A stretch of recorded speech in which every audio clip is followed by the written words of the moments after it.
So good morning everybody. So yesterday we have discussed about pneumocystis pneumonia, the drug of choice, everything. So next important thing is, whenever a patient reaches to you with pneumonia, how will you assess the severity and decide on treatment? So patient with pneumonia entering the emergency department, so how will you assess the severity and decide on treatment? So that is the next thing that you should know. Assessment of severity of pneumonia. There is a scoring system called as curb 65. So CURB 65. So C stands for confusion. U stands for blood urea more than 7 millimole per liter. R stands for respiratory rate more than 30 per minute. B stands for blood pressure, either SBP less than 90 mmHg or diastolic blood pressure less than 60 mmHg, and 65, age more than 65. So when a patient with pneumonia reaches to you, you should see whether there are these parameters and you have to assess. And for each parameter, we give 1 point. So the scoring system, if the patient's score is 0 or 1, it is a mild pneumonia. Generally, home treatment with antibiotic. Home treatment with antibiotic. So this home treatment with antibiotic, it is also called as outpatient treatment. So whenever you are sending a patient to home and treating, it is called as outpatient treatment. See, wherever I write OP treatment, again don't ask what is OP and what is IP. OP means outpatient. IP means inpatient. You are admitting the patient in hospital and treating.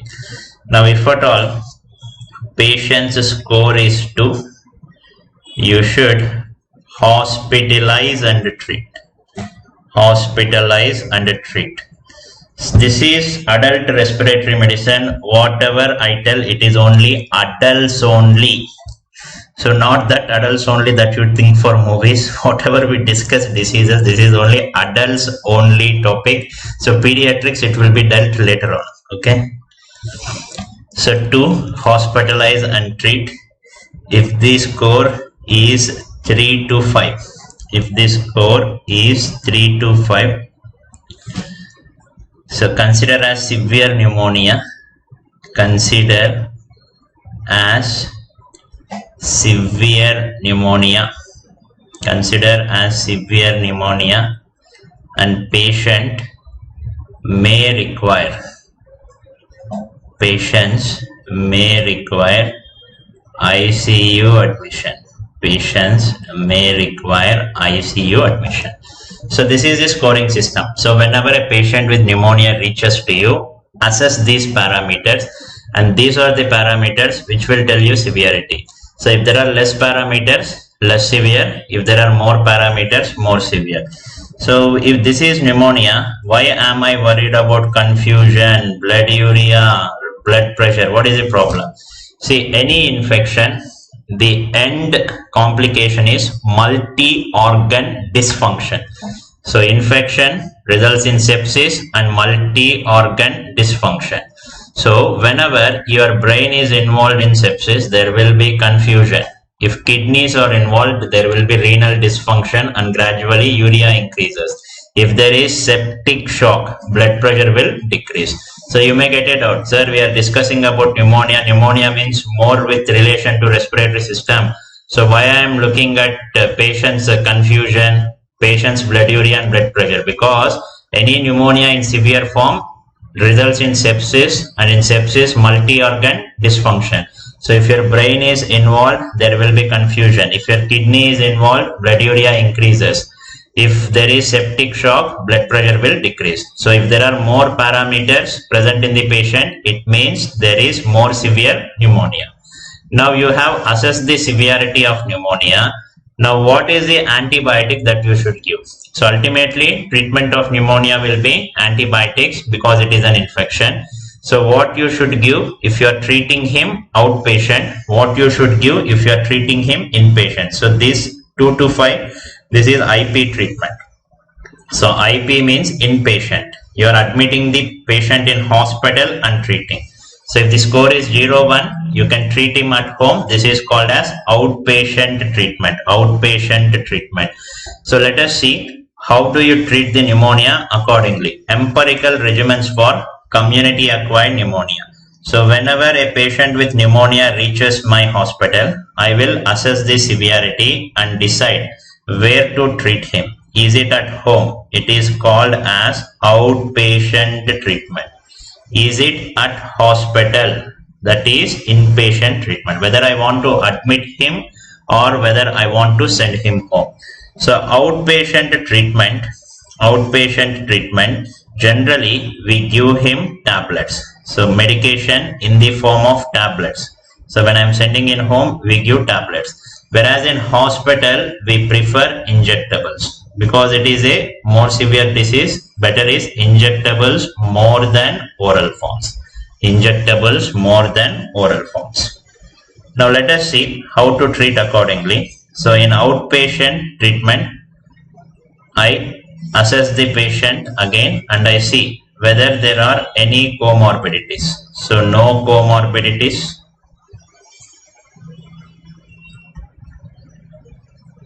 With comorbidities. So comorbidities in the sense patient might be having diabetes, hypertension, previous heart disease, kidney disease or old lung disease. So if at all there are comorbidities, the treatment is different. If there are no comorbidities, the treatment is different. So if there are no comorbidities, a single antibiotic will be sufficient. So either beta-lactam or macrolide or tetracycline. So any one of the antibiotic can be given. Either you can give a simple beta-lactam, macrolide or tetracycline. But if the patient is having comorbidities, you should treat him better. So the first preferred regimen is combination of beta-lactam plus macrolide or monotherapy with fluoroquinolone. So monotherapy with fluoroquinolone. So if there are comorbidities, you should give better treatment, either combination of beta-lactam plus macrolide or you can give monotherapy with fluoroquinolone. So I'm writing in order of preference for the regimens in our country. Now, if it is IP treatment, inpatient, where exactly I am trying to admit the patient? Is it in the ward, that is non-ICU, or is it in the ICU? So what should be given in ICU? What should be given for pneumonia in the ward? So if the patient is admitted in ward, non-ICU, so the treatment will be first preference beta-lactam plus macrolide or monotherapy with fluoroquinolone. Monotherapy with fluoroquinolone. Now, if the patient is admitted in the ICU, so first preferred regimen is beta-lactam with macrolide or combination of beta-lactam with fluoroquinolone. So these are the empirical regimens for community acquired pneumonia. So whenever a patient with community acquired pneumonia reaches your hospital, first assess the severity by curve 65 and see whether he is fit for home treatment or he should be admitted. So where to admit, in the ICU or in the ward? Now, if at all you have admitted the patient in the ICU, there are some special considerations. So patient is in ICU, there are some special considerations that you should see.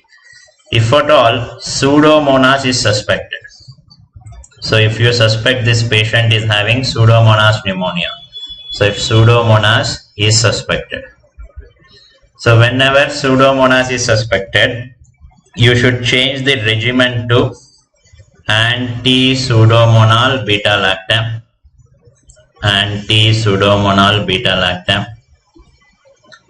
plus fluoroquinolone, anti-pseudomonal beta-lactam plus fluoroquinolone. So if at all you suspect this patient to have Pseudomonas related pneumonia, anti-pseudomonal beta-lactam plus fluoroquinolone. Now, in the next scenario, you were doing your rounds in the ICU and you found out this fellow was a IV drug user. So whenever you find out that this fellow is an IV drug user and he is admitted with pneumonia in the ICU, what is the organism that you should suspect? Community acquired methicillin resistant staph aureus. So if at all community acquired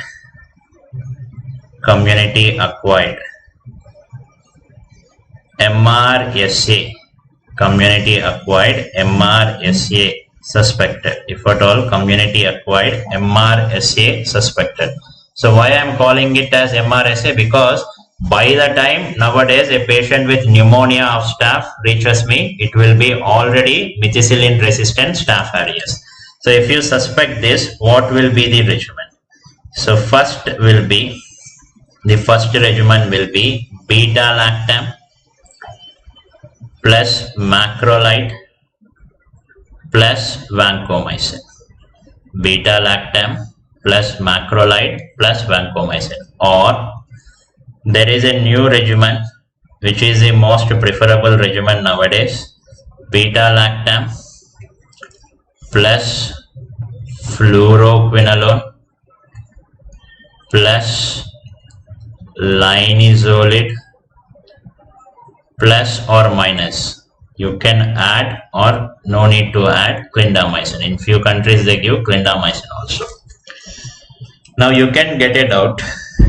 You are suspecting it as staph aureus, but still you have included beta-lactam, macrolide, beta-lactam, fluoroquinolone, along with that anti-staph drugs such as vancomycin and linezolid. So what is the reason behind this? See, whenever a patient is in ICU, that too because of very severe pneumonia, see, one cause might be staph aureus. It doesn't mean other organisms are not happening in this patient. Other organisms are not there in the patient. See, everything is empirical regimen, because if you want to have a definitive diagnosis for any pneumonia, you should get the culture report. So culture report will take more than 2 days. By the time patient may not survive. So whenever a patient is in ICU with severe pneumonia, according to patient's clinical scenario, you try to give broad spectrum of antibiotics covering all the common organisms. So here beta-lactam macrolide, beta-lactam fluoroquinolone will cover the common organisms such as Streptococcus, Legionella, Mycoplasma, whereas vancomycin and linezolid will cover the specific organism called as MRSA. So this is the empirical regimen for community acquired pneumonia as given in 20th edition Harrison. So 20th edition Harrison Principles of Internal Medicine. So this is the most important table. Now if you see in this table, there is a peculiarity. Even though fluoroquinolone is a very important drug and effective drug, so we are not using it as first line regimens for community acquired pneumonia in India especially. What is the reason?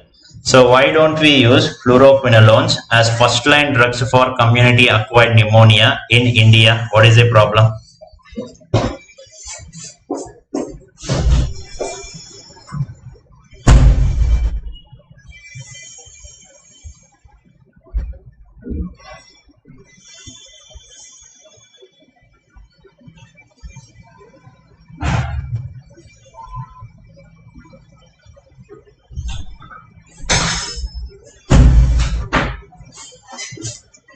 So why don't we use fluoroquinolones as first line regimens in India? Yes, in India there is high burden of tuberculosis.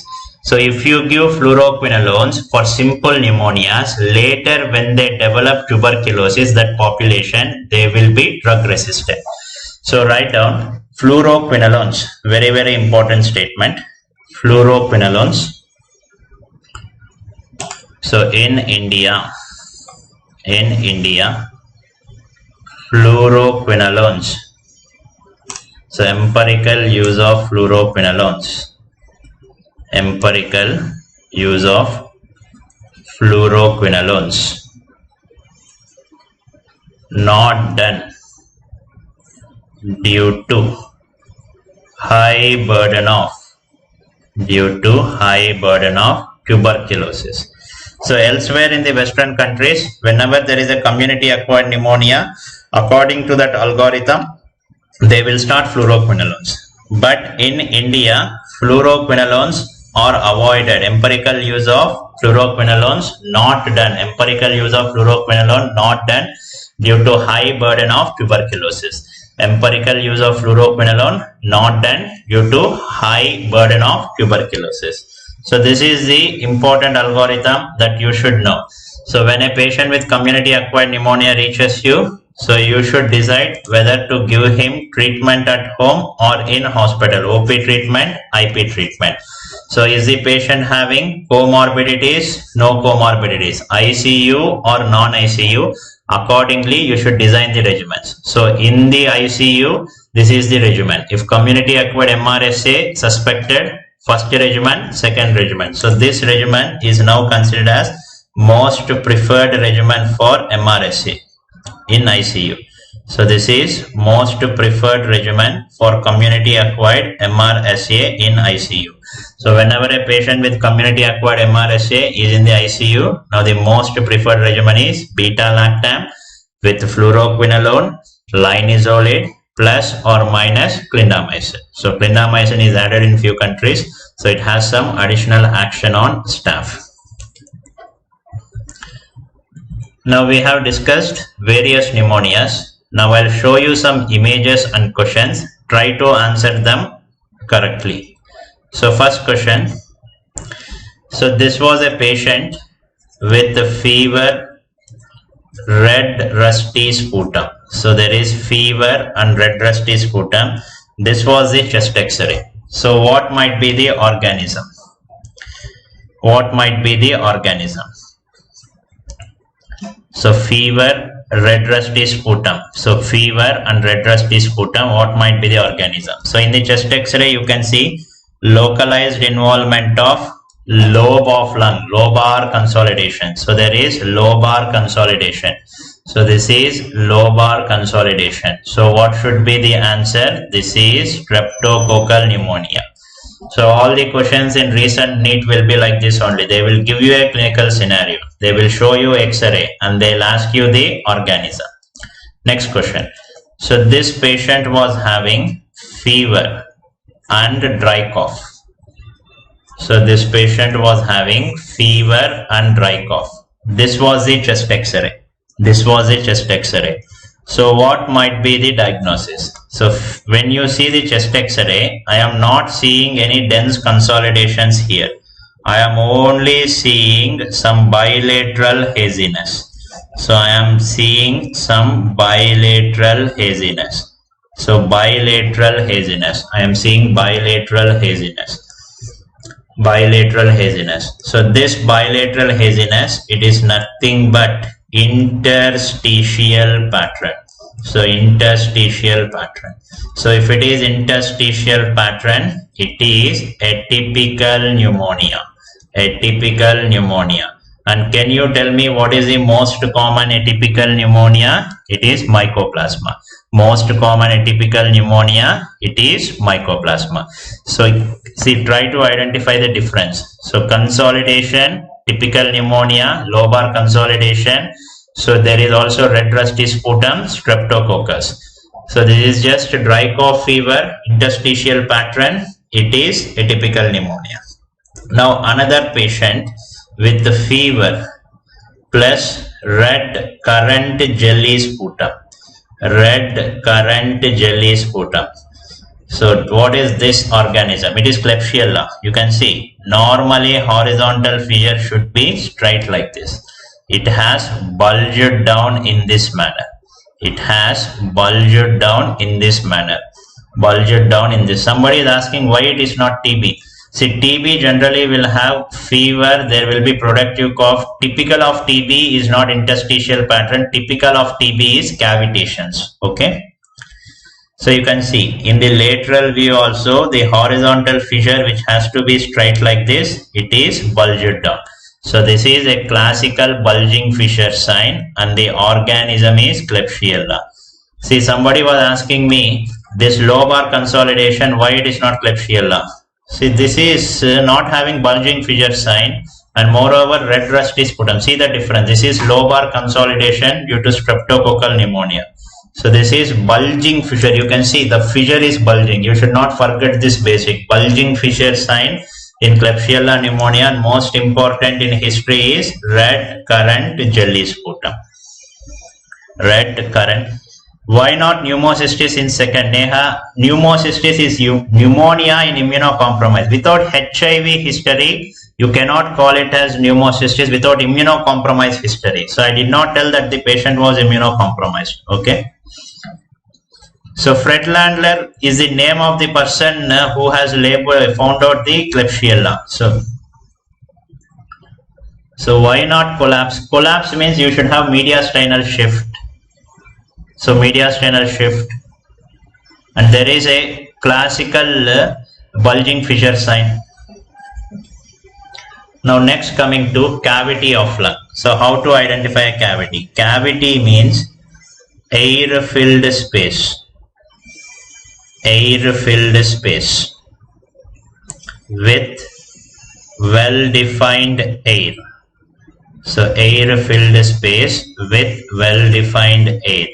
Sorry, with well-defined wall. Air-filled space with well-defined wall. So wall will be usually more than 1 mm thick. So wall will be more than 1 mm thick. So air-filled space with well-defined wall more than 1 mm thick. So first I'll show you how to identify in a CT scan. So in a CT scan, to identify a cavity, first you should identify air-filled area. So can you notice this air-filled area? Yes. And around this air-filled area, can you notice a whitish layer? So this whitish layer is nothing but wall of the cavity. So this whitish layer is nothing but wall of the cavity. So in the same way, on the chest X-ray also, this is the air-filled area. So this is the air-filled area. So around that you are able to identify a well-defined wall. You are able to identify a well-defined wall. So this is a cavity, air-filled area with well-defined wall. Air-filled area with a well-defined wall. Okay. Now I will show you another air-filled area. Now tell me, how is this different from cavity? So here also you are seeing an air-filled area. Here also you are seeing an air-filled area. So how is this air-filled area different from previous one? There is no proper wall. There is no proper wall. So write down air-filled area. Ill-defined walls. Air-filled area with ill-defined walls. Air-filled area. Air-filled area with ill-defined walls. With ill-defined wall. So what is this structure called as? Pneumatocoel. Pneumatocoel.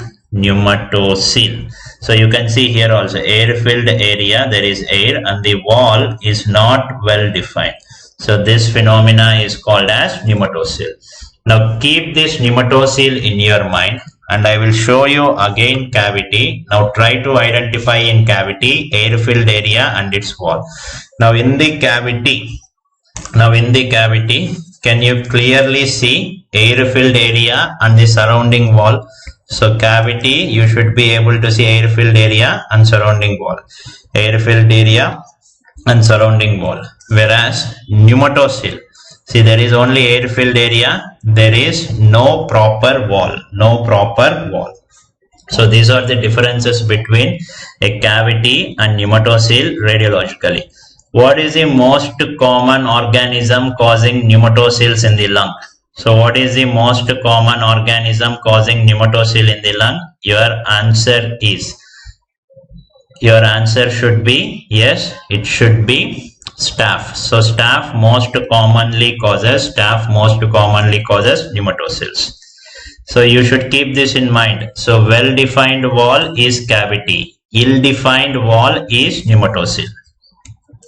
Sometimes a cavity will be filled with both air and fluid. So this phenomena is called as lung abscess.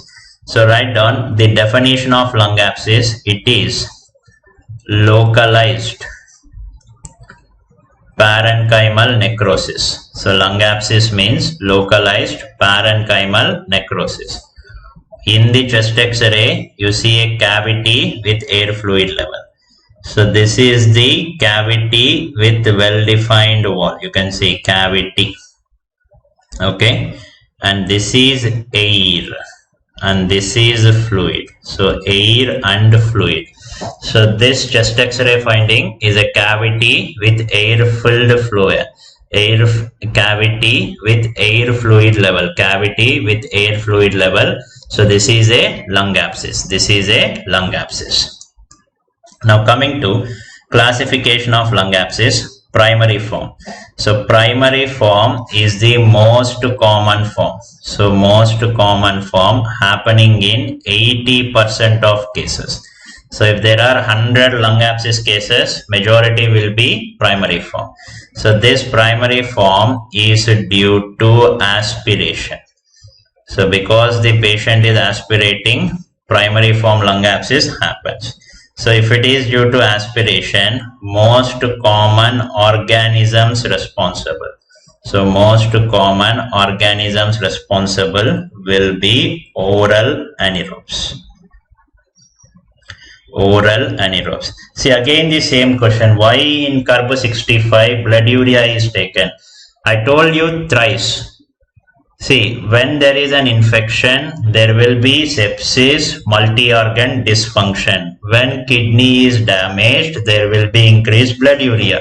So because kidney function is vital, we take blood urea as a parameter for severity of pneumonia. So oral anaerobes. So when most common organisms will be oral anaerobes. Then secondary form. So this is due to some pre-existing lung disease. This is due to some pre-existing lung disease which complicates as lung abscess. So patient might be having some pre-existing pneumonia, patient might be having some pre-existing bronchiectasis which can complicate as lung abscess. Then next important thing is, what are the organisms? So organisms here can be Pseudomonas, Staph aureus, Klebsiella. So very important in lung abscess. If they ask you what is the most common form, answer is primary form. What is the most common risk factor? Aspiration. So because patient is aspirating, that is resulting in lung abscess. So when somebody aspirates, so oral cavity contents are going into lung. So what does oral cavity contain? Oral anaerobes. So oral anaerobes. So treatment for secondary form, it is according to the organism. So secondary form, it is according to organism. So we have already discussed what to give Pseudomonas, what to give for Staph, what to give for Klebsiella. So if you find it is due to some Pseudomonas, you give that anti-pseudomonal regimen. For Staph, we have discussed the regimen. For Klebsiella, we have discussed the regimen. Now, most common cause of Lung abscess, never forget. It is oral anaerobes. It is oral anaerobes. So what will be the drug of choice for oral anaerobes? So what will be the drug of choice for oral anaerobes? So what should be your answer? If this is oral anaerobe, this is the drug of choice. So who is the drug of choice? It is clindamycin. Very, very important question. They will give you a clinical scenario. So they will say this patient has developed lung abscess. So what will you give next? It is clindamycin. So drug of choice for oral anaerobes, it is clindamycin. Oral anaerobes, drug of choice is clindamycin. Yes. Now try to solve this question. A 20-year-old male, history of fever, cough, mucopurulent expectoration. Chest X-ray is showing patchy infiltration. Multiple cavities, sputum smear will show. So I think so many Lucifer fans, even I am also a big fan of Lucifer movie. So 20-year-old male, history of fever, cough, mucopurulent expectoration, chest X-ray showing patchy infiltration, multiple cavities, sputum smear will show. What is the answer? So patient is having fever, mucopurulent expectoration, it is patchy infiltration, cavities, all these are suggestive of bronchopneumonia pattern due to staph. So answer C. So answer C. So this was also a previous AIMS question, direct question from your notes. A 32-year-old HIV infected male. So somebody was asking, why not pneumocystis? Why not pneumocystis? Whenever there is a HIV infected male, one possibility is pneumocystis. Shortness of breath, fever, 2-week duration, examination, cyanosis is present, respiratory rate is high, and basal crackles are seen in the chest. Chest X-ray is given. So in the chest X-ray, you are unable to identify consolidation. There is no consolidation. There is no cavity. What do you notice here?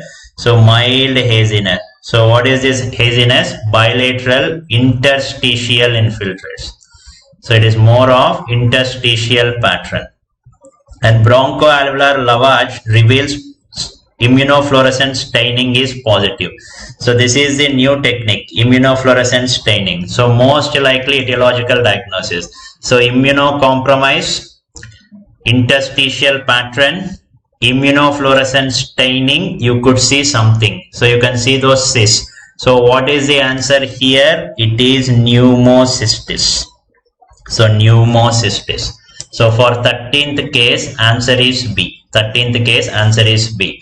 So this is also a direct question. So don't overthink why it is not mycoplasma, why it is not Legionella. Everything is straightforward. Interstitial pattern, immunocompromised. You have taken bronchoalveolar lavage, immunofluorescence staining you are doing. You are working out for pneumocystis here. Then CURB 65 includes all except. CURB 65 includes all except. So respiratory rate more than 30. Age more than 65, urea will be high, but SBP less than 100. So you're asking to repeat 12. See, even when repeat 12, okay. So what is there here? Fever, mucopurulent expectoration, patchy infiltrate. See, once you take the table where we have discussed staph and search for the clinical features. See, questions will not be just like spoon feeding. So questions will be, there will be 10 features. So you should select the most important feature and you should try to analyze. So fever, mucopurulent sputum, patchy infiltration, cavities. All these are suggestive of staph areas. So CURB 65, SBP less than 100. It's not the answer. This is not the answer. So SBP should be less than 90. SBP should be less than 90. SBP should be less than 90. See, Chitresh Agarwal, yesterday I told you bronchoalveolar lavage means you are going to send the fluid into the alveoli. So you take the scope, you inject saline. So that will go and hit the alveolar walls. So interstitium will be in touch with alveolar walls. So it will bring the organism from the alveolar walls. Okay. So Akshay S. Hegde, why cyanosis in question 13? See, when there is hypoxemia, there will be cyanosis. So severe hypoxemia, there will be cyanosis. So that is a basic thing that you should know in your first year physiology.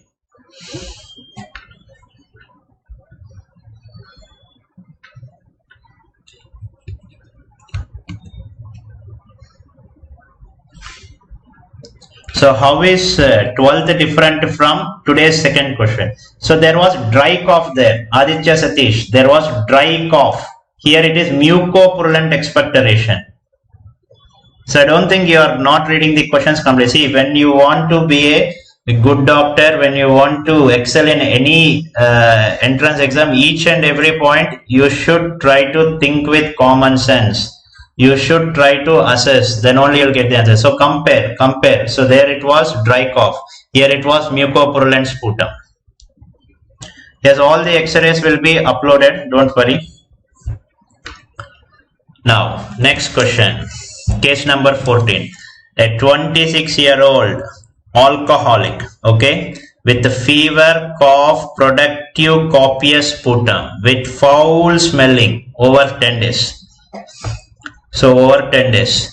So in past year, he has been admitted twice to the local emergency department for being found unconscious due to alcohol intoxication. So this fellow is having features of alcohol intoxication. Each and every time he drinks a lot of alcohol and become unconscious. So chest X-ray is shown. What is the next step in management? This is also a classical question, new pattern question. So when you go step by step, you should be able to answer such questions. Even after learning the concept, if you are unable to answer this question, you should change your way of thinking. Okay. See, here he is a young male. He is an alcoholic and he is having bad habit of getting intoxicated and becoming unconscious. So he presented with sputum and very, very foul smell. So whenever there is a foul smelling sputum or foul smelling secretions anywhere, suspect an abscess. So clinical history, alcoholic means chances of aspiration. That too, he is frequently getting intoxicated. So don't ask me, sir, why will alcoholic intoxication cause aspiration? You drink alcohol and try once, you will know what is meant by aspiration. So with foul smelling odor, so clinically everything is suggestive of aspiration. So radiologically what you can see? You can see a cavity. There is air and there is fluid. So chest X-ray is suggestive of lung abscess. History is suggestive of aspiration. So history is suggestive of aspiration because alcoholics, intoxication, they can aspirate. So all this is suggestive of a primary lung abscess. Now, what will be the next step in management? So what causes primary lung abscess? Oral anaerobes. So primary lung abscess, oral anaerobes. So what will be the drug of choice? IV clindamycin. So IV clindamycin. So drug of choice here is IV clindamycin. Okay. So don't forget this. When they give you a clinical scenario, alcoholic or anybody who has tendency to aspirate, they have developed some pneumonia. So see whether there is lung abscess, yes or no. So you have to treat this with clindamycin. So drug of choice for swine flu prophylaxis. So direct answer, oseltamivir. So actually after COVID, we all have forgotten regarding swine flu. Let us have a brief review. So let us have a brief review. So this swine flu is caused by H1N1 influenza virus. And next important thing, this has significant man-to-man transmission. man-to-man transmission. So drug of choice for treatment is oseltamivir. And in exposed individuals also we can give prophylaxis. So drug of choice for prophylaxis is also oseltamivir. So in swine flu, important thing is it is caused by H1N1 influenza virus. For treatment and prophylaxis it is oseltamivir. Apart from this, there are other drugs which are useful. There are other drugs. So what are those drugs? We can give zanamivir, permavir, and recent baloxavir. So if they ask you what are the other drugs helpful in swine flu management, these are the drugs. Other drugs helpful in the management, these are the drugs. So zanamivir, permavir, baloxavir. Zanamivir, permavir, baloxavir. Zanamivir, permavir, baloxavir. Okay. So this is regarding swine flu review. So regarding COVID pneumonia, already I have made 2 modules. One in AIMS capsule, I have discussed about COVID for 2 hours. Again in DVT, I am discussing COVID for half an hour. So you can follow COVID in that, because discussing regarding COVID, it will take a lot of time. I have discussed in detail in those modules. You once see that module, if you are not able to understand anything, you can ask me doubt at any point of time. Now what is this disease? Abnormal accumulation of fluid within the pleural space. So that is not pleural effusion in alcoholic, that is a lung abscess. See, what I say is, whenever they give you a question, see the most striking feature. So don't worry about those distractions. I told you in the beginning also, they will give so many distractions. Don't go for that distraction. So see the striking feature, most probably that will be the answer. So what is this disease? Abnormal accumulation of fluid. It is pleural effusion. Now coming to approach to pleural effusion. So we'll discuss approach to pleural effusion. So already we have discussed the clinical findings and radiological findings in pleural effusion. So clinical findings, it is a pushing lesion generally, and if you percuss, there can be a stony dull node. Whereas radiological finding, it is a whitish density with meniscoid fluid level, meniscoid fluid level. So write down approach to pleural effusion. We have transudate. Other is exudate. And for this, the differentiation is by Leit's criteria. So the differentiation is by Leit's criteria. So write down regarding the Leit's criteria. So to call it as transudate, pleural effusion protein by serum protein. Pleural effusion protein by serum protein will be less than 0.5. Pleural effusion LDH by serum LDH will be less than 0.6. So whenever there is some active inflammation, so the proteins and LDH in that area will increase. So transudate is not due to active inflammation, it is due to some problem in filtration. So the protein ratio and LDH ratio will be less. Protein ratio and LDH ratio will be less. Whereas exudate, either protein ratio more than 0.5 or LDH ratio more than 0.6. So if the protein LDH ratios are less, it is transudate. If the protein and LDH ratios are higher, it is exudate. So presence of proteins and LDH within that fluid indicates it is due to some active inflammatory response. So it is classified as transudate. If there is less, it is not due to any inflammation. It can be due to some filtration problem. Now if it is transudate, life is very easy because majority are systemic causes. So let us see what are the systems involved. First important system is your heart. Cardiac failure. Cardiac failure. So right now cardiac failure is considered as most common cause of pleural effusion worldwide. Next important system is the kidney. So in kidney disease it can be due to nephrotic syndrome. And third important system responsible for transudative pleural effusion is liver. So if at all a liver disease is responsible for pleural effusion, it is called as hepatic hydrothorax. So hepatic hydrothorax means liver disease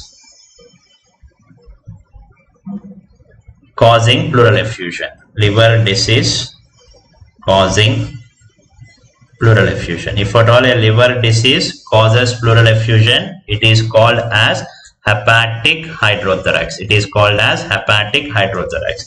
Now tell me what are the mechanisms. So why there is pleural effusion? Why there is pleural effusion? See, both should be satisfied for transudate. Protein should be less, LDH should be less.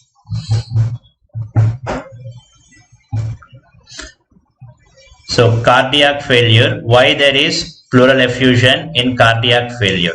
So in cardiac failure, there will be increased hydrostatic pressure. So there will be increased hydrostatic pressure. See, I think you must be knowing, for fluid to get accumulated anywhere, either there should be increased hydrostatic pressure or decreased oncotic pressure. So this is some basic in your pathology that you discuss in the pathophysiology of edema or accumulation of fluid, increased hydrostatic pressure or decreased oncotic pressure. So in cardiac failure, the reason for accumulation of fluid is increased hydrostatic pressure. So somebody is asking why nephrotic syndrome. Now think with common sense. Why in nephrotic syndrome there will be pleural effusion? What is nephrotic syndrome? So massive proteinuria, there will be proteins lost from the urine. So that will result in decreased oncotic pressure. That will result in decreased oncotic pressure. So in nephrotic syndrome, the reason for pleural effusion is decreased oncotic pressure. Now in hepatic hydrothorax, how will a liver disease cause pleural effusion? So try to understand here. So majority of liver diseases ultimately will result in ascites. So there will be ascites. So ascites is formed in the abdomen. So in the abdomen also there is your diaphragm. So generally diaphragm will be having very tiny holes. So diaphragm will be having very tiny holes. So these tiny holes will not be open in normal conditions. So now because of increased pressure within the abdominal cavity because of ascites. So whenever ascites become very gross, these diaphragmatic holes can open.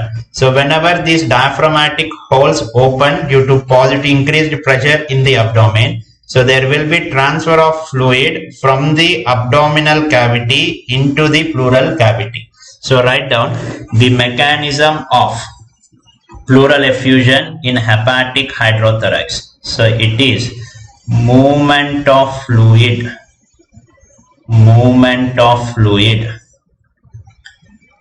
through diaphragmatic pores. Movement of fluid through diaphragmatic pores into pleural cavity. And next important cause of a transudative pleural effusion is peritoneal dialysis. So peritoneal dialysis. So why in peritoneal dialysis there will be pleural effusion?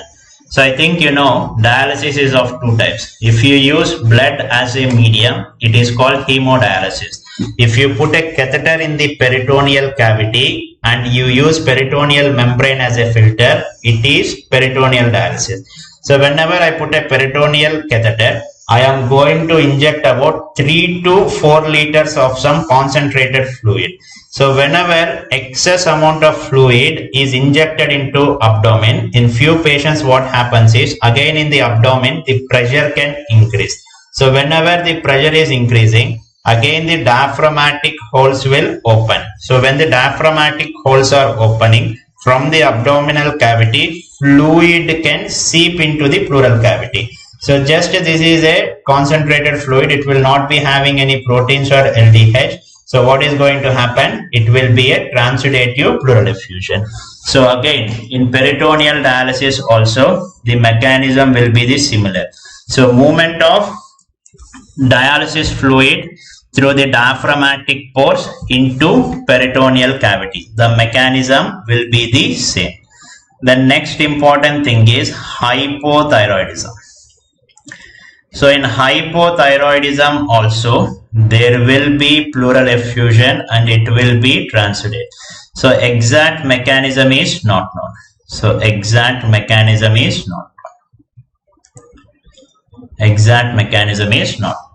So to call it as transudative effusion, both these criteria should be present. But to call it as exudative, any one criteria is sufficient. Either protein ratio more or LDH ratio more. Now if it is exudate, life becomes difficult because there are so many causes of exudative pleural effusion. There is so many causes of exudative pleural effusion. So we have to rule out one by one. So first thing, I should send the fluid to cytology. So why I should send it to cytology? To look for any malignancy. And I should send the fluid to cell count. So I should send the fluid for cell count to look what is the type of cell elevated. Is it neutrophil? Is it lymphocyte? In that manner. And I should send the fluid for gram staining. So why I should send the fluid for gram staining? To see whether there is any infection. The next important thing, I should send it for TB markers. So why I should send it for TB markers? Because most common cause of exudative pleural effusion worldwide. Most common cause of exudative pleural effusion worldwide. Most common cause of exudative pleural effusion worldwide is TB.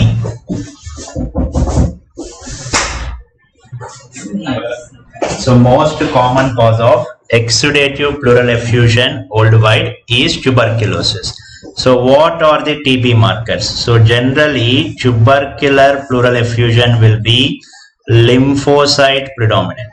So lymphocyte predominant.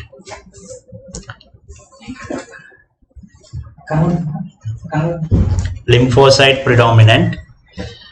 So there will be increased ADA.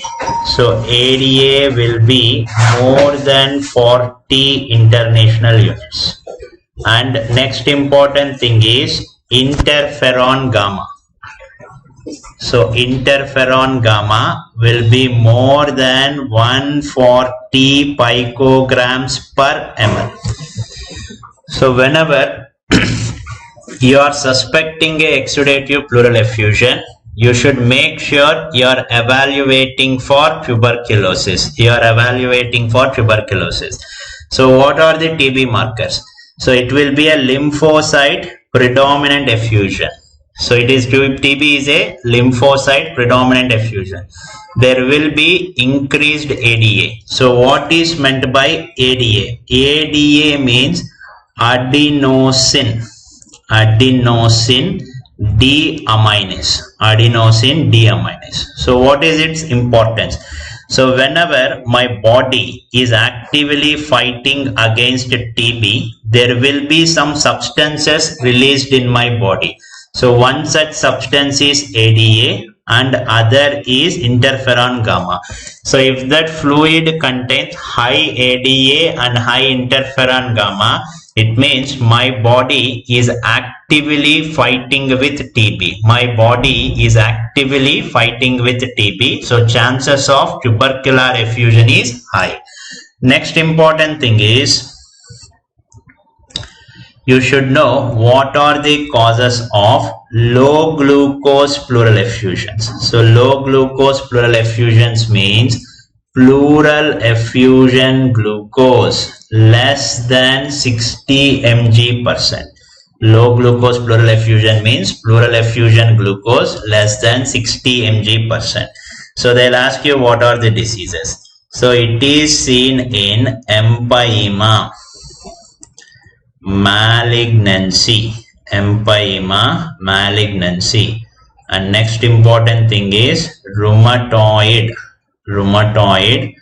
arthritis associated pleural effusion, rheumatoid arthritis associated pleural effusion. And next important marker is high amylase pleural effusion.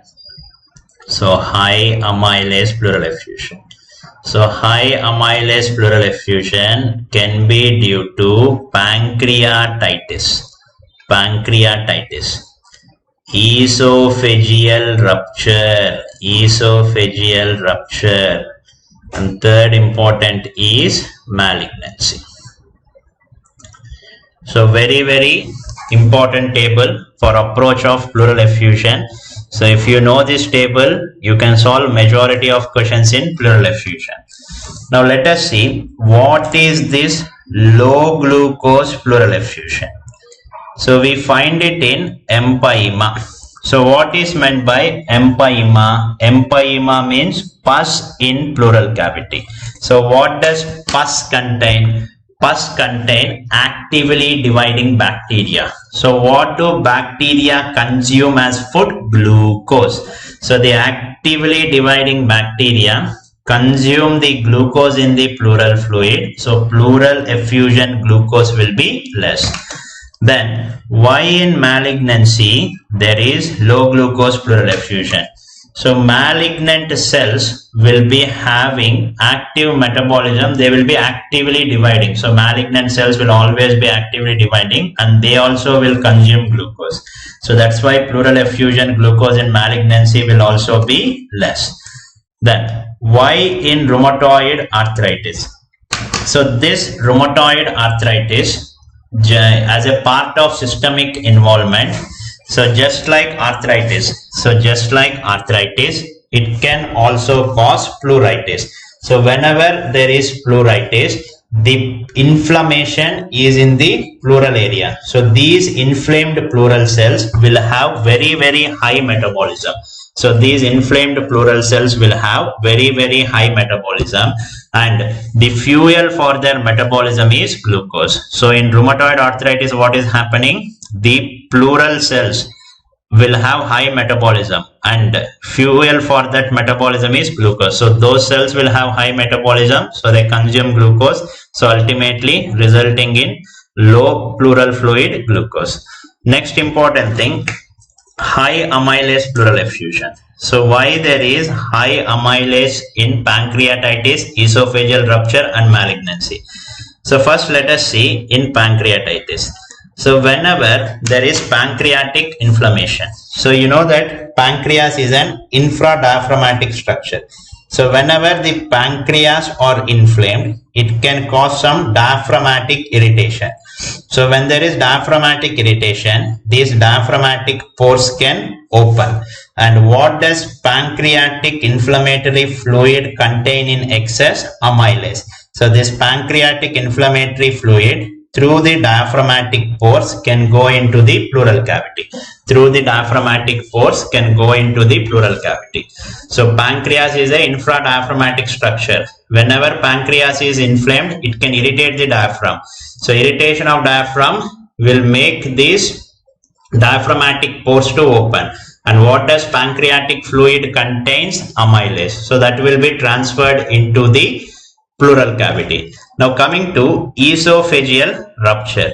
So you must be knowing your esophagus is a mediastinal structure. So there will be esophagus here, and adjacent to that there is mediastinal pleura. Adjacent to that there is mediastinal pleura. So whenever esophagus is damaged, with that force, so whenever esophagus is damaged, so with that force, even the mediastinal pleura is damaged. Even the mediastinal pleura is damaged. So whenever mediastinal pleura is damaged, esophageal contents will be going into the pleural cavity. So what does esophageal content have? Saliva. And what does saliva have? Amylase. So again in esophageal rupture also there will be high amylase. Then why in malignancy? So why in malignancy? So malignancy, there will be actively dividing tumor cells, and few tumor cells can directly secrete amylase. So you can write in malignancy tumor cells directly secrete amylase. In malignancy tumor cells directly secrete amylase. So in exam they will not ask you what is the mechanism of pleural effusion. They will ask you what is the finding in pleural effusion. In pancreatitis, esophageal rupture, malignancy, there can be high amylase.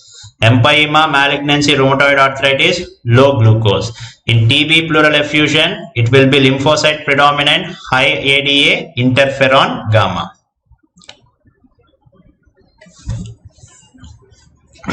See why there is high glucose pleural effusion. I am telling about low glucose pleural effusion, Paras.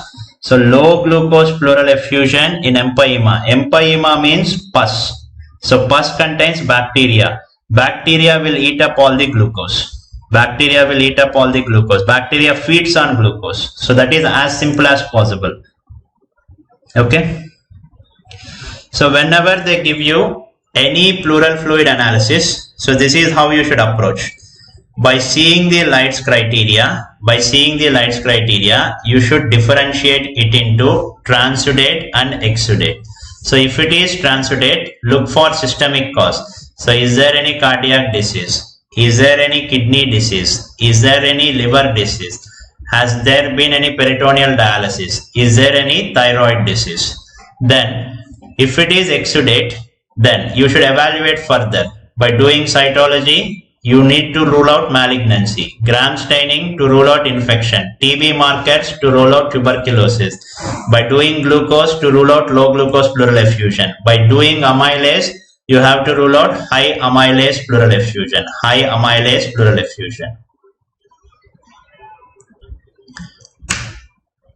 So low glucose pleural effusion, esophageal rupture.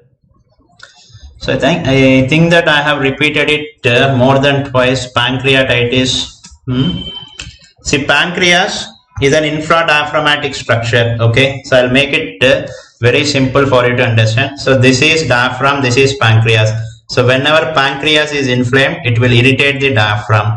So when the diaphragm is irritated, the diaphragmatic pores will open. So pancreatic fluid rich in amylase will cross the diaphragm and go into pleural cavity. Esophageal contents contain saliva. Don't ask me why saliva is present in esophagus. So from the oral cavity, saliva goes into esophagus. Okay. Now these are some important approach to transudate and exudate. So I have discussed the common causes of exudative pleural effusion. Apart from that, there are less common causes but important for your exam. So write down other important exudative pleural effusions. So first is high lipid pleural effusion. So in high lipid pleural effusion, we have two types. So chylothorax, so pseudochylothorax. So what I feel is, if we start discussing very easily understood concepts, if we start simplify, see, we cannot simplify simple things. So if it is a complex thing, I can simplify. So it is very difficult to simplify simplest concepts. So all these empyema, malignancy, those are simple concepts. So you read it again, you will understand it, don't worry. So chylothorax, pseudochylothorax. So write down the definitions. So chylothorax, it is accumulation of chyle in pleural cavity due to disruption of thoracic duct. Disruption of thoracic duct. So most common cause will be surgical trauma. Next important cause is malignancy. So diagnostic feature, pleural effusion, triglycerides. Triglycerides will be more than 110 mg%. Now coming to pseudocylothorax. It is accumulation of cholesterol crystals. Accumulation of cholesterol crystals in long-standing effusions. Accumulation of cholesterol crystals in long-standing effusion. So important causes will be chronic effusions, tuberculosis, rheumatoid arthritis, because these are chronic diseases. So TB is a chronic disease, rheumatoid arthritis is also a chronic disease. And here pleural effusion cholesterol will be more than 200 mg%.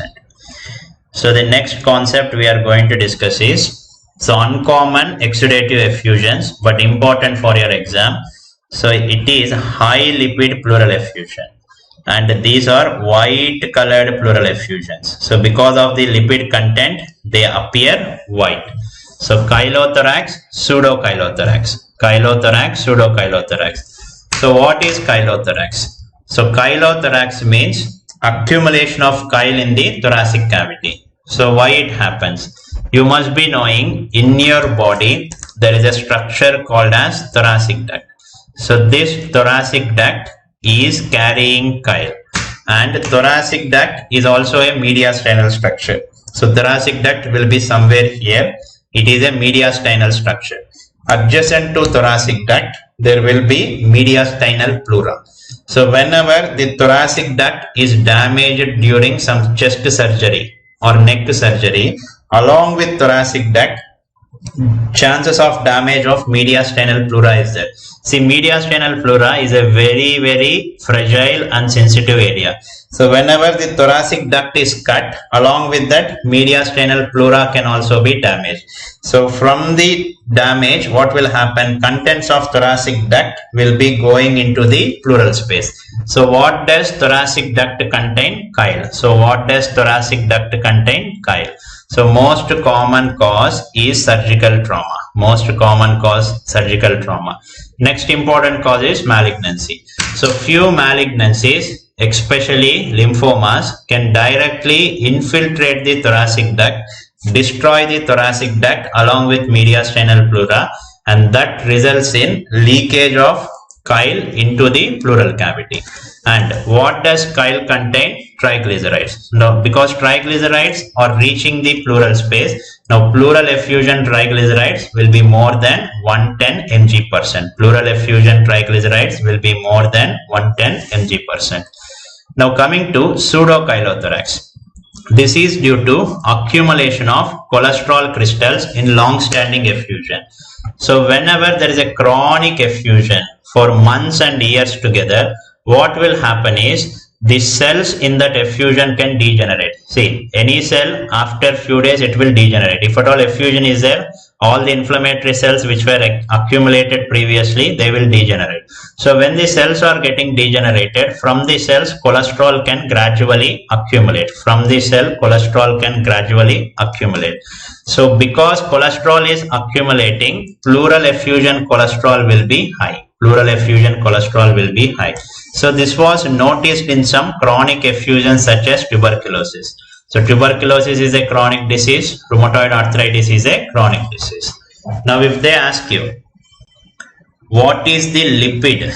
What is the lipid elevated in chylothorax? Your answer should be triglyceride. What is the lipid elevated in pseudocylothorax? It is cholesterol. So both are white colored effusion. If the pleural effusion contain more of triglycerides, it is chylothorax. If the pleural effusion contain more of cholesterol, it is pseudochylothorax. So chylothorax, white colored effusion with high triglycerides. Pseudochylothorax, white colored effusion with high cholesterol. Next important is parapneumonic effusion. Parapneumonic effusion. So this is effusion associated with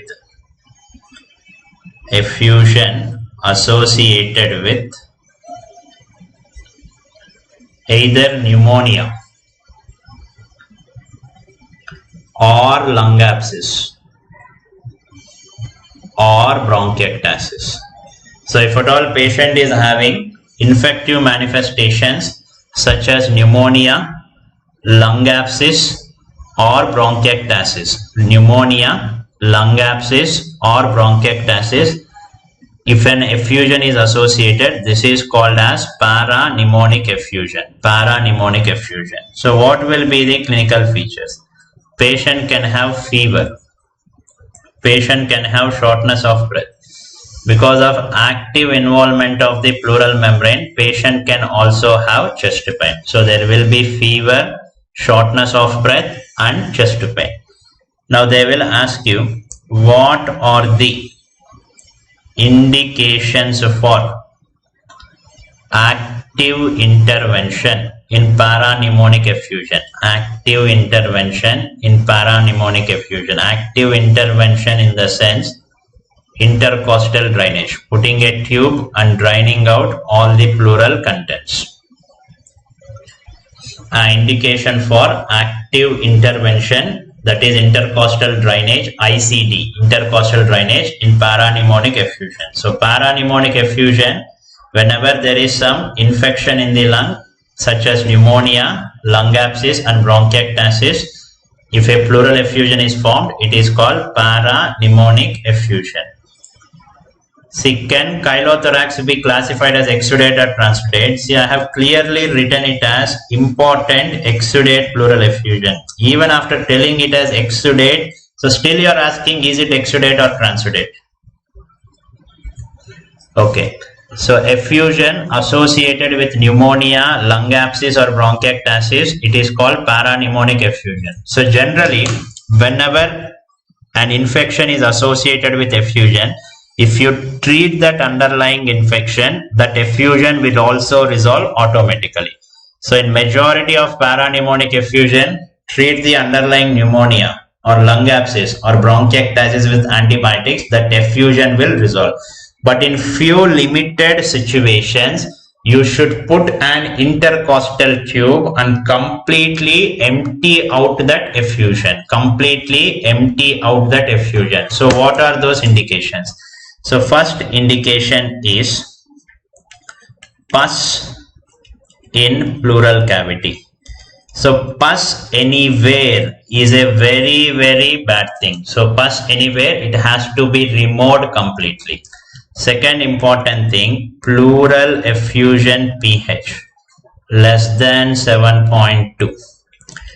Pleural effusion glucose less than 60 mg%. Presence of loculations, loculated pleural effusion. Next is pleural effusion gram staining. Pleural effusion gram staining reveals organisms. So reveals organisms. So whenever there is pus in pleural cavity, it should be removed completely. So then pleural effusion pH less than 7.2. Pleural effusion glucose is less. Loculations. So what does this all indicate? If at all this is happening, there is some active inflammation. There is some active inflammation due to active infection. So whenever there is an active infection within the pleural space, it has to be immediately removed. Whenever there is an active inflammation and active infection in the pleural space, it has to be removed. What is the reason behind this? See, what is the adjacent compartment to your pleura? Mediastinum. So if at all there is an active infection within the pleural space, it can easily migrate into the mediastinum. So once it goes into mediastinum infection, sepsis can happen very fast. So if you don't remove this infected fluid, if it spreads into mediastinum, if it goes into blood, so patient will die of septicemia. Then pleural effusion gram staining reveals organism. If the pleural fluid is showing organisms, it means it is actively infected. So any active infection within the pleural space should be immediately removed. Why it should be immediately removed? Because because if you don't remove it, so adjacent compartment is mediastinum, it will go into the mediastinum and there will be septicemia. So loculated pleural effusion means normally pleural effusion will be easily movable. Loculations means because of inflammation there will be formation of some thick fluid and fibrotic strands. So whenever there is loculations also, it means there is some active inflammation and some fibrosis is happening within the pleural space. So that is also a bad sign. It means active inflammation is happening. So it is difficult to aspirate. So that's why I put a tube directly. So it is difficult to aspirate with a needle. So I see in the ultrasound, wherever there is a big locule, I put a tube. So once you decrease the infective load, so the locules can later on resolve. So this is regarding parapneumonic effusion. So now I will give you a clinical scenario. Tell me what is the answer. So there was a 40-year-old male. He complained with fever, shortness of breath and chest pain. I have taken a chest X-ray. Chest X-ray was showing right-sided consolidation with pleural effusion. So patient presenting with fever, shortness of breath, chest pain. Patient presenting with fever, shortness of breath and chest pain. And there is right-sided consolidation and pleural effusion. Now what will be your probable diagnosis? So consolidation means pneumonia, pleural effusion means both put together, it is a parapneumonic pleural effusion. It is a parapneumonic pleural effusion. So parapneumonic pleural effusion is there. Now I wanted to know what exactly is there in the pleural cavity. I put a needle. So this is what I could find out. So I put a needle in the pleural space. This is what I could drain. So what is this? This is pus. So now what will be your diagnosis? So pus in pleural cavity. So when I aspirated, I got pus. So pus in pleural cavity, it is empyema. Now what will be your next step in management? Now you are having a patient with empyema. What will be the next step in management? Yes, you should immediately put an intercostal drain. So if they give you a scenario like this, you have aspirated fluid and it was pus. So what you should do? You should do intercostal drainage. Next is malignant pleural effusion. So malignant pleural effusion. So malignant pleural effusion, it can be either due to primary tumors of pleura or it can be due to metastasis from adjacent organs. So breast metastasis, it can be due to lung metastasis, colon metastasis. So malignant pleural effusion, it can be either due to primary tumors of pleura or due to metastasis from elsewhere. So the biggest problem in malignant pleural effusion is recurrence. So write down the management of malignant pleural effusion. So recurrence is very, very common. Recurrence is common. So even if I aspirate today, after few days, again fluid can accumulate. So in the management, first what I do is, I do a therapeutic thoracentesis. I am going to remove about 1 to 1.5 liter of fluid. So after doing therapeutic thoracentesis and treating the underlying malignancy, if it is not reaccumulating, there will be no issue. but in majority there will be recurrence. So majority there will be recurrence. So if at all there is recurrence, if at all there is recurrence, I go for putting an ICD to drain the fluid. So I will insert an intercostal drain. I will put an intercostal drain. So here consider this is the healthy lung. Around that this is the pleura. This was the diseased lung and there is collection here. Okay. So this is the malignant pleural effusion. So first step here is I am putting an intercostal drain. So once you put an intercostal drain, what is going to happen? After few days, fluid drains. And once fluid drains and the lung expands. So after few days, this will be the situation. So see this. So on the other side, it is the same.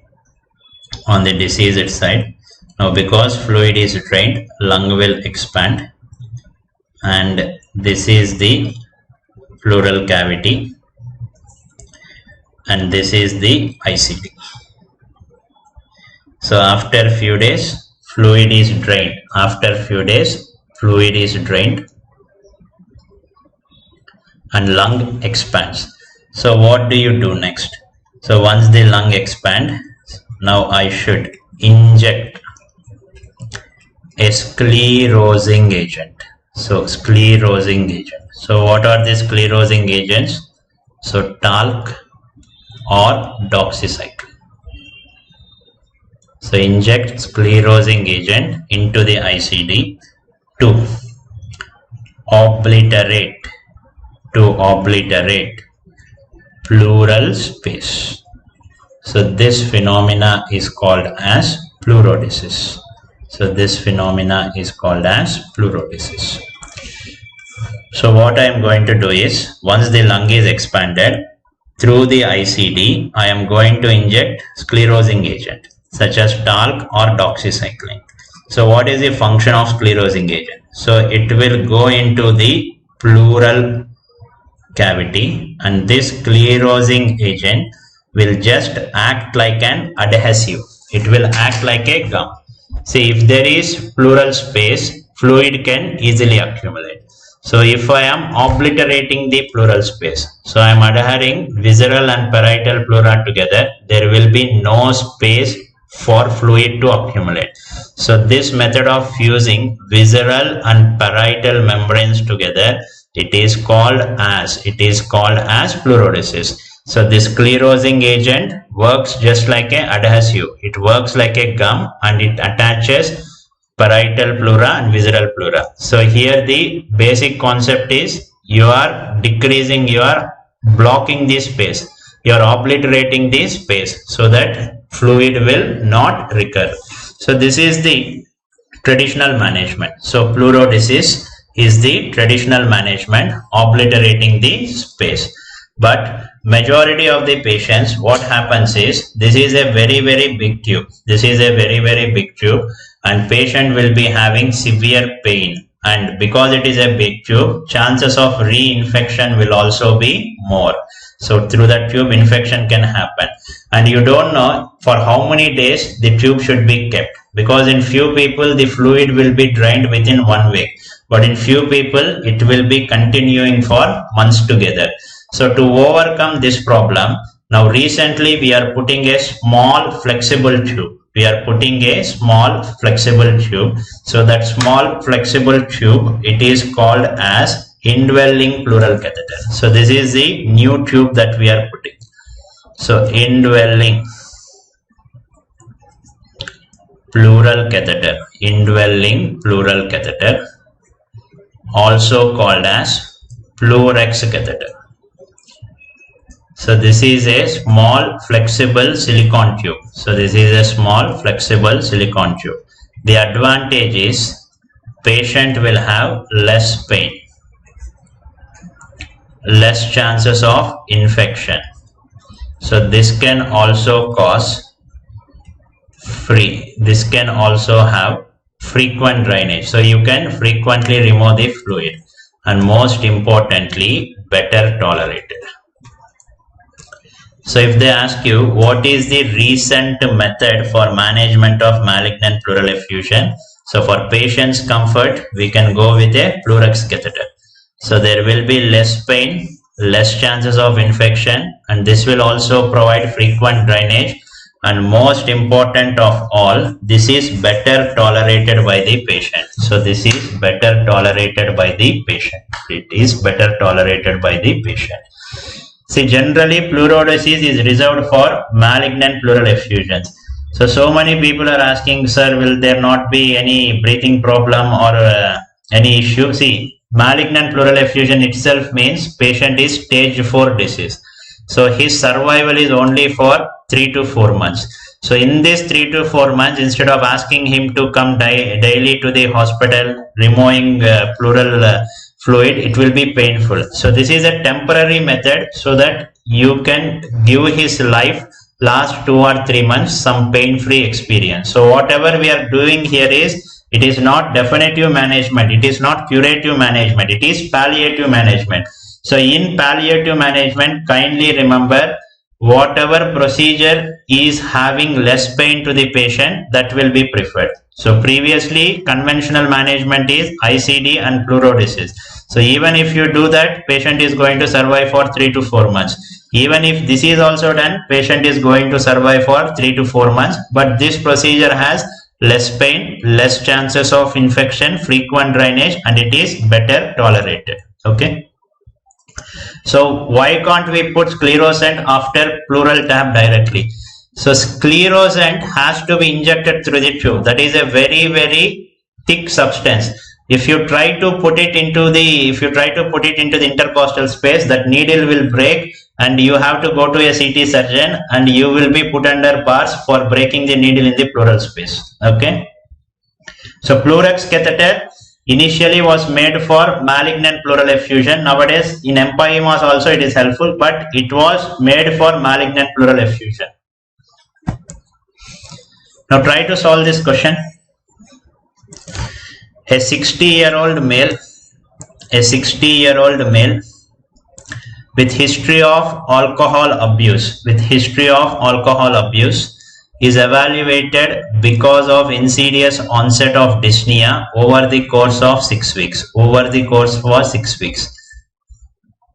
So he has moderate sized right pleural effusion.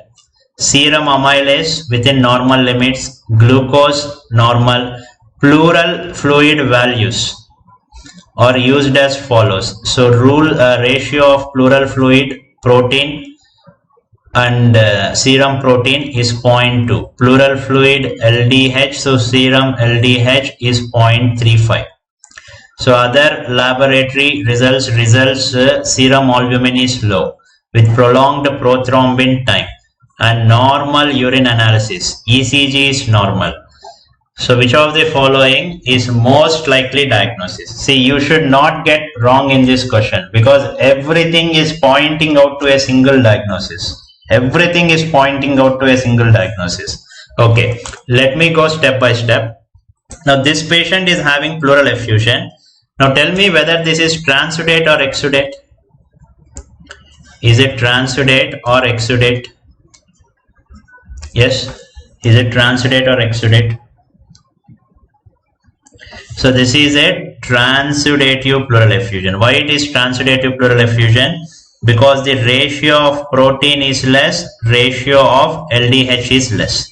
Now if it is transudate, you need to know whether it is liver cause, kidney cause or heart cause. So ECG is normal, cardiac failure with normal ECG is unlikely. Normal urine analysis, so nephrotic syndrome you can rule out. So it is not congestive heart failure, it is not nephrotic syndrome. So mostly transudate. Here transudate either should be heart failure or hepatic hydrothorax. Now can it be hepatic hydrothorax? history of alcohol abuse. Patient's protein content has decreased. So liver is the source of protein production, it has decreased. And there is also some clotting abnormality. Prothrombin time is prolonged. So all this indicates there is some coexisting liver disease.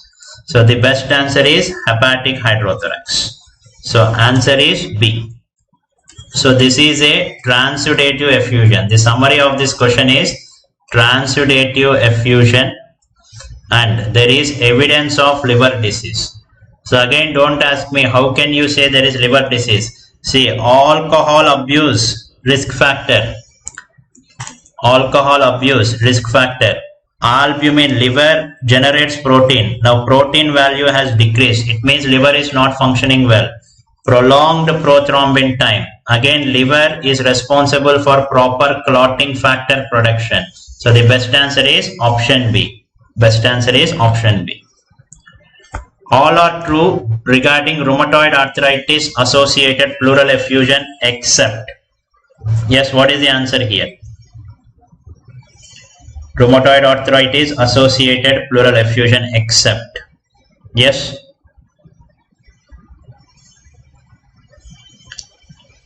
So what is the answer here?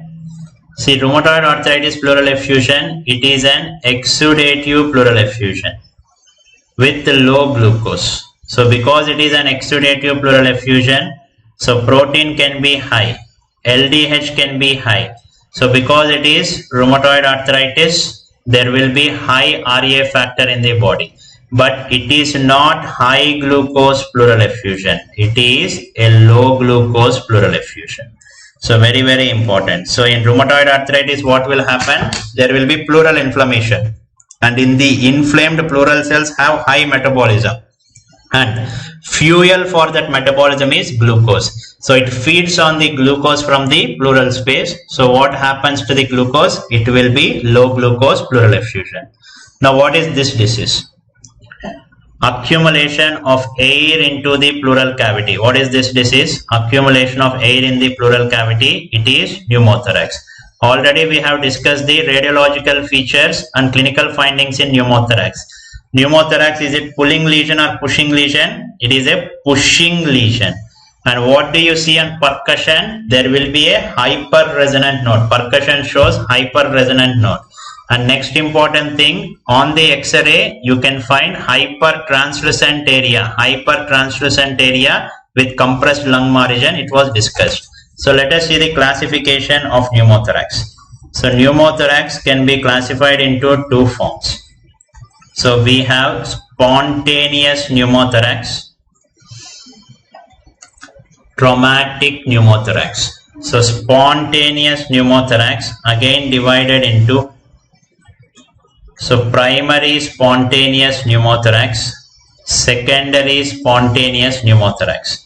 So primary spontaneous means there is no pre-existing lung disease, but still pneumothorax happens. Exact mechanism is not known.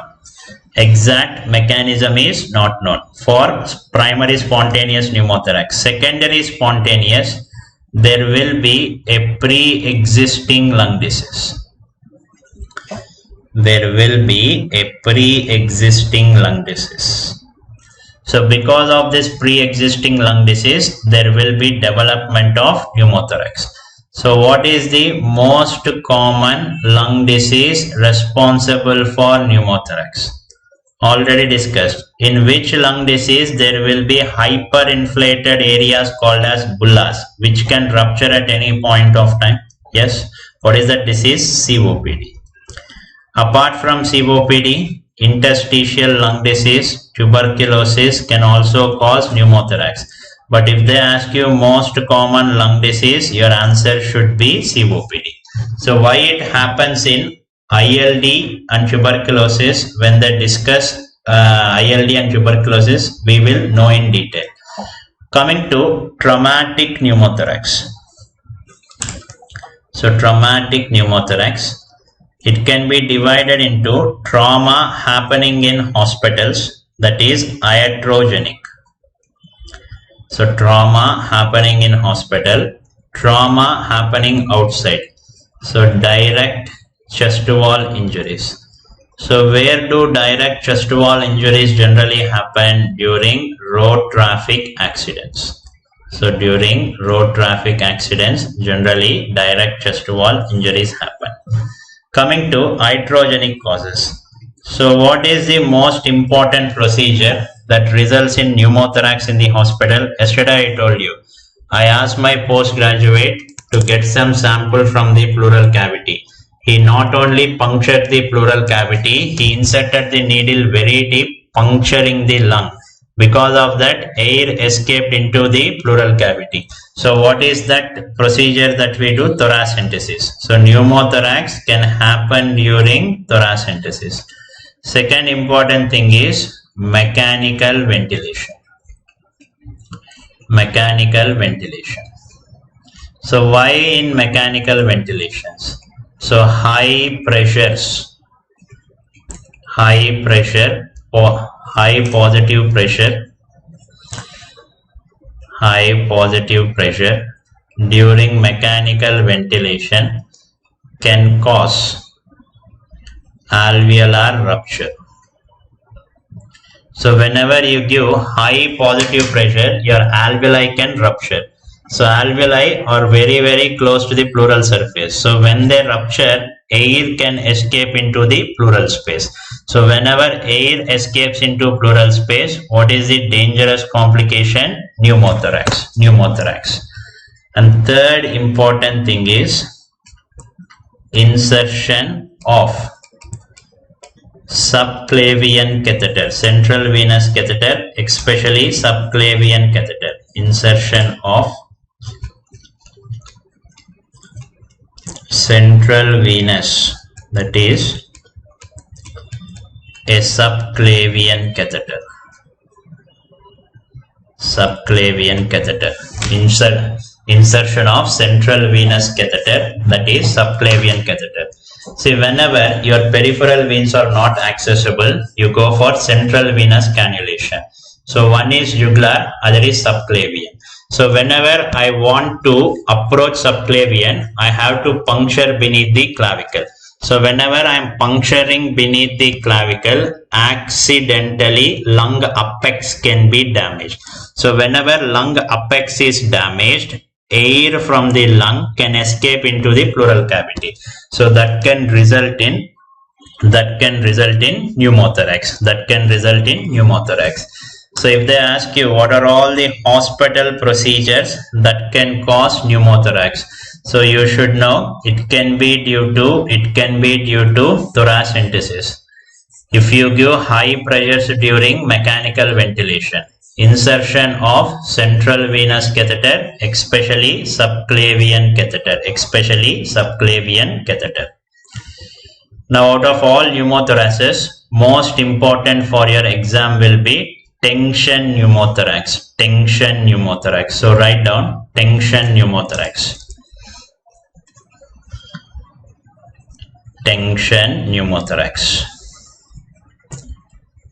So how it is happening? So for tension pneumothorax, the first prerequisite is presence of large air leak.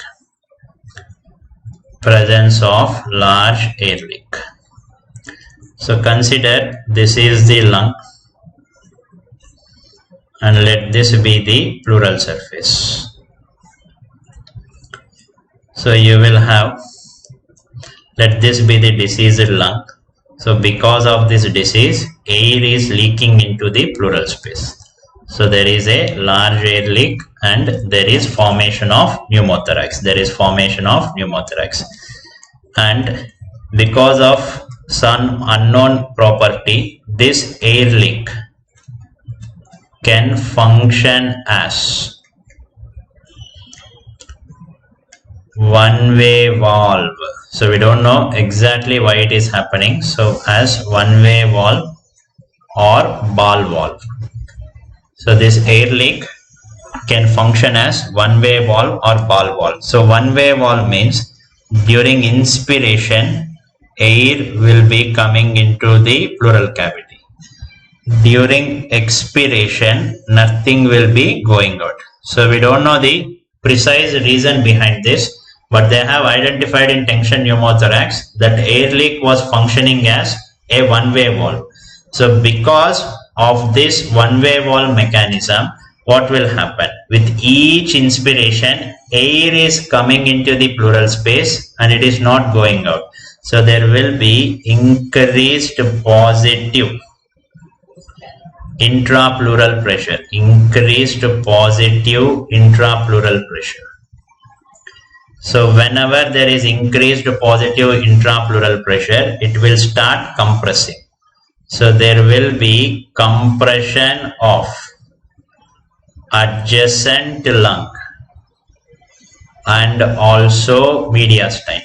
So mediastinum. So adjacent lung and mediastinal vessels. So whenever the mediastinal vessels are getting compressed, there will be decreased venous return. So because of decreased venous return, there will be decreased cardiac output. There will be decreased cardiac output. So that results in hypotension. That results in hypotension. And ultimately, patient lands up in shock. Now, why this is called as tension pneumothorax? Not because patient is in hypotension and doctor is getting tension actually. So what exactly is happening in this patient? So there is increased build-up of pressure within the pleural space, and that pressure is causing compression. Because of that compression, there is reduced venous return, reduced cardiac output, resulting in hypotension and shock. So that pressure is also called as tension. So that's why it is called as tension pneumothorax. There is a lot of pressure in the pleural space which is compressing and not allowing circulation. So pressure is also called as tension because this is happening due to build-up of tension within the pleural space. It is called as tension pneumothorax. It is called as tension pneumothorax. Now, this tension pneumothorax is a medical emergency because the patient is in shock. It is generally a medical emergency. And most importantly, it is a clinical diagnosis. So no need to do any investigation to call it as tension pneumothorax. Patient is having features of pneumothorax and hypotension. It means it is tension pneumothorax. So because before you send him to a X-ray or you do something, patient may not survive because it is a very, very large compression. Immediately patient can go into cardiac arrest. So don't wait. If there is a tension pneumothorax, go sending him for X-ray, sending him for CT chest. It is a medical emergency and generally it is a clinical diagnosis. So what will be next step or best step in management of tension pneumothorax? Always remember, whenever I mention it is a medical emergency, the next or best step will be the procedure which will save the life of the patient. So life is most important here. So the next or best step here is insertion of a wide bore needle. Insertion of a wide bore needle on affected side, followed by ICD insertion, Now because there is more pressure in the pleural cavity and it is causing compression, by putting a needle you can relieve the compression. So once you relieve the compression, circulation will improve and patient may improve. But this single needle cannot drain the whole air. So for better drainage, we immediately put an intercostal drain. Now there will be some very, very smart students asking me, So instead of putting a needle, why can't we put ICD in the first instance itself? So what you need to understand is, for me to put a needle, it will take less than 5 seconds. I take the needle, I insert. But ICD is a minor surgical procedure. I should follow aseptic precautions. I should give an incision. I should take the tube. I should insert. It will take me at least 5 minutes. So here, if your 5 minutes will definitely cause deterioration in the patient. Because emergency means you should do within seconds. So what can be done within seconds? Needle insertion. So first insert a needle. So then you bring the ICD and you can put the ICD. So next question is, what is the ideal site of needle insertion? What is the ideal site of needle insertion, and what is ideal site of ICD insertion? Ideal site of ICD insertion. So write down, for ICD insertion, it is always a single answer. 5th intercostal space near the mid-axillary line. 5th intercostal space near the mid-axillary line. For ICD insertion, according to new guidelines, it is 5th intercostal space, mid-axillary line. So it has been changed recently. If it is not given in the option, you can follow the old guidelines. 2nd intercostal space, mid-clavicular line anteriorly. Mid-clavicular line anteriorly. So these are the new guidelines. So according to new guidelines, site of ICD insertion and site of needle insertion are similar. 5th intercostal space, mid-axillary line. But for needle insertion, there is also a second option. If 5th intercostal space is not given in the option, you can go for 2nd intercostal space, mid-clavicular line anteriorly. Mid-clavicular line anteriorly. See, intercostal drainage means you are putting a tube within the thoracic cavity, so that can also be called as thoracostomy. So generally here you get that triangle of safety, that 5th intercostal space. So that everything is a surgical aspect. It will be discussed in your surgery. Okay. So if they ask you, a patient in tension pneumothorax, what is the next step or best step? Always should be the life-saving method, that is insertion of wide bore needle. So for needle, according to new guidelines, 5th intercostal space. If it is not given, you can go for 2nd intercostal space, mid-clavicular line. But for ICD, it is always a single answer. That is 5th intercostal space near the mid-axillary line.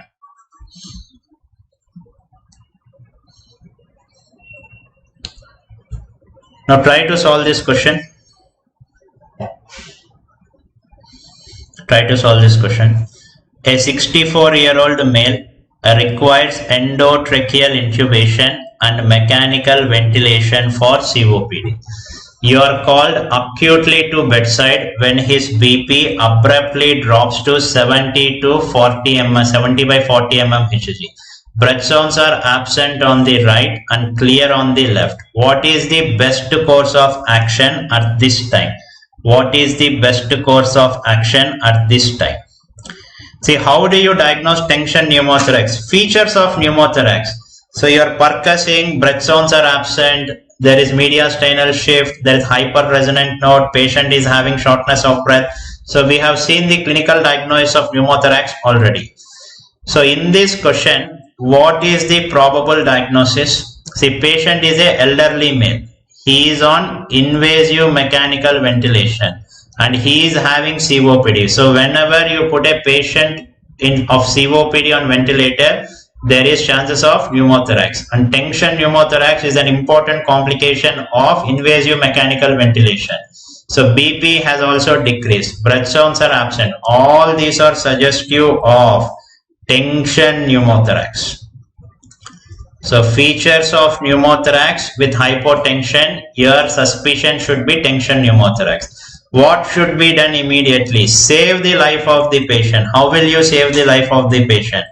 Place a wide bore needle in the right second anterior intercostal space to alleviate a tension pneumothorax. So because it is a right sided disease, you put it on the right side. So place a large bore needle in the right second anterior intercostal space to alleviate tension pneumothorax. So here for 16th question, answer is option C. Male with car accident, recent AIMS question, dyspnea, chest pain, anterior chest wall bruit, peripheral pulses present. In percussion there is tympanic knot, pelvis was normal, decreased breath zones on left side, tachypnea with low BP. So what is your diagnosis here? What is your diagnosis here? What is the diagnosis here? Yes, what is the answer here? So here there is trauma history. Along with that, tympanic knot, decreased breath sounds.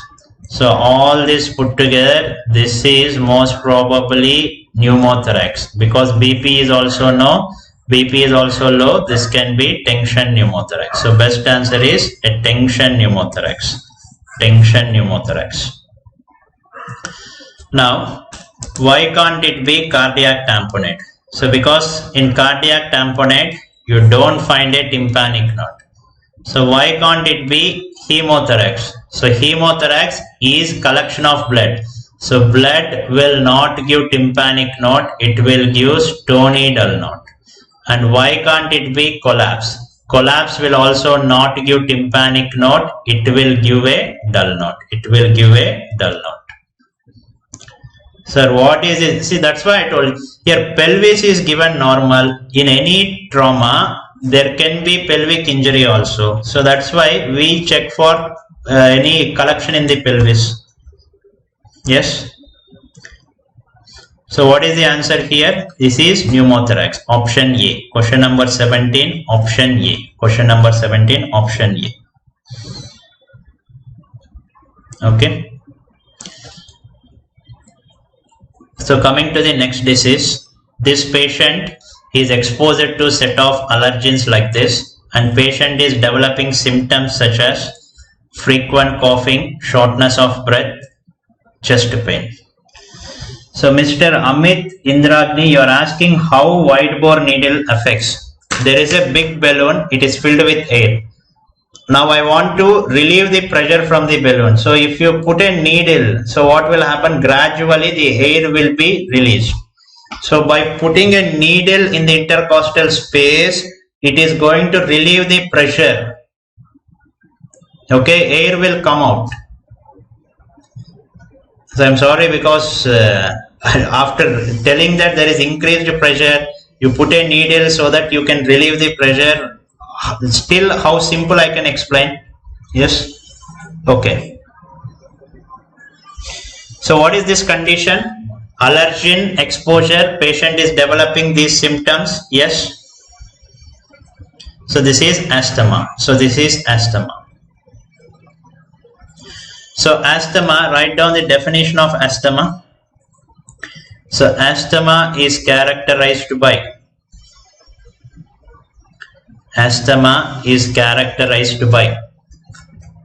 shortness of breath. Patient can have shortness of breath, cough, wheeze. So he can have any of these symptoms or combination of these symptoms: shortness of breath, cough, wheeze. Okay, due to variable and reversible bronchospasm associated with airway hyperresponsiveness airway hyperresponsiveness to variety of stimuli. So to variety of stimuli.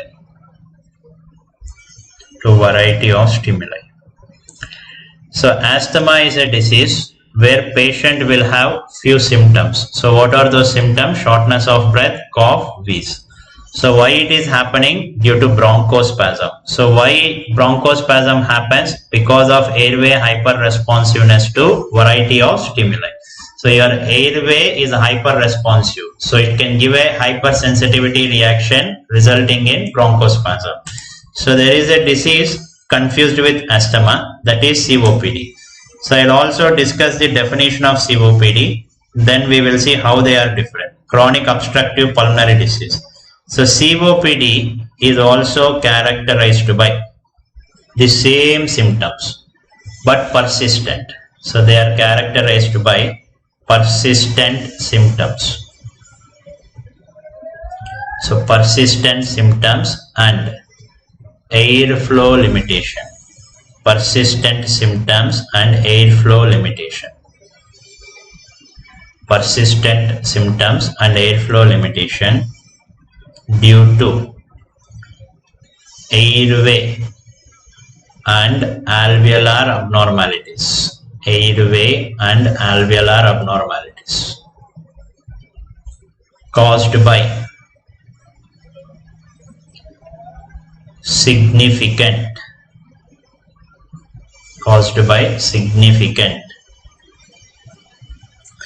exposure to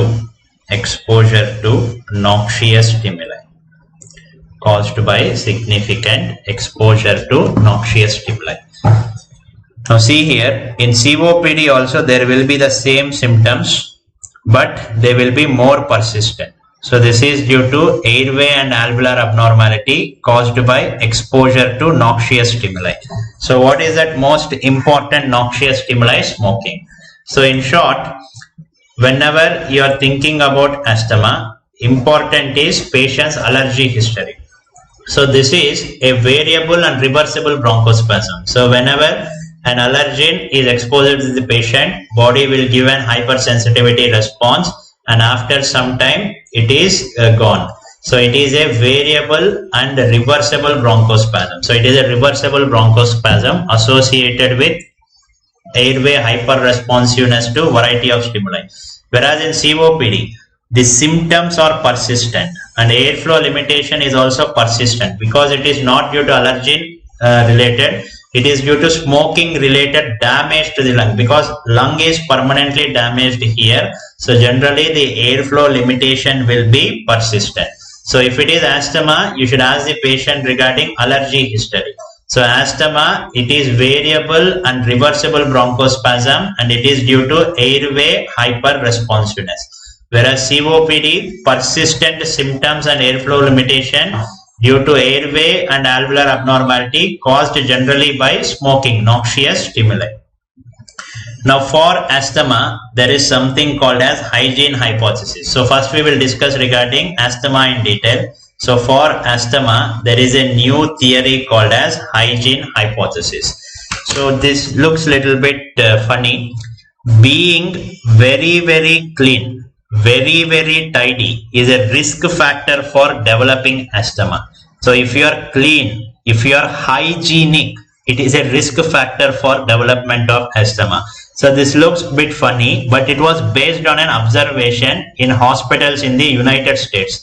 So what they have found out is children coming from rural areas were having less tendency to develop asthma, whereas children coming from urban areas were having more tendency to develop asthma,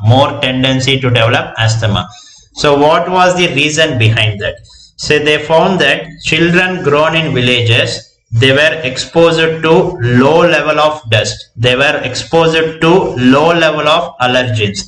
So this low level of allergens continuously was educating the immune system not to react excessively. So for this, I will give you a classical example. After so many days, you are taking bath with cold water for the first time. So on the first day, you will be shivering like anything, dancing like anything. Now if you continuously take cold water bath for next 20 days, on the 21st day also, you will shiver a bit, but when compared to first day, your shivering will be 80 to 90% reduced. So what was the reason behind this? So because of daily exposure to cold water, your receptors on the skin have become educated. So they have found out this is something routinely happening. This is something routinely happening. So no need to give that hyper responsiveness. So this is how your body's receptors are getting educated. In the same way, low level of dust exposure in childhood can reduce the risk of asthma. It is just a theory, not yet proved, but once asked in your exam. So write down few exposures in early childhood can educate the system. So somebody is telling that's why females are more prone to asthma. Actually, females are more prone to asthma. That is a true statement. Yes. So few exposures in early childhood can educate the immune system and thus protect against development of allergic diseases. Yes, hostel boys are always not prone to asthma. You are protected against asthma, don't worry. So the few exposures in early childhood can educate the immune system and protect against development of allergic diseases. So reduced risk of asthma was seen in children grown near agricultural areas. So children grown near agricultural areas. So because in agricultural areas, frequent exposure to dust. And recent theory has shown that in the childhood, even hookworm infection and also H. pylori infection. So hookworm infection and H. pylori infection, in this also there is low risk of asthma. So what is the reason behind hookworm and H. pylori infection? Studies have shown that these organisms produce a few substances which will reduce the hyperresponsiveness. So we don't know the exact substances. So they found out the tendency of hyperresponsiveness was less in patients infected with hookworm and H. pylori. So they thought that these organisms were producing few substances which were reducing the airway hyperresponsiveness. So previously asked question, which of the following is having low risk of asthma? So in the options, either you should select H. pylori infection, hookworm infection, children grown near agricultural areas. So in short, being clean, being hygienic is a risk factor for development of asthma, but a definite risk factor for development of COVID. So thinking that you will escape from asthma, if you stop being hygienic, you will be affected by COVID. So this is a double-edged sword. Okay. So low risk of asthma, you should know these three things. So children grown near agricultural areas, hookworm infection, H. pylori infection, H. pylori infection. Now with help of a table, let us see the differences between asthma and COPD. So whenever I want to study about asthma, generally it is allergen related, whereas COPD is smoking related, wherever COPD is smoking related. In asthma, it is reversible airflow limitation. In COPD, it is persistent airflow limitation. Asthma, generally early presentation. So majority of the patient will be young age, children and also young adults. Whereas COPD, it is delayed presentation. So why COPD has delayed presentation? The simple reason is, so for a person to develop COPD, he should have smoked for at least 20 to 30 years. So if at all he starts smoking at his 20th year, by the time he develops COPD, his age will be somewhere 50 years. Okay. So COPD patients are generally elderly, because for COPD to develop, they should have significant smoking history of 20 to 30 years. So by the time they reach 50th year, then only it generally manifests. Then asthma, because it is a reversible airflow limitation, there will be good relief with bronchodilators. Because there is no significant lung damage, it is a reversible airflow limitation. So during that episode, patient will have good relief with bronchodilators. Whereas COPD, only partial response. There is lung damage, so it will be only partial response. So whatever guidelines I discuss about asthma, they are called as GINA guidelines. So GINA means Global Initiative for Asthma.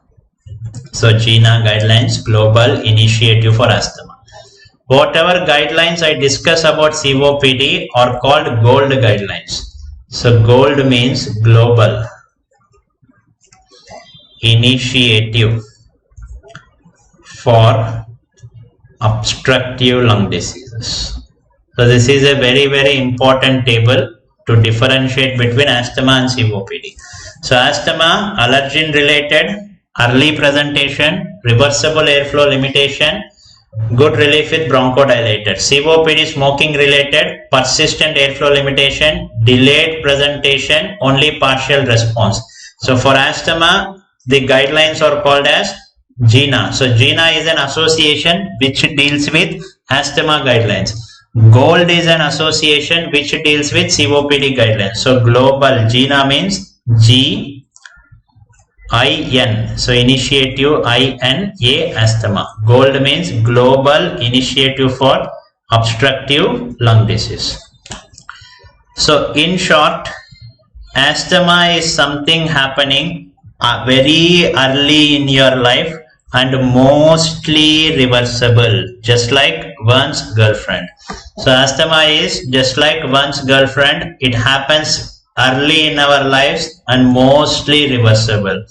Whereas COPD is something happening late in your lives, mostly persistent, just like one's wife. Very, very horrific and terrible experience.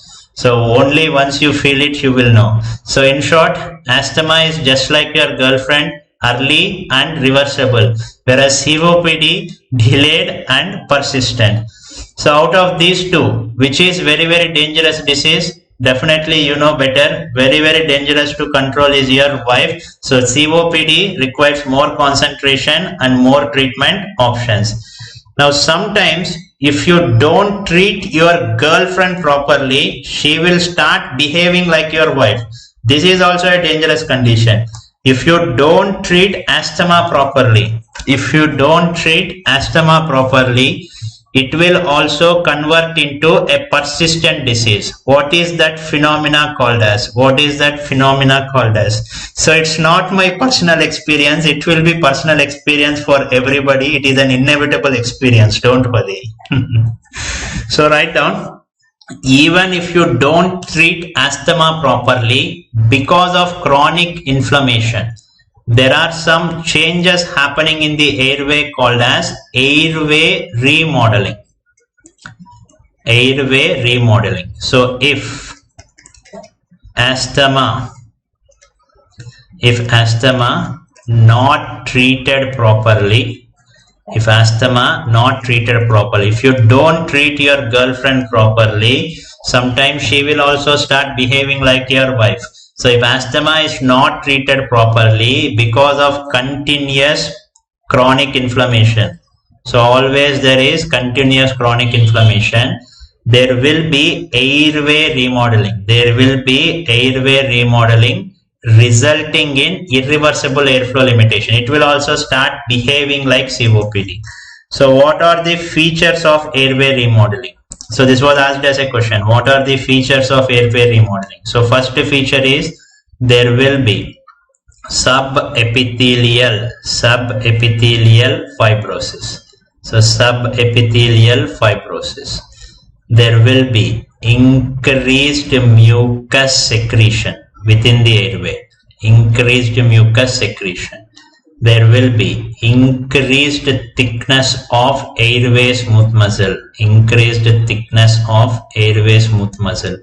So let us discuss later regarding girlfriends and wife. Now let us concentrate on the topic angiogenesis.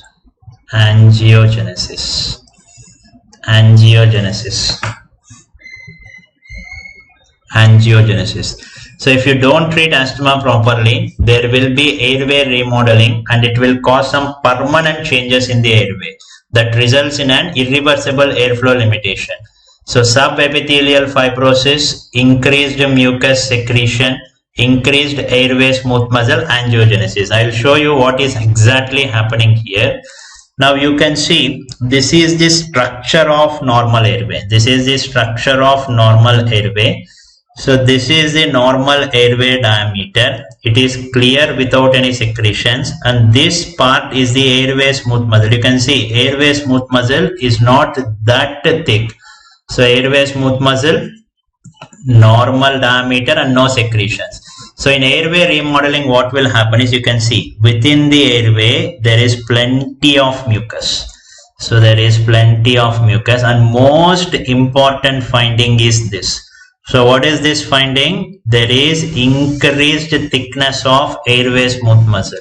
So there is increased thickness of airway smooth muscle. So this is a permanent change now.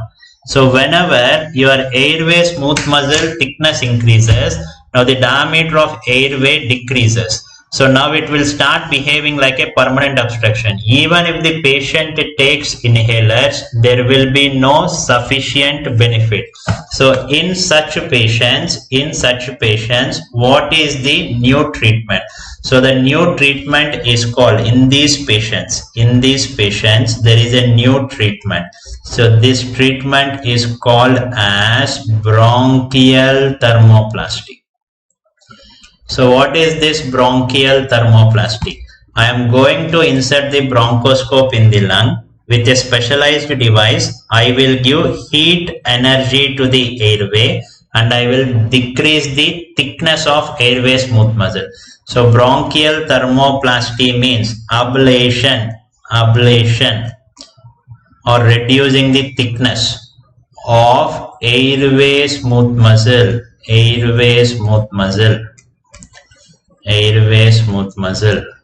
by delivery of thermal energy. So recently asked question, bronchial thermoplasty is useful in management of which disease? Bronchial thermoplasty is useful in management of which disease? Your answer is asthma. So whenever there is poorly controlled asthma and there is increased airway smooth muscle thickness resulting in a irreversible airflow limitation, this is one of the treatment options. So what you are doing, you are putting a bronchoscope and with help of a specialized probe, you are delivering heat energy to the airway smooth muscle. So because of that heat energy, there will be reduction in thickness of airway smooth muscle. So once you give heat energy and you are decreasing the thickness of airway smooth muscle, the diameter of the bronchus will improve. So whenever the diameter of bronchus is improving, now the patient's symptoms will be declining. So this is it, bronchial thermoplasty, advanced method. So when all the medical management fail, so this bronchoscopic method can be done. Okay. So this is bronchial thermoplasty. So we cannot use for COPD because in COPD there is no increased airway smooth muscle. It is not in bronchus. So COPD is at the level of alveoli. So till that this instrument will not go. You cannot use it for COPD because the disease is very distally. You cannot pause any object there.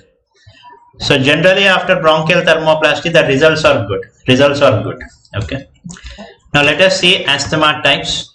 Extrinsic or atopic asthma, intrinsic or idiopathic. Yes, it is costly. It will cost about 1 to 2 lakhs.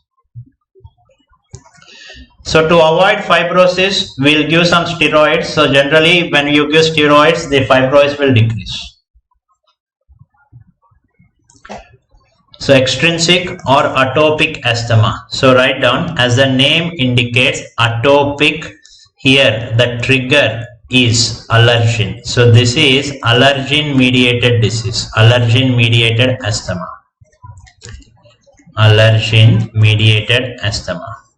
And if they ask you what is most common allergen responsible for extrinsic asthma? Your answer should be dermatophagoids. Your answer should be dermatophagoids. So what is this dermatophagoids? It is a house dust mite. Dermatophagoids means house dust mite. And because this is classical asthma, serum IgE will be elevated. And this is classical asthma, it is a type 1 hypersensitivity. So skin test will be positive for some allergen. So skin test will be positive for some allergen. So this is childhood onset disease. So majority of these patients present in childhood onset disease. And most importantly, this is a mild asthma. So this extrinsic or atopic asthma is the most common type of asthma that we see in majority of the population. So these patients tell that they are getting symptoms after exposure to an allergen. And most common allergen here is dermatophagoids. What is dermatophagoids? It is house dust mite. And if I see in their blood, because it is allergy mediated inflammation, serum IgE level will be elevated. And if I do a skin test with an allergen, you can see the positive reaction. Skin test will be positive for allergens. And here it starts early childhood onset disease. And in majority it will be a mild asthma. Coming to the rare asthma and unclear mechanism, intrinsic or idiosyncratic. So we don't know exact mechanism of this disease. So the trigger is also not exactly known. So few people think it is due to some viral infections or it can be due to bacterial infection. So the trigger is unclear. Because it is not allergen mediated classical asthma, here serum IgE will be normal. And you cannot identify any allergen responsible for this. Skin test will be negative for all allergens. So skin test will be negative for all allergens. So this is an adult onset disease. So this is an adult onset disease. And the presentation will be more severe. You don't know why exactly it is happening. So you cannot give proper treatment here. See, allergen mediated, you know the allergens, you can avoid the allergens because it is a mild asthma, you can treat it properly. You don't know the exact trigger. So serum IgE was found to be normal in this set of patients. Skin test will be negative for all allergens, adult onset disease, and this is a severe asthma. Now, in extrinsic atopic asthma, there is a special type called as thunderstorm asthma. So this is a very, very important table for your exam, thunderstorm asthma. So why thunderstorm asthma happens? So whenever there are thunderstorms, there will be strong winds. So whenever there are strong winds, there will be dispersal of pollen grains in that area. So when there is dispersal of pollen grains in that area, patients already having asthma, now because of exposure to pollen grain, will get more symptoms. So this phenomena is called as thunderstorm asthma. So during thunderstorms, there will be dispersal of pollen. Due to dispersal of pollen by strong winds. So because the pollen is dispersed everywhere, now the asthmatic, whenever he inhales pollen, his symptoms will increase. So this phenomena is called as thunderstorm asthma. Thunderstorm asthma. So write down thunder. If they ask you what is the cause of, what is the most common cause of atopic asthma, your answer should be dermatophagoids. If they ask you what is the cause or allergen in thunderstorm asthma, your answer should be pollen. So allergen in thunderstorm asthma, your answer should be pollen. Allergy for thunderstorm asthma, your answer should be pollen. So seasonal asthma is generally extrinsic asthma. Okay. So next important is diagnosis of asthma. So write down diagnosis of asthma. So most important test in diagnosis of asthma is spirometry. So most important test is spirometry. So within this spirometry, you will notice an obstructive pattern. Now even COPD is obstructive. Asthma is obstructive. How will you differentiate COPD and asthma? So for this we have a test called as bronchodilator reversibility. So in asthma there is a property called as bronchodilator reversibility. So what is this bronchodilator reversibility? There will be increase in FEV1 more than 12% or 200 ml after SABA inhalation.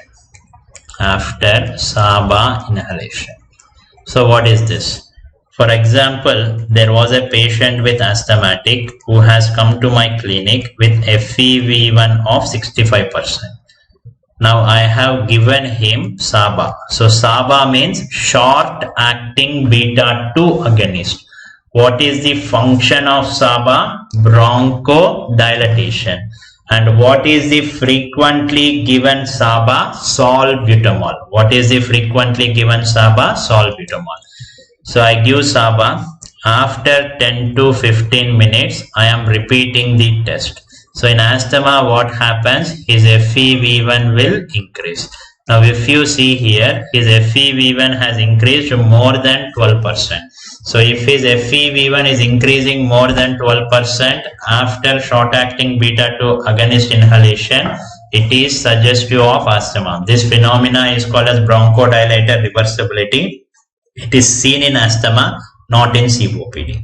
Second important test is PEFR variability. So PEFR variability more than 10% in a day. So what is this PEFR variability? So in an asthmatic, when will there be more symptoms? In an asthmatic, when will there be more symptoms? So brackets, it is OR. So in an asthmatic, when will there be more symptoms? Early morning or afternoon. So symptoms will be more in the early morning. So the reason is early morning there will be cold weather. So cold weather or cold air can directly cause bronchospasm. And by afternoon the symptoms will improve. Again in late night the patient will have more symptoms because of cold air. So now if you ask the patient to do PEFR, so in the early morning it will be less. By afternoon it will increase. Again in late night it will decrease. So if in a patient his PEFR is changing with periods in a day, so morning less, afternoon more, again night less. So this is also suggestive of asthma. So PEFR variability more than 10% in a day. And third important test is bronchoprovocation testing. So bronchoprovocation testing, also called as Methcolin challenge test. Methcolin challenge test. You must be knowing this methcolin is a bronchoconstrictor substance. On giving a bronchoconstrictor substance, there will be decrease in FEV1 more than 20% after methcolin inhalation. So in asthmatics, decrease in FEV1 will be more than 20% after methcolin inhalation. Now you should get a valid doubt. Even if a normal individual inhales methcolin, there will be decline in FEV1 due to the bronchoconstrictive property. Then how can you specifically say that this decline is only because of asthma?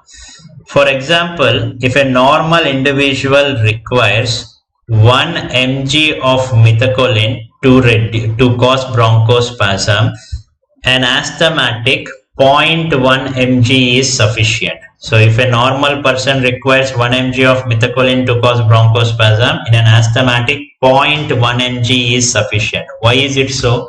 Asthmatic airway is hyper responsive. Even with low doses of methacholine, patient will get decline in FEV1. So this is suggestive of airway hyper responsiveness. So this methacholine challenge test will show you airway hyper responsiveness. So already we have discussed in the definition. Asthma is a disease characterized by bronchospasm. So what is the type of bronchospasm? It is reversible. It is variable. And why it is happening? Because of airway hyper responsiveness to variety of stimuli. But out of all this, if they just ask you what is most important in asthma diagnosis, spirometry should show obstructive pattern and a property called as bronchodilator reversibility. So at the end, what you should know, spirometry showing obstructive pattern and bronchodilator reversibility. And few patients with asthma can develop exacerbations and go into a dangerous condition called as acute severe exacerbation. Previously it was called as status asthmaticus. Now it is just called as acute severe exacerbation. So let us complete acute severe exacerbation, then I'll give you a break. So write down acute severe exacerbation of asthma. See, PEFR means peak expiratory flow rate. So yesterday in spirometry first page I have given you the difference between PEFR and MEFR. Acute severe exacerbation of asthma. So this is how patient looks in respiratory distress. So coming to clinical features. So patient speaks in single words. So patient speaks in single words. Instead of sentences, he will be speaking in single words. So this is a very, very important sign. See, whenever a patient is comfortable, if you speak to him, he will be continuously speaking like this. My name is so and so, I'm from this place, I have these ailments, so this is my clinical history. He'll be telling like that. But whenever a patient is in severe respiratory distress, if you just ask him, what is your name? This is how he'll answer. My. He'll take a breath. Name. He'll take a breath. Is. He'll take a breath. So patient speaking in single words indicates there is some significant respiratory discomfort. And his respiratory rate will be more than 30 per minute. His heart rate will be more than 120 per minute. And if you put your stent, there will be bilateral wheeze. And he will be using even his accessory muscles for respiration. There will be shortness of breath even at rest. And you can also notice a phenomena called as pulsus paradoxus. So I hope pulsus paradoxus is being discussed in your cardiology. Then what are the functional criteria? So what are the functional criteria? So in functional criteria, patient's PEFR will be less than 50% of predicted. His SpO2, saturation of oxygen, can be less than 90%. His PaO2 can be less than 60 mmHg. So this will be the initial presentation. This will be the initial presentation of a patient with acute severe asthma. So patient speaking in single words, high respiratory rate, high heart rate. If you put your stent, there will be bilateral wheeze. He will be using even his accessory muscles for respiration, shortness of breath at rest, a phenomena called as pulsus paradoxus. So Rachit Bandari, whenever somebody is having respiratory distress, they will be using their sternocleidomastoid neck muscles also for respiration. So you run for 3 kilometers till you get maximum respiratory distress. Open your shirt and see in your mirror. You can see your neck muscles also taking part in respiration. Okay. Accessory muscle use. I told you now, whoever is having doubt, run for 4 or 5 kilometers, come to the room, open your shirt and see in the mirror. You can see that respiratory distress. Then, for example, you are treating a patient with acute severe asthma. So initially he came to you with bilateral wheeze. After some time, when you put your stats, the wheeze completely disappeared, but you are not also hearing breath sounds. So what is this phenomena called as? What is this phenomena called as? This is called as silent chest. So development of silent chest during acute severe exacerbation of asthma, is it a good sign or bad sign? Development of silent chest during acute severe asthma, is it a good sign or bad sign? Actually, it is the worst sign. So what has happened? Previously, there was bronchospasm, but still some place for air to go in, come out and generate. So as the condition worsens, there will be near total bronchial obstruction like this. So your bronchus will be completely obstructed like this. So because of that, during inspiration and expiration, air will not be going. Because air is not flowing, breath sounds will be absent. So because breath sounds are absent, you will not listen anything in your chest. And because air is not going into the body, what will not go in? Oxygen. So gradually in the body, oxygen levels decreases. And air is also not coming out from the body. So gradually CO2 increases. So there will be declining O2 and increasing CO2. And moreover, my normal respiratory rate is about 12 to 15 per minute.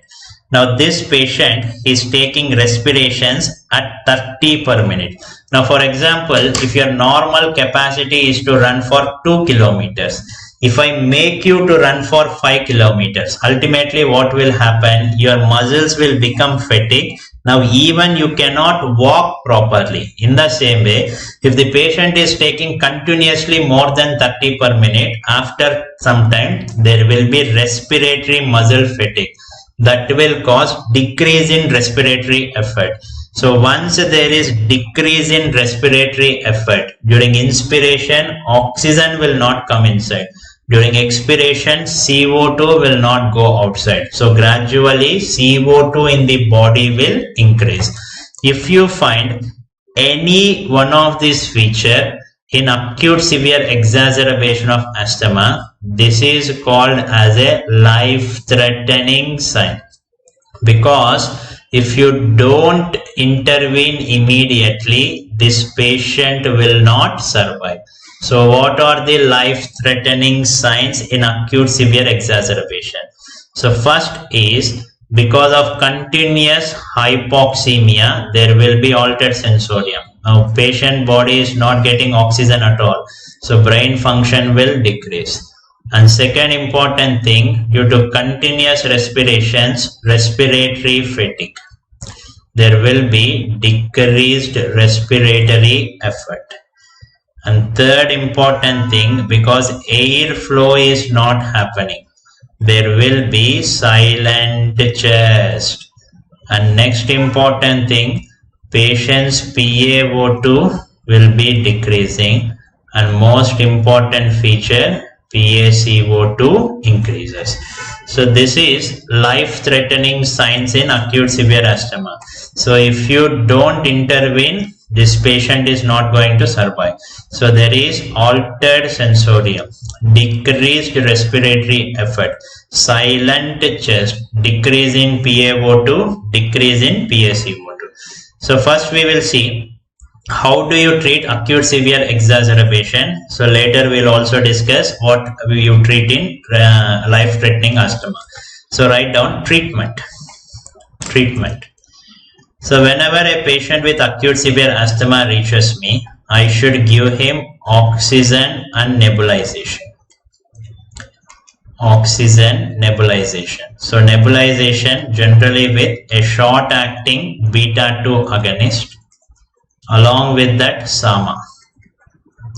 So SAMA is short acting muscarinic antagonist. Short acting muscarinic antagonist.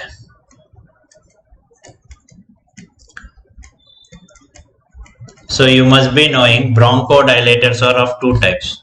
Beta 2 agonist is one type and other is muscarinic antagonist. So muscarinic antagonist means anticholinergic. So beta 2 agonist has bronchodilator property. Anticholinergic also has bronchodilator property. Anticholinergic is nothing but muscarinic antagonist. So frequently used SABA, you everybody know, salbutamol, albuterol. SAMA, it is nothing but ipratropium. Ipratropium. Along with this, we can also add ICS. So ICS means inhaled corticosteroids. So just 5 minutes, I'll complete the treatment and give you a break because I don't want to lose the flow. Inhaled corticosteroids. So initially give oxygen and nebulization. So there is a mission called as nebulizer which will generate aerosols of bronchodilator combination SABA, SAMA and inhaled corticosteroid. Second important thing is this patient requires IV steroid, intravenous steroid. So you should give a steroid injection. So this will decrease the inflammatory response. So this will decrease the inflammatory response. If the patient is not improving with above management, a trial of intravenous magnesium sulfate helpful.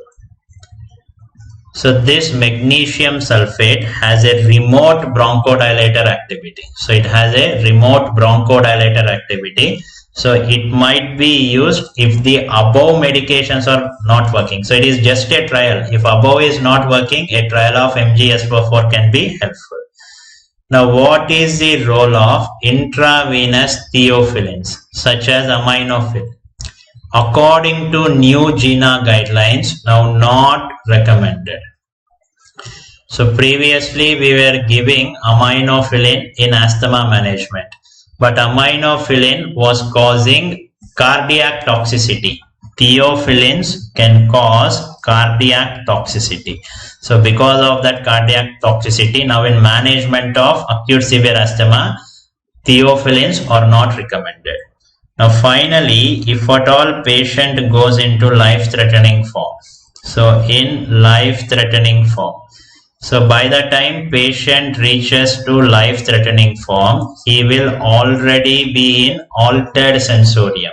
So whenever he is in altered sensorium, I cannot go for non-invasive ventilation. I directly go for invasive mechanical ventilation. In life-threatening form, we go for invasive mechanical ventilation. So invasive mechanical ventilation done. And what is the strategy that I follow? So the strategy, it is called as high inspiratory flow. High inspiratory flow plus prolonged expiratory time. High inspiratory flow and prolonged expiratory time. So in the ventilator, the most important setting in treatment of asthma is high inspiratory flow and prolonged expiratory time. Now, how is this helpful? What is the role of this strategy? Now, when a patient reaches to me with life-threatening asthma, this will be the condition of his bronchus. So, near total occlusion of his bronchus. Now, there are two goals in management. First goal is I should open this bronchus so that oxygen can go inside. and I should also facilitate carbon dioxide exit, because this patient will be having both hypoxemia and hypercapnia. So to facilitate the carbon dioxide exit, I should increase the expiratory time on the ventilator. So once you put a ventilator, it can control your inspiration, expiration, airway pressures and volumes. So what I do is, by giving high inspiratory flow, so that flow will open the bronchus. By keeping the expiratory rate, keeping the expiratory time more, it will facilitate carbon dioxide exit. So this high inspiratory flow is for oxygen entry. Prolonged expiratory time will facilitate carbon dioxide exit. So high inspiratory flow will cause oxygen entry. Prolonged expiratory time will cause carbon dioxide exit. It is as simple as this. There is something closer like this. I should open this. How will you open? By blowing air with great force. So this is high inspiratory flow. I should also facilitate carbon dioxide exit. So I am going to prolong the expiratory time. So this is the treatment of asthma. So initially we give oxygen, nebulization with SAMA, ICS, IV steroid, intravenous magnesium sulfate, IV theophylline, now not used. If it is a life-threatening form, invasive mechanical ventilation. And the most important strategy is high inspiratory flow, prolonged expiratory time. Okay. So epinephrine shot not useful, only in anaphylaxis. If it is anaphylaxis with laryngospasm, it can be helpful. So somebody is asking why there is altered sensorium. See, oxygen is decreasing in your body. So now you are typing because oxygen is being supplied to your brain. Cut off oxygen to your brain, you will experience what is altered sensorium. So this is for acute severe exacerbation treatment. Okay. So FeNO is not gold standard. Depo, it is not gold standard. It is an additional investigation. Again, it is a fancy and costly investigation. So how MgSO4 helpful? MgSO4 also has a bronchodilator property, remote bronchodilator property. Theophylline cause cardiac toxicity. So we'll take break for 15 minutes and we'll return.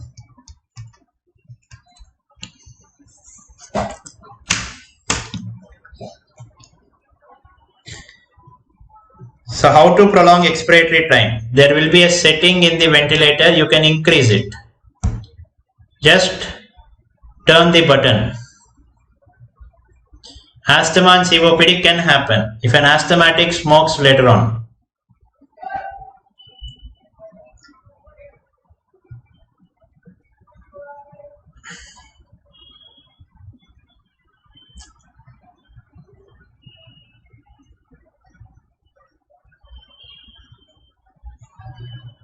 So PEFR, it has to be in the range of 80 to 100% of normal individual. Here it will be less than 50% of predicted, means less than 50% when compared to normal individual.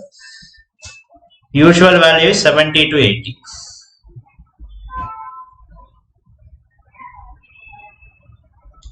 So silent chest, your bronchus is completely closed. Whenever your bronchus is completely closed, air will not flow. So for sounds to appear to be heard, air should be flowing. So Montelukast, no role in active exacerbation. It has a role in stable asthma that I will discuss next. See, what I have discussed here is exacerbation of asthma. See here, this was a topic, exacerbation of asthma. So in stable asthma, we will discuss stepwise treatment later on.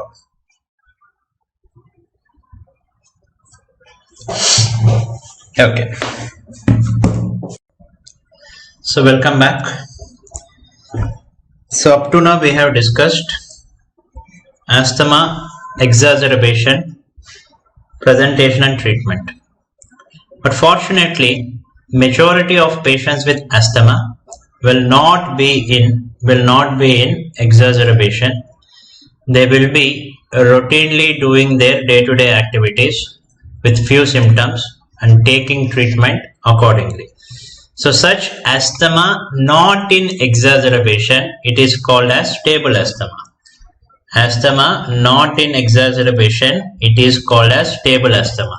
Now let us see the classification and stepwise management of stable asthma. Classification and stepwise management of stable asthma. So stable asthma means the asthma that you can manage at home, asthma that you can manage in the community. So whenever he comes to the emergency department with excess symptoms, it is exacerbation. So stable asthma means what asthma that you can manage in the community. So here we divide it into intermittent and persistent. So based on patient's daytime symptoms. So during the day, so whether he is getting shortness of breath, cough, nighttime awakenings. So in the night, disturbed sleep is nocturnal awakening. So intermittent asthma, the classification, daytime symptoms less than 2 per week. So mild persistent, more than 2 per week, moderate persistent, daily, severe persistent throughout the day. Nocturnal awakenings, when you call it as intermittent, if the nocturnal awakenings are less than 2 per month, more than 2 per week. Sorry, less than 2 per month, less than 2 per week, more than 2 per week,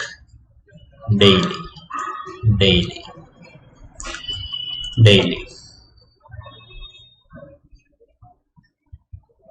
So this is classification and management of stepwise asthma.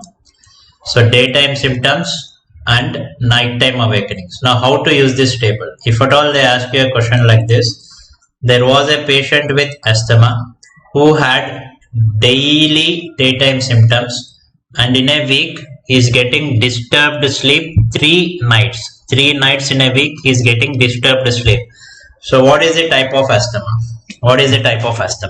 So daily in the daytime he is having symptoms, and in a week he is getting disturbed sleep 3 days. In a week he is getting disturbed sleep 3 days. So in a single week. So by seeing this table, daily daytime symptoms and disturbed sleep more than twice in a week, this comes under moderate persistent asthma. So this comes under moderate persistent asthma. Now how to treat these patients? So if it is intermittent asthma, I generally start step 1 management. If it is mild persistent asthma, step 2 management. According to the severity, I am going to increase these steps. Step 3 management. In severe, it will be step 4 management. Even after giving step 4 management, if patient not improving,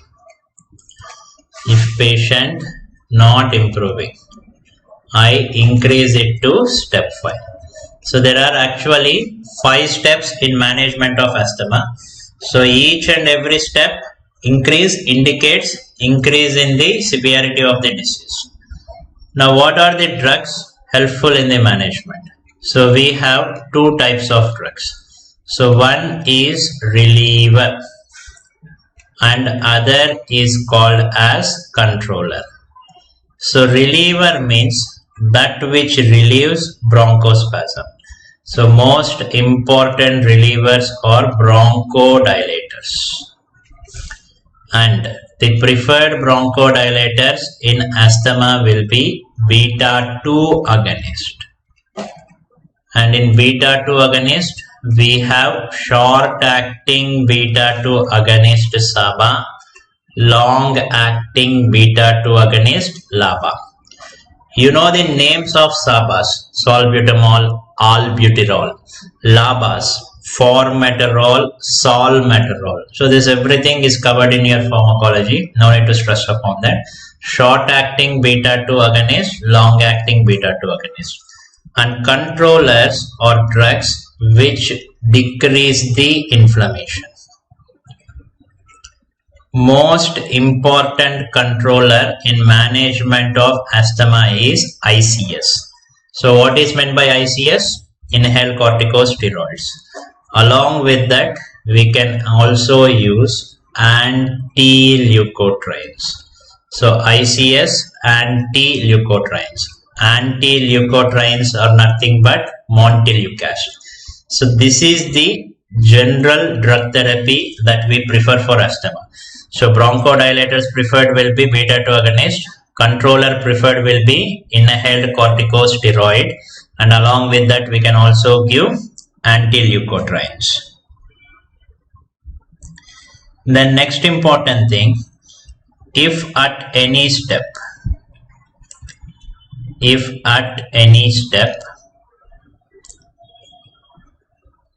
patient develops acute symptoms or acute shortness of breath. So acute symptom here is shortness of breath. You should give a rescue therapy. Now suppose this fellow was an asthmatic, he was doing his routine work, suddenly he developed breathlessness because of some exposure of some allergen. So you should give a rescue treatment immediately to help him out. So according to the new guidelines, what is the rescue treatment preferred? So it is low dose inhaled corticosteroid, also written as LDICS. Along with that, formoterol. So with this combination, they found out there was decrease in exacerbation rate, and also better bronchoprotection.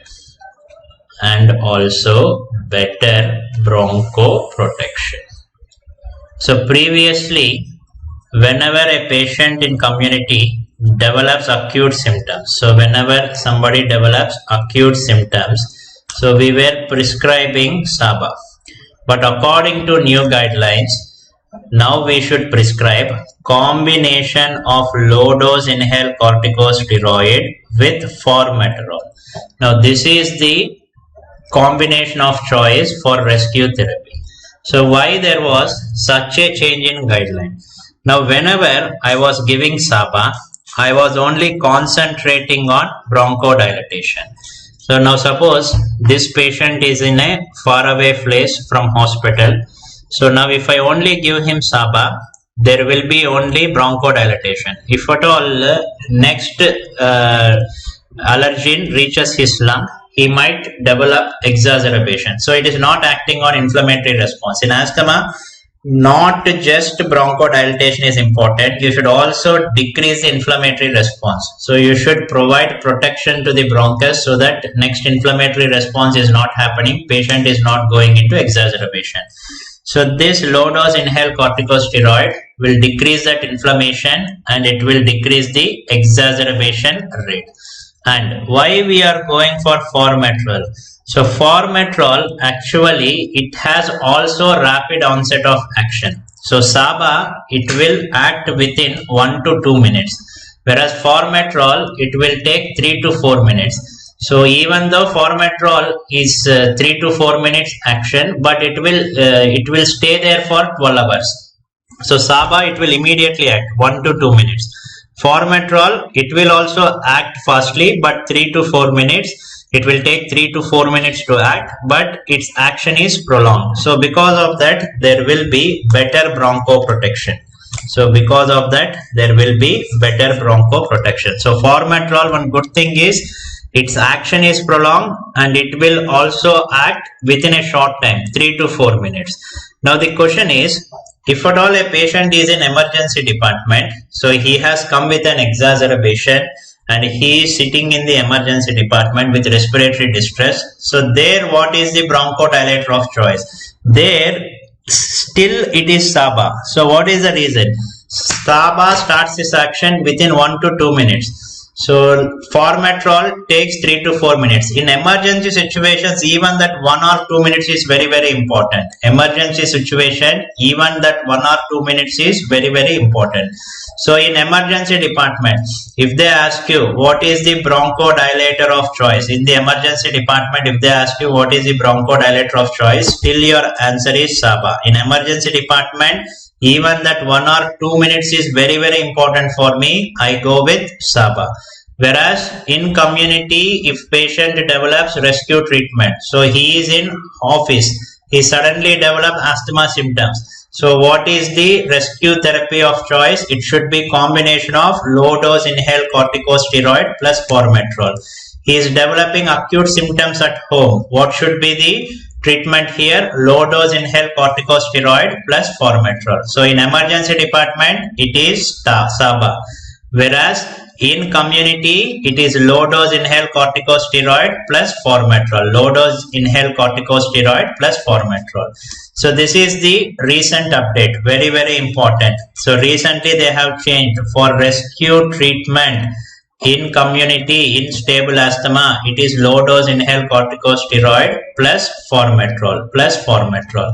Now let us see in detail the stepwise management. So we have 5 steps in management of asthma. So you should divide this. So what if the patient develops acute symptoms at any step? And what is the maintenance therapy that should be regularly given? So what is the add-on therapy? Based on patient's affordability, it can be added for better control. So coming to the step 1, step 2, step 3, step 4, step 5. Point to be noted. Let it be at any step. If patient is developing acute symptom. See, formoterol is a long-acting beta-2 agonist.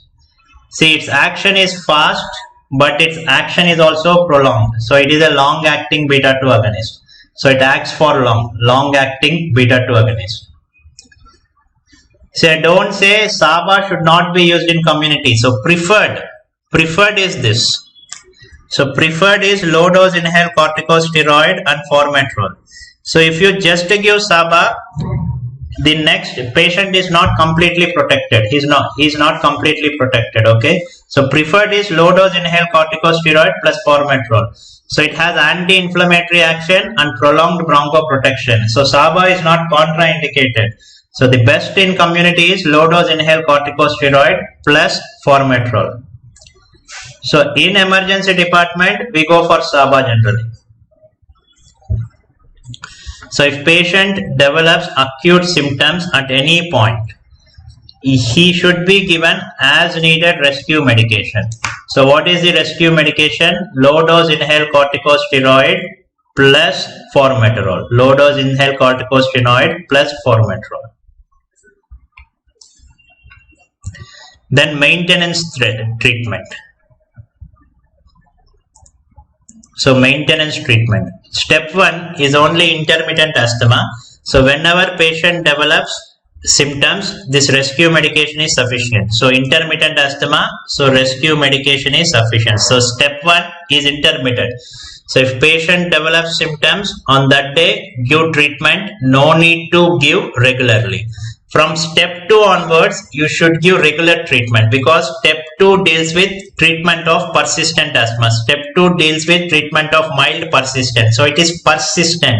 So regular treatment is required. So in step 2, we add daily low dose inhaled corticosteroid. So I ask the patient daily morning and evening he should take a inhaler puff of low dose inhaled corticosteroid. Now the question is, in the afternoon, if the patient develops shortness of breath, what should be given? In the afternoon, if the patient develops shortness of breath, do not hesitate to give rescue medication. If patient develops acute symptoms, give rescue medication. See, I think you should be knowing a drug called as sorbitrate in cardiology. So sorbitrate, in few patients it will be given regularly. Morning and evening they will be taking sorbitrate. And doctor will advise that in between also, if you feel any chest pain, immediately take a sorbitrate. In the same way, rescue medication is as on when needed. If patient feels some respiratory discomfort, immediately he can take that rescue medication. So daily morning and evening he will be using low dose inhaled corticosteroid in step 2. So in between, if it develops any issue, he can use that rescue medication immediately. In step 3, we give daily low dose inhaled corticosteroid along with that LABA. In step 4, if patient is not improving with above combination, I increase the dose of low dose to medium dose. So medium dose inhaled corticosteroid plus LABA. And in step 5, daily high dose inhaled corticosteroid plus LABA. So even with this treatment, if patient is not improving at this level, so refer the patient to a specialist center. So refer a patient to a specialist center. And what do you do in specialist center? We give biological therapy that I will discuss. So step 5, I increase it to high dose inhaled corticosteroid along with that LABA. So even with this treatment, if patient is not improving, we refer to a specialist center. And what do they have in specialist center? They have facility for giving biological treatment. Now coming to add-on therapy. So this is not compulsory. So based on the patient's affordability, you can add some drugs for better control. So in step 2, I can add anti-leukotrienes.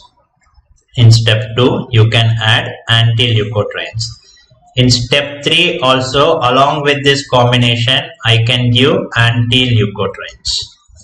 In step 4, we can give anti-leukotrienes as add-on therapy. Along with that, I can give tiotropium. So what is tiotropium? It is big brother of ipratropium. Long-acting muscarinic antagonist. And in step 5, I can continue tiotropium. Along with this, I can add oral steroid. So in the old guidelines, oral steroid was actually included in this maintenance therapy. But because of side effects of oral steroids, now it has been changed only to add-on treatment.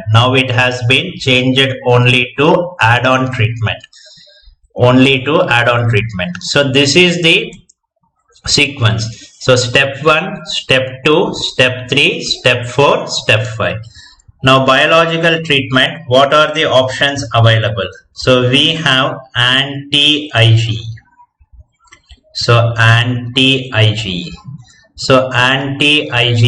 it is omalizumab. Anti-IL-5.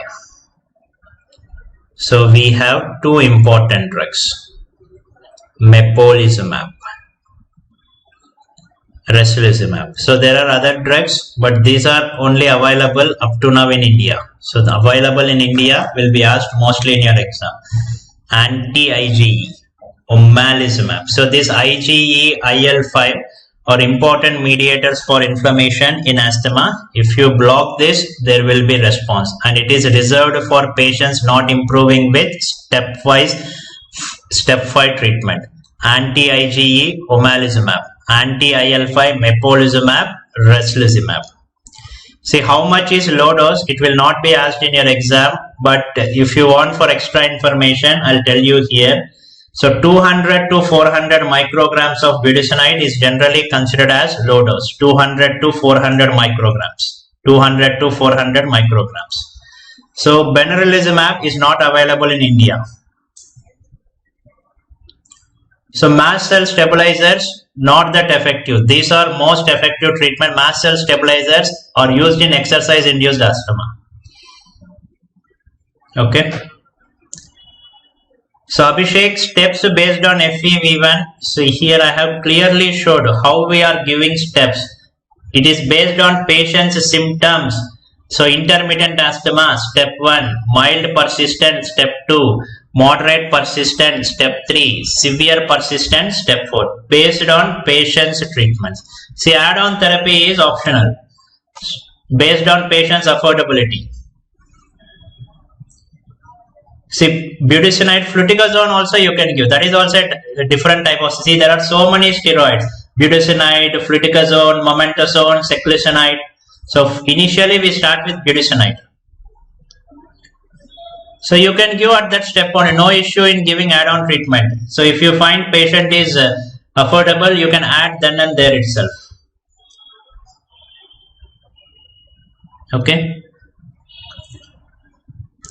So this is the general management. So according to patient's clinical scenario, we add this treatment. So if a patient is having moderate persistent, we give step 3. So daily low dose inhaled corticosteroid with LABA. Along with that, we can add anti-leukotrienes. It is optional. So generally we give treatment for 2 months. So once the patient is improving, we gradually taper in the span of 1 month. So generally this treatment we continue for 3 months at least. Okay. Now suppose there was a young female who has come to your clinic. So she was having asthma symptoms. So you have diagnosed it to be mild persistent asthma and you have prescribed her on daily low dose inhaled corticosteroid. Listen, this question very important. You have prescribed her on daily low dose inhaled corticosteroid and you have clearly told that use low dose inhaled corticosteroid regularly morning and evening, and in between if you get any problem you can use the rescue medication. And she was super rich. You also have prescribed anti-leukotrienes. After 2 days she comes back to your clinic, throws inhalers on your face telling that her asthma symptoms are not improving. So she starts abusing you. What will you do next? So you have put a patient effectively on step 2 treatment. Effectively on step 2 treatment. A super rich, arrogant young female on step 2 treatment. And she is coming back to your clinic telling that her asthma symptoms are not improving. What will you do next? So what will you do next? So what will you do next? Yes. So will you go to step 3 management or will you do something else? Will you go to step 3 management or will you go to something else? See, whenever you are thinking of increasing the management or increasing the dose of any drug in asthma, always check her inhaler technique. Always check her inhaler technique.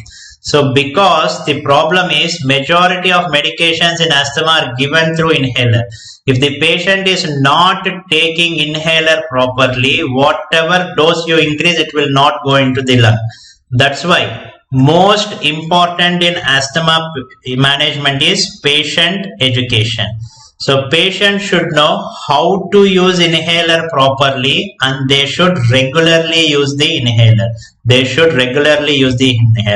I'll tell you why education is very important. If you don't educate patient properly, things like this will happen.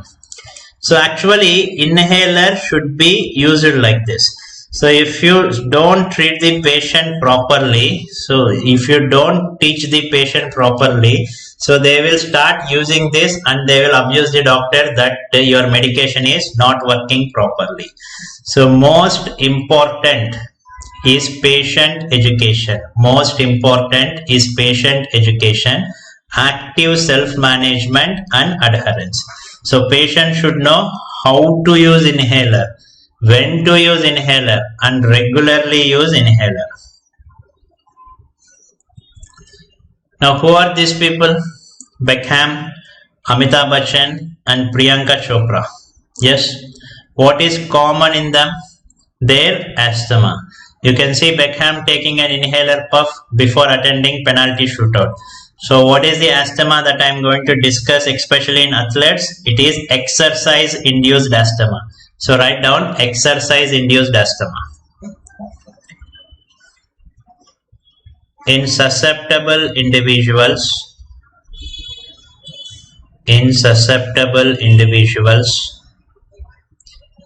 exercise can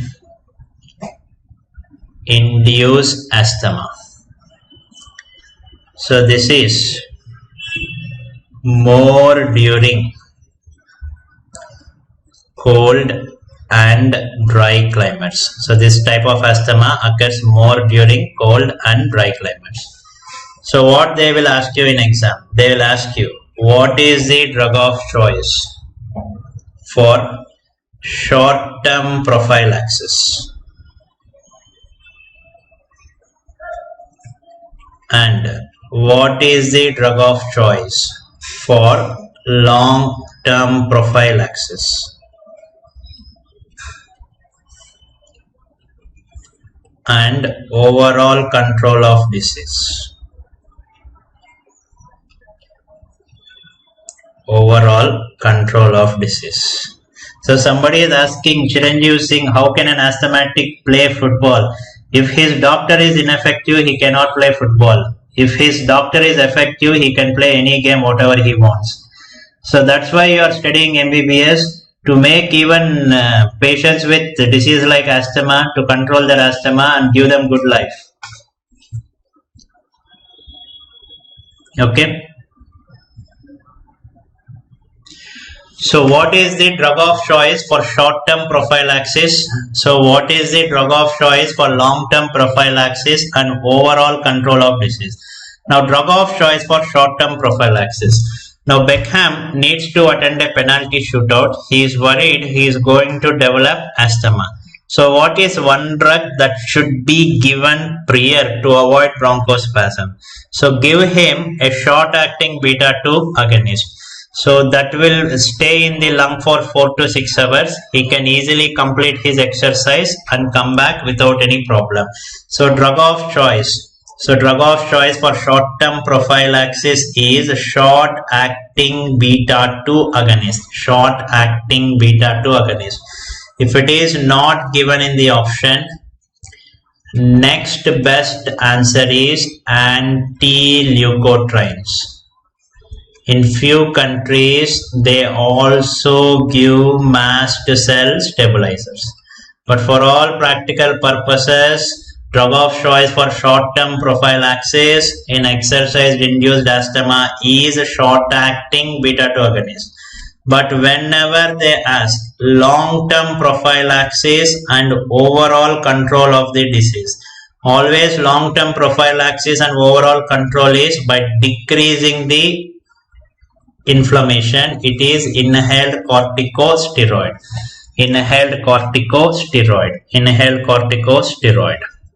So drug of choice for short-term prophylaxis, SABA. If it is not given in the option, next best answer is anti-leukotrienes, mast cell stabilizers. Drug of choice for long-term prophylaxis and overall control of disease is inhaled corticosteroid. Next, we are going to discuss about a drug which causes asthma. Can you tell me what is the drug that causes asthma? Yes, drug that causes asthma. It is aspirin. So write down aspirin-induced asthma. So in susceptible individuals,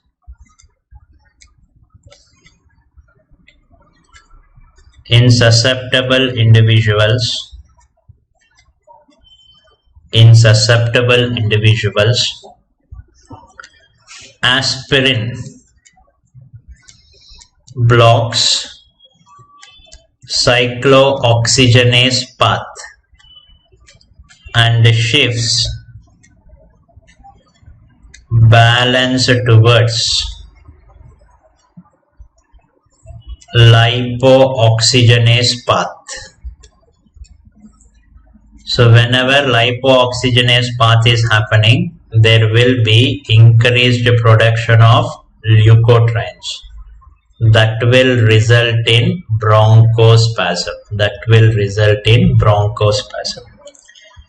So in my body there is a substance called as arachidonic acid. Arachidonic acid. So this arachidonic acid is either metabolized through cyclooxygenase path. So when it is metabolized through cyclooxygenase path, what is the end product? Prostaglandins. If it is metabolized through lipooxygenase path, the end product here will be leukotrienes. End product will be leukotrienes. So aspirin in susceptible individuals, what it will do? So it will block this cyclooxygenase path. Aspirin will block this cyclooxygenase path, and not just blocking this cyclooxygenase path, it will shift the balance completely into lipooxygenase path. So whatever arachidonic acid is left, everything will be converted into leukotrienes. So whenever leukotrienes increase, what will happen? There will be bronchospasm. Now coming to the treatment.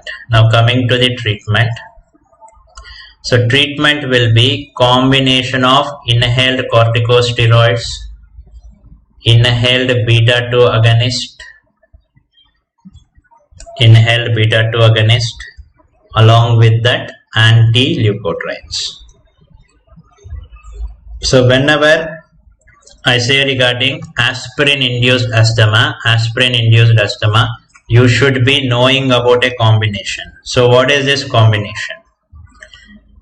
Nasal polyps, asthma and aspirin sensitivity. So what is this combination also called as? It is called as Samter's triad.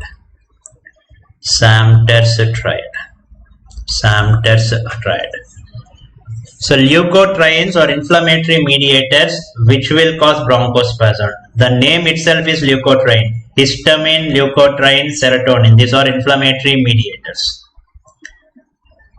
Okay. So this is regarding aspirin-induced asthma. In susceptible individuals, what will aspirin do? Aspirin is going to block this cyclooxygenase path. Because this cyclooxygenase path is not happening, all the arachidonic acid will get converted into leukotrienes. If leukotrienes increases, what will happen? There will be bronchospasm. Previously in aspirin-induced asthma, 2 questions were asked. So what is the mediator responsible for aspirin-induced asthma? The mediator responsible is leukotriene.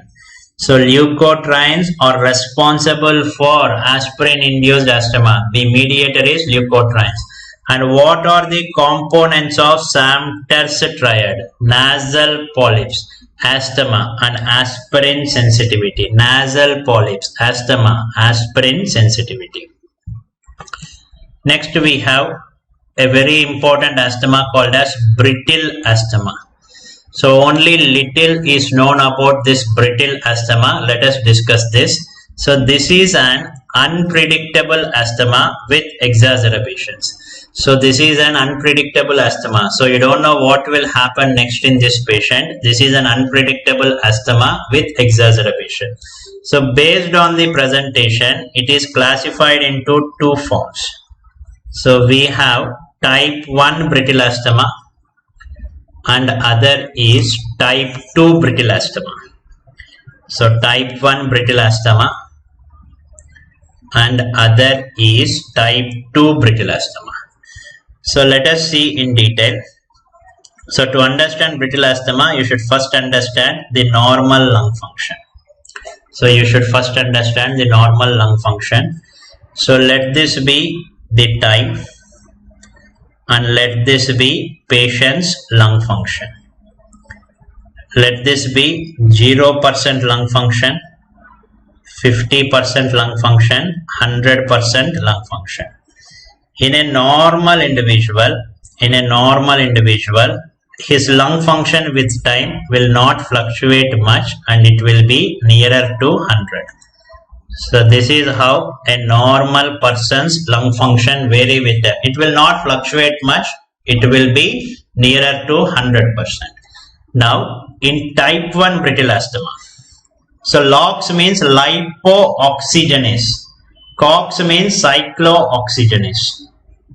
So in type 1 brittle asthma, there will be rapid and frequent fluctuations in lung function. So his lung function will be normal decreasing. It will be like this, resulting in exacerbations. So there will be frequent fluctuations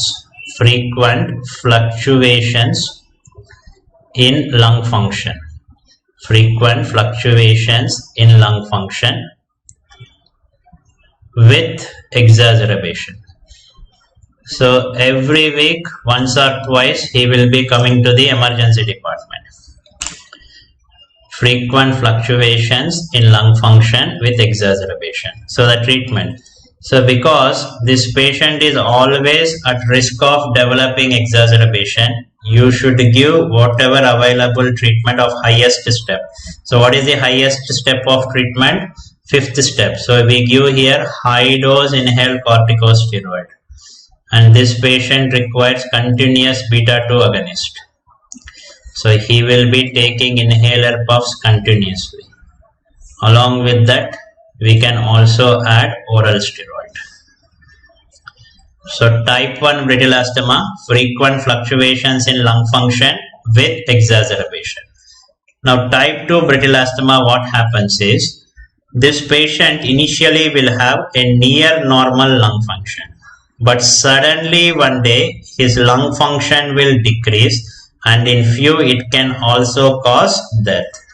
So in type 2 brittle asthma, there will be near normal lung function.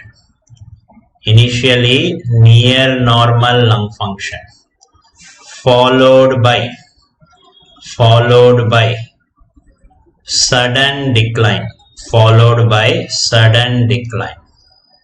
that can also result in death. So this is a very, very rare type and dangerous type. So the exact reason is not known. They thought it was due to some severe airway anaphylaxis. So severe airway anaphylaxis. So what must have happened in this patient? So that allergen must have caused a severe airway anaphylaxis. So if it is asthma, it is only bronchospasm. My body can easily fight against bronchospasm. If it is severe airway anaphylaxis, there is a dangerous complication called as laryngospasm. So my body cannot fight with laryngospasm. It can give up and result in death. If at all you find a patient in this condition, here the treatment will be, for any anaphylaxis, injection adrenaline. So patient presenting with laryngospasm like condition, it is injection adrenaline. So they have asked previously, what is the drug of choice in type 2 brittle asthma? Your answer should be adrenaline. And they can ask you the trend. In type 1 brittle asthma, there will be frequent fluctuations in lung function. Frequent fluctuations and lung functions with exacerbation. See here, always patient's lung function will be fluctuating like this. Whereas in type 2 brittle asthma, patient can have near normal lung function and sudden decline, and it can result in death. This brittle asthma, still we don't know what exactly is the mechanism. So this disease is not yet understood well, but they can ask you the questions. So what do you see in type 1 brittle asthma and what do you see type 2 brittle asthma? So somebody is asking how to differentiate between them clinically. So type 2 brittle asthma, before he will not be having any symptoms, sudden decline and death. Type 1 brittle asthma, always he will be having on and off symptoms. On and off symptoms. So try to solve this question. So a 32-year-old female, so this is the same female here, with a history of intermittent wheezing in response to exercise, presence to the emergency room with shortness of breath. So she was taking an aerobics class At this point, she is having difficulty in breathing and has diffuse wheezing. Diffuse wheezing.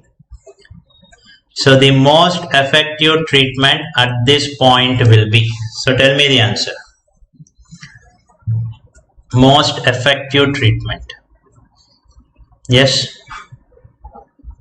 Most effective treatment. So how to differentiate this from normal severe acute asthma? It's difficult. It's difficult to differentiate. Yes. So what is the answer here? So no need to discuss about her age. Tell me the answer. So think well. So this patient has developed exercise-induced asthma and she has come to emergency department. So she has come to emergency department because of acute symptoms. She is having difficulty in breathing, diffuse wheezes. So when there is difficulty in breathing, diffuse wheezes, she is in emergency department. What will you give next? Inhaled short-acting beta-2 agonist. So the best treatment here is SABA. So aminophylline we don't give. In acute episodes, oral leukotrienes, cromolyn, sodium. See, in acute episode you should give bronchodilator. She is having wheeze. She is feeling difficulty in breathing. So what should be given? A bronchodilator, a short-acting bronchodilator in the emergency department. So best answer is option C. Best answer is option C.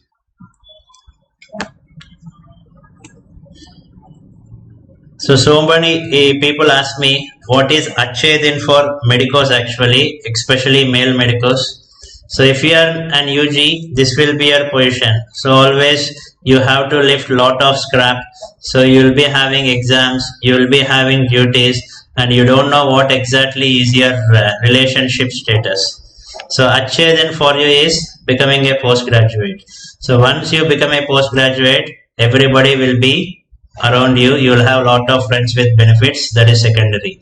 So this is actually the achedin for medicos. So we don't know when it will come. Let us hope for this. Have a great day thinking about this achedin. Now what is this disease? So this patient is a chronic smoker. This patient is a chronic smoker and ultimately his lungs are getting affected like this. Ultimately his lungs are getting affected like this. So what is this disease that we are going to discuss? COPD, chronic obstructive pulmonary disease. Chronic obstructive pulmonary disease. So write down regarding COPD. So we have chronic bronchitis. So chronic bronchitis and emphysema. So there are two subtypes in COPD, chronic bronchitis and emphysema. So chronic bronchitis, there will be cough with expectoration for 3 months.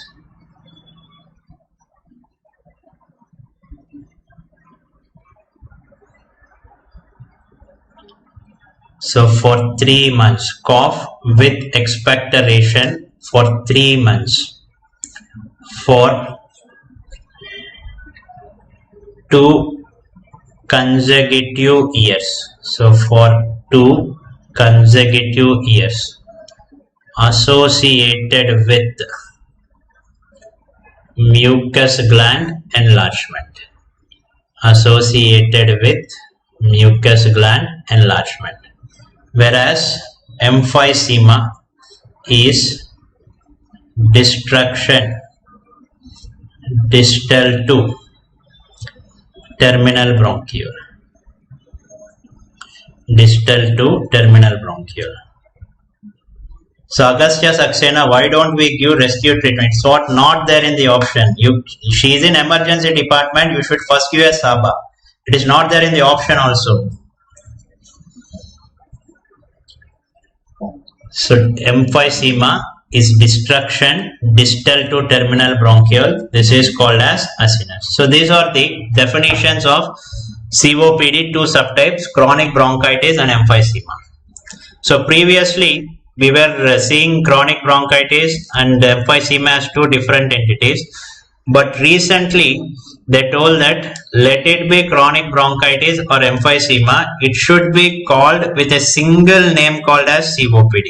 So no longer you should use those old names, chronic bronchitis, emphysema, for clinical purposes.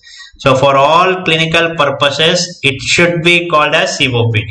See, the diagnosis is COPD. It will be diagnosis of COPD, complications of COPD, and treatment of COPD. So there is no separate treatment for chronic bronchitis and emphysema. So it should be called as a single entity called as COPD. So the new guidelines tell that for all clinical purposes, you should call either chronic bronchitis or emphysema with a single name for COPD. So it will be treatment of COPD, complications of COPD, diagnosis of COPD. Now write down what are the risk factors for development of COPD. What are the risk factors for development of COPD? So first important is smoking. So in majority, most common is smoking. Next is a genetic disease, alpha-1 antitrypsin deficiency. Alpha-1 antitrypsin deficiency. It is a genetic disease, so it will be mediated by a chromosome. So chromosome 14 is affected, and because it runs in families, there will be already family history of COPD, and these patients will be young. Because it is a genetic disease, generally they present at young age onset of COPD. And here less smoking history but COPD, less smoking history but COPD.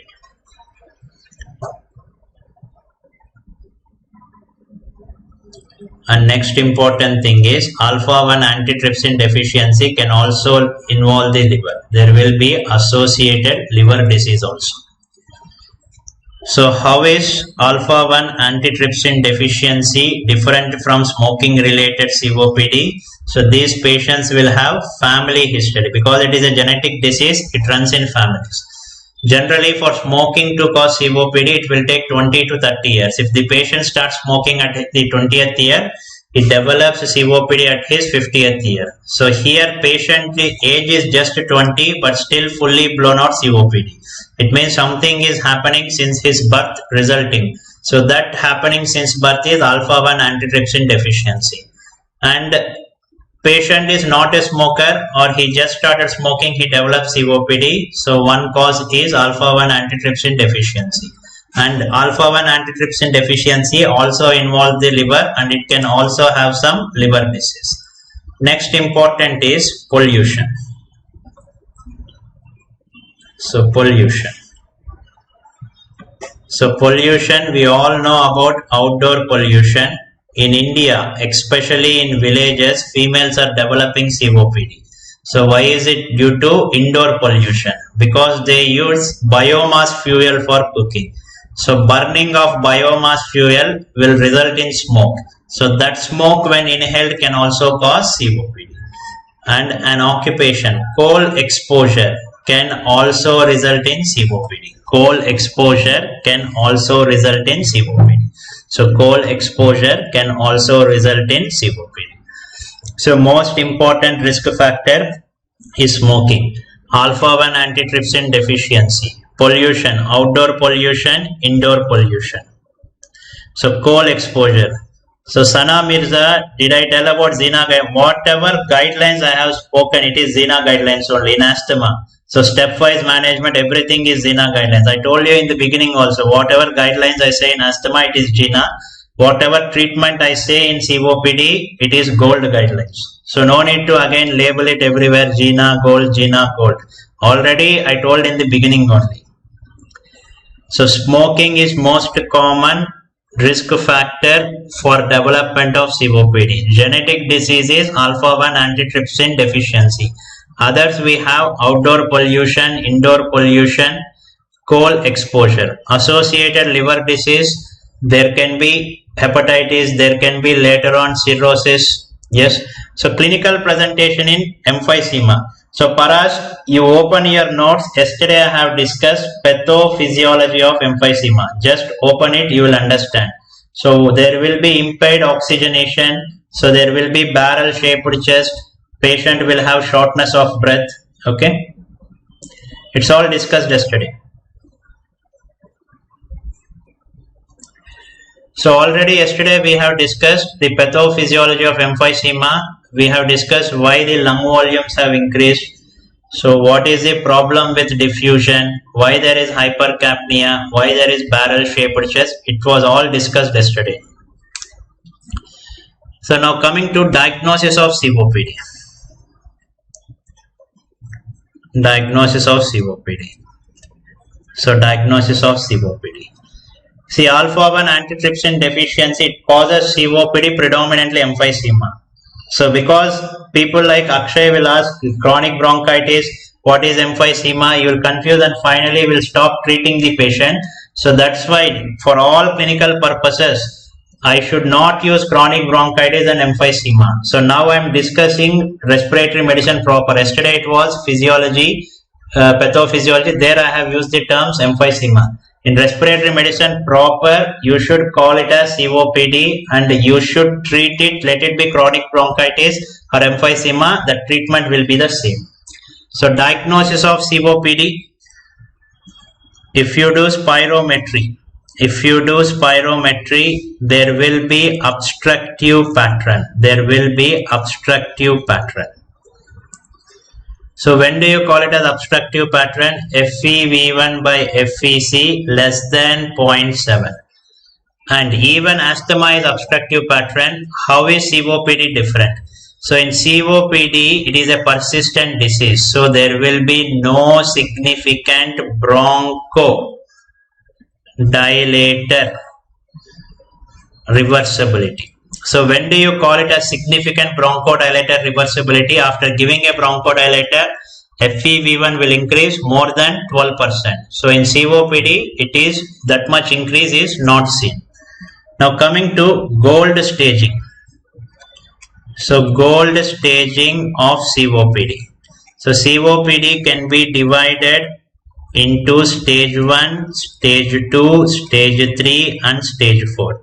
So stage 1 is mild COPD, stage 2 is moderate COPD, stage 3 is severe COPD, stage 4 very severe COPD.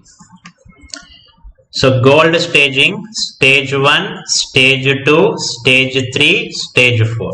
So in all this, the common feature is the ratio. So FEV1 by FEC will be less than 0.7. So in all this, the common feature is FEV1 by FEC will be less than 0.7. Then on what basis is it classified? It is classified on the basis of patient's FEV1. In stage 1, patient's FEV1 will be more than or equal to 80% of predicted FEV1 of the given age. So again you will start asking, sir, it is more than 80%. So it is not 80% of FEC. It is 80% of normal FEV1 of that age. It is 80% of normal FEV1 of that age. Stage 2. FEV1 in the range of 50 to 79% of predicted FEV1. FEV1 30 to 49% of predicted. FEV1 less than 30% of predicted. Recently asked question, which of the following qualifies for very severe COPD? Your answer should be FEV1 less than 30% of normal FEV1 of that given age. Apart from this, for COPD, there is a prognosis index. So this is an old index, not used nowadays, but they can ask you as a question, prognosis index. So prognosis index, it is called as BODE index, BODE. So B stands for BMI, body mass index. O stands for amount of obstruction in the airways. This can be known by patient's FEV1. D stands for dyspnea. This can be known by patient's symptoms. E stands for exercise capacity. So how do I calculate the patient's exercise capacity? By the distance covered in 6-minute walk test. Distance covered in 6-minute walk test. So distance covered in 6-minute walk test. So they will just ask you the variables used in BODE index. So you should know B stands for BMI, body mass index. Body mass index. O stands for obstruction. D stands for dyspnea. E stands for exercise capacity. E stands for exercise capacity. So this is BODE index. So they'll ask you only the variables. So this index is an old index, not used nowadays. So just know the variables. B for BMI, O for obstruction, D for dyspnea, E for exercise capacity. And exercise capacity, how do you calculate? Distance covered in 6-minute walk test. So there are usually distance is calculated by meters, not steps. Meters. See, this 80% is not 80% of FEC. Again, I have repeated again. It is 80% of predicted FEV1 of that given age. You are not comparing it with FEC. You are comparing it with FEV1 of that age. So that is a complex calculation. So when you compare it, if it is more than 80% of predicted FEV1, that comes under stage 1. Now coming to treatment. So treatment of COPD. So out of all the management, which is considered as most important in treatment of COPD? So most important in treatment of COPD. Yes, what is most important in treatment of COPD? It is smoking cessation. So smoking cessation is considered as most important in COPD. Most important in COPD. Why smoking cessation is considered as most important in COPD? So the reason is simple. What starts COPD? Smoking. So if at all a patient is continuing to smoke, there will be continuous inflammatory damage. So smoking continuously damages the lung. So if a patient is continuously smoking, it causes continuous inflammatory damage. Second reason is whenever a patient is actively smoking, so whatever medications you take, it will not function properly in that environment in the lung.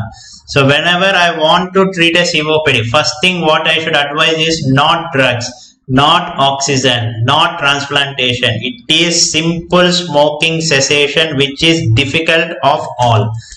Now next is, whenever I ask the patient to stop smoking, he will tell that I'll stop tomorrow, but you give me some drugs so that my symptoms will be reduced.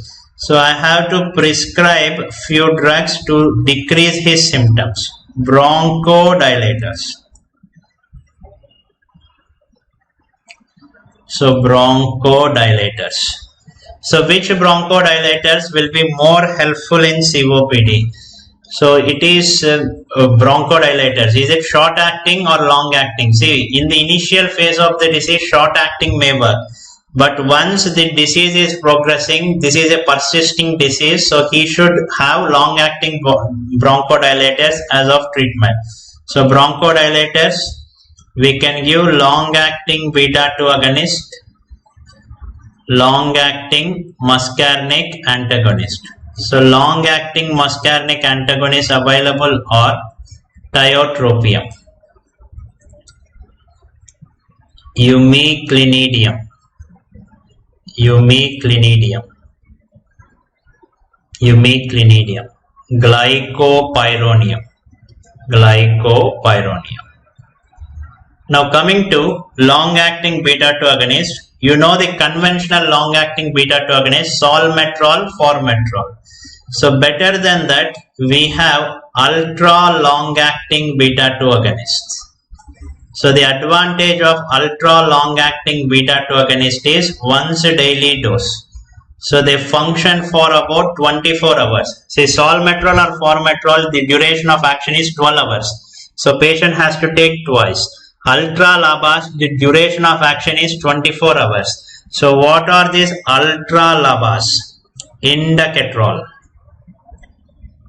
Indacaterol, Olodaterol, Indacaterol, Olodaterol, Vilanterol, Vilanterol. So these are the important bronchodilators. These are the important bronchodilators. So next important in treatment is steroids.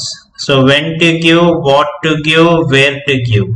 So steroids, either we can give systemic steroids. Systemic steroids means tablets or injection. Systemic steroids or inhaled corticosteroids.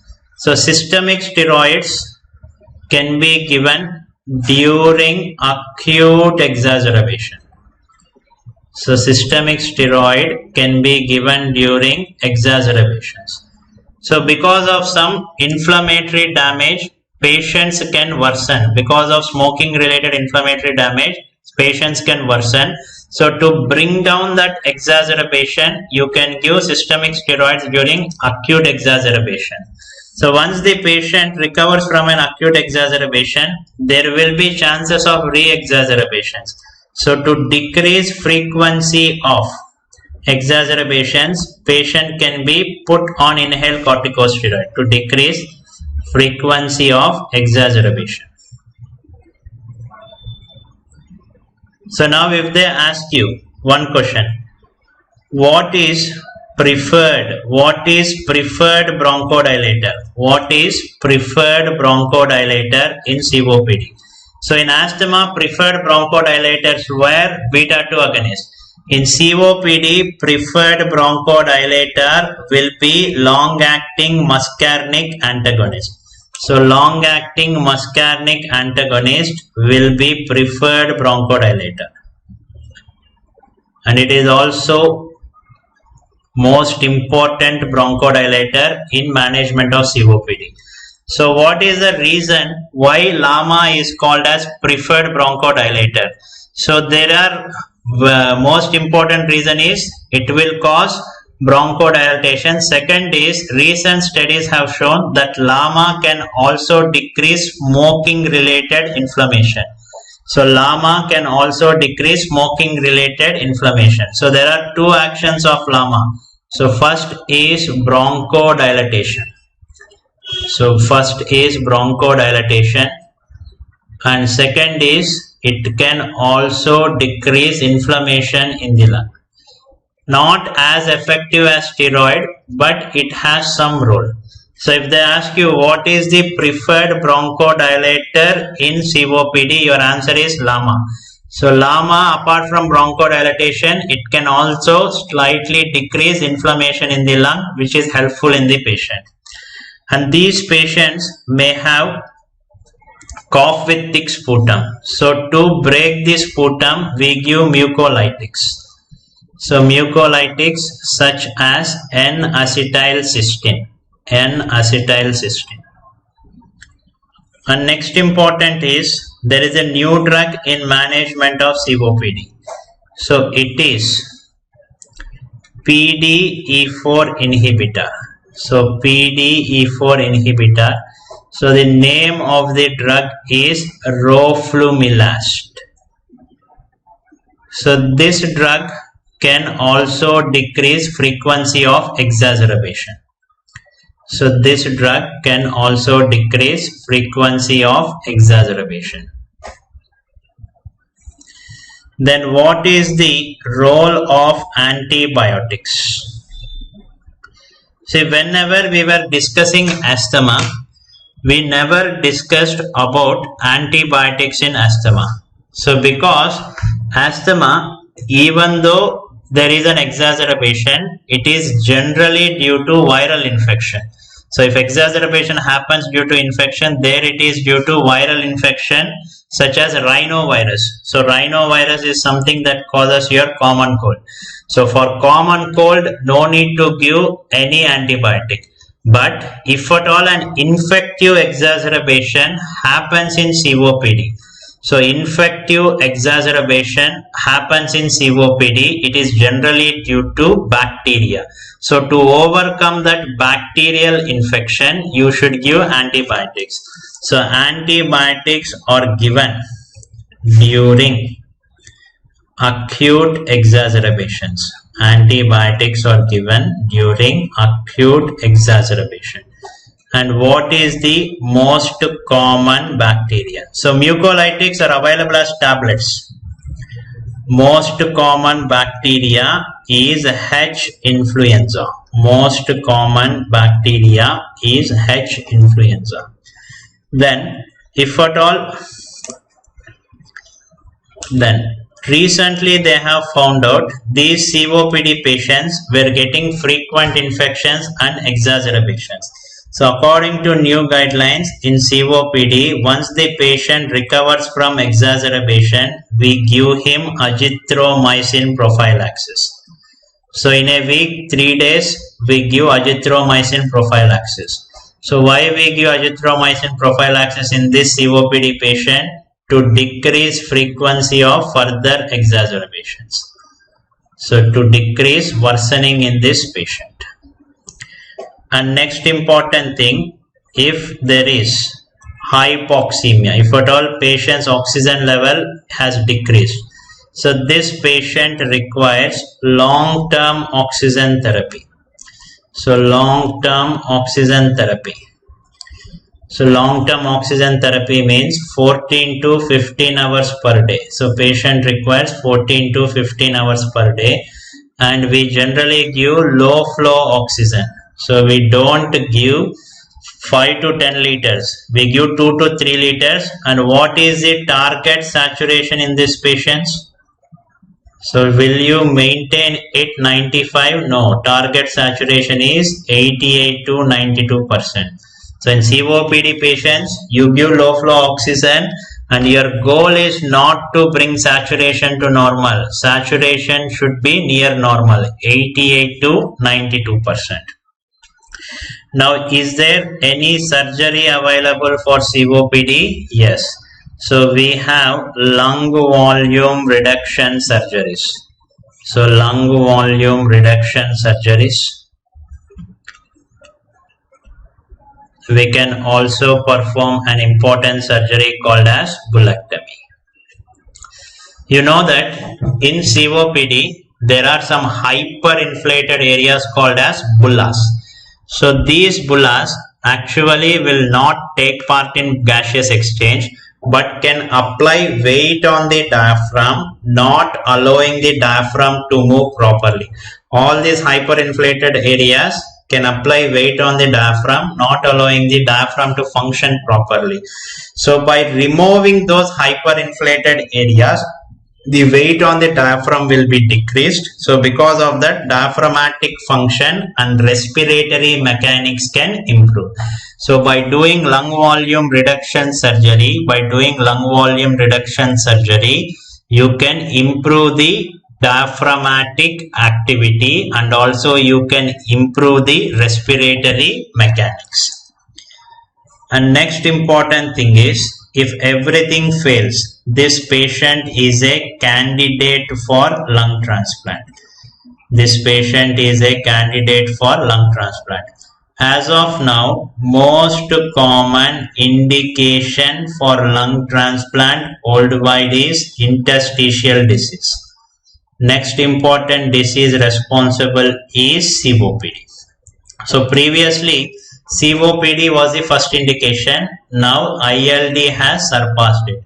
So for lung transplant, if they ask you most common indication worldwide, the first disease is ILD, second disease is COPD. Now even after telling all this to the patient, this patient will not stop smoking, and one fine day he reaches the emergency department with an exacerbation. So during exacerbation, so he reaches the emergency department with exacerbation and respiratory failure.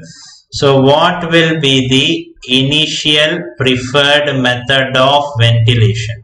So in COPD exacerbation, what will be the initial method of ventilation, preferred method? Will you go directly for IMV or will you go for NIV? I go for non-invasive ventilation. So initial preferred is non-invasive ventilation. So if patient not improving, if patient not improving, if patient not improving, next important thing, we go for invasive mechanical ventilation. But what are the disadvantages of invasive mechanical ventilation? Increased chances of ventilator associated pneumonia, increased chances of pneumothorax. So this ventilator associated pneumonia, pneumothorax ultimately can increase mortality in the patient. So mortality in the patient, mortality in the patient. So Verma, what do you want elaboration on lung transplant? So emphysema, the lungs are damaged, there is destruction of the lung parenchyma. So you just transplant the lungs. So bilateral lung transplantation can be done. Okay. So even for cystic fibrosis, you can do lung transplant. I told you two conditions where lung transplant is done. So in fully blown out ILD and COPD.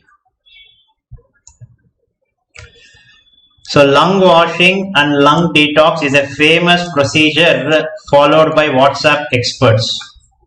So you can learn about it if you graduate in WhatsApp University, lung detox and lung washing. Okay, so this is one slide that I focus everywhere in my classes, because this is not just a treatment of COPD, it is progress of a patient with COPD. So whenever I prescribe this patient, bronchodilators, steroids, mucolytics, antibiotics, all this will cost him about 4,000 per month. So if I prescribe him oxygen, it will cost about 40,000. Lung volume reduction surgery will cost him about 4 lakhs.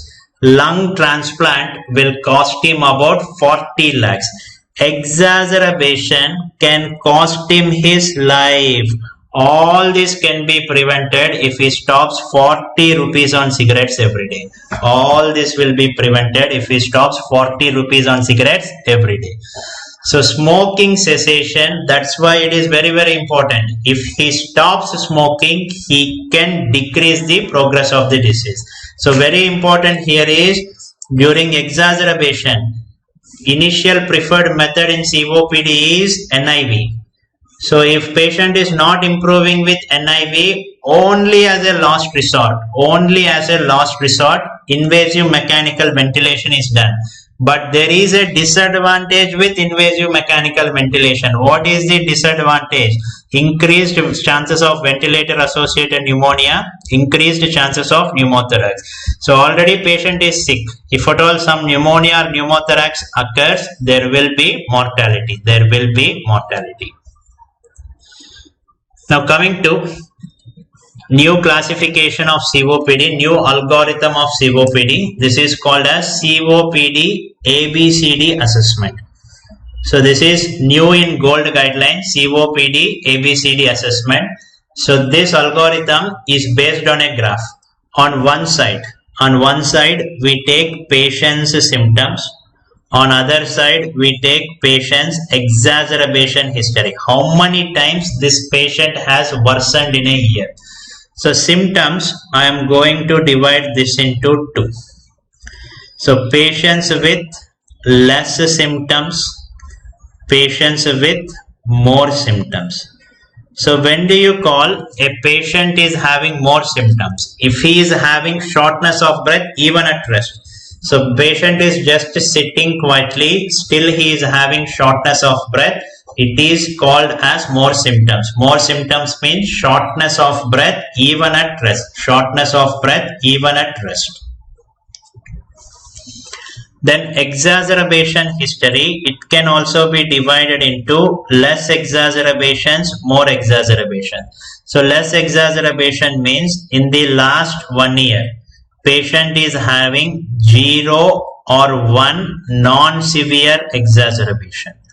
0 or 1 non-severe exacerbation. So more exacerbation means in the last 1 year, patient is having more than 1 non-severe exacerbation or more than or equal to 1 severe exacerbation. Now how do you differentiate between non-severe and severe exacerbation? So severe exacerbation means that which is resulting in hospitalization and ICU admission. So when do you call it as a severe exacerbation? Patient is requiring hospitalization and ICU admission. Non-severe means patient may just come to the emergency department, take some treatment, and sometimes he may go back. So non-severe, severe exacerbation means that which is requiring hospitalization and ICU admission. So based on patient's exacerbations and based on patient's symptoms, we have done a graph. Now I am going to draw a line like this. So his exacerbations I have divided like this, and his symptoms I have divided like this. So now if you see, there are 4 compartments. Now if you see, there are 4 compartments. So you can name the compartments as Group A, Group B, Group C, Group D. So Group A, it indicates patient is having less symptoms, less exacerbations. Group D, more symptoms, more exacerbations. Now out of these 4, which group has good prognosis? So which group has good prognosis? Now we are having 4 groups. Which group has good prognosis? It is Group A, because patient is having less symptoms and less exacerbation. Which is most problematic group? It is Group D, because patient is more symptomatic and frequently is reaching the hospital for treatment. He is having more exacerbations. Now we have made this into 4 groups. So just like in asthma, we had stepwise management. Step 1, step 2, step 3, step 4, step 5. Now recently for COPD, we are having group wise management. Let us see what treatment can be helpful. So this is a very early COPD. Just a bronchodilator will be sufficient. So a bronchodilator, only a bronchodilator. Initially I try with short acting. So I can give SABA or SAMA. So SABA or SAMA. Whereas in Group B, I should give a long-acting bronchodilator. I should give a long-acting bronchodilator. So definitely I should give a long-acting bronchodilator. So long-acting bronchodilators, either LABA or LAMA. So either LABA or LAMA. Whereas in Group C, I should give the most preferred bronchodilator. What is the most preferred bronchodilator in COPD? It is LAMA. So in Group C, I have to give LAMA. I have to give LAMA. So in Group D, so these are the most problematic patients. So Group D are the most problematic patients. So my majority of treatment expertise should be concentrated on these patients, because in COPD there is a risk of exacerbation, and each time patient is admitted with exacerbation, there are chances of death. So these Group D patients are having highest risk of death. So I should concentrate on this patient. So why I am dividing in these groups is to concentrate my treatment very well on group D. So here I start LAMA. And I observe the patients. So if at all patient's symptoms are not improving, so still he is having the same symptoms as before, not even some decline. If symptoms not improving, he's just saying, sir, how much breathless I was previously, now also I am the same. There is no effect in your treatment. So what I do is I combine LAMA plus LABA. So if patient symptoms are not improving, I combine LAMA plus LABA. I give 2 bronchodilators to provide him better effect. Now, if at all in this patient, if there is history of asthma, so somebody was asking, so what if the patient is having asthma, can he develop COPD? So this fellow, previously he might be asthmatic. He started to smoke. Now he develops COPD. Now in his lungs, there are both components, asthma and COPD. And in these patients, if you see, in asthma, eosinophils will be elevated.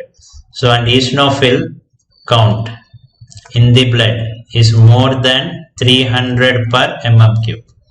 So if history of asthma or eosinophil count or eosinophils more than 300 per mm³. So eosinophil count will also give indirect evidence of there is some allergic response in the body. If history of asthma or eosinophils are more than 300 per mm³, so this patient should be given LABA plus ICS. So just like asthma, you should treat him properly. You should give a bronchodilator and you should definitely give steroid.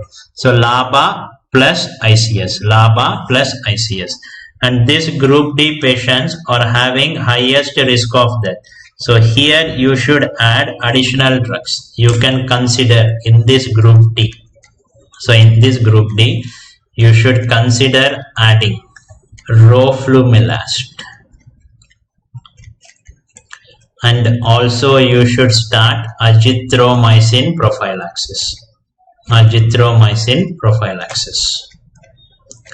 So group D is very sick COPD patients, so who have tendency to go into exacerbation,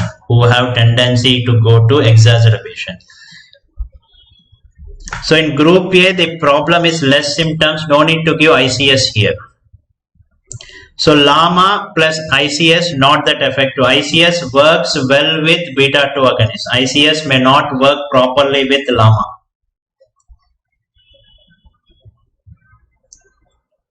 So first we give LABA plus ICS. If it is not working, then we give LABA plus LAMA plus ICS. So if I give all the 3, it will be problematic for the patient. There will be some adverse effects. Okay. So this is the manner. See, whenever I treat a patient, if I am having 10 drugs useful for that disease, it doesn't mean I should give all the 10 drugs. I gradually increase it as a combination. If at all patient is not improving on the initial combination, I go to the next combination. Yes, we need to shift from LAMA to LABA plus ICS. So for asthma, LABA plus ICS works properly. And for COPD, LABA is there, it will take care of bronchodilation. So this is the new algorithm for COPD. It is called as COPD ABCD assessment. And most important, why I am doing this assessment is to identify the bad patients. I should identify group D. I should have strong follow-up so that mortality will decrease in those patients.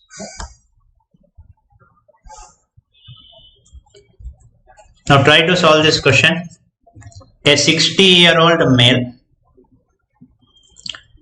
with COPD is brought to the emergency room by an ambulance that has been giving him oxygen by mask. 3 days ago, he noted that his sputum has changed color and increased in amount. So COPD with increased symptoms. So he is saying that he is brought to the emergency room because of increased shortness of breath. all this indicate the COPD patient has worsened. So this phenomena is called as COPD exacerbation. COPD exacerbation. On arrival at the hospital, he is conscious. He is conscious. So there is wheezing and his pH 7.31. There is hypoxemia and also hypercapnia. So patient is in type 2 respiratory failure. Why it is type 2 respiratory failure? Because CO2 has increased. So type 2 respiratory failure. So false regarding management. So read the question properly. False regarding management. Yes, he has survived. So this was one of our patient in our emergency department. So false regarding the patient. So this is in exacerbation. So can I give IV steroids? Yes. Can I give nebulized beta 2 agonist? Yes. You can give nebulization with beta 2 agonist. You can give nebulization with anticholinergics. And if at all I do mechanical ventilation, mild hypercapnia can be permitted during mechanical ventilation. Yes. So what is this? See, COPDs already they have CO2 level little bit high when compared to normal individual. So if it is a normal individual, the target CO2 after mechanical ventilation is near normal 40. But COPD already there will be some baseline hypercapnia. So no need to immediately bring down the CO2 to normal. So in COPD, no need to immediately bring down CO2 to normal. So you should bring down it gradually. So gradually bring down CO2. So because some amount of hypercapnia can be permitted during invasive mechanical ventilation.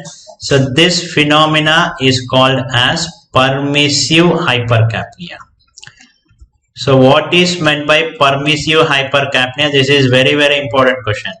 So what is permissive hypercapnia? Permissive hypercapnia means no need to bring down immediately CO2 to normal. So his CO2 is 60. By putting a ventilator, no need to bring down it to 40 immediately. You can bring it down to 50 first day. Then you can bring it down to 45. No need to bring it down to 40 immediately. So because in COPD, no need to immediately bring down CO2 to normal. It can be brought down gradually. So some amount of hypercapnia is permitted. No issue. So because some amount of hypercapnia is permitted, this phenomena is called as permissive hypercapnia. So permissive hypercapnia means hypercapnia permitted during invasive mechanical ventilation. So the best answer is option 1. So NIV is contraindicated. NIV should be given because here patient is conscious. So option A. This was a question asked in last year NEET. Case number 19, option A. So this is a patient with COPD exacerbation. You can give beta 2 agonist. You can give IV steroid. No need to rush to bring down CO2 to normal. You can bring it down gradually. And NIV is not contraindicated. It is indicated in this patient. NIV is not contraindicated. It is indicated. So what is the reason that immediately see? If you want to bring down CO2 immediately, you have to ventilate with high pressures. What will happen if you ventilate with high pressures in COPD? Yes. So you'll kill the patient by giving him a tension pneumothorax. So no need of aggressively ventilating a patient with COPD. So gradual improvement is necessary. If you aggressively ventilate the patient, give him high pressures, so what is going to happen? He will develop pneumothorax. Instead of doing good to patient, you will harm the patient. So no need to aggressively bring the CO2 down. So this phenomena is called as permissive hypercapnia. Now what is this disease? There are abnormally dilated bronchi in the lung, and always patient is complaining of a symptom called as productive cough. Yes, productive cough. What is this? So dilated bronchi and productive cough. So this combination is bronchiectasis. Bronchiectasis. So bronchiectasis, this is abnormal dilatation of bronchi due to loss of muscle and elastic tissue. So what you need to know is this muscle and elastic tissue are the structures maintaining the architecture of bronchus. So why is your bronchus stiff? Because there is a good muscle, there is a good elastic tissue. That's why it is stiff. So whenever there is destruction of this bronchi, there is destruction of this muscle and elastic tissue, now there can be abnormal dilatation of the bronchi. So this phenomena is called as bronchiectasis. So write down the mechanism of bronchiectasis. So there will be an initiating event. So what are the initiating events? We will discuss in the next slide in etiology. So because of some initiating event, there will be abnormal clearance of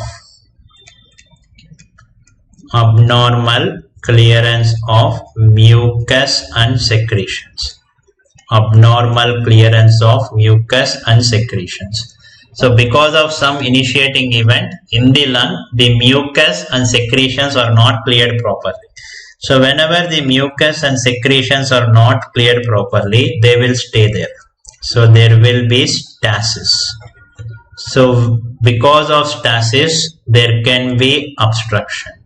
So whenever there are static secretions, what will it attract? So anywhere if secretions are static, it will attract infection. So there will be infection, and this infection will cause inflammatory damage. So that can cause an inflammatory damage. So because of this infection and inflammation, there will be destruction and dilatation of airways. So there will be destruction. So there will be destruction of muscle and elastic tissue. So because of destruction of muscle and elastic tissue, there will be dilatation of airway. Now tell me a destroyed and dilated airway. A destroyed and dilated airway, will it have good mucociliary clearance or bad mucociliary clearance? A destroyed and dilated airway, it will again have bad mucociliary clearance, and this sequence continues. So this sequence of events containing stasis, obstruction, infection, inflammation, destruction, dilatation, it is called as the famous vicious cycle of bronchiectasis. So it is called as vicious cycle of bronchiectasis. So this sequence of events, stasis, obstruction, infection, inflammation, destruction, dilatation, this sequence of events, it is called as a vicious cycle of bronchiectasis. Now because of these events, so what is going to happen? Your bronchus will be abnormally dilated like this, and always because of infection there will be some secretions.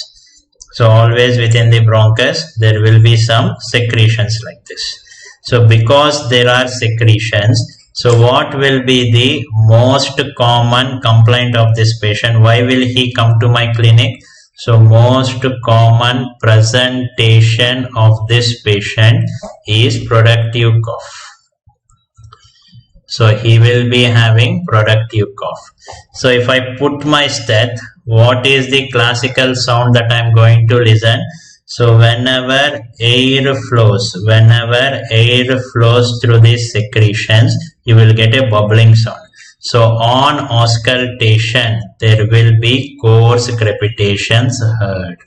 So whenever you find this in combination, so productive cough, coarse crepitations, dilated airways, your direct diagnosis should be bronchiectasis. So productive cough, coarse crepitations and dilated airways, your answer should be bronchiectasis. So this is the mechanism of bronchiectasis, and this is the famous vicious cycle of bronchiectasis. Now we have studied here, there are few initiating events that can cause bronchiectasis. Let us see the etiology of bronchiectasis. So write down etiology of bronchiectasis. So etiology of bronchiectasis. So the first group, it can be due to bronchial obstruction. So bronchial obstruction. So this bronchial obstruction can be either, so first group, bronchial obstruction, it can be either intraluminal bronchial obstruction or extraluminal bronchial obstruction. Intraluminal or extraluminal bronchial obstruction. Let us see what is this. Now consider this is the lung and let this be the bronchus. So this is the lung and let this be the bronchus. So intraluminal means there will be an obstruction directly in the lumen of the bronchus. So distal to that obstruction, the drainage of secretions will stop. So there will be collapse and no secretions will be drained out. So these secretions after few months, they can accumulate. So there will be secretions accumulating and that vicious cycle will happen. So static secretion, infection, inflammation, destruction, dilatation, and these areas can become bronchiectatic. So intraluminal obstruction. So example is a chronic foreign body. Apart from that, most frequently intraluminal obstructions are due to some tumors. So tumors such as squamous cell carcinoma, small cell carcinoma, and also carcinoid. So within the lumen of bronchus, there can be an obstruction. So distal to that obstruction, secretions are not cleared, and later on, after a few months, there can be development of bronchiectasis. Now extraluminal means the obstruction is not within the lumen. So for example, a lymph node can start compressing the bronchus. So whenever a lymph node compresses the bronchus, so again the same sequence of events happens. So bronchus is getting compressed, secretions remain, later on bronchiectasis. So lymph node can compress a bronchus. So best example for this is TB lymph node. So lymph nodes due to tuberculosis can compress. TB lymph node can compress. TB lymph node can compress right middle lobe bronchus. So that results initially right middle lobe collapse, and later there can be development of bronchiectasis. So this entity of right middle lobe collapse and bronchiectasis is called as Brock's syndrome. So there are many causes, but frequently in Indian scenario, it is associated with TB lymph node. Now you should get it out why TB lymph node compresses the right middle lobe bronchus. So TB lymph node generally happens at the hilum. So at the hilum, what is the bronchus arising? It is right middle lobe bronchus. So TB lymph node can compress right middle lobe bronchus, resulting in a sequence of events, right middle lobe collapse and bronchiectasis. This phenomena is called as Brock's syndrome. And next important group responsible is bronchial injury. So direct damage to the bronchus. So bronchial injury can happen either due to infections or due to connective tissue disorders, CTDs. So connective tissue disorders such as rheumatoid arthritis, scleroderma, SLE. So these connective tissue disorders as a part of systemic involvement, all these are autoimmune inflammatory disorders. They can directly involve the bronchus, destroy the bronchus, resulting in bronchiectasis, and infections such as tuberculosis, adenoviral infection, other bacterial infection can also cause bronchiectasis. Now if they ask you what is the most common infective cause of bronchiectasis, previously it was adenovirus, recently it has been changed to tuberculosis. So if they ask you most common infective cause of tuberculosis, now your answer should be tuberculosis. Most infective cause of bronchiectasis, it is tuberculosis. Now coming to the third group, so bronchiectasis, it happens as traction bronchiectasis. It occurs as traction bronchiectasis in interstitial lung disease. So in interstitial lung disease, the mechanism is not vicious cycle. It is slightly different. So what is the mechanism? Now consider these are two airways. So this is one airway, this is one airway. So initially let this be the diameter. So in between the airways, there is a tissue called as interstitium. In between the airways, there is a tissue called as interstitium. See, CTD means connective tissue disorder. RA means rheumatoid arthritis. So in between the airways, there is interstitium. So in ILD, what happens is there will be interstitial fibrosis. So in ILD, there will be interstitial fibrosis. Predominantly, the interstitium of the lung is involved.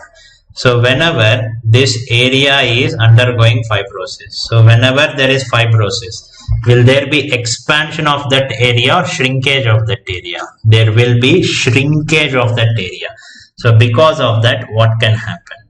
So the lateral limbs can be there itself, but the medial limbs will be pulled together. So why the medial limbs are pulled together?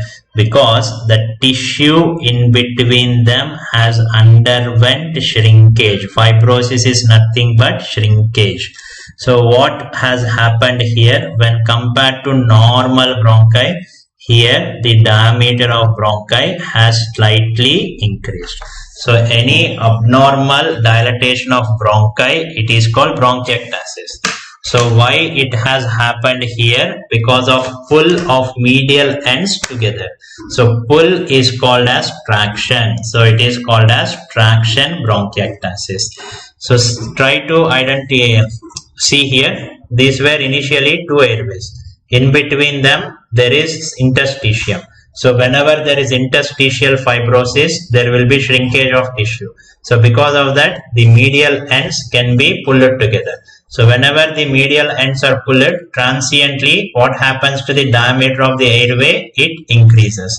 So this abnormal increase is bronchiectasis. Why it has happened? Pull of medial ends together because of fibrosis. So pull is called as traction. So it is called as traction bronchiectasis. Next important is genetic causes. Next group. So what are the genetic causes responsible? So we have ciliary dyskinesia syndromes. Ciliary dyskinesia syndrome, a very important disorder in children called as cystic fibrosis, and cartilage defect of airway. So directly the supporting structure, cartilage is defective. Cartilage defect of airway. So cartilage defect of airway. Example, we have William Campbell syndrome. William Campbell syndrome. Yes, ciliary dyskinesia, we have so many disorders. So Carter-Jenner, Young syndrome, all those. So cystic fibrosis, cartilage defect of airway such as William Campbell syndrome, and recently asked we have yellow nail syndrome. So for your exam they will ask you what is the classical triad of yellow nail syndrome. Classical triad of yellow nail syndrome. See Sumant Manjunath, first it is collapse. I told you collapse happens immediately. Bronchiectasis will happen after few weeks. It is sequence of events. Collapse happens immediately once it is completely occluding. So bronchiectasis happens later on. So yellow nail syndrome. So it is a triad. We have congenital lymphedema. So the lymphatics are not working properly. There will be pleural effusion. There will be yellow nails. So this is the classical triad. If they ask you what is the classical triad of yellow nail syndrome, patient will have congenital lymphedema, pleural effusion, yellow nails. Along with this, there can be bronchiectasis. So bronchiectasis is not classical feature of yellow nail syndrome. It is an additional feature. And finally, if you don't know the cause, idiopathic. So if you don't know what exactly is causing bronchiectasis, idiopathic. So as of now, idiopathic group is the most common group responsible for bronchiectasis. Idiopathic group is the most common group responsible for bronchiectasis. Idiopathic group is most common group responsible for bronchiectasis. So we have discussed the mechanism, pathophysiology. So clinical manifestations, now etiology. Now coming to some important aspects.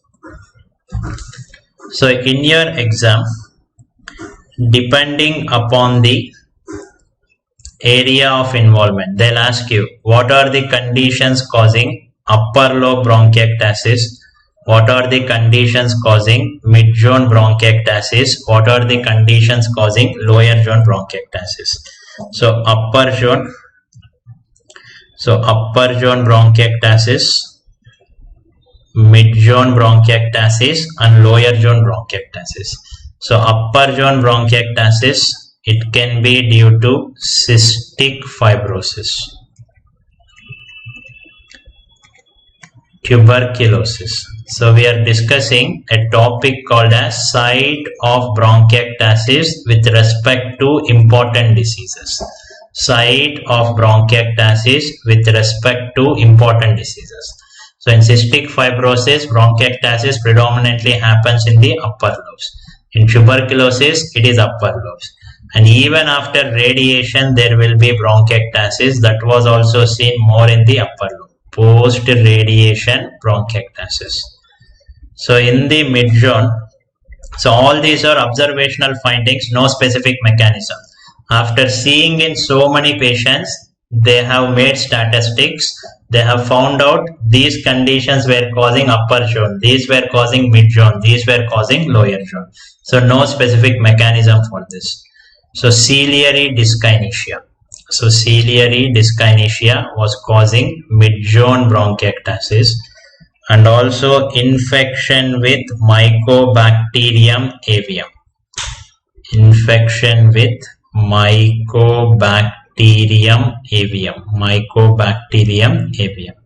So lower zone bronchiectasis, interstitial lung disease, chronic aspiration,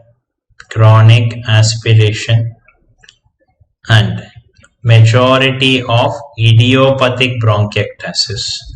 So majority of idiopathic bronchiectasis will also be seen in lower zone.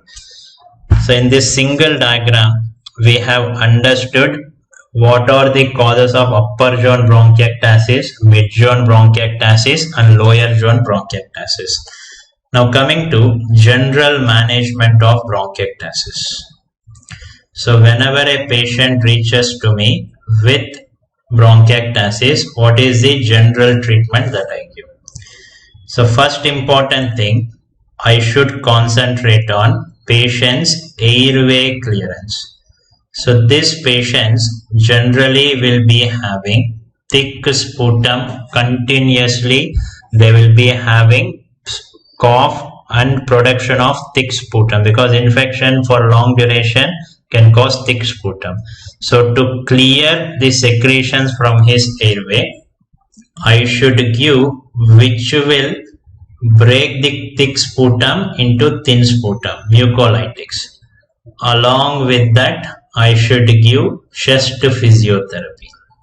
So I should give chest physiotherapy. So TB lymph node will be mid-zone. So but Vidita Modi, what you should know is TB lymph node primary TB is not that common. Common is secondary TB. Secondary TB usually involves the upper zones. Okay, when they ask you TB, don't go to the uncommon manifestation, please. Go to the common manifestation. Common manifestation, secondary TB, upper zones.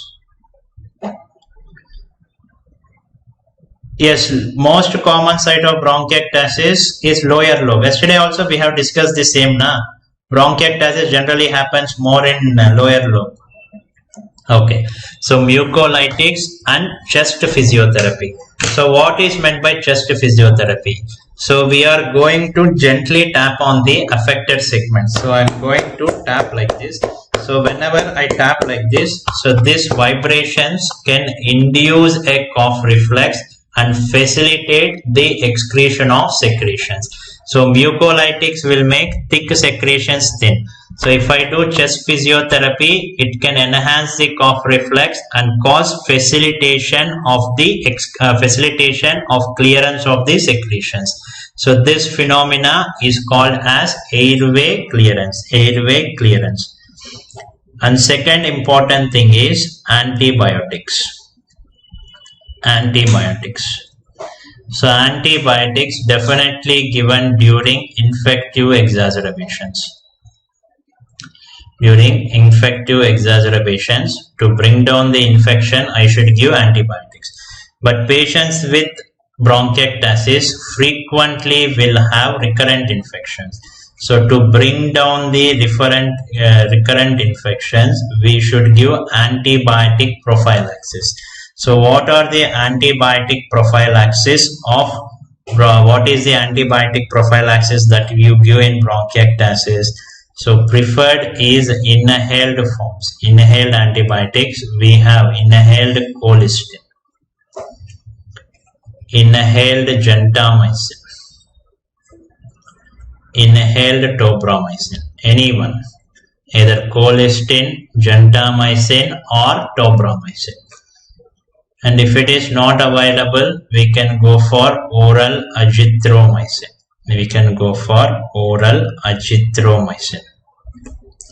Next, in few areas, they are also giving intermittent IV antibiotics.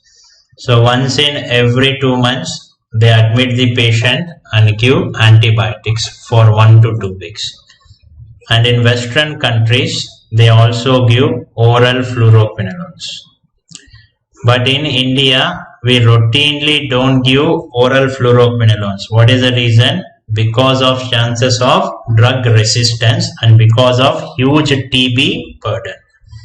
And third important thing is, if patient has developed hypoxemia, we give him oxygen therapy.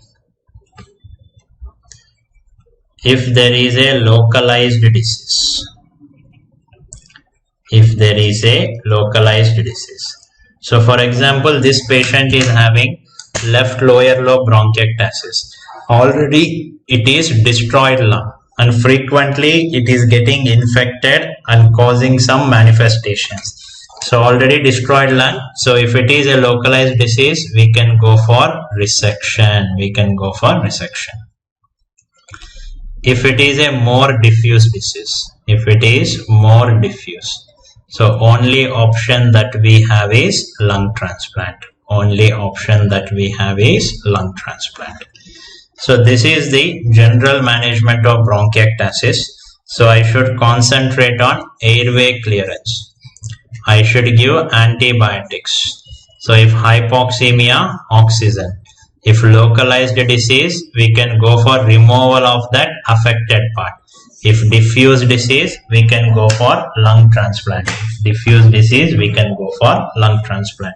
So this is the general treatment of bronchiectasis.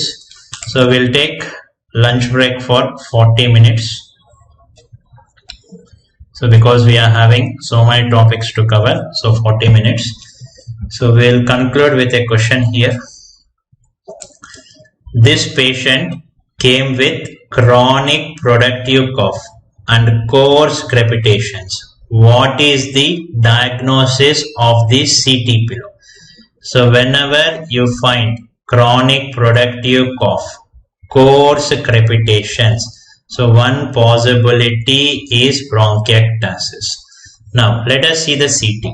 So in the CT, can you see dilated airways here? So can you see dilated airways, blackish dilated airways looking like parallel railway tracks. I'll zoom it so that you can understand better. Can you see this? These are all dilated airways. So this is a normal airway. See, normal architecture will appear like this. Can you see predominantly dilated airways looking like parallel railway tracks? So this image is similar to this. So it is looking like parallel railway tracks. So what is this appearance called as? Tram track appearance. So tram track appearance, because you can see the bronchiectasis dilated airways very well on a CT chest. So if they ask you investigation of choice for bronchiectasis is generally CT chest. Investigation of choice for bronchiectasis is generally CT chest. So we'll meet by 2:40.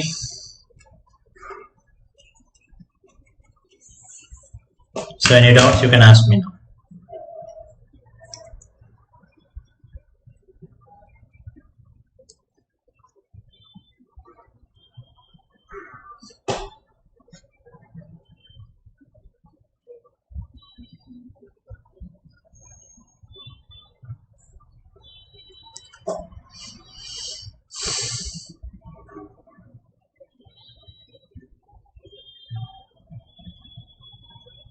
Etiology slide of bronchiectasis.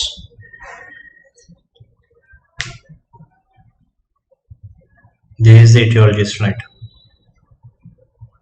So bronchiectasis is generally permanent. So sympneumonic effusion, we don't use the terminology now. So sympneumonic is generally associated only with pneumonia. Now the better terminology is parapneumonic.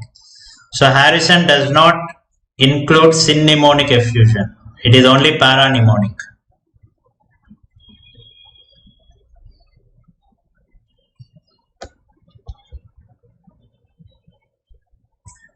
So bronchiectasis without significant production of sputum. It is bronchiectasis sicca. It can happen in tuberculosis due to fibrosis.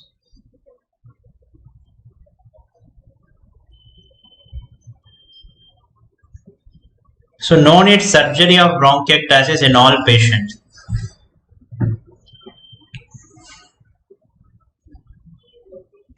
See, majority of the patients you can manage with medical management.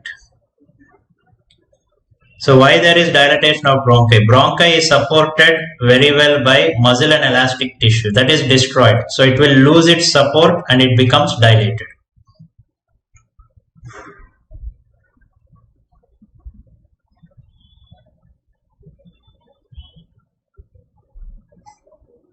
So yellow nail syndrome, we don't know the exact mechanism.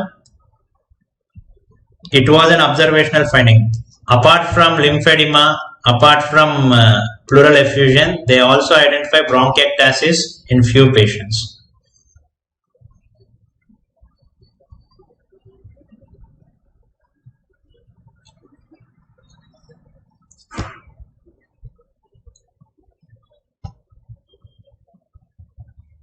So treatment slide of bronchiectasis.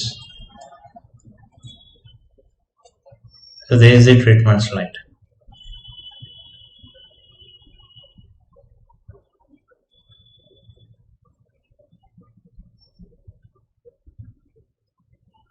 Shortness of breath and dyspnea are synonyms. They are the same. So cause of tension pneumothorax. Anything causing pneumothorax can cause tension pneumothorax. Usually after mechanical ventilation. So tram track appearance is characteristic of bronchiectasis. So lung transplant in COPD. So all treatments have failed. There is permanent damage to lung. The next thing is you go for a transplant.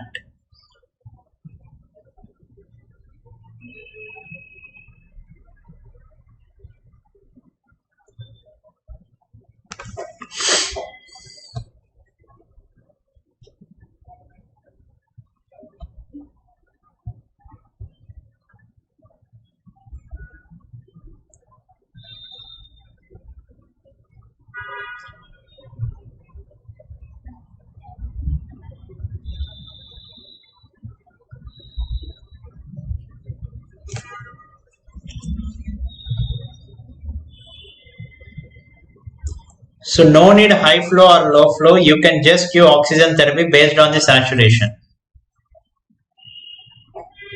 Mechanism slide. This is the mechanism.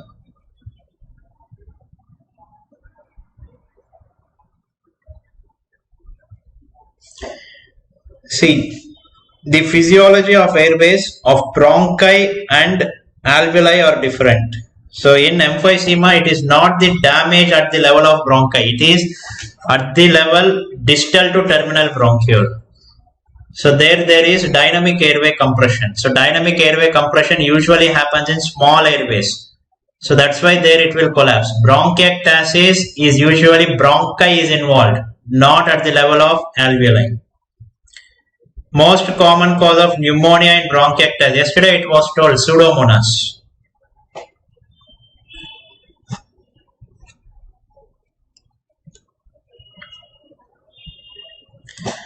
So Jones roughly equivalent to lobes.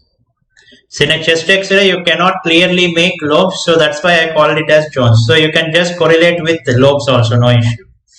So ABCD assessment. So this is the slide, ABCD assessment. So when to use biologicals in asthma? Even after step 5, patient is not improving, you can go for biological. Antibiotic prophylaxis, which is preferred. Inhaled forms are preferred, but they are costly. So generally we go for oral azithromycin. Alpha-1 antitrypsin deficiency is a genetic disease. So you cannot tell in whom it is seen. We identify a patient with that disease. Even after transplant in COPD, if he again smokes, he will not improve. So first you should stop smoking for that. So roflumilast and azithromycin prophylaxis usually reserved in group D patients. Group D patients.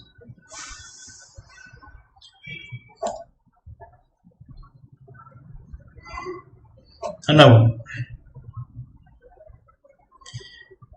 see, severe exacerbation means resulting in ICU admission. It means patient is having more exacerbation rate if he is going into ICU. So sarcoidosis will try to complete. So opiates not included in pulmonary hypertension treatment.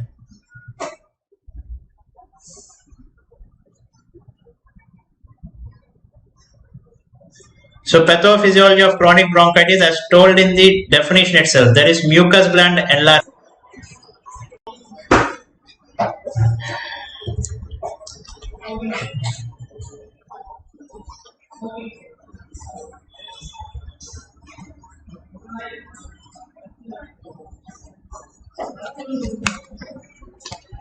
So welcome back everybody.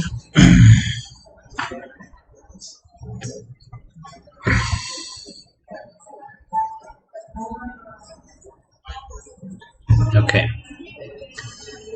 So now next topic is eosinophilic lung diseases. Eosinophilic lung diseases.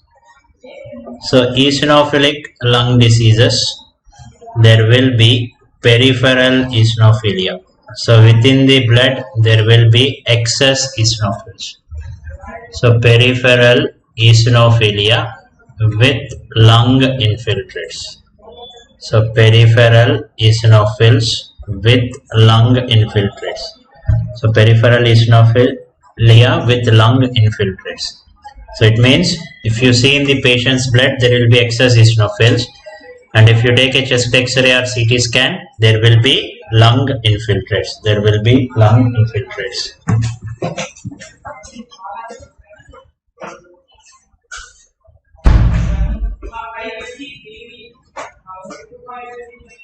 Okay. Now let us see the important classification. Eosinophilic lung diseases are classified into two forms. So we are having an unknown cause. It means we don't know why exactly it is happening. Other is known cause. So unknown cause and known cause. So in unknown cause there are acute eosinophilic pneumonia. So we don't know why exactly these diseases are happening. Acute eosinophilic pneumonia is also written as AEP. Second is chronic eosinophilic pneumonia. Chronic eosinophilic pneumonia. So this is called also as CEP, acute eosinophilic pneumonia. So chronic eosinophilic pneumonia, chronic eosinophilic pneumonia. Third is hypereosinophilic syndrome. Hypereosinophilic syndrome. So what are the features of hypereosinophilic syndrome? There will be persistent eosinophilia. Persistent eosinophilia. So the eosinophil count will be more than 1500 per mm cube for more than 6 months. For more than 6 months. Along with that, end organ infiltration. Various organs in the body will be infiltrated. And last is a small vessel vasculitis called as Churg-Strauss syndrome. Churg-Strauss syndrome.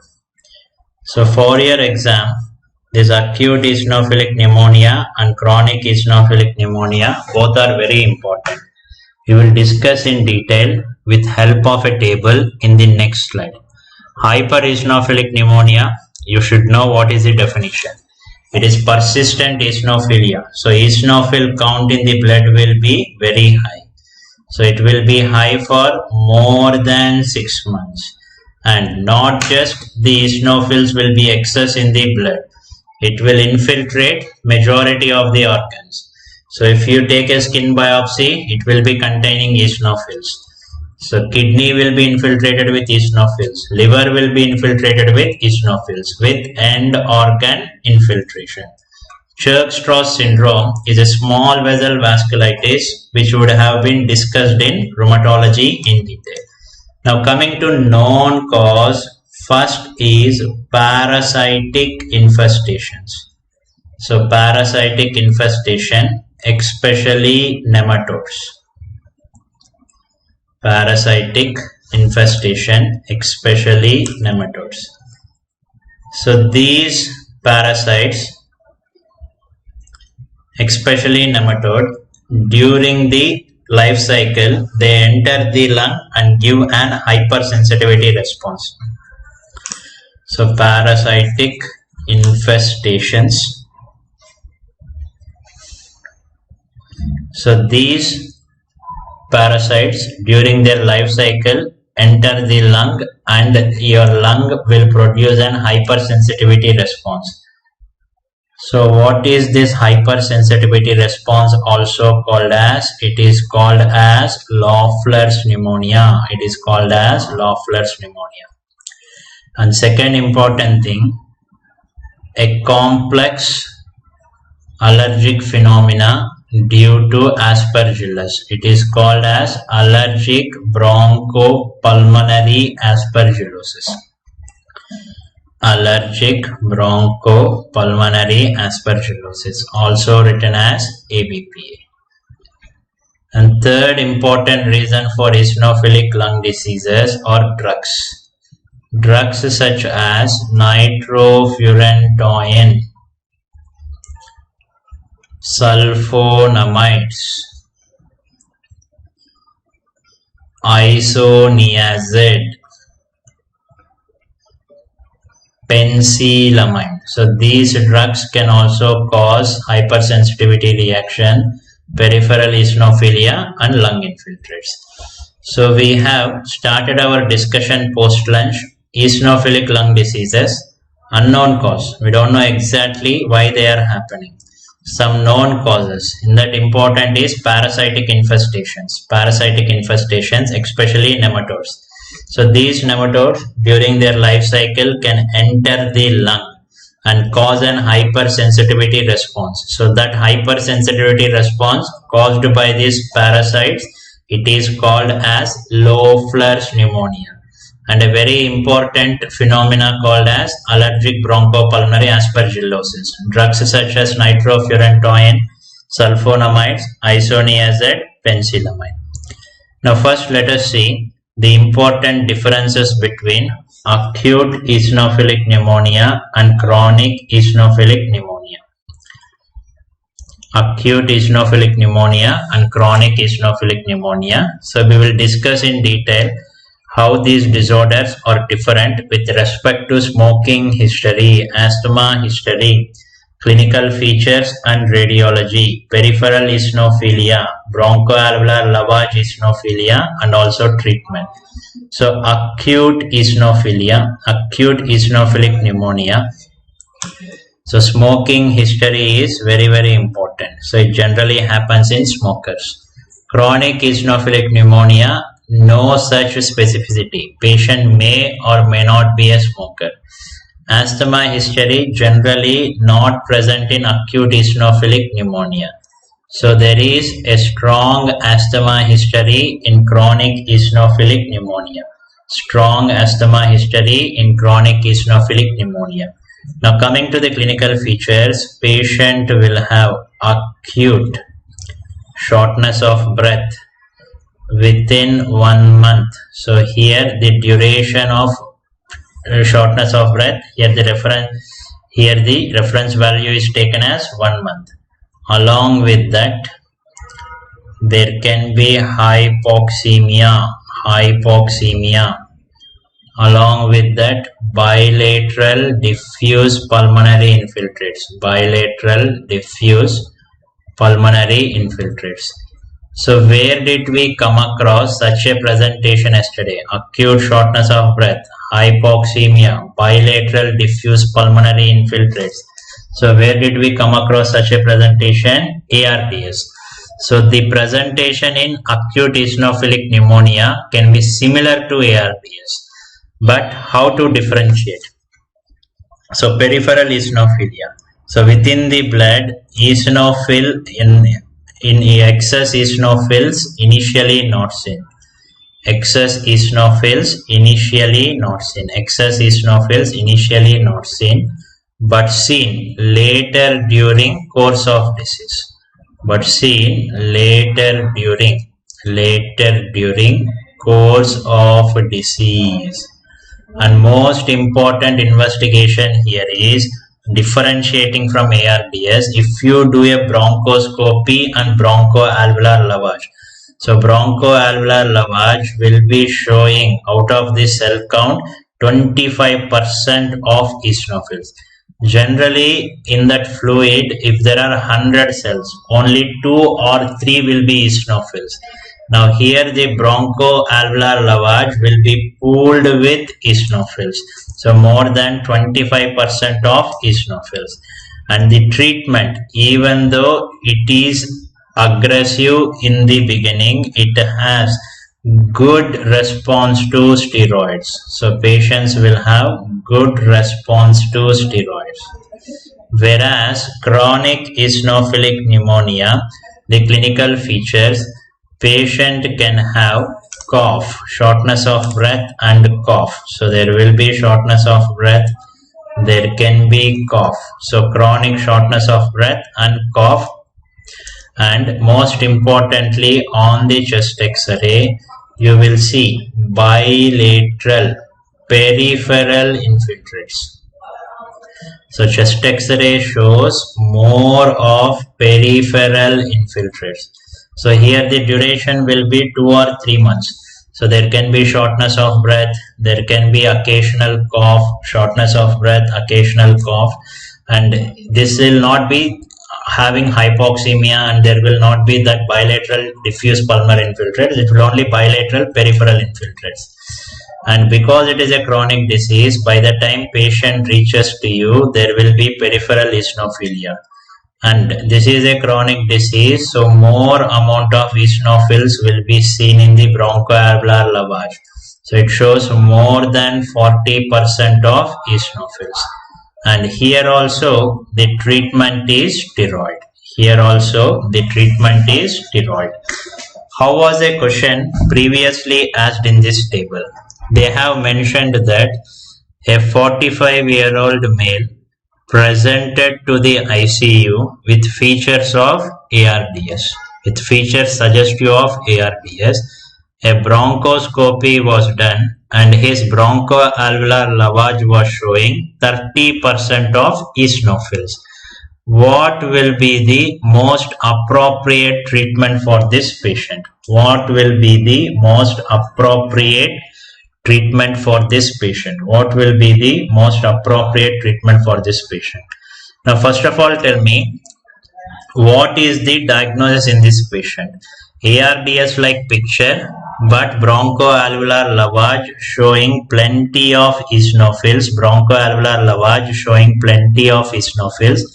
It is suggestive of acute eosinophilic pneumonia. So what is the drug of choice in acute eosinophilic pneumonia? Steroids. What is the drug of choice in acute eosinophilic pneumonia? Steroids. Now let us see some radiological pictures. I will show you 2 X-rays. Tell me which is acute eosinophilic pneumonia and which is chronic eosinophilic pneumonia. So what is this? What do you see in this chest X-ray? You notice bilateral, top to bottom, side to side, diffuse pulmonary infiltrates. So this chest X-ray, it is suggestive of acute eosinophilic pneumonia. This chest X-ray is suggestive of acute eosinophilic pneumonia. Now in the next chest X-ray, if you notice, there are wing-shaped infiltrates more in the periphery of the lung. If you see here, there are infiltrates, wing-shaped infiltrates more in the periphery of the lung. So don't get confused with scapula. It is not scapula because the margins are very, very irregular. So wing-shaped opacities more in the periphery of the lung. So this bilateral peripheral opacities is characterized by presence of a disease called as chronic eosinophilic pneumonia. Now, where else in radiology you see wing-like opacities? I think it must have been done in radiology. So in cardiogenic pulmonary edema, you see central bat wing shaped opacities. So central bat wing shaped opacities. Now in cardiogenic pulmonary edema, it is a central bat wing shaped opacity. Whereas in chronic eosinophilic pneumonia, it is opposite. It is not central. It is peripheral. So that's why this sign in chronic eosinophilic pneumonia is given a special name. So this sign is called as reverse bat wing sign. Reverse bat wing sign. So reverse bat wing sign. So what is the classical bat wing sign? It will be central like this. But here it is opposite. It is reverse. It is peripheral. So it was called as reverse bat wing sign. So in cardiogenic pulmonary edema, this sign is called as reverse bat wing sign. Apart from this, there is another name for this sign. It is also called as photographic negative of pulmonary edema. So what is positive for pulmonary edema? Central wing shaped opacities. But here there are peripheral wing shaped opacities. So that's why it is also called as photographic negative of pulmonary edema. So these are all nothing but fancy names.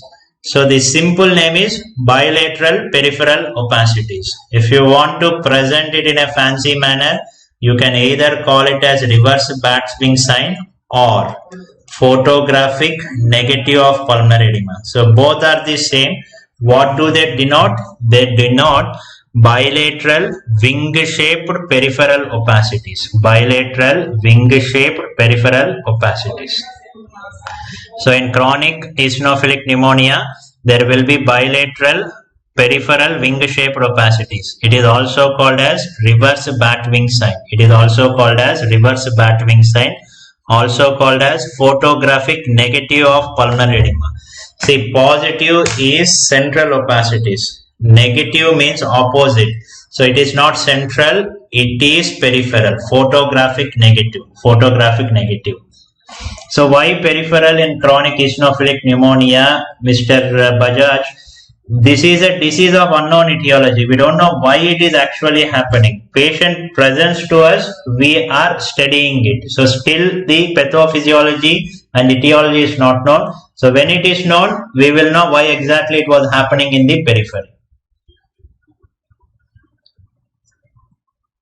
See, if eosinophils they are not less, they are normal. It will take some time to get elevated. It will take some time to get elevated in the blood. But in the lung, it is already high. So disease starts in the lung. Okay. See, Agastya Saxena, acute and chronic, it is very difficult with respect to each and every symptom, acute and chronic changes. So for cough, it is 2 weeks.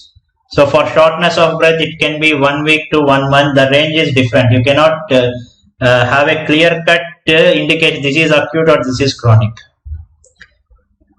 So Neha Dwivedi, acute eosinophilic pneumonia, the differentiation is this point. I have underlined it. Bronchoalveolar lavage will show eosinophils. In ARDS, it is more of neutrophil mediated damage. Neutrophil mediated damage. Okay.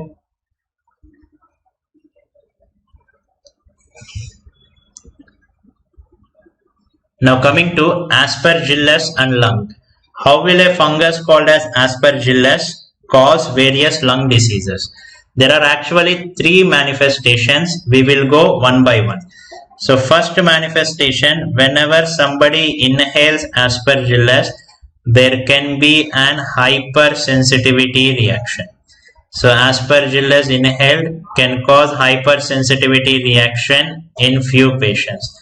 So this can be a simple asthma or a more complex phenomena called as allergic bronchopulmonary aspergillosis, ABPA. So ABPA is nothing but allergic bronchopulmonary aspergillosis, allergic bronchopulmonary aspergillosis. So we know that asthma is generally type 1 hypersensitivity. So asthma is generally characterized by type 1 hypersensitivity. whereas ABPA is combination of type 1, type 3 and type 4 hypersensitivity. Already we have discussed in detail regarding asthma. So now let us see what is this ABPA. So write down ABPA features. So ABPA features. So first important feature is there will be either history of asthma, a predisposing condition, either history of asthma, or recent studies have shown that even patients with cystic fibrosis can develop ABPA. So ABPA will be seen on background of asthma in majority. In minority, it can be seen on background of cystic fibrosis. And within the blood, there will be excess eosinophils. So there is peripheral eosinophilia. Peripheral eosinophilia. And serum IgE levels. Serum IgE levels will be more than 1000 international units. And most importantly, there will be elevated aspergillus specific, elevated aspergillus specific IgG and IgE, elevated aspergillus specific IgG and IgE. And if you do a skin test, so skin test will be positive for a fungus called as Aspergillus fumigatus. Aspergillus fumigatus is the fungus responsible for all these manifestations. And if you take a chest X-ray, one can notice upper zone infiltrates. And in a CT scan, you find classical finding called as proximal, also called as central bronchiectasis. So proximal or central bronchiectasis. So we are discussing the features of allergic bronchopulmonary aspergillosis. Now if you see these features, history of asthma, peripheral eosinophilia, high serum IgE, elevated aspergillus specific IgG and IgE, skin test positivity for Aspergillus fumigatus, all this indicate that there is an hyperimmune response against aspergillus in the patient's body. Asthma history, high eosinophils, high IgE and aspergillus specific IgG and IgE, skin test positivity, all this indicate there is some hyperimmune response against aspergillus in the body. And chest X-ray will show upper zone infiltrates. CT chest will show proximal or central bronchiectasis. So what is meant by this central bronchiectasis? So what is considered as large central airway in your body? It is trachea. So trachea is the large central airway. If bronchiectasis is happening in bronchi nearer to the trachea, it is called as proximal or central bronchiectasis. So if bronchiectasis is happening in the bronchi nearer to the trachea, nearer to the central airway, it is called central or proximal bronchiectasis. Now coming to the treatment part. So what is the drug of choice? What is the drug of choice? So this is an hypersensitivity response. So this is an hypersensitivity response. So for hypersensitivity, generally the drug of choice is steroids. Along with the steroids, you can also add an antifungal called as itraconazole. So this itraconazole is added to decrease frequency of exacerbation. So to decrease frequency of exacerbation. But when they ask you what is the single best drug of choice, so what is the single best drug of choice, always your answer should be steroids. So according to recent guidelines, along with steroids, itraconazole is also added. So itraconazole can decrease the fungal load and it can decrease the frequency of exacerbation. It can decrease the frequency of exacerbation. So drug of choice here is steroid. Drug of choice for ABPA is steroid. Now let us see some cases so that you can understand better. Case 21. So there was a patient with poorly controlled asthma. So his asthma was not controlled. IgE is elevated. And what do you notice here? Now consider in this CT scan, this structure is the trachea. So this structure is the trachea. Now can you see in the lung some dilated airways like this? Can you see in the lung some dilated airways? So this everything is bronchiectasis. So where is this bronchiectasis happening? It is happening in the bronchi very close to the trachea. It is happening in the bronchi very close to the trachea. So this is a central bronchiectasis. So this is how a central bronchiectasis appears. So bronchiectasis happening in bronchi very nearer to the trachea. You can see the image here. This is the trachea. So on the other side of the lung, there is no issue at all. So but here there are abnormal dilated airways. So this abnormal dilated airways, it is bronchiectasis. And it is happening nearer to the trachea, so it is called as central bronchiectasis. Now try to solve this question. If at all they give you, there is a poorly controlled asthma in the question, elevated IgE and presence of central bronchiectasis.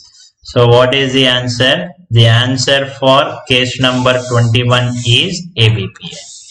So what we are discussing here is allergic bronchopulmonary aspergillosis. Allergic bronchopulmonary aspergillosis. So this is the first manifestation of aspergillus in the lung and a hypersensitivity response. Now let us see the next two manifestation. The second manifestation is whenever patient is immunocompromised. This can happen as an pneumonia. So pneumonia in immunocompromised. Aspergillus fungus can cause a pneumonia in immunocompromised. Pneumonia in immunocompromised. So this pneumonia in immunocompromised is also called as invasive pulmonary aspergillosis. It is also called as invasive pulmonary aspergillosis. Whereas the third manifestation, whenever there is a pre-existing lung cavity, colonization in pre-existing lung cavity. Colonization in pre-existing lung cavity. So this colonization in pre-existing lung cavity, it is called as aspergilloma. It is called as aspergilloma, also called as fungal ball. Also called as fungal ball.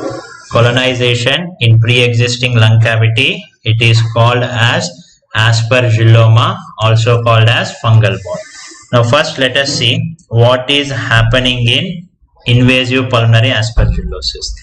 Invasive pulmonary aspergillosis is characterized by transbronchial angioinvasion. Transbronchial angioinvasion. It means there will be invasion of the bronchus.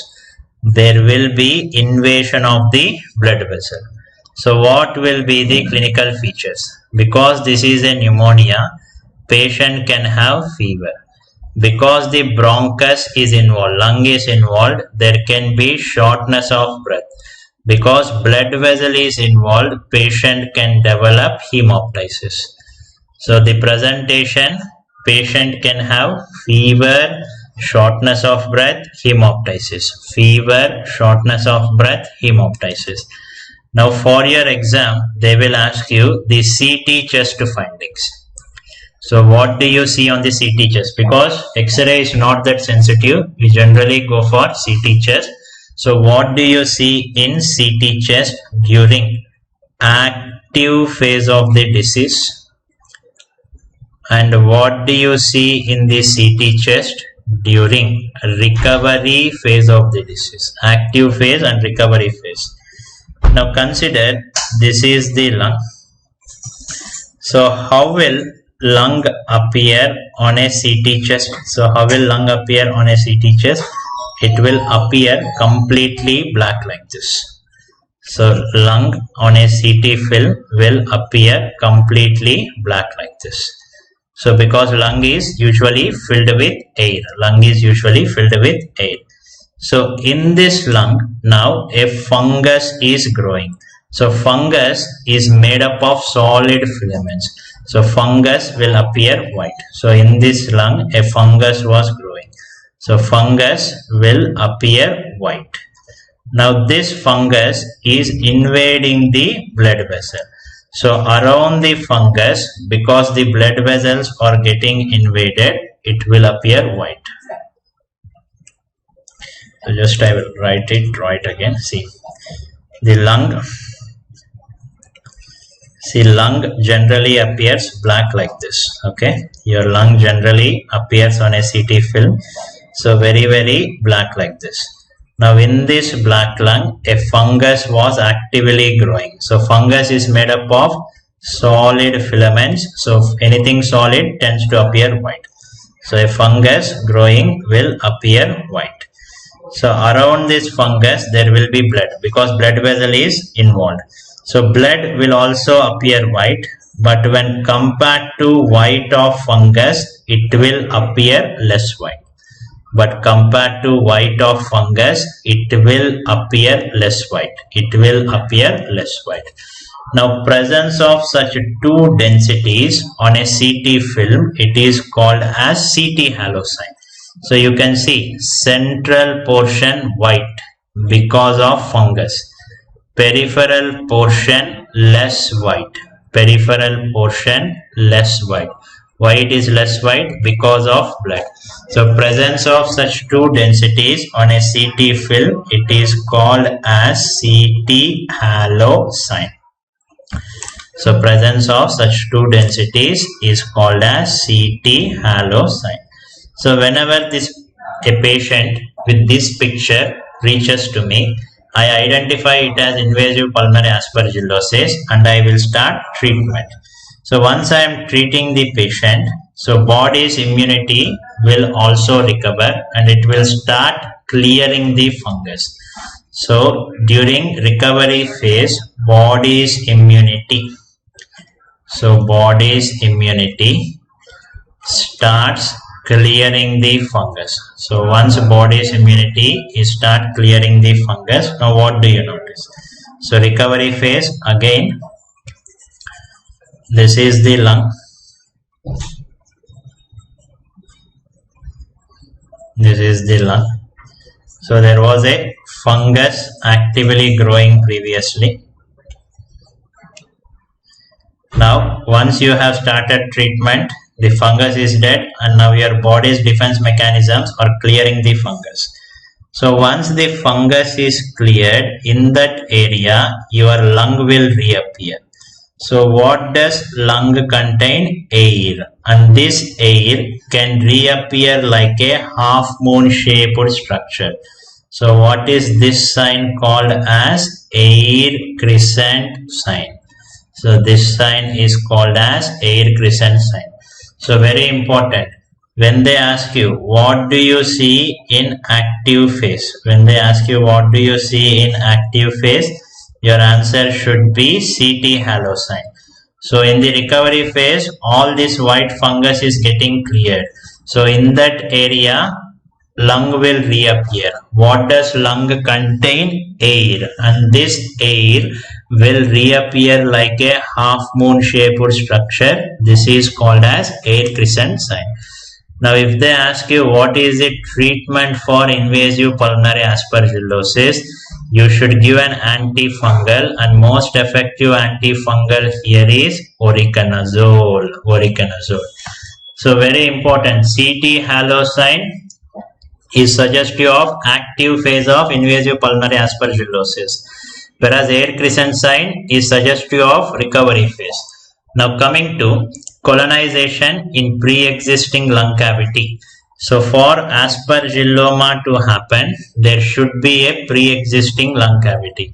So consider this is the lung and there is a cavity. How will generally cavity appear when compared to surrounding areas? It will appear very black.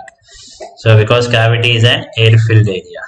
Now in this cavity, a fungus is colonizing. It is colonization, not invasion. So it is coming and settling down. Fungus again will be white. So fungal filaments will be white. So fungus is coming and settling down in the cavity. Now if you notice here also around the fungus there is a half moon shaped structure of air. So this is also called as crescent sign. This is also called as crescent sign. But to avoid confusion with air crescent sign, the name is now changed to monad's sign. So this is also a crescent sign, but to avoid confusion, we call this as monad's sign. So there is a cavity in that a fungus has accumulated. So fungus will appear white. Around that white, air appears like a half moon shaped structure. So this is also a crescent sign, but to avoid confusion, we call it as monad's sign. So lung will not develop. There is no cavity. Ajay Kumar Reddy, in invasive pulmonary aspergillosis, there is no cavity. There is a consolidation. It is healing. Once it heals, you will find lung. So a lung will be there. So monad's sign, it is crescent sign. So crescent sign in aspergilloma, it is called as monad's sign. Okay. Next important sign here is, now this is just colonization, not invasion. So if at all the patient is standing like this, by gravity the fungus will be in this part of the cavity. Now if he lies down to this side, the fungus can reach to this side of the cavity. Now if the patient turns to this side, the fungus can reach to this side of the cavity. Now if you take a X-ray film in each position of the patient, you can see the ball moving its position, it's with patient's decubitus. So if you take a chest X-ray, when the patient is sitting, you find the fungal ball is here. If he is lying to this side, you find fungal ball is here. So this phenomena is called as ball changing its position. Ball changing its position. Ball changing its position with patient decubitus. Ball changing its position with patient decubitus. So these two signs are easily identified on the chest X-ray itself. In aspergilloma, you can see the signs easily on the chest X-ray. Now coming to the treatment. So already this cavity is destroyed lung, and in that a fungus is coming and causing problems. So treatment will be resection of affected part. So treatment will be resection of affected part. So whenever they are asking you about aspergilloma, key concepts that you should know is there will be a pre-existing lung cavity. You have a monad's sign and a ball changing its position with decubitus. A ball changing its position with decubitus. So in recovery phase, you can see in invasive pulmonary aspergillosis, you can see the air crescent. Around that you can see whitish area. Usually in monad sign you should find a cavity. So it is completely different. Completely different. See, lung abscess, you will have a fluid level straight like this. Lung abscess, you will have a fluid level straight like this. Now try to solve these questions. So first case, a patient underwent organ transplant. There was history of fever, shortness of breath. Aspergilloma patient can be asymptomatic. In few, it can also cause hemoptysis. So no role of steroid in aspergilloma. Resection. So it is colonization, you have to remove the cavity. So organ transplant patient, history of fever, shortness or hemoptysis. This was the CT chest. So what is your diagnosis? What do you notice in the CT chest? Yes, what do you notice in the CT chest here? So there is area of white. Around that area of less white. Area of white. Around that area of less white. So this is a CT halo sign. CT halo sign. So what exactly is meant by halo? On a full moon day, halo means the dim light. Halo means the dim light around the bright moon. Halo means a dim light around the bright moon. So this picture actually is romantic. Full moon day, moonlight dinner is romantic. But this picture on a CT scan is very problematic. So CT halo is from this picture. So you have a bright light around that dim light. So it was appearing as same. So it was seen in CT scan. That's why it was called as CT halo sign. So this is suggestive of active invasive pulmonary aspergilloma. Active invasive pulmonary aspergilloma. Active invasive pulmonary aspergilloma. Now I have given treatment.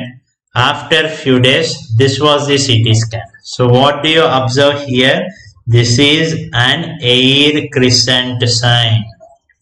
This is an air crescent sign. This is an air crescent sign. This is an air crescent sign. This is an air crescent sign.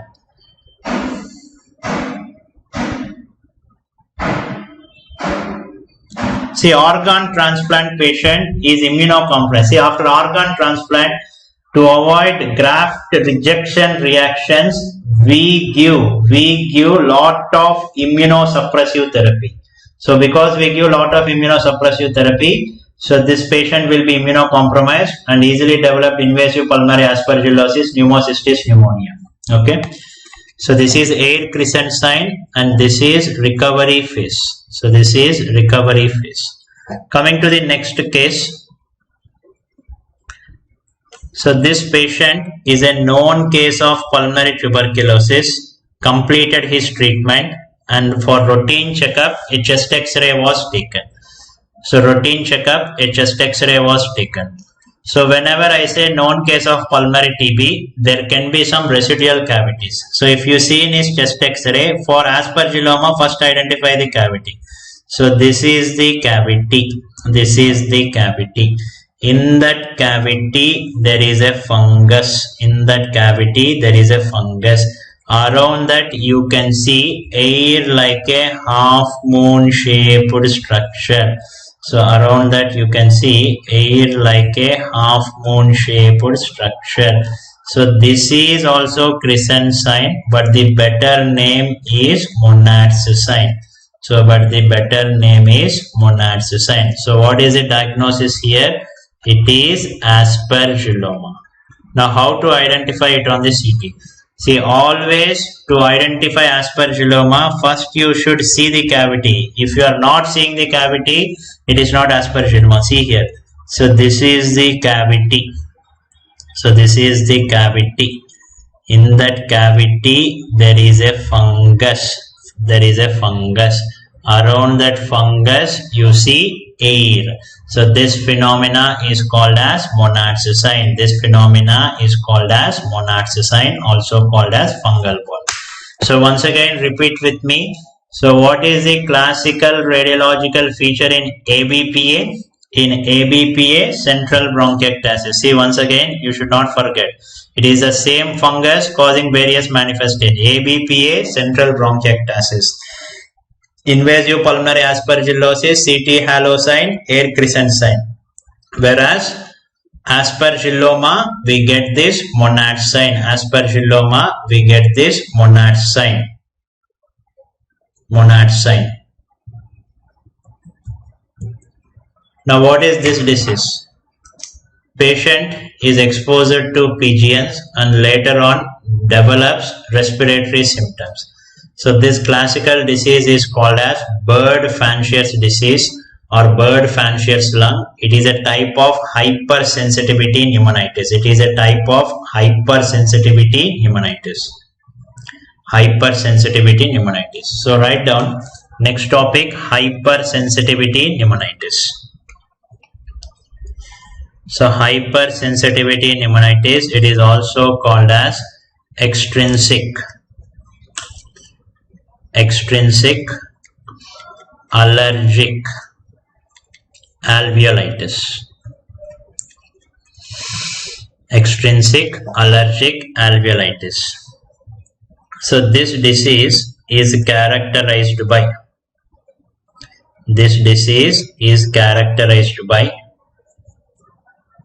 type 3 and type 4 hypersensitivity. Type 3 and type 4 hypersensitivity. So because it is type 3 and type 4 hypersensitivity, it is not type 1. Because there is no type 1 hypersensitivity, serum IgE levels will be normal and there will be no peripheral eosinophilia. So eosinophils will not be elevated in the circulation. So there will be no peripheral eosinophilia. See, whenever I say there is some allergy in your lung. So whenever I say there is allergy in your lung. So extrinsic allergic alveolitis is other name for hypersensitivity pneumonitis. So whenever I say there is some allergy in your lung, what is the first disease that comes into your mind? It is asthma. So where is asthma generally happening? In the bronchi. So it is called as bronchial asthma. So what happens in bronchial asthma? An allergen reaches your bronchus. Your bronchus is not liking that allergen. So it will close, not allowing it further into your lung. Because there is bronchospasm, immediately patient can develop shortness of breath. So immediately patient can develop shortness of breath. And if you put your stet, you can listen wheeze. Because there is bronchospasm, one can listen wheeze. And asthma is type 1 hypersensitivity. So in the blood, eosinophils can be elevated and serum IgE will be elevated. Now this disease called as extrinsic allergic alveolitis, it is also having allergic background. It is also coming from outside, but it is not the bronchus involved, it is alveoli involved. So for the allergen to go to the alveoli, cause some inflammation, it will take some time. So symptoms will not be very immediate, it will happen after 4 to 6 hours. So whenever alveoli are inflamed, during expiration they close. During the next inspiration, they open with a popping sound. So if I put my stet, what is the classical sound that I hear in extrinsic allergic alveolitis? It is not wheezing. It will be fine crepitations. I told you yesterday, whenever there is inflammation in and around alveoli can close completely during expiration. During the next inspiration, they open with a sound called as fine crepitations. And there is no type 1 hypersensitivity here. Here it is only type 3 and type 4 hypersensitivity. So serum IgE will not be elevated, it will be normal and there will be no peripheral eosinophilia. Now whenever I do a biopsy, so in this patient's lung, if at all I do a biopsy, what do I notice? I notice non-caseating granulomas. So non-caseating granulomas plus cellular bronchiolitis. Bronchioles filled with inflammatory cells. Along with that, the interstitium of the lung, interstitial inflammation. So within the biopsy of hypersensitivity pneumonitis, I can notice non-caseating granulomas cellular bronchiolitis, interstitial inflammation. So for your exam, the examples of hypersensitivity pneumonitis is important. So there are few examples of hypersensitivity pneumonitis. So first disease is Farmer's lung. These are all examples of, depending upon the occupation, they were given some special name. So Farmer's lung. It is due to moldy hay. The antigen or organism responsible is Micropolyspora fini. Micropolyspora fini. Next we have bagasosis. Bagasosis. The exposure here is sugarcane dust. Sugarcane dust. Exposure here is sugarcane dust. And the antigen responsible here is Thermoactinomyces cercari.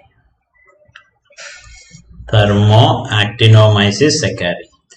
So important point here is both Micropolyspora fini and Thermoactinomyces cercari belong to the same family. They are brothers. Thermoactinomycetes. So previously there was a confusing question. Thermoactinomycetes can cause Farmer's lung. Is it a true statement or false statement? Thermoactinomycetes can cause Farmer's lung. It is a true statement because Thermoactinomycetes is a broad terminology consisting of both Micropolyspora fini and Thermoactinomyces cercari. So third is malt worker's lung. Malt worker's lung.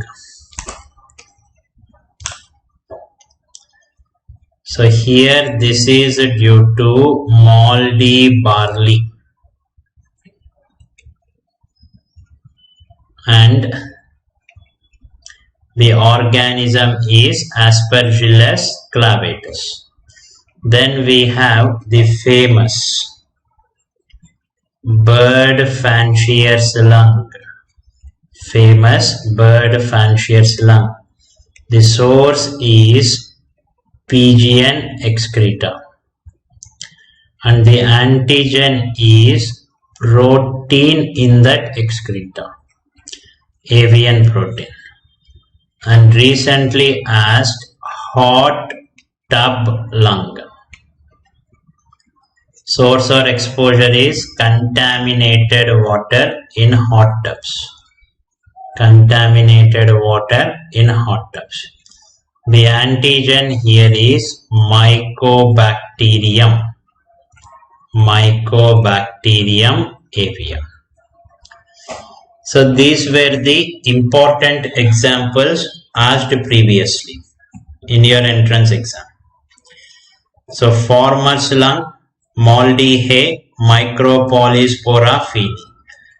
Bagasosis, Thermoactinomyces cercari. Malt worker's lung, Aspergillus clavatus. Bird fancier's lung, avian protein.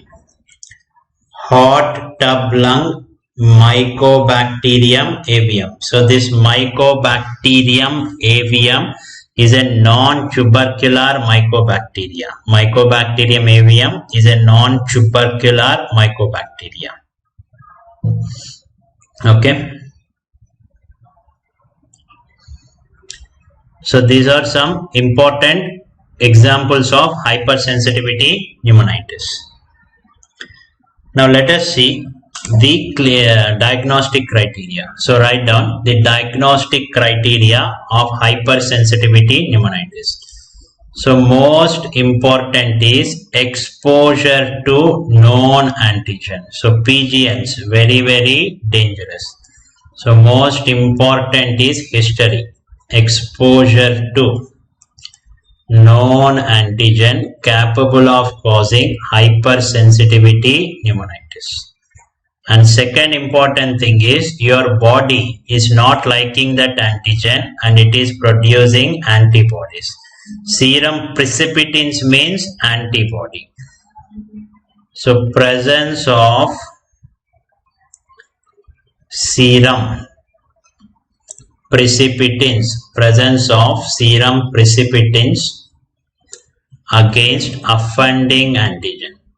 So presence of serum precipitins against offending antigen. Occurrence of symptoms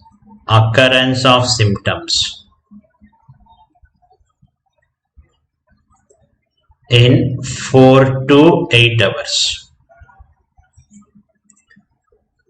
Recurrence of symptoms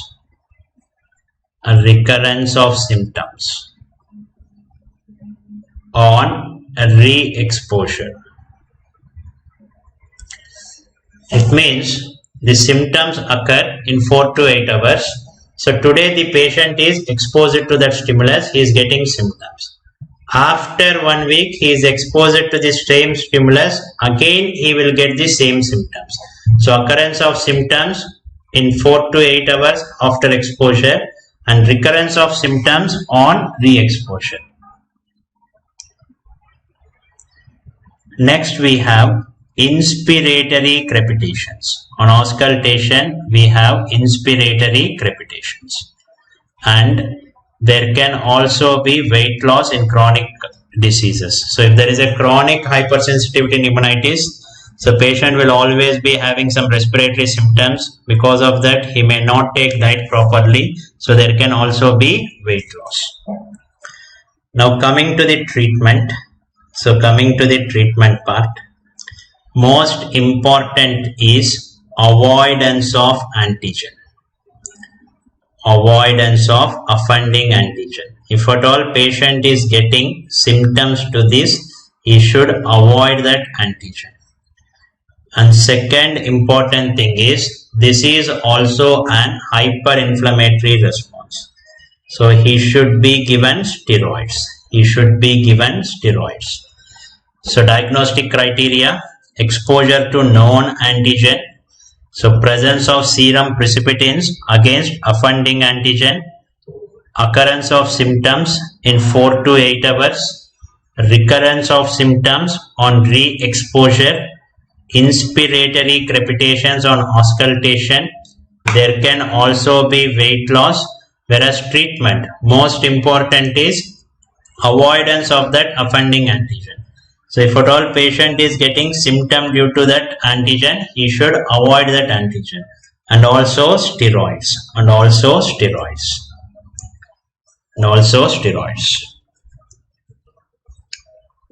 So this completes hypersensitivity pneumonitis.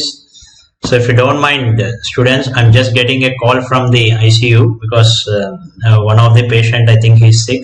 Just give me 5 minutes.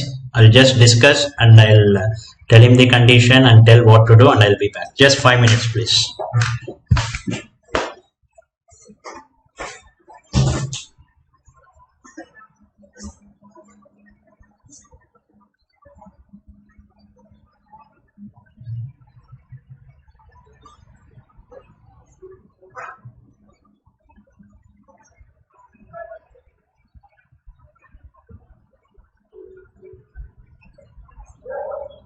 Yeah, no. 5 minutes to stop. I got a call from ICU. I'll just speak to them. 5 minutes, just 5 minutes.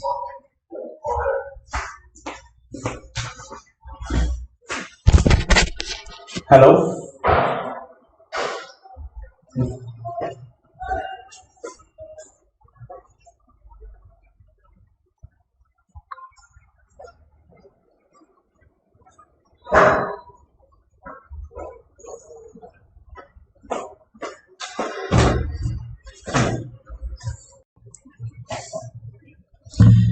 Yes, hello students.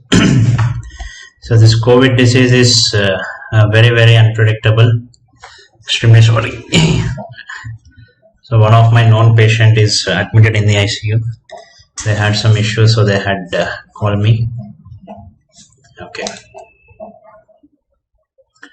So this is regarding hypersensitivity pneumonitis.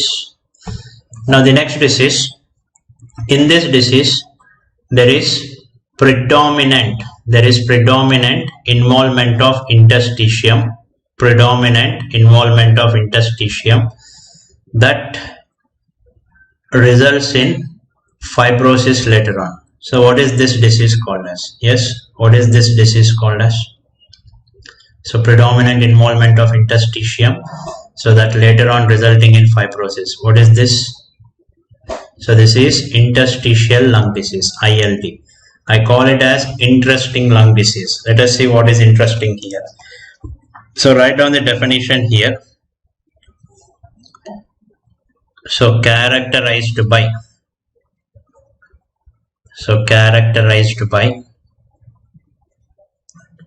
predominant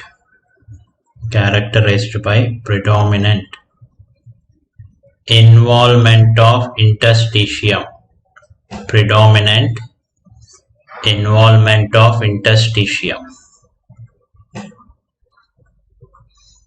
that progress to fibrosis, which vary in mechanism and magnitude. So what happens in ILD is, this disease predominantly involve the interstitium, but later air spaces are also involved, but it predominantly involves the interstitium, and later there will be lung fibrosis, and this fibrosis will vary in mechanism and magnitude. So this fibrosis will not be same in all diseases.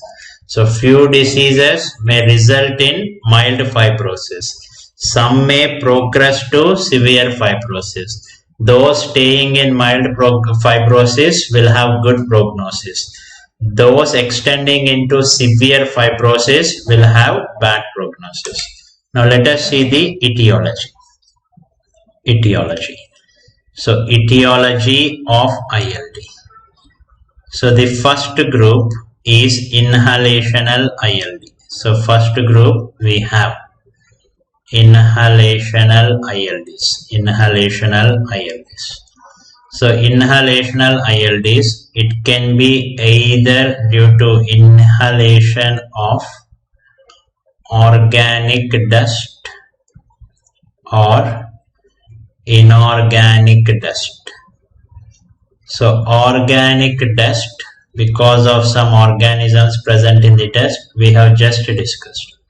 Hypersensitivity pneumonitis. So in hypersensitivity pneumonitis also, they have observed interstitial involvement. Hypersensitivity pneumonitis.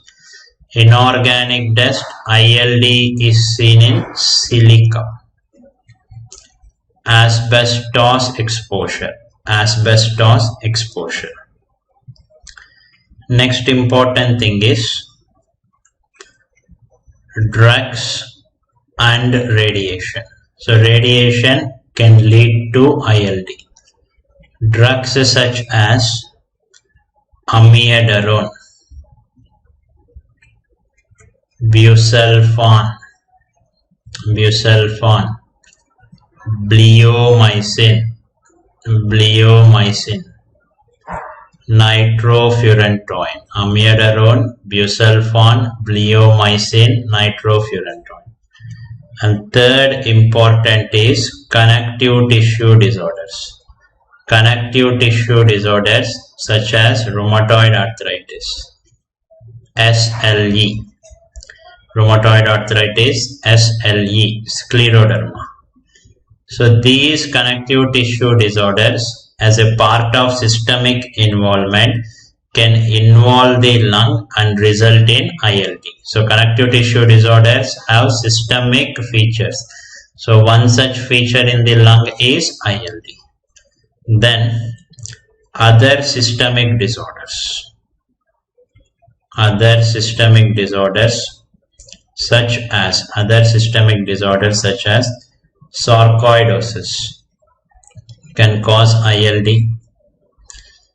Inflammatory bowel diseases. Inflammatory bowel diseases. So what are the inflammatory bowel diseases that you know? Crohn's disease, ulcerative colitis. So in Crohn's disease and ulcerative colitis also, as a part of systemic involvement, lung can be involved resulting in ALD. Lung can be involved resulting in ILD. And finally, when you don't know the cause, idiopathic. As of now, idiopathic group is the most common group of ILD. So in majority of ILD, still we don't know what is the exact etiology. Idiopathic is the most common group in majority of the ILD. Still we don't know what is the etiology. Now if they ask you what is the investigation of choice for ILD. So what is the investigation of choice for ILD? So your answer should be HRCT chest. High resolution CT chest. High resolution CT chest. High resolution CT chest. And if they ask you confirmatory test. So confirmatory test. So confirmatory test is a lung biopsy. So confirmatory test is a lung biopsy. Confirmatory test is a lung biopsy. The next important thing is from the recent edition of Harrison. What is the most effective method of diagnosis? So ILD is actually a confusing disease and actually a difficult disease to treat. So for that, most effective method of diagnosis. So this is given in recent edition of Harrison. So your answer should be multidisciplinary discussion. Multidisciplinary discussion among physician, pathologist, radiologist. So this is something we generally don't do because ILD is a confusing disease and very difficult to treat. So before labeling the patient as ILD, so we should sit and discuss. Actually this is the best method. So physician will have the clinical picture, pathologist will have the radiological picture, and pathologist will have the biopsy pattern. Radiologist will tell you the CT picture. So all these three will discuss together. So there will be a panel in most of the hospitals to discuss difficult cases. So that is called as multidisciplinary discussion. Physician will share clinical features, pathologist, biopsy, radiologist, the radiological pattern. Actually, it contains everything. So nowadays panel discussion actually looks like this, but this is not the panel discussion that we are doing here.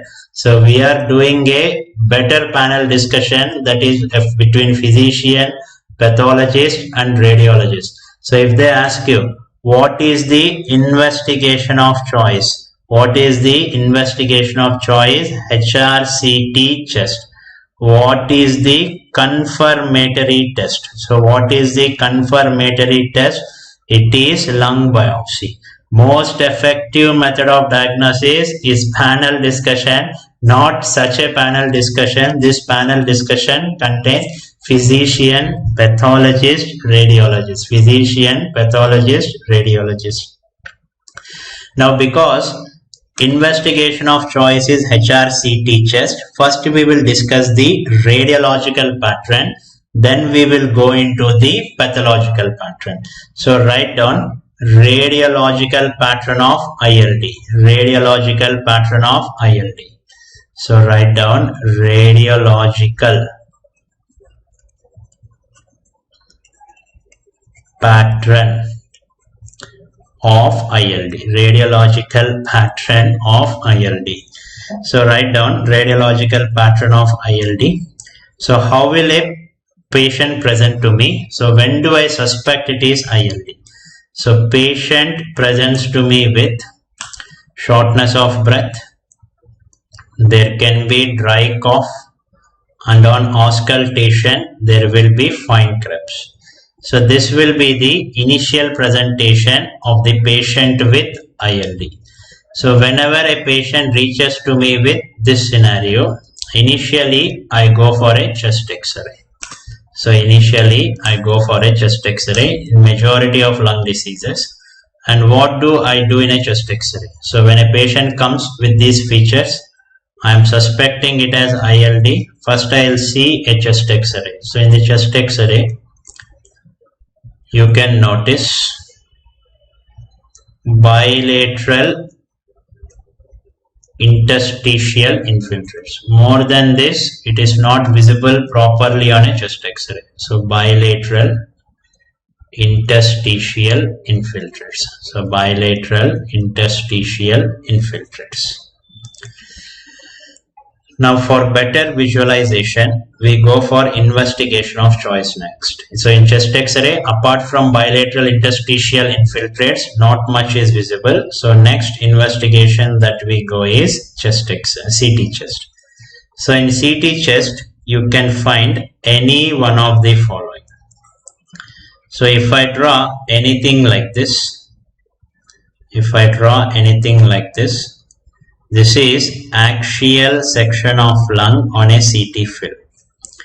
So this will be axial section of lung on a CT film. So initially there will be only mild haziness. So in early disease, not much density. There will be only mild haziness. So this mild haziness, it is called as ground glass opacity. So this mild haziness, it is called as ground glass opacity, also called as GGO. Later, it can progress to more increase in density. So more increase in density.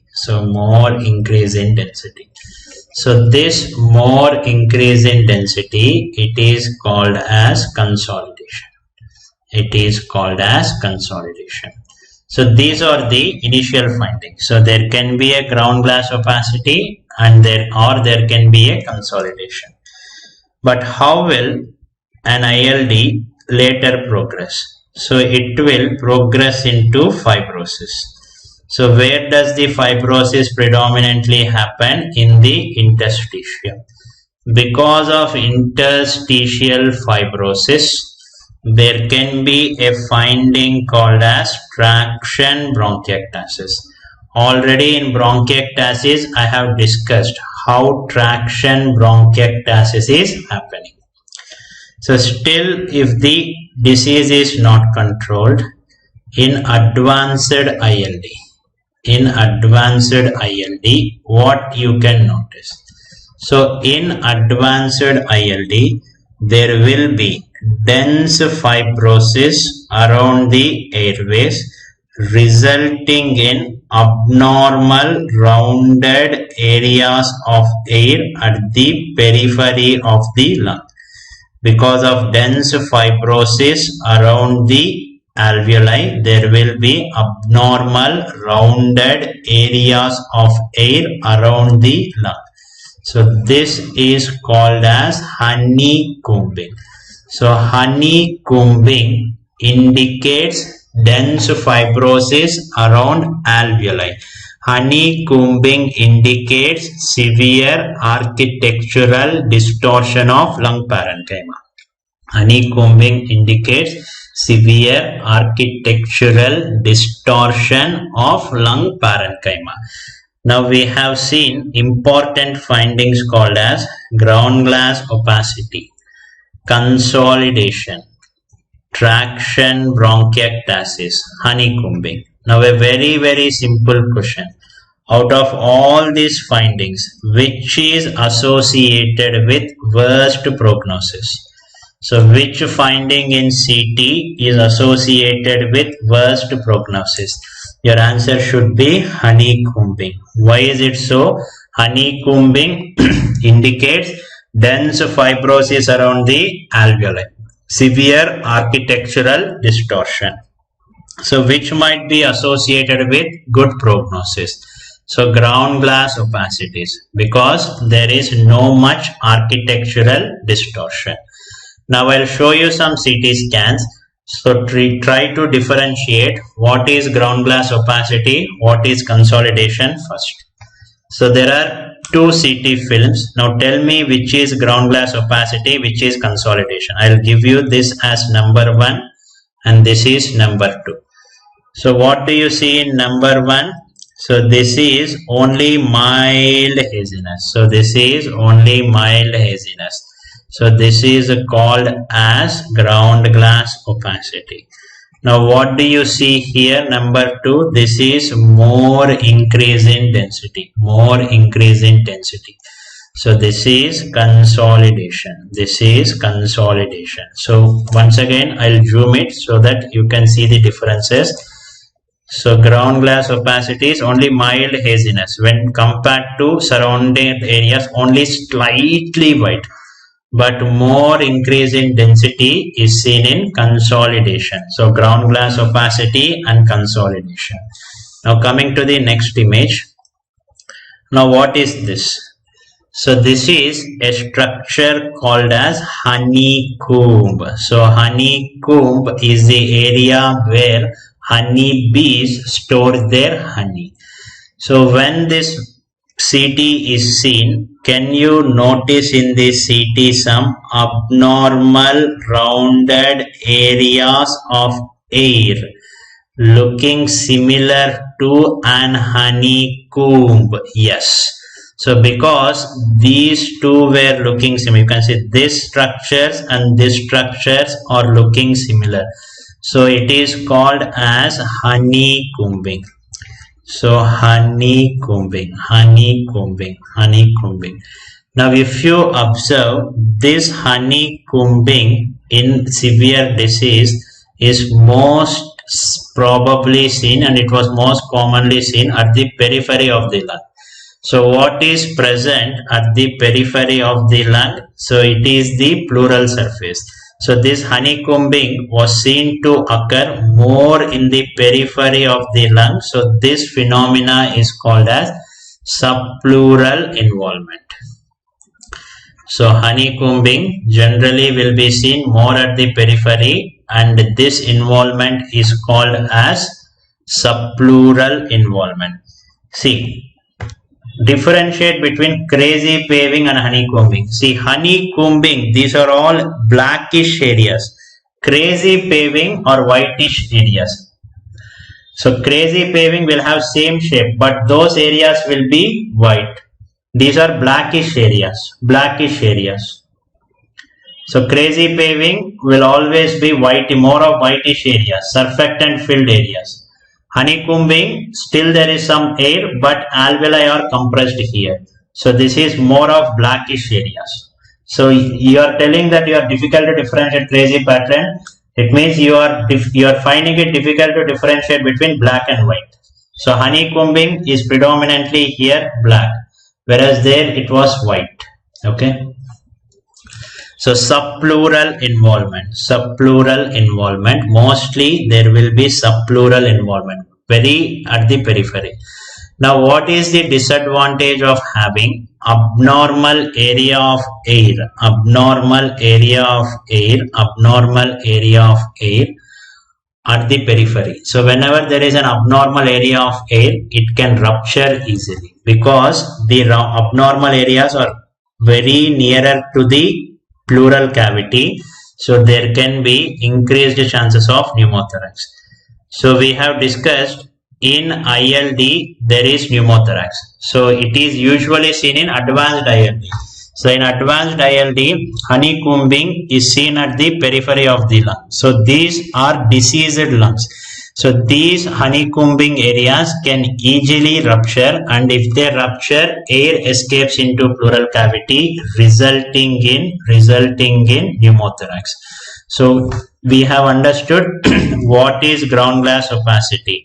So what is consolidation and what is honeycombing? Honeycombing more in the periphery, it is called subpleural involvement because it is at the more in the periphery, more chances of rupture into pleural cavity, more chances of pneumothorax can happen. Now let us see pathological pattern. Pathological pattern of ILD. Up to now we have discussed radiological pattern, the pathological pattern of ILD. So get ready for a very big list. We have usual interstitial pneumonia. Usual interstitial pneumonia, also called as UIP. Non-specific interstitial pneumonia, NSIP.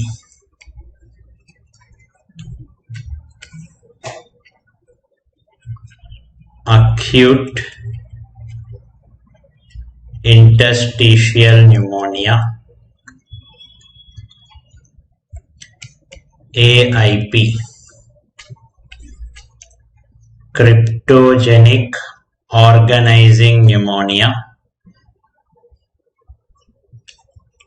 COP. So these four are very important in clinical practice. So these four are also frequently asked in your exam. So these four are also frequently asked in your exam. So less important, we have respiratory bronchiolitis, ILD, written as RBILD. Then we have lymphocytic interstitial pneumonia, called as LIP. And desquamative interstitial pneumonia,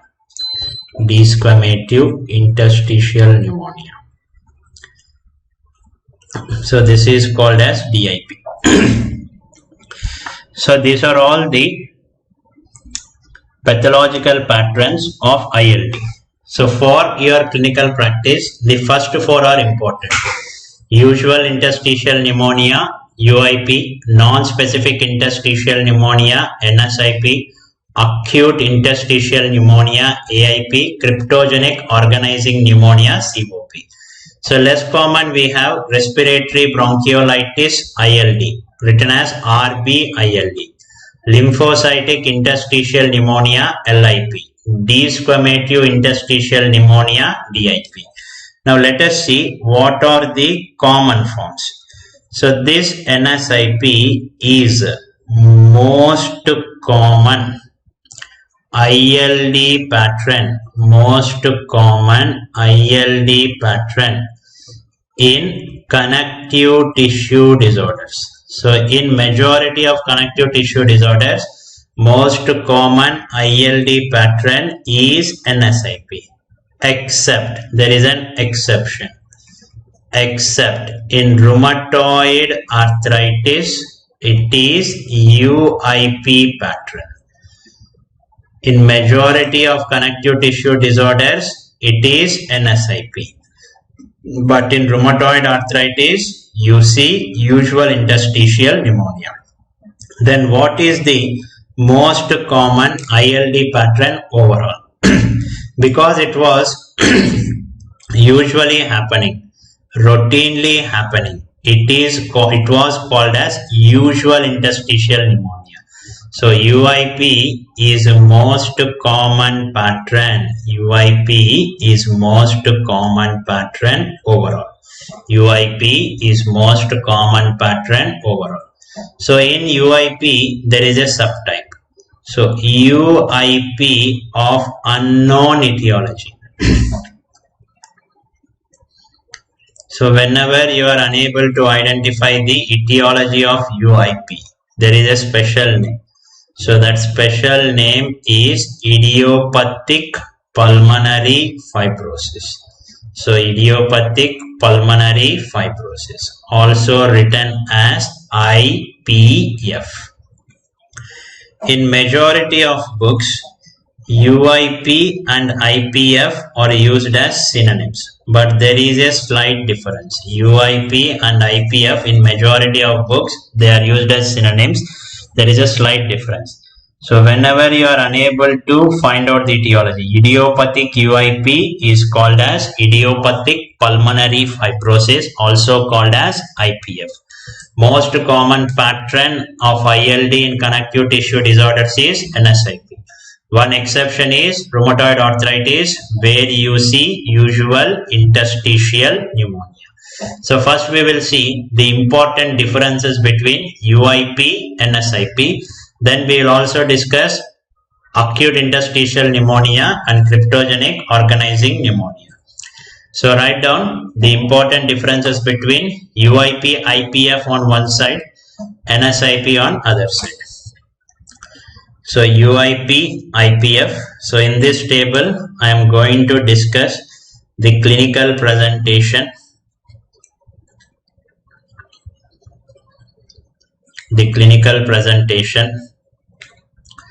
what can be the biopsy picture, what do you see on the CT chest, and what will be the treatment and prognosis. So very, very important table. UIP, the age of presentation, elderly, 50 to 60 years, males more involved than females. It involves smokers. Patient will have chronic symptoms. So over months to years, patient will have chronic symptoms over months to years. So there can be clubbing. And if I put my stet, there will be fine crepitations on auscultation. Elderly male, smoker, chronic symptoms, clubbing, and fine crepitation can be seen. Fine crepitations can be seen in UIP. Whereas biopsy, so in the biopsy there will be characteristic fibroblastic foci. So fibroblastic foci seen, and the involvement will not be uniform. It will not be same throughout. So it is heterogeneous pattern. Fibroblastic foci seen, and the involvement of this disease will not be uniform throughout, so it is called as an heterogeneous pattern. And in CT chest, the disease will be bilateral, lower zone predominant disease.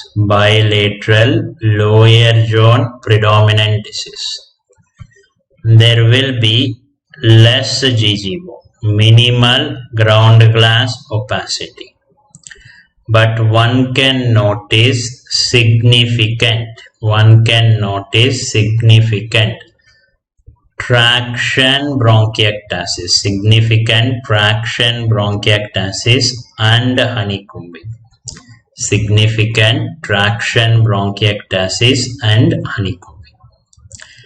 So this is the CT chest picture of UIP or IPF.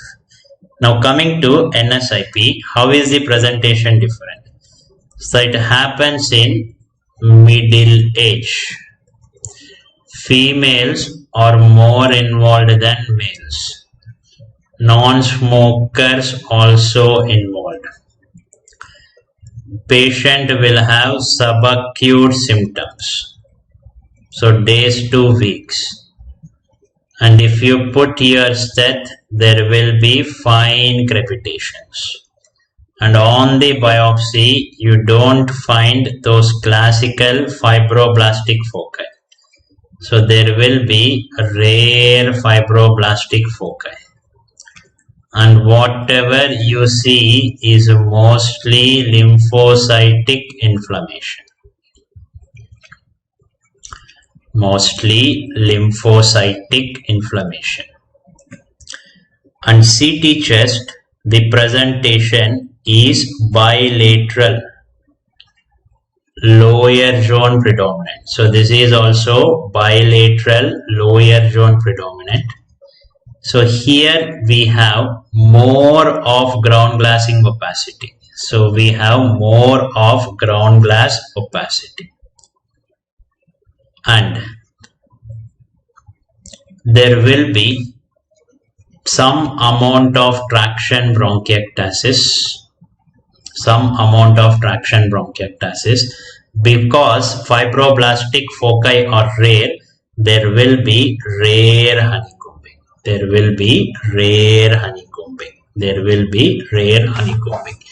So this is the presentation of UIP, usual interstitial pneumonia, or IPF.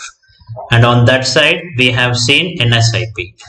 Now, seeing the biopsy features and seeing the CT chest features, you only tell me out of these two, which has good prognosis, which will have worst prognosis. Out of these two, which is good prognosis, which is worst prognosis. NSIP, it is more of GGO, less of honeycombing. So NSIP will have good prognosis. So this will have good prognosis.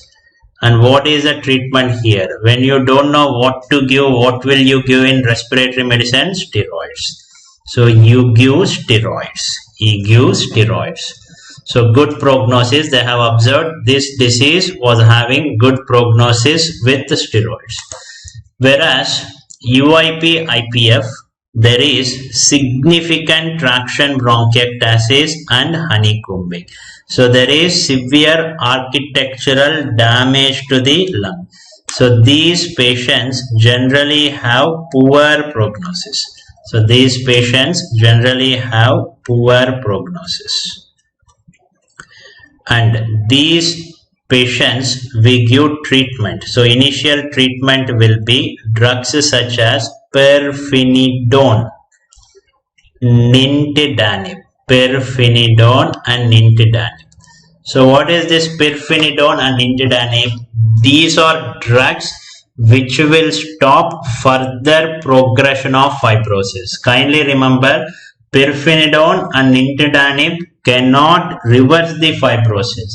These can stop further progressing into fibrosis. Now suppose a patient has come to you with 60% lung involvement.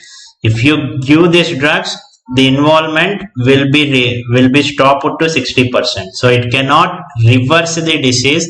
It can only stop further progression. Because already the lung is damaged and even the treatment is not reversing the disease. If at all they ask you, what is the best ultimate treatment for IPF? So your answer should be a lung transplant. Already this is a severe disease and you are not having sufficient treatment. So if the patient worsens, the best treatment will be lung transplant. So if they ask you, out of UIP and IPF, which has good prognosis, UIP and NSIP, good prognosis is generally NSIP. Poor prognosis is usually UIP. So two drugs important are pirfenidone and nintedanib. And if they ask you what is the best treatment, it is a lung transplant. Now I'll show you some images. By seeing those images, you should only identify which is UIP, which is NSIP. Now what is this condition? Is it UIP or NSIP? So can you notice here honeycombing, abnormal areas, rounded areas of air at the periphery of the lung. So this everything is honeycombing. This is a CT chest with honeycombing predominance. So what is your diagnosis? Is it UIP or NSIP? It is UIP. It is UIP. Honeycombing UIP. Honeycombing UIP. I'll show you next CT scan. So what is the diagnosis of the second CT scan? So what do you see here? Only mild haziness. Only mild haziness. Only mild haziness. So there will be GGOs, ground glass opacity. What is this? This is NSIP. So very, very important in your exam. They will give you clinical scenario, or they will give you radiological picture, or they will give you biopsy picture. You should be able to identify. So honeycombing UIP, GGO, NSIP. So very important table. We have understood how to differentiate these two: clinically, pathologically, radiologically, and also based on treatment and prognosis. Coming to the next important ILD, acute interstitial pneumonia. Acute interstitial pneumonia, also called as AIP. Also called as AIP. So AIP is also called as Hammond-Rich syndrome. Hammond-Rich syndrome. Hammond-Rich syndrome. So the presentation. Patient can have acute shortness of breath. Acute shortness of breath. Hypoxemia. Along with that, bilateral diffuse pulmonary infiltrates. So where did we come across such a finding yesterday? Acute shortness of breath, hypoxemia, bilateral diffuse infiltrates, ARDS. So the presentation is similar to ARDS, but we don't know what exactly is causing this disease. So that's why AIP is also called as idiopathic ARDS. So this is such a severe disease where you don't know what exactly is causing this. So that's why it was called as idiopathic ARDS. That's why it was called as idiopathic ARDS. So treatment will be supportive. So you have to mechanically ventilate the patient. You should intubate the patient and you should wait, because you don't know what exactly you are treating. Most probably this patients will have high mortality. So patient presents with ARDS, you have excluded all the causes. You cannot find what happened in this patient, why there was such a presentation. Because for ARDS, yesterday I have discussed, there will be some predisposing cause, either a direct or indirect cause. Here patient will not have any such history, he will land up in respiratory failure. Treatment is supportive and there will be high mortality. Next important is cryptogenic organizing pneumonia. Cryptogenic organizing pneumonia. Cryptogenic organizing pneumonia. So this cryptogenic organizing pneumonia is characterized by a triad. So three important features. So patient will have pneumonia-like illness. So he can have pneumonia-like clinical features. And if you take a lung biopsy, one can notice accumulation of granulation tissue, accumulation of granulation tissue in airway. So this accumulated granulation tissue in airway, it is called as Masson bodies. And apart from this, there will be presence of interstitial inflammation. So three important features. Patients will have pneumonia-like illness. And if you do a lung biopsy, you can notice accumulated granulation tissue in the airway. So this granulation tissue is called Masson bodies. And there is interstitial inflammation. And CT chest, one can notice bilateral consolidation. and fortunately these patients respond with steroids. So steroids are helpful in management of cryptogenic organizing pneumonia. Now why this is called as a organizing or cryptogenic organizing pneumonia? So there is granulation tissue getting organized in the airway. Granulation tissue getting organized in the airway. So it is called as organizing pneumonia. So why it is happening, nobody knows. So it was called as cryptogenic. So there is granulation tissue organizing in the lung and we don't know why exactly it is happening. So it is called as cryptogenic organizing pneumonia. Cryptogenic organizing pneumonia. So most of the ILDs are idiopathic forms. So we don't know what exactly is causing them, but whenever they are having a specific presentation, you have to identify it and treat it accordingly.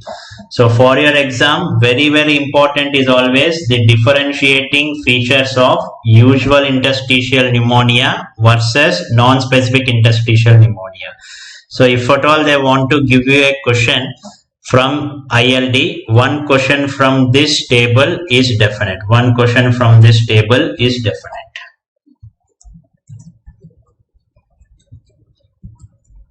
Now smoking and ILDs. So introducing you the world's youngest smoker. He is from Malay, Indonesia. He started to smoke from his second year onwards. So now he is 9-year-old. Fortunately, he has stopped.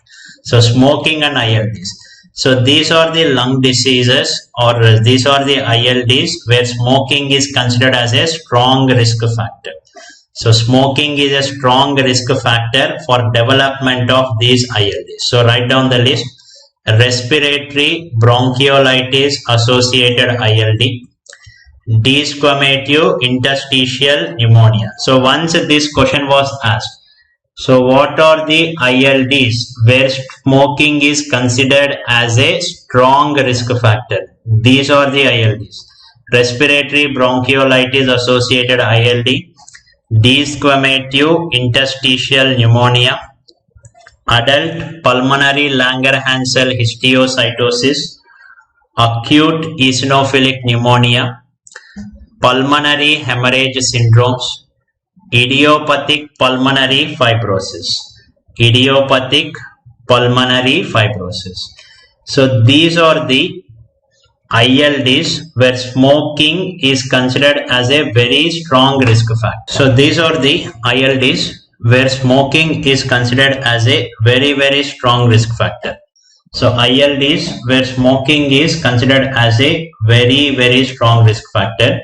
So we have respiratory bronchiolitis ILD, desquamative interstitial pneumonia, adult pulmonary Langerhans histiocytosis, acute eosinophilic pneumonia, pulmonary hemorrhage syndromes, idiopathic pulmonary fibrosis.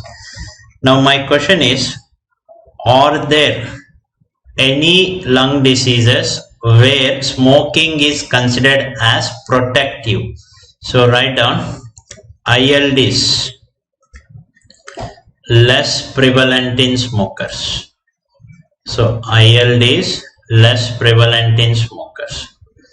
So can you tell me, are there any direct lung diseases where smoking is considered as protective or where it is not at all happening in smokers?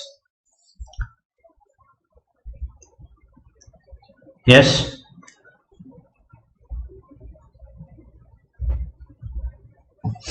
So there are two important diseases. One is sarcoidosis. Next is hypersensitivity pneumonitis. Hypersensitivity pneumonitis. So many studies have shown that this sarcoidosis and hypersensitivity pneumonitis was not frequently happening in smokers. So they thought that smoking might be a protective factor. but it does not mean that in sarcoidosis and hypersensitivity pneumonitis you should advise patient to smoke. So it was based on an observation. So patients with sarcoidosis and hypersensitivity pneumonitis, this was frequently happening non-smokers. So they thought that smoking might be a protective factor. It does not mean in these patients you should write in treatment start smoking. So most probable reason is already smoker's lung is filled with so many diseases. God must have exempted sarcoidosis and hypersensitivity pneumonitis as a discount to smokers. So here on this side, these are the diseases which are very prevalent in smokers. So these are the diseases, ILDs, very prevalent in smokers. So smoking related ILDs, these are the diseases: respiratory bronchiolitis ILD, desquamative interstitial pneumonia, Langerhans histiocytosis, eosinophilic pneumonia, pulmonary hemorrhage syndromes, idiopathic pulmonary fibrosis. So ILD is less prevalent in smokers. This is the group: sarcoidosis, hypersensitivity pneumonitis. So this question is frequently asked. What are the ILDs less prevalent in smokers? Try to solve this question. There was a 75-year-old male. Everything is important here. Dyspnea for exertion, chronic cough over the past 12 months. So PFT reveals FVC of 72% of predicted. FVC is very less. DLCO is reduced. The chest radiograph shows bilateral patchy infiltrates, mostly at the lung bases. And HRCT is showing reticular opacities, honeycombing in the lung bases. Lung biopsy is showing fibrotic foci surrounded by normal lung parenchyma. What is the most appropriate therapy for this patient? So by history, elderly male, chronic symptoms, restrictive lung disease, honeycombing, fibrotic foci on biopsy. So the diagnosis here is UIP, usual interstitial pneumonia. If you cannot find the etiology, it is called as IPF. So this patient is suffering from UIP, IPF. So in this condition, what is the appropriate therapy? Your answer should be pirfenidone. Case number 24, answer is A. Case number 24, option A. Pirfenidone. Now, if at all they modify the question like this, what will be the best treatment in this patient ultimately? What will be the best treatment in the patient ultimately? Your answer is lung transplant. Lung transplant. Somebody is asking what is the CT chest find. You can find bilateral consolidations in cryptogenic organizing pneumonia. So if they ask you the best treatment in this patient, ultimate treatment in the patient, your answer should be lung transplant. Lung transplant. Now what is this disease? It is characterized by enlarged lymph nodes, non-caseating granulomas. Always this disease is a confusion. What is this disease? Yes, it is sarcoidosis. Sarcoidosis. So write down sarcoidosis. This is a multi-system disorder. This is a multi-system disorder characterized by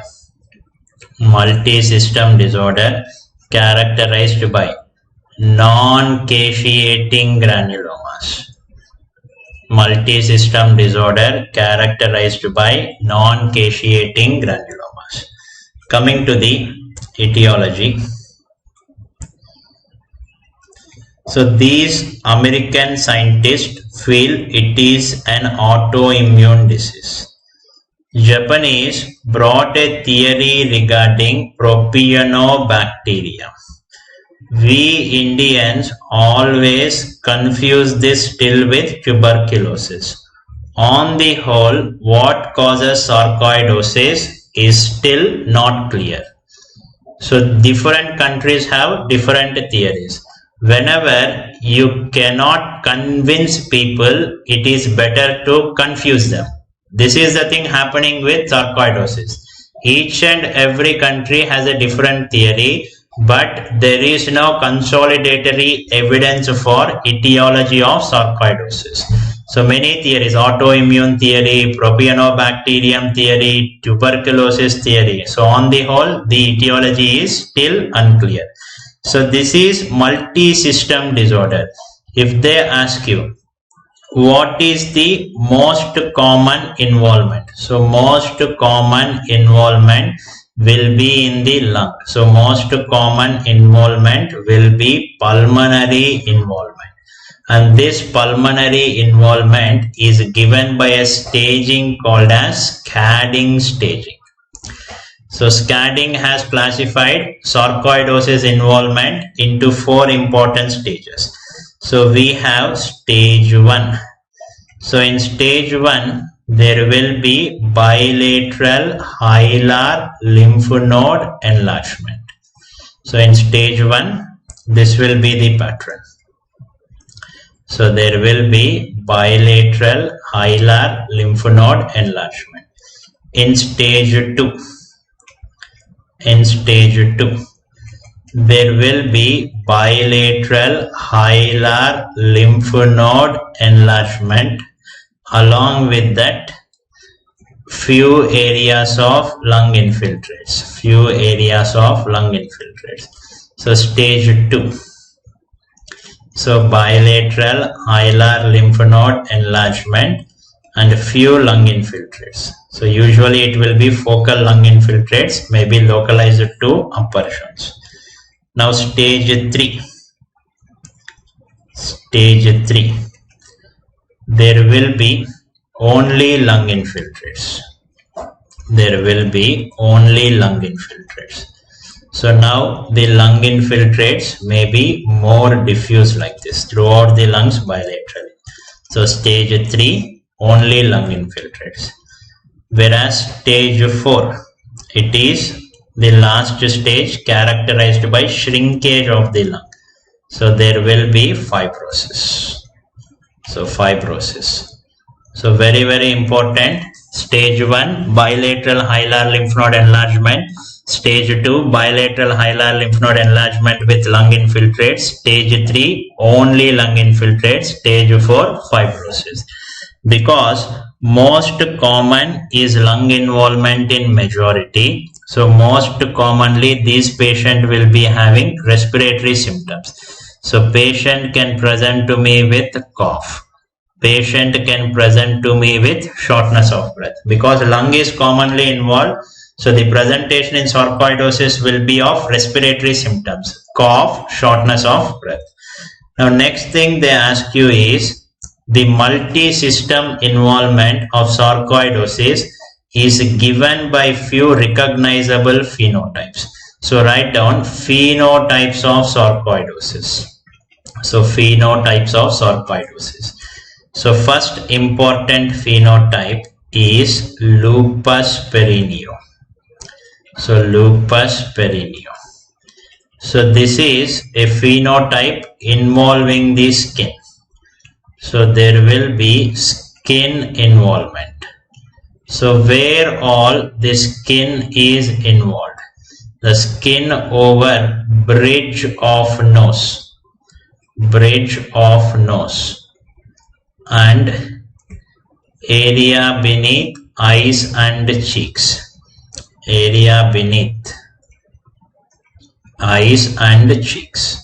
So there can be some hard nodular area seen in bridge of nose, area beneath eyes and cheeks.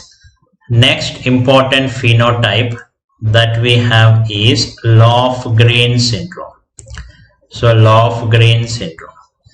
So in these patients, there will be combination of erythema nodosum,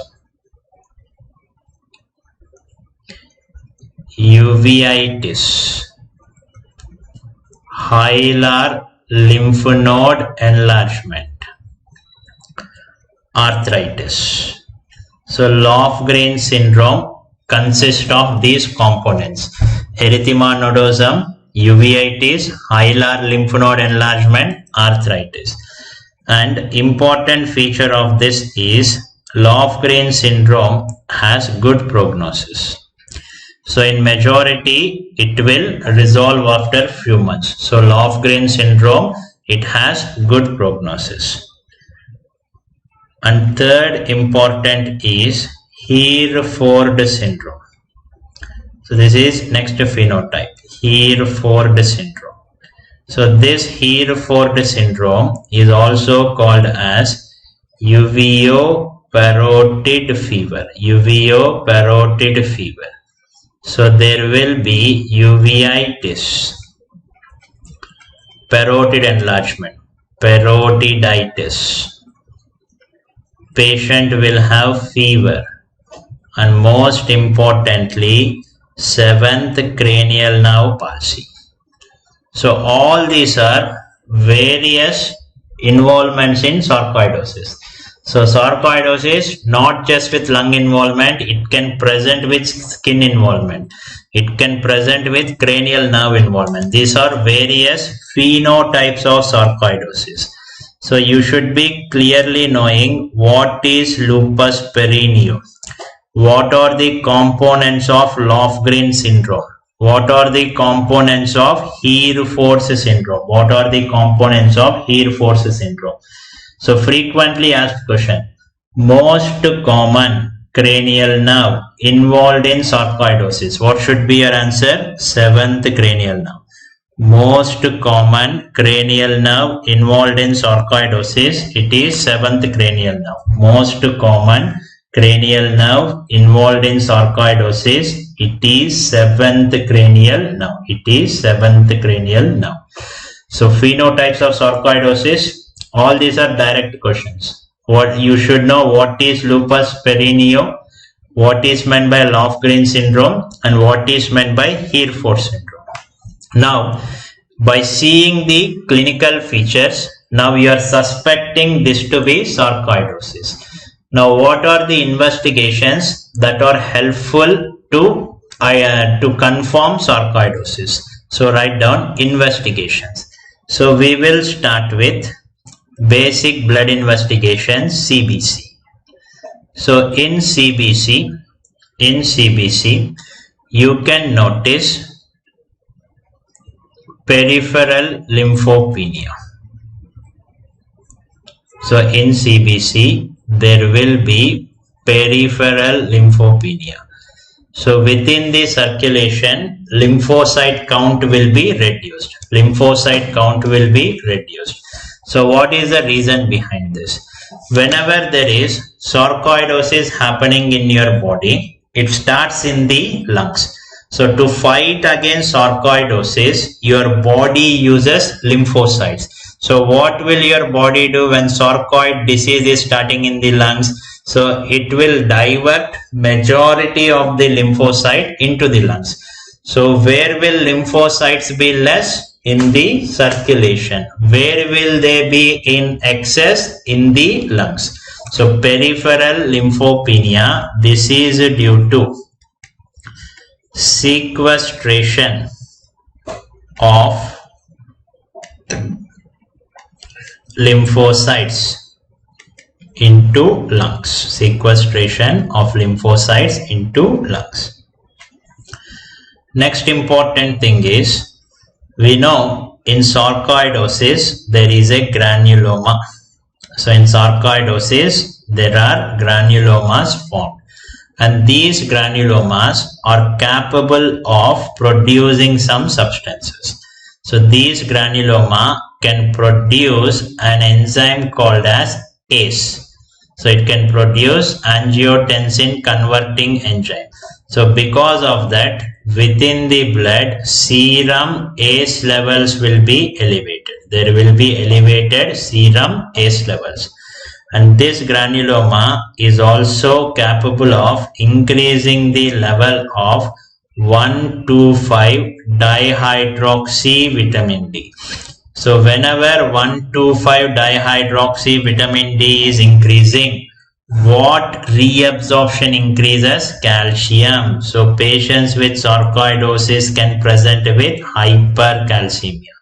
So granuloma has the capability to secrete ACE. So within the blood, ACE levels increases. it has capability to increase 1,2,5 dihydroxy vitamin D, so there will be hypercalcemia. Then CT chest. So CT chest will help me to know the pulmonary and mediastinal lymph node involvement. So I can know by seeing the CT chest, I can see the pulmonary and mediastinal lymph node involvement. So CT chest will help me to recognize the pulmonary and mediastinal lymph node involvement. Now my question is, there is another common disease which has both lung and mediastinal lymph node involvement. So what is that disease? Tuberculosis. Now by seeing the lymph node involvement, of tuberculosis versus sarcoidosis, how to differentiate? So write down. In TB lymph node, there will be a central hypodensity. So central hypodensity is due to necrosis with peripheral rim enhancement. So try to understand this phenomena. In both sarcoidosis and tuberculosis, the lymph nodes can be involved. Now in a CT, how do you differentiate a TB lymph node versus sarcoid lymph node? So in a TB lymph node, what happens is the central portion will be hypodense, less dense, because there is necrosis. The peripheral portion, even though it is normal, because the central portion has become less dense, the peripheral portion will appear slightly more dense. So this phenomena is called as central hypodensity with peripheral rim enhancement. Whereas in sarcoid lymph node,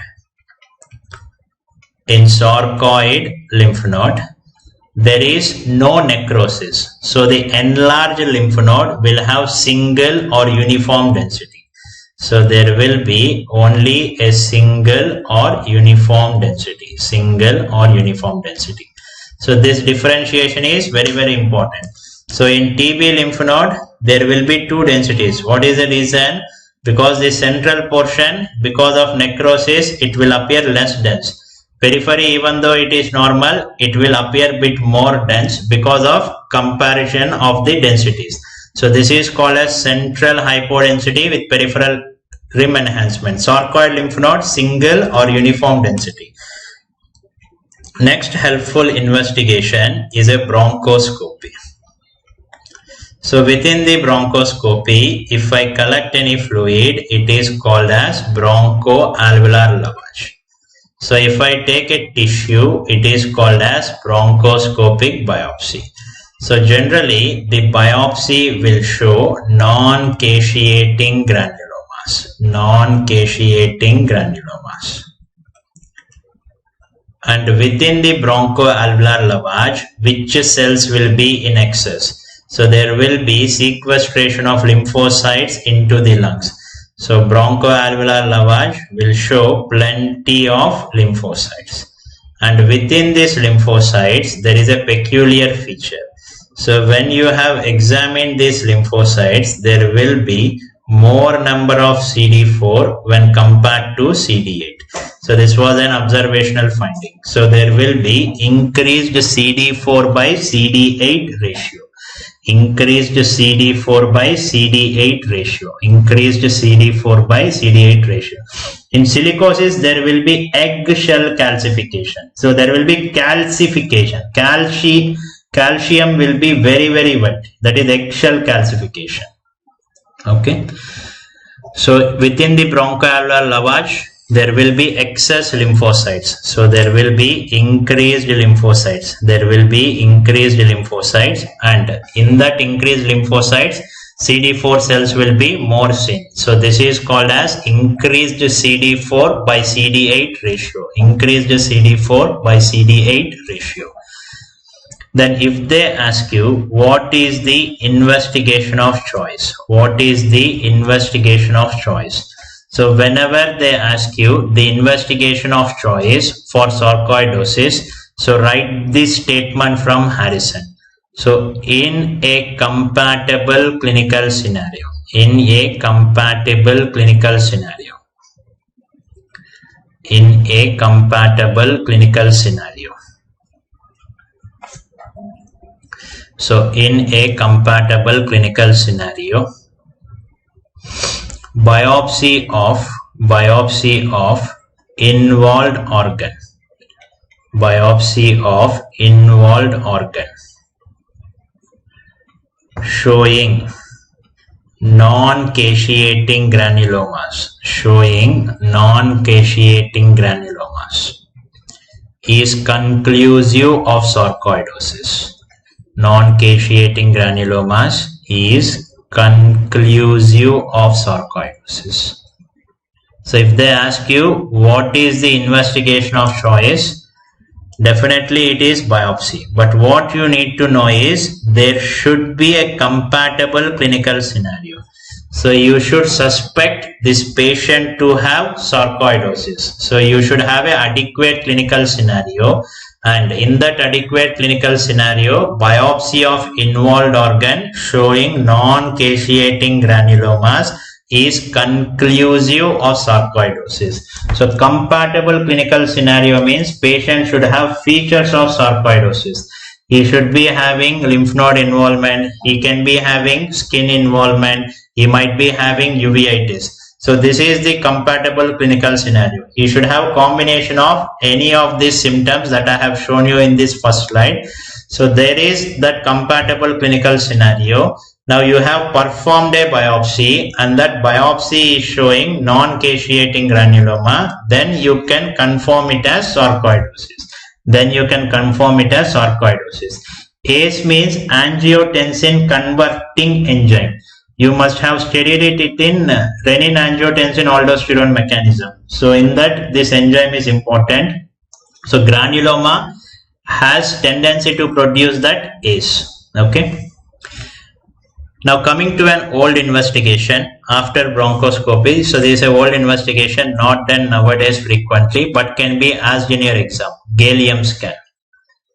So gallium scan, the importance is there will be increased uptake by gallium. There is increased uptake of gallium by involved organs. So increased uptake of gallium by involved organs in sarcoidosis. So this uptake can happen in two areas, in the face and in the chest. In the face, there will be increased uptake by parotid and lacrimal glands. Parotid and lacrimal glands. In the chest, there will be increased uptake by mediastinal lymph nodes. So gallium scan, the concept here is whenever there is sarcoidosis, there will be increased uptake of gallium by involved organs. So in the face, there will be increased uptake by parotid and lacrimal glands. In the chest, increased uptake of gallium by mediastinal lymph nodes. Now because of that, what are the findings that you see? So consider this is the patient's face. There will be increased uptake by lacrimal glands. Increased uptake by parotid glands. Increased uptake by lacrimal glands. Increased uptake by parotid glands. So if you consider this is the nose of the patient, it is looking like face of a panda bear. So it was called as panda sign. Sorry if it is not looking like that. So this phenomena is called as panda sign. Increased uptake of gallium by lacrimal glands, parotid glands. So this is a sign in sarcoidosis called as panda sign. Now coming to increased uptake by mediastinal lymph nodes. Consider this is the bronchus, trachea and bronchus. There is increased uptake by right paratracheal node. and bilateral hilar lymph nodes, right paratracheal and bilateral hilar lymph nodes, bilateral hilar lymph nodes. So if I join this appears like a sign. What is this sign? Yes, this is nothing but a lambda sign. This is nothing but a lambda sign. So in the gallium scan, we have a panda sign and lambda sign. Now coming to the treatment. So whenever you are treating a patient with sarcoidosis, you should see whether the patient is symptomatic or asymptomatic. So asymptomatic patient or symptomatic patient. So if patient is asymptomatic, I can wait and watch. No need to start any treatment, because in sarcoidosis there is a property called as spontaneous resolution. So we don't know why exactly sarcoidosis is happening. In few patients it can resolve by itself spontaneously. Whenever patient is not having any symptom, you can wait and watch for spontaneous resolution. If patient is symptomatic, you should start treatment. So this sarcoidosis is also considered as some abnormal immune response. So whenever there is an abnormal immune response, what is the most important drug you should give? Steroid. So later on, other additional drugs you can also include. So other drugs helpful in sarcoidosis: hydroxychloroquine, the famous HCQ. So then methotrexate. So this is the treatment algorithm. If patient is asymptomatic, I can wait and watch for spontaneous resolution. If patient is symptomatic, sarcoidosis is also some abnormal immune response, I should start steroid. Along with that, later on I can add hydroxychloroquine, methotrexate. So patient is non-symptomatic, why will he come? After age of 50, he has just taken a chest X-ray. Incidentally, there were lymph nodes on chest X-ray. He went for some surgery. He went for some abdominal surgery. Incidentally, there were lymph nodes on chest X-ray. So will nobody take a chest X-ray routinely to evaluate themselves after 40 or 50? Yes. So incidentally diagnosed. See, he went for some other complaint. A routine chest X-ray was taken. So there you found lymph nodes, incidentally diagnosed. Asymptomatic means incidentally diagnosed.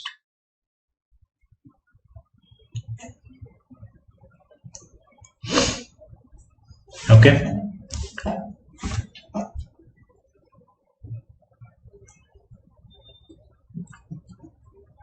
Now this is the classical panda sign. So panda sign, you can see increased uptake by lacrimal and parotid glands. So in the face you see panda sign. So in the chest you see a lambda sign. You see lambda sign.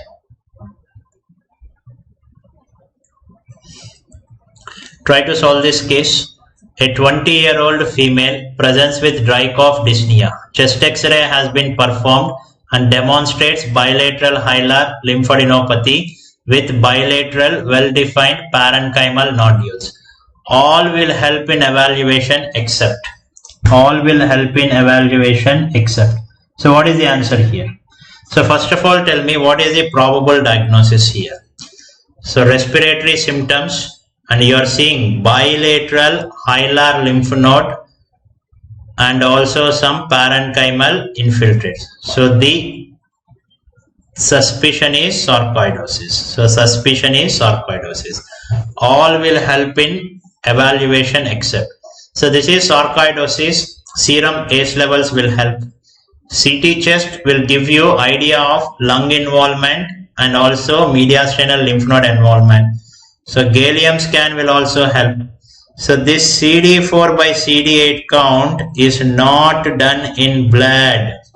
It is done in bronchoalveolar lavage. See, in blood there are very less lymphocytes. If there are very less lymphocytes, there is no point in seeing for CD4 and CD8 count. So CD4 by CD8 ratio is seen in the bronchoalveolar lavage, not in the blood. So answer is option A. So 25. This is a case of sarcoidosis. So if you want to see CD4 by CD8 count, it has to be seen in bronchoalveolar lavage. Answer A. So he is an industrial worker exposed to some particles, later developing some lung disease. What are these lung diseases called as? Occupational lung diseases. Occupational lung diseases. So occupational lung diseases. So write down what is the most common occupational lung disease. Most common occupational lung disease worldwide. Your answer should be silicosis. Most common occupational lung disease. Your answer should be silicosis. Next important point. What is the particle with maximum malignant potential? What is the particle with maximum malignant potential? What is the particle with maximum malignant potential?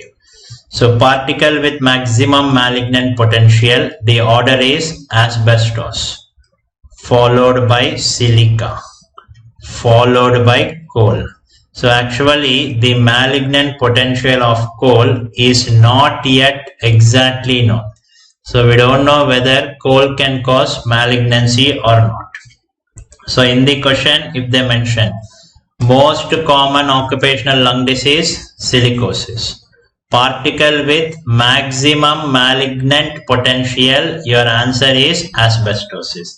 Particle with maximum malignant potential, it is asbestosis. It is asbestosis or asbestos. Now for your exam, they will ask you the differentiating features of asbestosis, silicosis and coal workers pneumoconiosis. So we'll try to understand this with a table. Asbestosis, silicosis, coal workers pneumoconiosis. So we will see what are the occupations responsible and what are the important features. So occupations and features.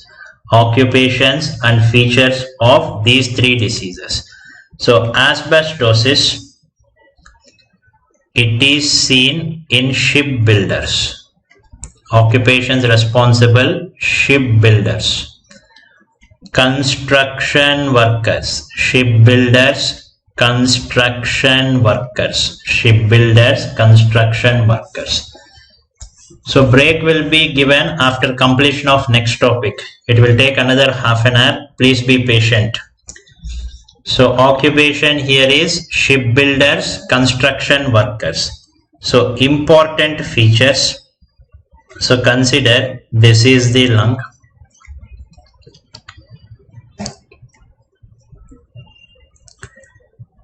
Comfortably sitting on the diaphragm, and let this be the heart shadow. So whenever there is some asbestos exposure, so one can notice calcifications on the diaphragmatic and mediastinal pleura. So these calcifications on the diaphragmatic and mediastinal pleura, they are called as pleural plaques. So these pleural plaques are considered as most specific for asbestos exposure. So they say that pleural plaques are considered as visiting cards of asbestos exposure. So pleural plaques are most specific for asbestos exposure. and after a few months there can be development of fluid within the pleural cavity. So this pleural effusion initially will be benign. No issue in this pleural effusion. So it will be benign. So there will be benign pleural effusion. So if the exposure is continuing, there will be development of lower zone fibrosis. So there will be development of fibrosis, and most importantly it was seen in the lower zone. So there will be lower zone fibrosis, and if still the exposure continues, there will be development of malignancy. There will be development of malignancy. So there will be development of malignancy. So if they ask you what is most specific malignancy associated with asbestos exposure, your answer should be mesothelioma. Mesothelioma. If they ask you what is the most common malignancy, your answer should be lung cancer. So one of the reason is smoking and asbestos.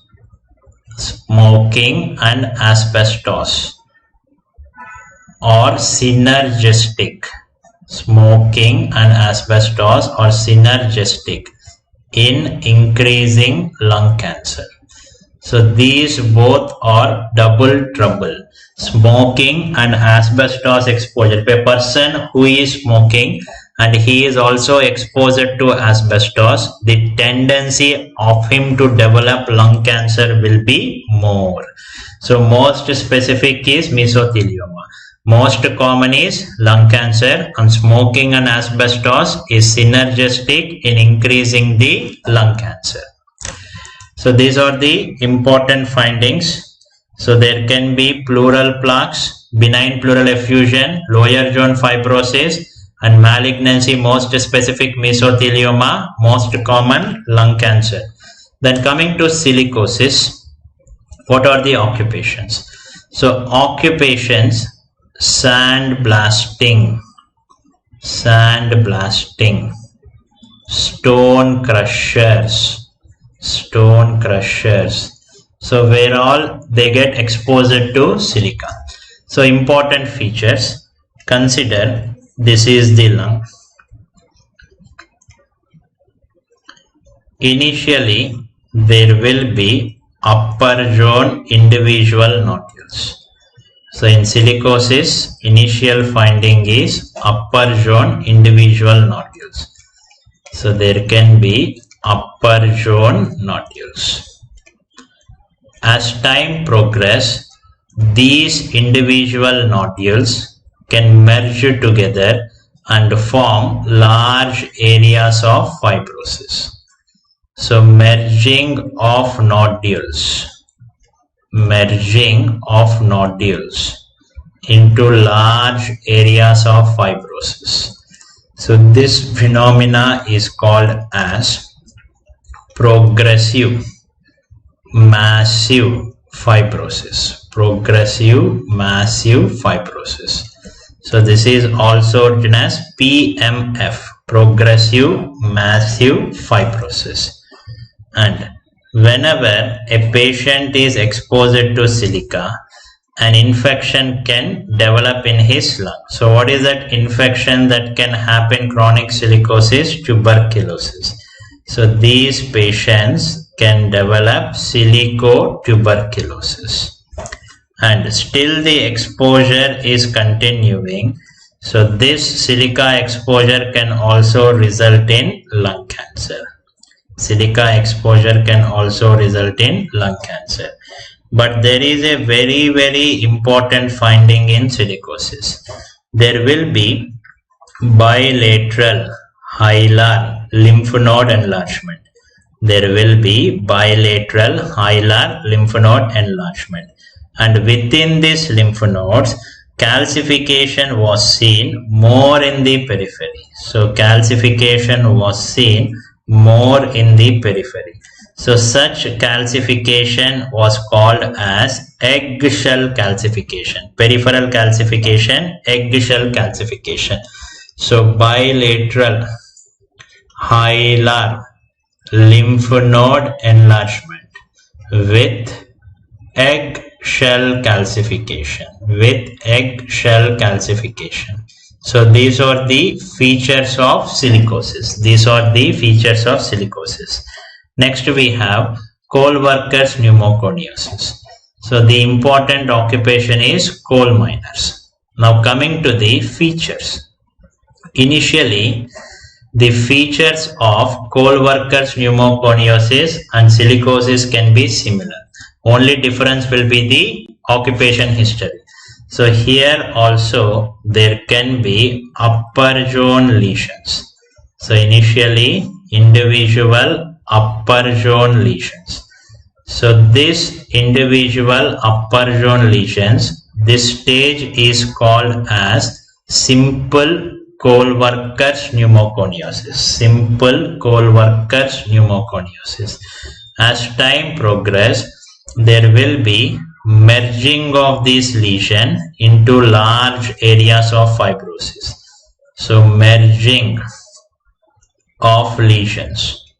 So this merging of lesions, it is called as complicated coal-workers pneumoconiosis.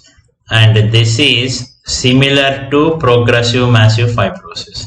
So in some books, because this is also merging into large areas of fibrosis, so complicated coal-workers pneumoconiosis is also called as progressive massive fibrosis. So similar findings in both silicosis and coal-workers pneumoconiosis. So still the exposure can lead to development of COPD. Lung cancer risk is less. So actually we don't know whether it can cause or not. So there is no lung cancer happening with coal exposure actually. So lung cancer risk still we don't know. So whenever I speak about coal-workers pneumoconiosis, I should tell you about a combination called as Kaplan's syndrome. So what is Kaplan's syndrome? So this is combination of rheumatoid arthritis and pneumoconiosis. So combination of rheumatoid arthritis and pneumoconiosis. So what are the particles responsible? It was first identified with coal, but recently silica is causing it more frequently. So what is Kaplan syndrome? It is combination of rheumatoid arthritis with pneumoconiosis. So rheumatoid arthritis and pneumoconiosis. What are the particles responsible? Silica and coal. So whenever they ask you about asbestosis, if you observe here, asbestosis is predominantly lower zone disease. Silicosis is predominantly upper zone disease. Coal-workers pneumoconiosis is also upper zone disease. If at all they give you a question, there was a construction worker who is having lower zone fibrosis. What should be your answer? Asbestosis. A stone crusher, upper zone nodules and bilateral hilar lymph node enlargement with eggshell calcification. If they mention such history in the question, silicosis. And if they mention a coal miner is having respiratory discomfort and also joint pains. So respiratory discomfort is equivalent to pneumoconiosis. Joint pains is equivalent to rheumatoid arthritis. So what is this combination called as Kaplan's syndrome? So within this single table, they can ask you multiple questions based on the presentation. So what will be the treatment of all these diseases? See, it is just to support you. So once the disease has happened, you cannot reverse the disease. Support you in the sense, if patient is having some infection, we give antibiotic.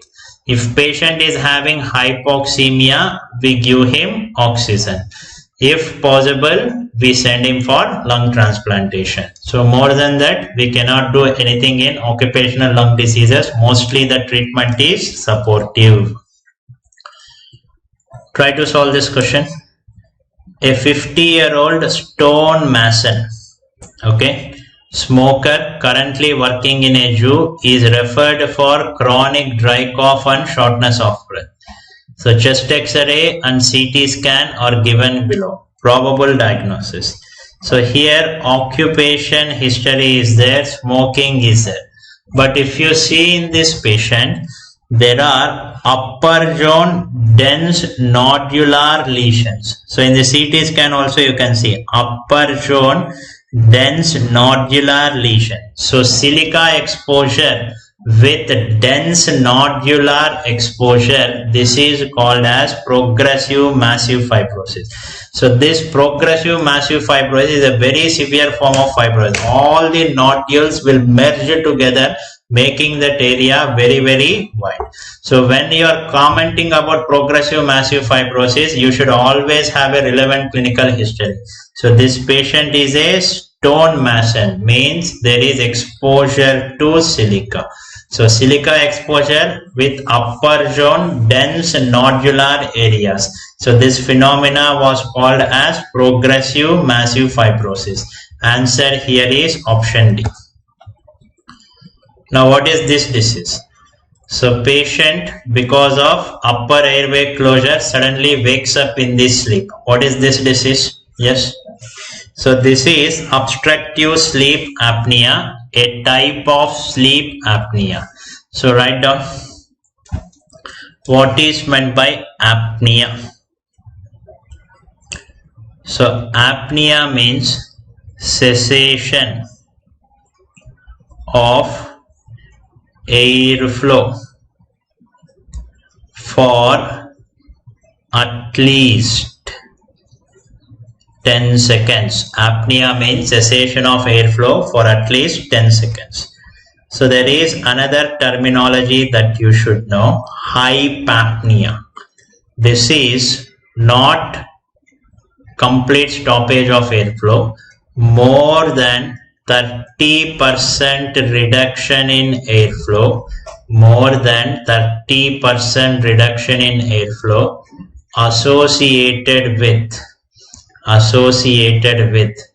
more than 3% fall in SpO2, more than 3% fall in SpO2. Apnea means completely the airflow is stopped. Hypapnea means partial reduction. So about 30% reduction in airflow associated with 3% fall in SpO2. SpO2 means saturation of oxygen, which we measure with a pulse oximeter. Now, if at all these events are regularly happening in sleep, they are called as sleep apnea syndromes. So they are called as sleep apnea syndromes. So based on the presentation, sleep apnea syndromes are classified into two forms. So central sleep apnea, also written as CSA. Obstructive sleep apnea, written as OSA. So we have central sleep apnea and obstructive sleep apnea. Central sleep apnea, obstructive sleep apnea. So let us see what is happening in central sleep apnea. So in central sleep apnea, there is apnea, no respiratory effort. Apnea, no respiratory effort. So we exactly don't know the precise pathophysiology of central sleep apnea. So they thought this was due to some altered ventilatory drive. Altered ventilatory drive. And it was observed in CHF, congestive heart failure, narcotic use. Whereas obstructive sleep apnea, this is the most common form. So central sleep apnea is very rare. Obstructive sleep apnea is most common. So there will be apnea and persisting respiratory effect. Persisting respiratory effect. So why this is happening? This is due to excess upper airway closure during sleep. Excess upper airway closure during sleep. And in majority, this is obesity related. In majority, this is obesity related. First, let us start with central sleep apnea. So let us start with central sleep apnea. So what is happening in central sleep apnea? So whenever I say central, it means problem is in the brain. Problem is in the brain. So your respiratory center is not giving sufficient stimulus to your respiratory muscles. So whenever your respiratory center is not giving sufficient stimulus to your respiratory muscles, your respiratory muscles will not function. So when your respiratory muscles are not functioning, there will be no air entering into the lung. So in central sleep apnea, because the problem is in the brain, so there will be no respiratory effort generated. Because there is no respiratory effort, there will be no airflow. So they don't know the precise pathophysiology. They thought it was due to some altered ventilatory drive. It was observed in congestive heart failure and narcotic use. Now coming to obstructive sleep apnea. So in obstructive sleep apnea, the problem is not in your brain. So the problem is mostly in the upper airway. So there will be excess upper airway closure during sleep. Now suppose somebody tightly holds your neck. So whenever somebody tightly holds your neck, what will happen? So there will be stoppage of airflow. So there is stoppage of airflow, apnea. So whenever there is apnea, in obstructive sleep apnea, there is no problem in your brain. There is no problem in your brain. So whenever there is apnea, how will your brain fight against apnea? By increasing the respiratory effort. So in obstructive sleep apnea, the problem is not in the brain. So there will be apnea and your brain will fight by increasing the respiratory effort. So there is apnea and persisting respiratory effort. See, if you still did not understand, catch hold of neck of a person. So what will he do immediately? He'll start increasing the respiratory effort. Because your brain is functioning well, it senses loss of airflow. So when there is apnea with persisting respiratory effort, it means your brain is intact. So problem is not in your brain, problem is in the upper airway. Most probably it is due to some obstruction. Most probably it is due to obstruction. So this is due to excess airway collapse. So this is in majority obesity related. Now for your exam, most important is obstructive sleep apnea. Obstructive sleep apnea. So write down obstructive sleep apnea. What are the risk factors? So what are the risk factors? So first risk factor is obesity. Second is male gender. Third is craniofacial abnormality. So it's small neck. Craniofacial abnormality, short neck.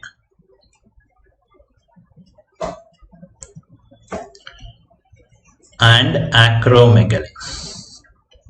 Acromegaly. So risk factors, we have obesity, male gender, craniofacial abnormalities and acromegaly. Acromegaly.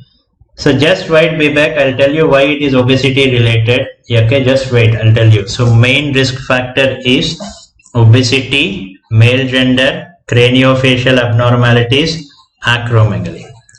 Now, this will be the clinical scenario of a patient with obstructive sleep apnea.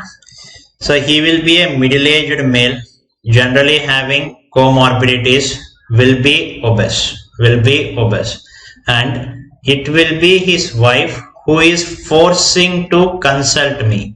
So why is it so? Because these patients will have most important complaint called as snoring.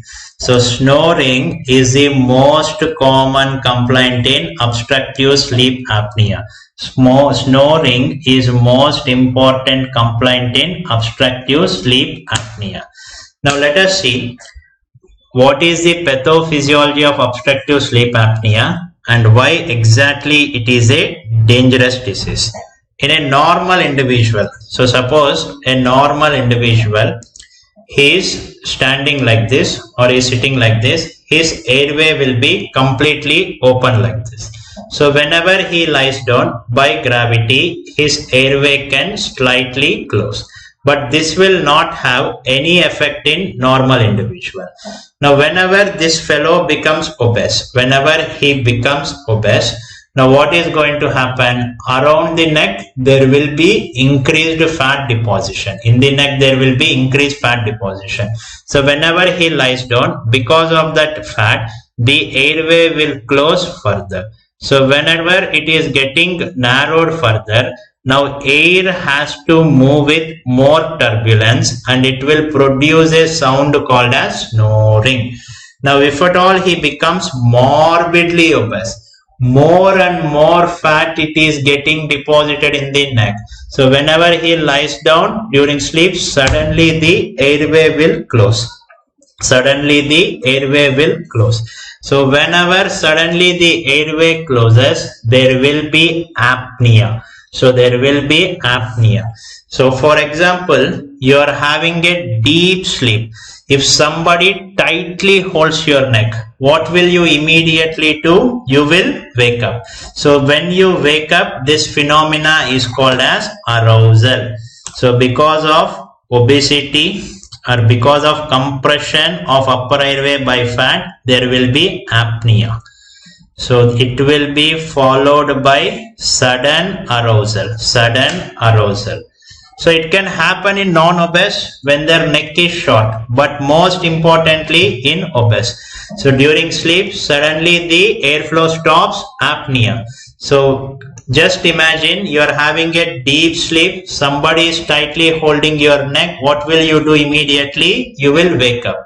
So whenever you suddenly wake up in sleep in panic, so when somebody is in panic, what are the hormones released in your body? So in panic, you either fight or flight, run away. So what is the hormone released in panic? Catecholamines.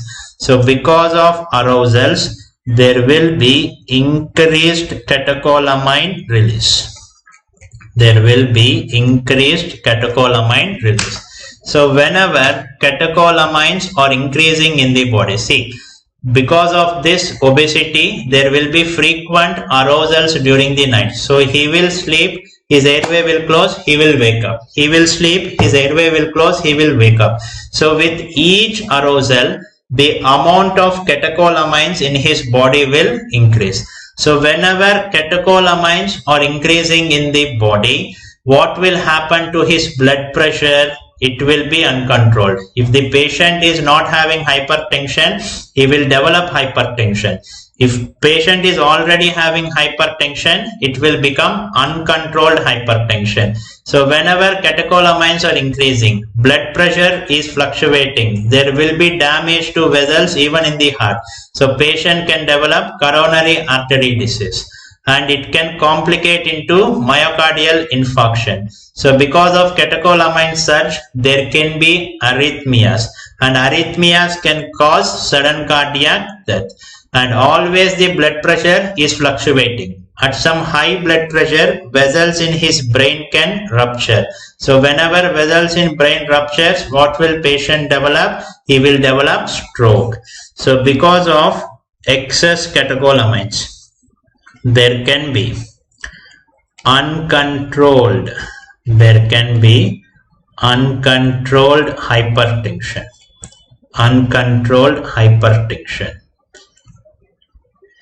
See, Anjali Agarwal, why in male gender, in whom stress response is more predominant male? Who will be more obese male? So craniofacial abnormalities. Your neck is short, so whenever he lies down, airway can close more significantly. In acromegaly, the tongue is very big. The tongue can fall back, resulting in obstructive sleep apnea. Okay. So uncontrolled hypertension.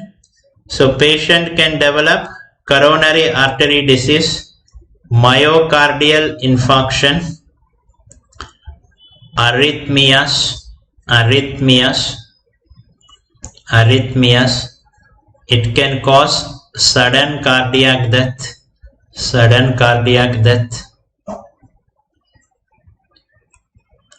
And next important thing, it can result in stroke.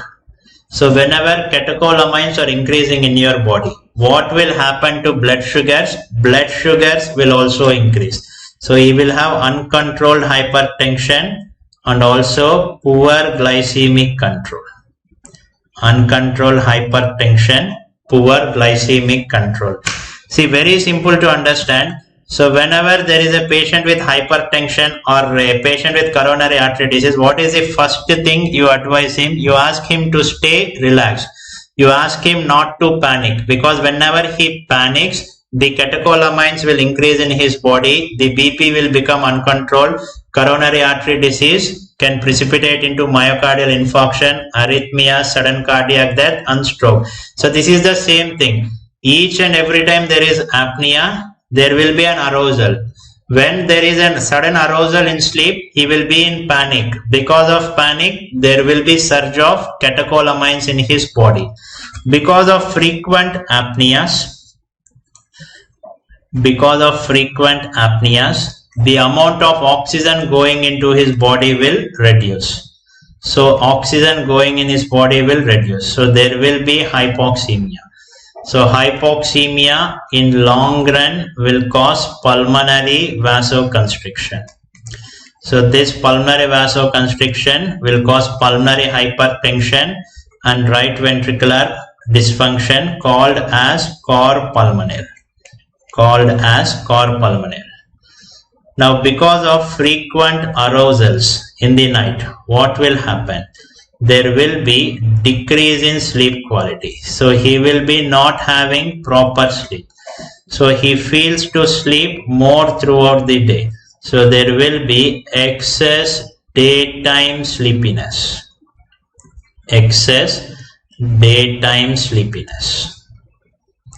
And because he is always sleepy, so he cannot concentrate on any activity. So there will be altered behavior. He will be depressed regarding his behavior. So there will be depression. And even while driving car, he will fall asleep.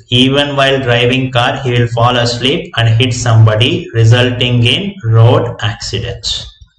So this is the pathophysiology of obstructive sleep apnea. So this is a very, very important flowchart. So pathophysiology of obstructive sleep apnea. So most important event is apnea. Suddenly when the airflow stops, patient will wake up from sleep in panic.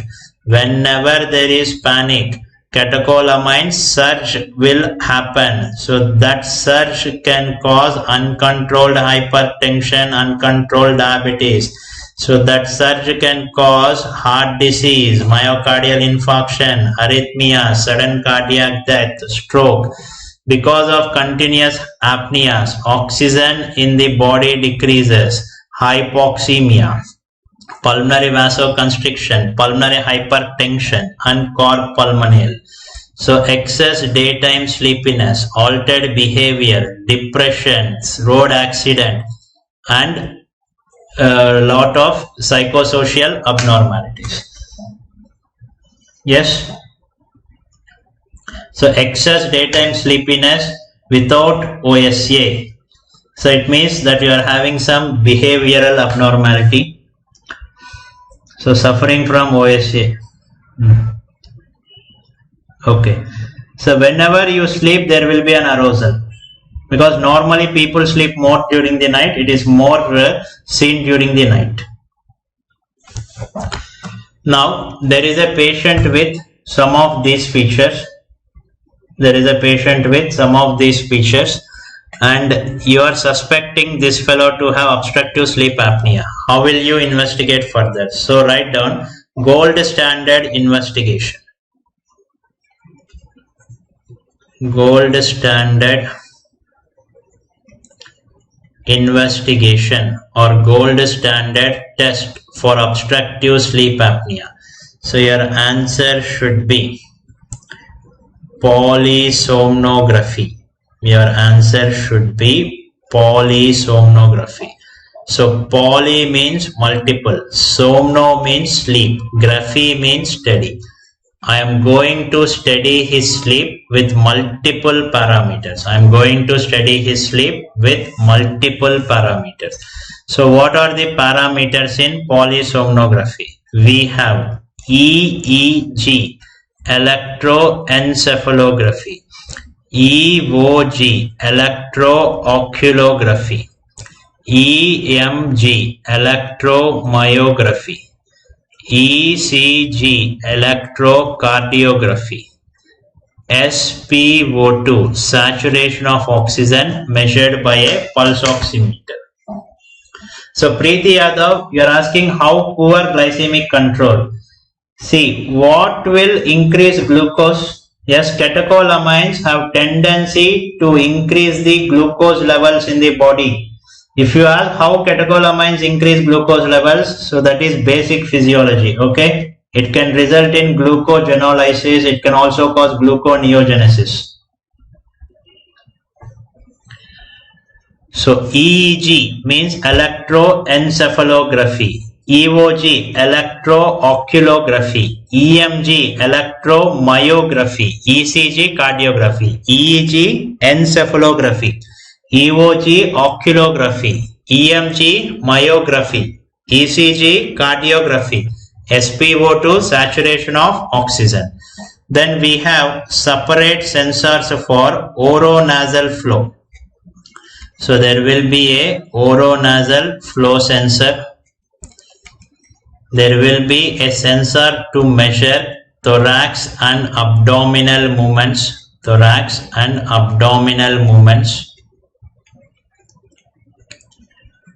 And there is a specialized device which will measure the intensity of snoring, snore mic. So it measures the intensity of snoring to know whether actually the patient is snoring or his wife is just complaining. Things like that also will happen. And there will be sensors to know body position, limb activity. So sensors to see the activity of the limb and also body position during the sleep. Now you have done a sleep study. So in the morning you will get the sleep study report. By seeing the sleep study report, how will you assess the severity? So assessment of severity of obstructive sleep apnea. So for assessment of severity of obstructive sleep apnea, you are having an index called as apnea-hypapnea index. Apnea-hypapnea index. So this is also written as AHI. So AHI will let me know average number of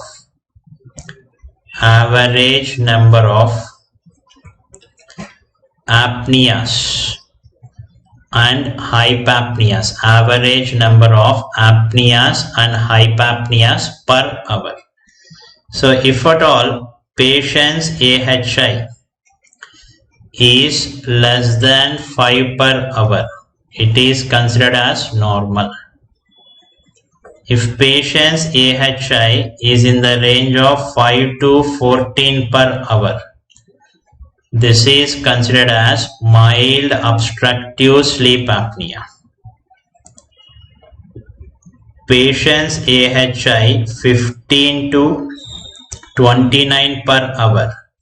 So this is moderate obstructive sleep apnea. AHI more than or equal to 30 per hour. Severe obstructive sleep apnea. So you do a sleep study. In the sleep study report, you will get a parameter called as apnea-hypopnea index. So if it is in the range of 5 to 14 per hour, mild obstructive sleep apnea. So 15 to 29 per hour, moderate obstructive sleep apnea. More than or equal to 30 per hour, severe obstructive sleep apnea. So if it is mild obstructive sleep apnea, most important will be lifestyle modification. So lifestyle modification. So what is this lifestyle modification? Diet restriction, weight reduction, don't smoke, don't drink, sleep well, all this. So lifestyle modification includes weight reduction, diet restriction, do exercise, don't smoke, don't drink, all this. Majority of patients will not follow this. Ultimately, they land into moderate to severe obstructive sleep apnea. Moderate to severe obstructive sleep apnea. So in these patients, medical management of choice. Medical management of choice is CPAP, continuous positive airway pressure. So CPAP, continuous positive airway pressure, continuous positive airway pressure. In few, there is also a surgery performed, uvulopalato-pharyngoplasty. So uvulopalato-pharyngoplasty can decrease the thickness of tissue within the upper airway and can facilitate better airflow. But it is a very, very invasive surgery. So for all practical purposes, medical management of choice is CPAP, continuous positive airway pressure. So how is AHI calculated in the sleep study? So that mission itself will record how many apneas and hypapneas are happening. So there will be specialized sensors. So those sensors will tell you how many apneas and hypapneas are happening. It is an automated mission. It is an automated mission. So snoring can also be physiological. So moderate to severe obstructive sleep apnea, the medical management of choice is continuous positive airway pressure. Continuous positive airway pressure. Now I'll show you some images so that you can understand what is sleep study, how CPAP actually works. So this is a sleep study that I am performing in the hospital. So easiest thing is connecting all these sensors. Difficult thing is asking him to sleep with this. So however, I convince him, counsel him, he is going to sleep throughout the night for 6 to 8 hours. In the morning, I am going to get the sleep study report. So in this sleep study report, there will be apnea-hypopnea index, apnea-hypopnea index. So that will let me know the severity of obstructive sleep apnea. Now, let us see how CPAP works. So this is normal breathing. You can see airway is open, no issue. In obstructive sleep apnea, there is excess closure of upper airway. So there is excess closure of upper airway that is resulting in obstructive sleep apnea. Now what will be the effective treatment here? Effective treatment here is I will connect a mask, and in a mission called as CPAP, I will continuously give positive pressure. So this CPAP will continuously give some positive pressure. Now if at all a balloon is closed like this, what is the best way to open that balloon?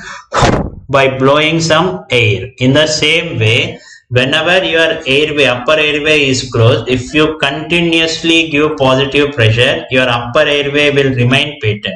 If upper airway is remaining patent, there is no apnea. If there is no apnea, there will be no arousal. If there is no arousal, all the complication tends to decrease. Patient will have good quality of sleep. So this is how CPAPs work. So CPAPs will force air into the throat to keep it open. Air into the throat to keep it open. Okay. So CPAPs will have air into the throat to keep it open.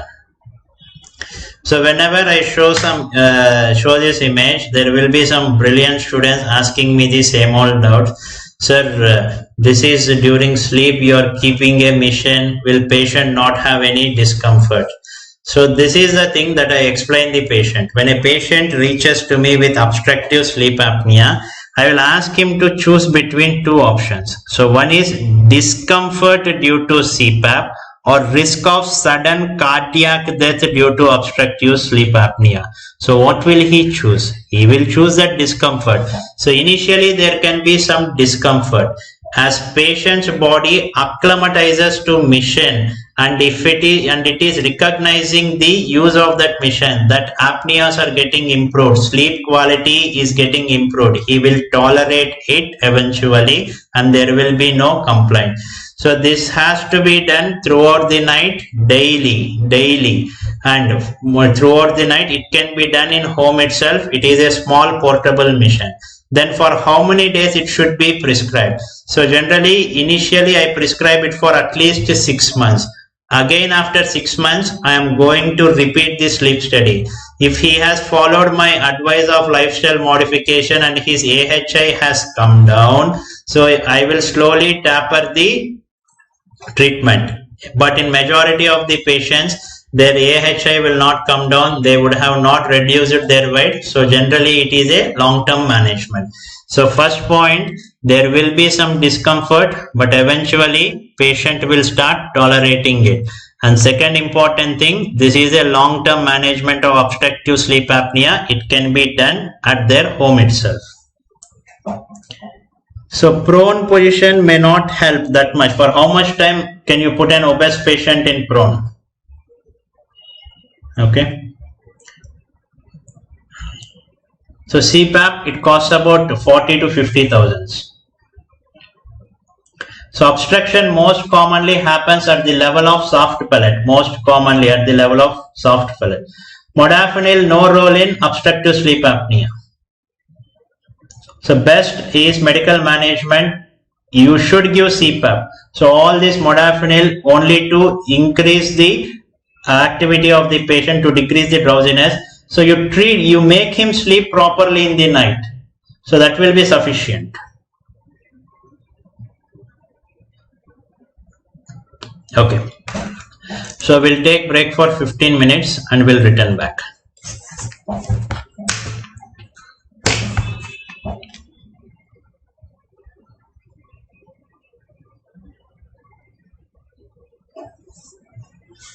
So any contraindication to CPAP? So nothing like that. So CPAP is a type of non-invasive ventilation. CPAP is a type of non-invasive ventilation. So treatment of central sleep apnea, treat the heart failure. You can give NIV here also.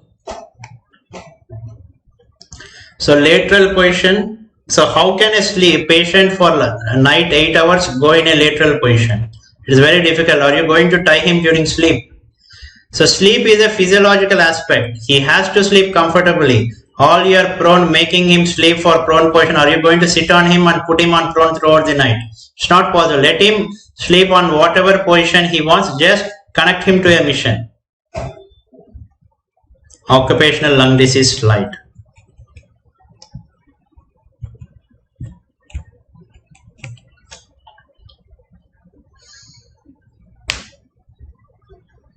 So patient is not tolerating CPAP, you can go for surgery, and if there is large tongue, also you can go for tongue-based surgery. Craniofacial abnormalities, you can go for surgery.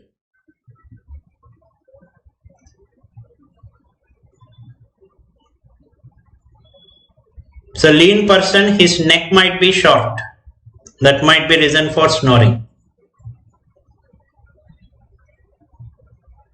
Okay.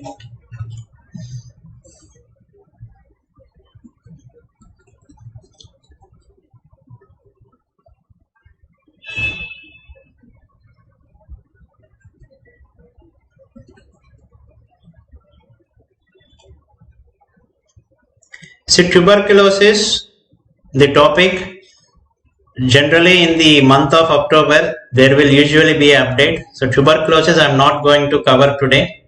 So the reason is there will be an update very soon. So once the update comes by the October first week, I will give you a recording video, no issue. So tuberculosis will do a recording video. So all the new updates, because if I teach now, again most probably in October the guidelines are going to change. Because of COVID it has been delayed. So already we are having a raw copy, but still it is not into the NTEP. Okay, welcome back. So next topic. So this patient can be a heavy smoker. Ultimately a growth in the lung like this happens. So what is this disease? Yes, smoking and growth in the lung. So this is nothing but lung malignancy, bronchogenic carcinoma. Lung malignancy, bronchogenic carcinoma. So we are going to discuss primary lung malignancies. So primary lung malignancies. So primary lung malignancies can be classified into two forms. We have non-small cell lung cancer,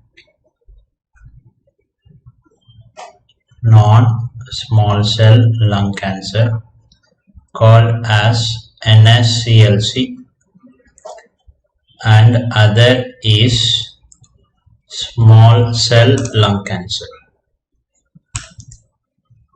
Small cell lung cancer, also called as SCLC. So we can divide it into non-small cell lung cancer and small cell lung cancer. So in non-small cell lung cancer, we have adenocarcinoma. So adenocarcinoma. Next important variant is squamous cell carcinoma. Squamous cell carcinoma. And third is large cell carcinoma. In small cell cancer, we have only one variant, small cell carcinoma or small cell cancer, only one variant. Old name, old cell tumor. So old cell tumor. So this is the brief classification. Out of this, adenocarcinoma is considered as most common type, both in India and also worldwide. So now adenocarcinoma is considered as most common type, So we have broadly classified malignancy into two categories, non-small cell cancer and small cell lung cancer. In non-small cell, we have three variants, adeno, squamous, large. In small cell, we have only one variant, that is small cell carcinoma, also called as old cell tumor. So for your exam, the differentiating features of adenocarcinoma, squamous cell carcinoma and small cell carcinoma are very, very important. So to understand this, we'll make a single table and complete these differences. So very important table. We have adenocarcinoma, squamous cell carcinoma, other is small cell carcinoma. Adenocarcinoma, squamous cell carcinoma, and other is small cell carcinoma, and other is small cell carcinoma. So adenocarcinoma, the important features. This tumor is peripherally located. So it is peripherally located, and this is most common type of lung cancer in females. Non-smokers, and also young males. So if in the question they mention female with lung cancer, non-smoker with lung cancer, young male with lung cancer, your answer should be adenocarcinoma. And this is also most common histology in asbestos related lung cancer. Most common histology in asbestos related lung cancer. So we know that asbestos exposure causes lung cancer. In that, most common histology is adenocarcinoma. So this is the lung cancer that has highest incidence of clubbing. It causes highest incidence of clubbing, and also it can cause most severe form of clubbing. So what is most severe form of clubbing? Anybody? What is most severe form of clubbing? It is hypertrophic. It is called as hypertrophic osteoarthropathy. Hypertrophic osteoarthropathy. And adenocarcinoma is associated with hematological paraneoplastic syndromes. So what is meant by a paraneoplastic syndrome? Tumor cells can produce few substances that will cause various manifestations. So such manifestations caused by tumor cells are called as paraneoplastic syndromes. So adenocarcinoma has highest incidence of paraneoplastic syndrome, hematological paraneoplastic syndrome. So what is that hematological paraneoplastic syndrome? It causes migratory venous thrombophlebitis. Migratory venous thrombophlebitis. So this is also called as Troche syndrome. So this is also called as Troche syndrome. So these are the important features of adenocarcinoma. So it is peripherally located. It is common in females, non-smokers, young males. Most common histology in asbestos related cancer. It has highest incidence of causing clubbing, and it can cause hematological paraneoplastic syndrome, which is nothing but migratory venous thrombophlebitis, also called as Troche syndrome. Now coming to squamous cell carcinoma. So whenever I discuss about squamous cell carcinoma, you should remember 4 C's. So what are these 4 C's? So this tumor is centrally located. This is associated highest with smoking. So associated with cigarette smoking, and it can cause cavity in the lung. It is responsible for cavity formation, and it causes a paraneoplastic syndrome with respect to calcium called as hypercalcemia. So whenever you are dealing with squamous cell carcinoma, remember these 4 C's. Central location, cigarette smoking, cavity formation, and hypercalcemia. So this hypercalcemia will be very severe, and it is considered as a life-threatening metabolic abnormality. So hypercalcemia is a life-threatening metabolic abnormality in squamous cell carcinoma. So what are the important features of severe hypercalcemia? Patient can present with altered sensorium. There can be polyuria. There can be abdominal pain, altered sensorium, polyuria, abdominal pain. All these are manifestations of severe hypercalcemia. So why there is such a severe hypercalcemia? Because there is increased production of parathormone related peptide by tumor cells. So tumor cells can produce parathormone related peptide as a paraneoplastic syndrome. Because of that, there will be severe hypercalcemia. And this severe hypercalcemia is considered as a life-threatening metabolic abnormality in squamous cell carcinoma. So there will be altered sensorium, polyuria, abdominal pain. So why there is altered sensorium? Whenever there is excess calcium in the blood, around your nerves, when there is excess calcium, your nerves cannot fire properly. Because the neurons are not firing properly, there will be decreased conduction of neurons, confusion, altered sensorium. So why there is polyuria in hypercalcemia?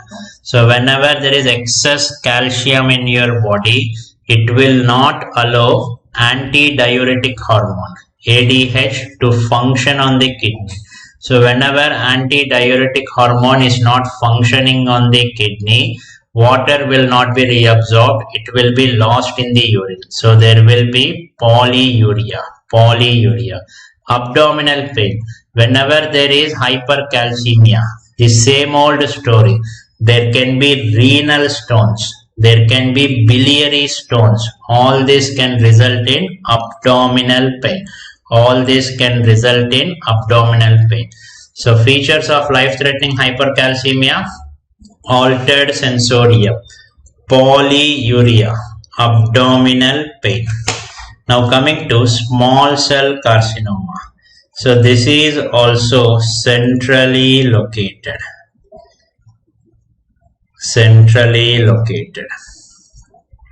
And most importantly, small cell carcinoma has strongest association with smoking. So if they ask you which has strongest association, so both squamous and small have strong association, but strongest is with small cell carcinoma. And next important thing is, this small cell carcinoma is both chemo and radiosensitive. So whenever you find a tumor both chemo and radiosensitive, what do you expect in treatment? You feel it will respond to treatment very well. But what is the issue with small cell carcinoma? If you give treatment, initially it will respond, but there is rapid recurrence and metastasis. So it will respond initially, but later on there will be rapid recurrence and go into metastasis, ultimately leading to poor prognosis. So there is rapid recurrence. And increased chances of metastasis. So because of this, small cell carcinoma is associated with very, very poor prognosis. And next important thing, small cell carcinoma has highest incidence of SVC obstruction. So it can go and invade hematogenous route into the superior vena cava. So increased chances of SVC obstruction. And small cell carcinoma causes many paraneoplastic syndromes. So small cell carcinoma is known for its paraneoplastic syndromes. So what are they? it can cause hyponatremia. So hyponatremia is due to syndrome of inappropriate ADH. It can cause hypokalemia. So why hypokalemia? Because there will be ectopic ACTH production. It can cause hypocalcemia. So why there is hypocalcemia? Because of production of calcitonin by the tumor cells. So tumor cells can produce ADH. So there will be syndrome of inappropriate ADH resulting in hyponatremia. Increased ACTH resulting in hypokalemia. Increased calcitonin resulting in hypocalcemia. Now how to remember this? So if you observe here, there is hyponatremia, hypokalemia, hypocalcemia. So what is meant by hypo? Hypo means less. What is meant by small? Small means also less. So majority of hypos are caused by small cell lung cancer, whereas hypercalcemia is a life-threatening complication of squamous cell lung cancer. Hypercalcemia is a life-threatening complication of squamous cell carcinoma. Along with that, next important paraneoplastic syndrome that must have been discussed in the CNS, it is Lambert-Eaton syndrome. So Lambert-Eaton syndrome, it is a neuromuscular junction disorder. It also happens with small cell carcinoma. So if at all in the question they mention increased clubbing, hypertrophic osteoarthropathy, Troshi syndrome, think about adenocarcinoma. So cavity formation, hypercalcemia, think about squamous cell carcinoma. So both chemo and radiosensitive, poor prognosis, SVC obstruction, all these paraneoplastic syndromes, hyponatremia, hypokalemia, hypocalcemia, Lambert-Eaton syndrome, think about small cell carcinoma. Think about small cell carcinoma. So think about small cell carcinoma. So this is an important table which will solve majority of questions asked on lung cancer histology and differentiating features. So presentation of adenocarcinoma, squamous cell carcinoma and small cell carcinoma. Okay. Next, let us see the clinical features of lung cancer. So why will a patient come to me? So clinical features. So what are the various signs and symptoms? Now consider this is the lung. So this is the lung. And let this be the bronchus. Initially, a small tumor is growing within a bronchus. Within the lung, a small tumor is growing. So whenever a tumor is growing, it can cause irritation to pulmonary mucosa and result in cough. So first important clinical symptom is any growth in the lung can cause irritation to surrounding pulmonary mucosa. So because of that irritation, there will be cough.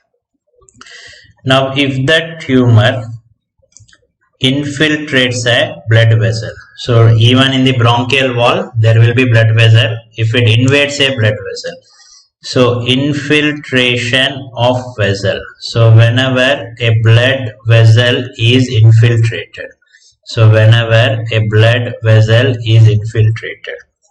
now what will patient develop? Hemoptysis. So now what will patient develop? Hemoptysis. Now if at all the tumor grows in size and occludes the bronchus, there will be development of bronchial obstruction and collapse. So tumor growing in size, it can occlude a bronchus. It can cause bronchial obstruction. So bronchial obstruction that results in collapse. So whenever there is collapse, a part of lung is not taking part in oxygenation. So patient will develop shortness of breath. See, if a part of lung is blocked and it is not participating in oxygenation, patient might develop hypoxemia and there will be hyperventilation resulting in shortness of breath. Now this tumor, it may extend onto the pleural surface. So tumor can extend onto the pleural surface. So whenever pleural membrane is involved, there will be pleuritis. So pleural inflammation. So this pleuritis can cause chest pain. And because of involvement of pleura, later fluid can get accumulated. So there will be accumulation of fluid within the pleural cavity. So this manifestation is called as pleural effusion. Pleural effusion. Sometimes the tumor can extend outward onto skin and intercostal nerves. So whenever it is extending onto skin and intercostal nerves, because of involvement of these nerves, patient can have chest pain. Now tumor has caused lot of problem in the lung. Now it is going to the adjacent compartment. So what is the adjacent compartment of the lung? It is the mediastinum. So if at all the pericardium is getting involved. So if at all pericardium is getting involved, there will be pericarditis. There will be pericarditis and pericardial effusion. So once the tumor reaches the mediastinum, it will involve mediastinal structures one by one. So if at all the esophagus is involved, there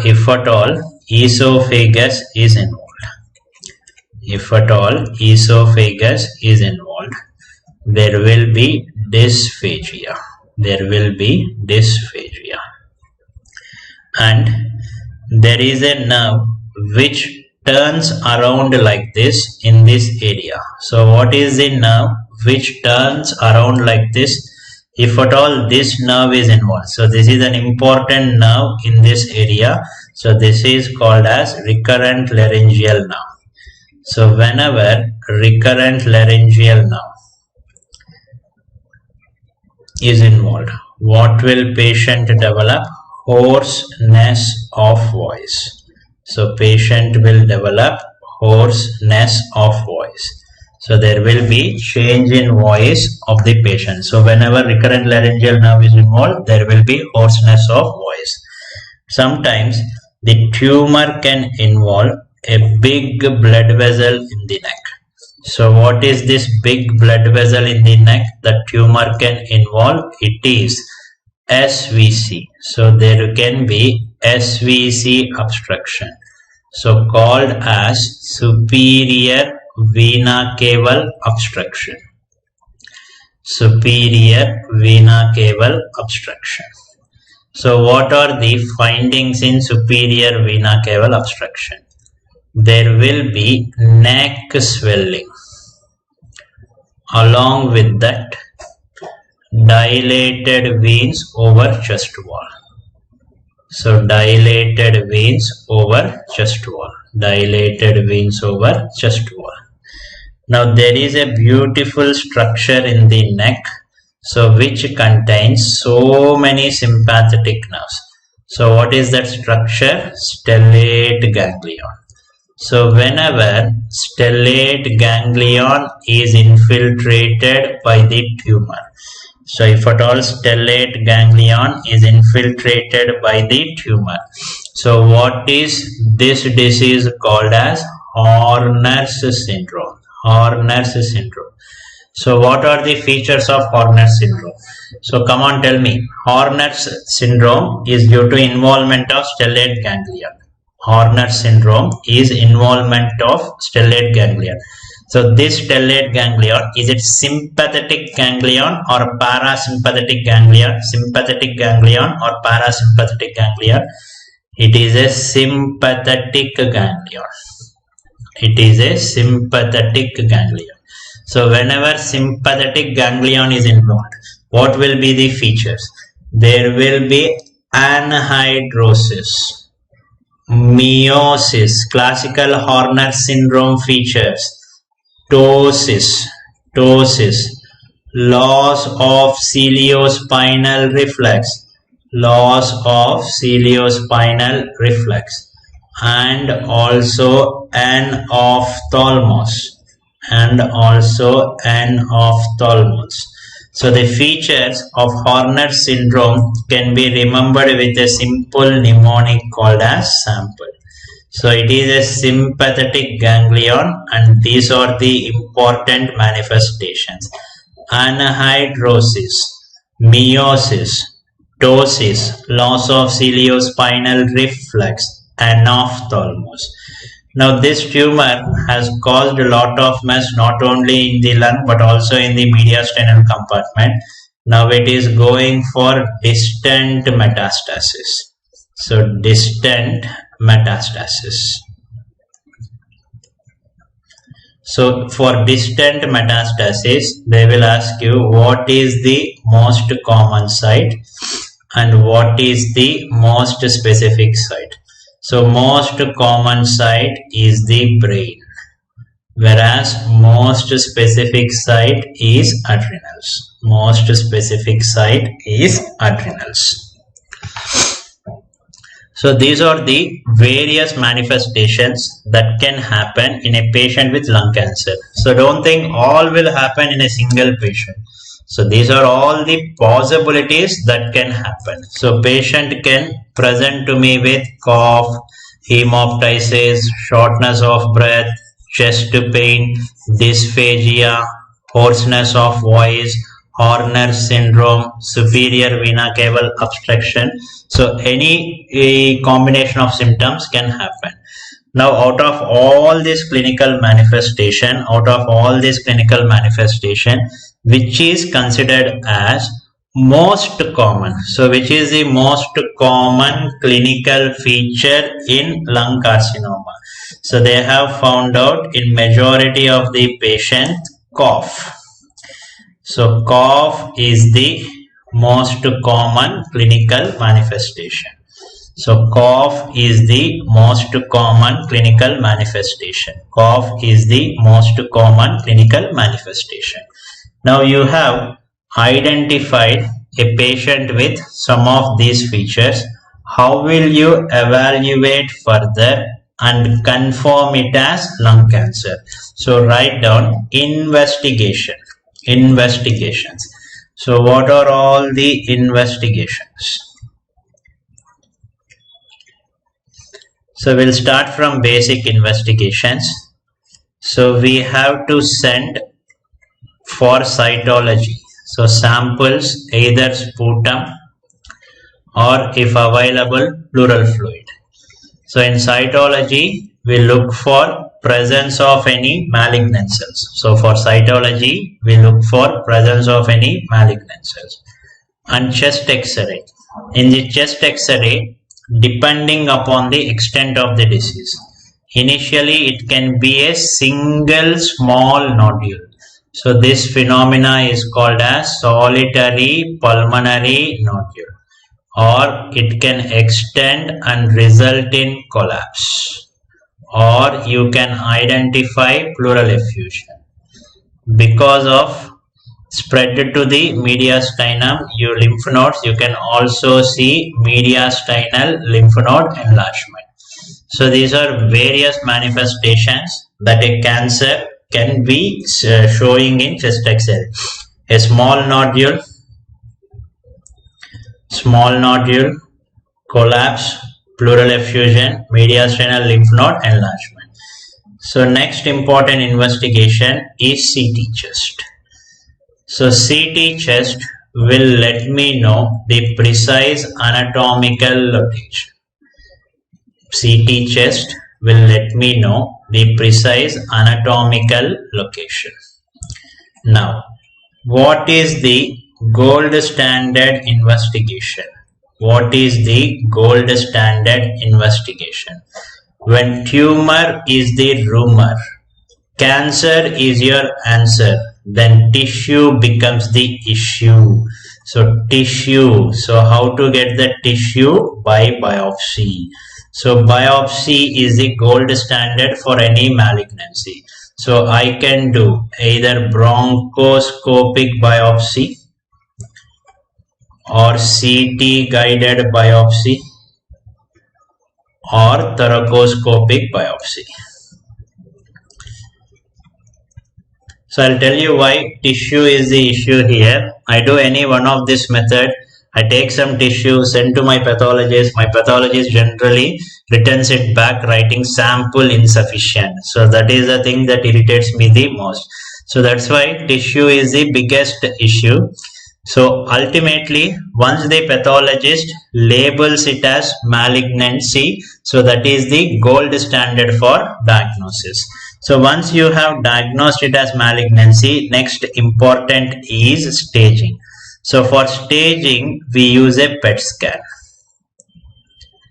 So PET scan will help for staging. So PET scan means positron emission tomography. It is a metabolic scan. It is a metabolic scan. So already if the patient is having lung cancer, if you find hypermetabolic areas in the liver, adrenals, bones, what does it mean? Those are all metastatic lesions. So this is the simplified algorithm for investigating a malignancy. So cytology, chest X-ray, CT chest, gold standard is biopsy. For staging, PET scan. For staging, PET scan. Next important thing is treatment. So once you have identified it as malignancy, you have staged it adequately. The next thing that matters is treatment. So for treatment, we have an important algorithm. So for treatment, we have an important algorithm. So first you should know what are you dealing with. Is it non-small cell lung cancer or small cell lung cancer? NSCLC means non-small cell lung cancer, or is it small cell lung cancer? So small cell lung cancer, by the time a patient reaches to me, it will be extensive. So by the time a patient with small cell lung cancer reaches to me, already small cell cancer will spread very rapidly. By the time patient reaches, it will be extensive disease. So whenever there is an extensive tumor, we don't go for surgery, because when the tumor is spread throughout the body, so there is no point going and cutting each and every part of the body. If tumor is localized, you can cut and remove that part. If it is spread to various parts of the body, no point in removing all those. So ultimately nothing will be left in the body. So small cell lung cancer, generally it presents as extensive disease. So we go for chemoradiation. So chemoradiation. So for chemoradiation, what is the preferred regimen that we give? Cisplatin. So radiation, it will be taken care by that radiation oncologist. So chemotherapy is what we physicians administer. So cisplatin plus etoposide.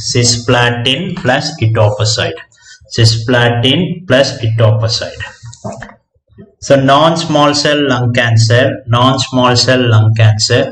it can be divided into two forms. So resectable lung cancer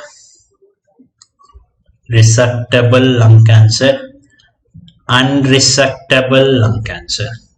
So resectable lung cancer, unresectable lung cancer. So don't worry about the lung tumor staging, because lung tumor staging is a very extensive topic. It will take about 45 minutes to 50 minutes. So that I'll cover in a small video. Now because I cannot incorporate lung staging in regular class, because you need to know the mediastinal lymph node anatomy for that. So was lung staging not done in your surgery? Yes? Was it not done in the surgery, CT surgery? Yes, was it not done in CT surgery? Lung cancer staging.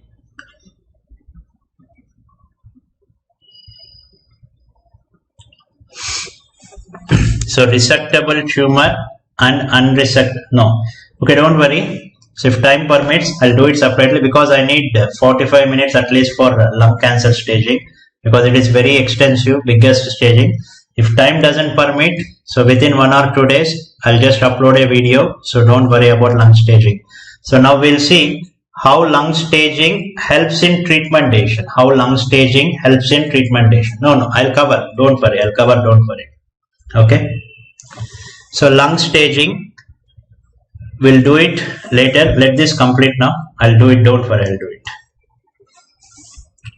So resectable tumor, unresectable tumor. So what is meant by resectable tumor?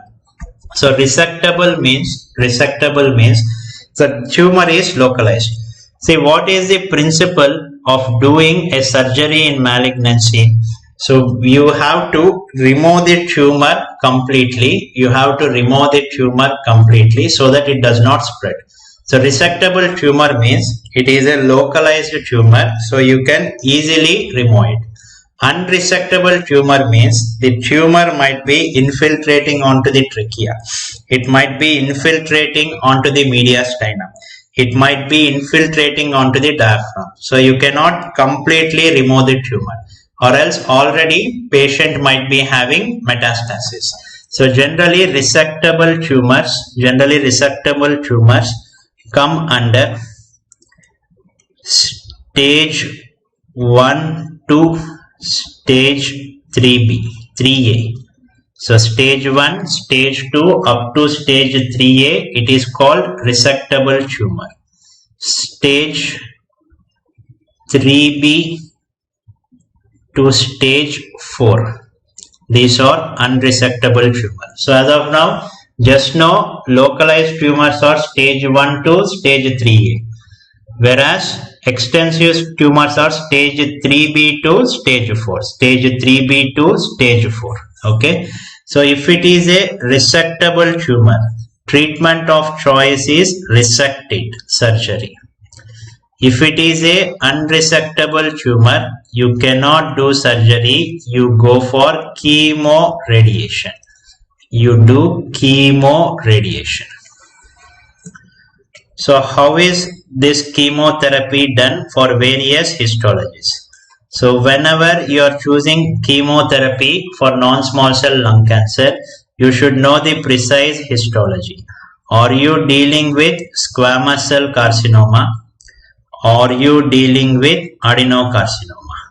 So in squamous cell carcinoma, what is the preferred chemo regimen? So it is combination of cisplatin plus gemcitabine. Cisplatin plus gemcitabine. If gemcitabine is not available, next preferred is paclitaxel. In adenocarcinoma, we give cisplatin plus pemetrexed. Cisplatin plus pemetrexed. So in few areas, instead of pemetrexed, they also give bevacizumab. So this is the outline of chemotherapy for squamous cell carcinoma, adenocarcinoma, So for adenocarcinoma, there is also a special treatment called as targeted therapy. There is also a special treatment called as targeted therapy. So what is meant by targeted therapy? So for tumor to proliferate, there are some genes called as oncogenes. So tumors generally happen due to overexpression of oncogenes. So this targeted therapy is going to hit those oncogenes and decrease their functioning. So we have two important oncogenes in adenocarcinoma where targeted therapy is helpful. So this targeted therapy is only for adenocarcinoma. It is only for adenocarcinoma available. So we have EGFR antagonist. EGFR antagonist. So EGFR antagonist, what are the drugs? The drugs are erlotinib. Other is zefitinib. Erlotinib, other is zefitinib. So next what we have is ALK antagonist. So these are the drugs which can inhibit the overexpression of tumor oncogenes. So under ALK antagonist we have crizotinib. So for treatment of lung cancer, first you should know whether it is small cell or non-small cell. So this is the simplified algorithm. So if you take in Harrison, it is about 10 pages treatment of lung cancer. It is fully written regarding trials. I have taken all the trials into consideration, and whatever the best treatment that we are giving throughout the country, I have incorporated here. So in majority of oncology centers, this is the algorithm they follow. So if it is extensive, small cell, generally it is extensive, chemoradiation. So what is the preferred chemo regimen? Cisplatin, etoposide. Now non-small cell lung cancer, you divide it into resectable, unresectable. Resectable generally means a localized tumor, you can easily resect it. Unresectable means it is a more diffuse tumor, very difficult to do surgery. So resectable, resect it. Unresectable, go for chemoradiation. And when you are planning for chemoradiation, you should know, are you dealing with squamous cell carcinoma or adenocarcinoma? If it is squamous cell carcinoma, this is the regimen. If it is adeno, this is the regimen. So for adenocarcinoma exclusively, there is targeted therapy. We are targeting oncogenes, EGFR antagonist, and other will be ALK antagonist. So apart from that, there is a recent treatment for lung cancer called as immunotherapy. Immunotherapy for lung cancer. So this is a recent update. So two drugs are very, very important. So we have anti-PD-1 antibodies. Immunotherapy in lung cancer. Anti-PD-1 antibodies. So PD-1 means programmed cell death. So PD-1 means programmed cell death. So these are some receptors or break proteins. Now what was the reason for introducing immunotherapy in lung cancer? What was the reason for introducing immunotherapy in lung cancer? See, whenever I have started the class, I told you one point. So whenever something wrong is happening in my body's defense mechanism will fight against it. So whenever there is a pathology happening in my body will try to fight against it. Now tumor or malignancy is such an aggressive pathology. Why my body's immune system is not fighting against malignancy? This was the question in scientist mind. Why body's immune system is very quiet, not fighting with malignancy? Because that is also a pathology. Why body is not fighting with malignancy? So for that, what was the answer? So this was the answer. So in my body, there are immune cells called as T cells. So I think most of you know immune cells are called as T cells or T lymphocytes. So T cells. On the surface of T cells, there are some break proteins. So there are some break proteins called as PD1. There are some break proteins called as PD1. So these proteins are called as PD1. See, now what is the function of brake in your car? What is the function of brake in your car? Whenever you step the brake, whenever you activate the brake, what will happen? The function of the car will decrease. Car will stop. In the same way, on the surface of T cells also, there will be proteins called as PD1. If those proteins are activated, or if the brake mechanism will be activated, and that will result in decreased T cell function. So this, on the T cells, there is a brake which will decrease its function. Now whenever a tumor starts in my body, so these tumor cells can bind with these brake proteins and activate the brake mechanism. So tumor cells bind with brake protein. So tumor cells bind with brake protein and activates brake mechanism. So whenever that brake mechanism is activated, there will be decreased T cell function. So this is how tumor cells escapes body's immunity. Very simple. This is how tumor cells escapes body's immunity. So tumor cells bind with T cells, activate the brake mechanism and decrease its function and escapes body's defense mechanism. Now what is the solution? Against this mechanism? So the solution is anti-PD1 antibodies. The solution is, I am drawing in green, it is treatment here, anti-PD1 antibodies. Anti-PD1 antibodies. So what are the anti-PD1 antibodies available? Nivolumab, pembrolizumab. So these anti-PD1 antibodies also bind with brake proteins.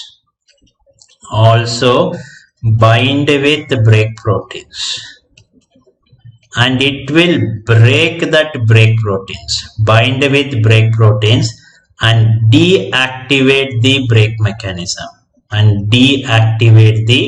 mechanism. So whenever brakes are removed from your car, once it starts, can you stop it? No.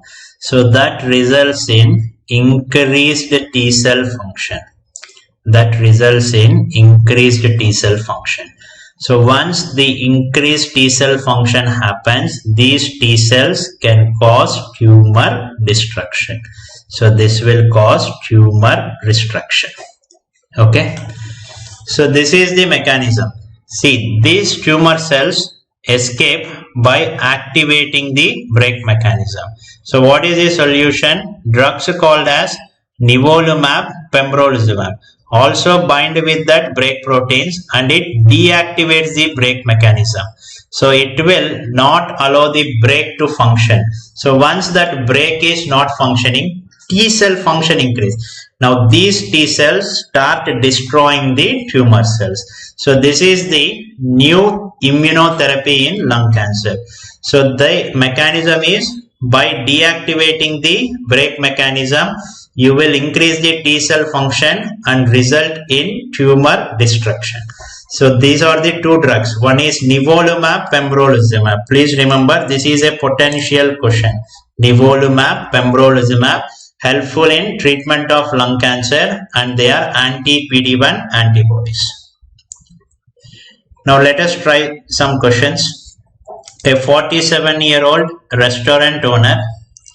So he is 47-year-old, but 50 pack year history. See, pack years means number of cigarette packs he takes. So he might be taking 2 to 3 packets of cigarettes every day. So because of that, more than his age, there is pack year history. He is just like a chain smoker with productive cough and blood-streaked sputum. There is cough and blood-streaked sputum. The physical examination is normal. CBC was normal. Sodium is less. Potassium okay. Chloride okay. Kidney and liver function tests are normal. Chest X-ray and bronchoscopy picture is given. So in bronchoscopy picture, what you can see within the lumen, you can see a tumor. So there is a endobronchial lesion. And bronchoscopic biopsy was positive for tumor cells. Which of the following is most likely lung carcinoma causing this presentation? Now tell me. So a heavy smoker, hyponatremia. Very, very important finding here is hyponatremia. And on the chest X-ray, what do you see? You see a central mass. So this is the mass. So central mass, perihilar density. So small cell carcinoma happens centrally. Great association with smoking, and it is having hyponatremia. So the best answer is small cell carcinoma. Best answer. So why it is not adenocarcinoma? Adenocarcinoma generally peripheral. So adenocarcinoma will not have any hyponatremia. Squamous cell carcinoma is usually causing hypercalcemia, not hyponatremia. So large cell undifferentiated carcinoma is very uncommon, and that will also not cause hyponatremia. So hyponatremia, here positive points are hyponatremia, smoking, central tumor. So all this generally points out towards small cell carcinoma. So you can see the features of small cell carcinoma. There will be hyponatremia. There will be strong association with smoking history, and it is central in location. So what is this image I am showing? This is a bronchoscopic biopsy. I put a forceps and I am taking the tissue from the tumor. So this is how we do bronchoscopic biopsy. Now they have given some pictures like this. This patient was having lung cancer. What are these manifestations and what is this lung cancer? So first manifestation. Yes, first manifestation. So initially the inflammation was here, later here, then here. Now it has migrated to here. So gradually the inflammation is migrating. So what is this? This finding is migratory venous thrombophlebitis. So migratory venous thrombophlebitis.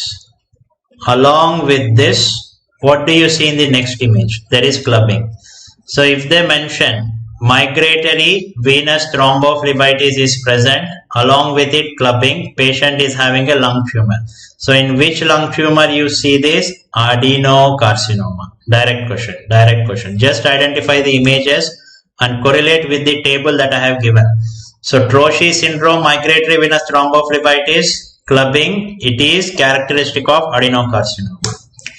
Now this was the manifestation and patient is having lung tumor. What is this lung tumor? What do you see?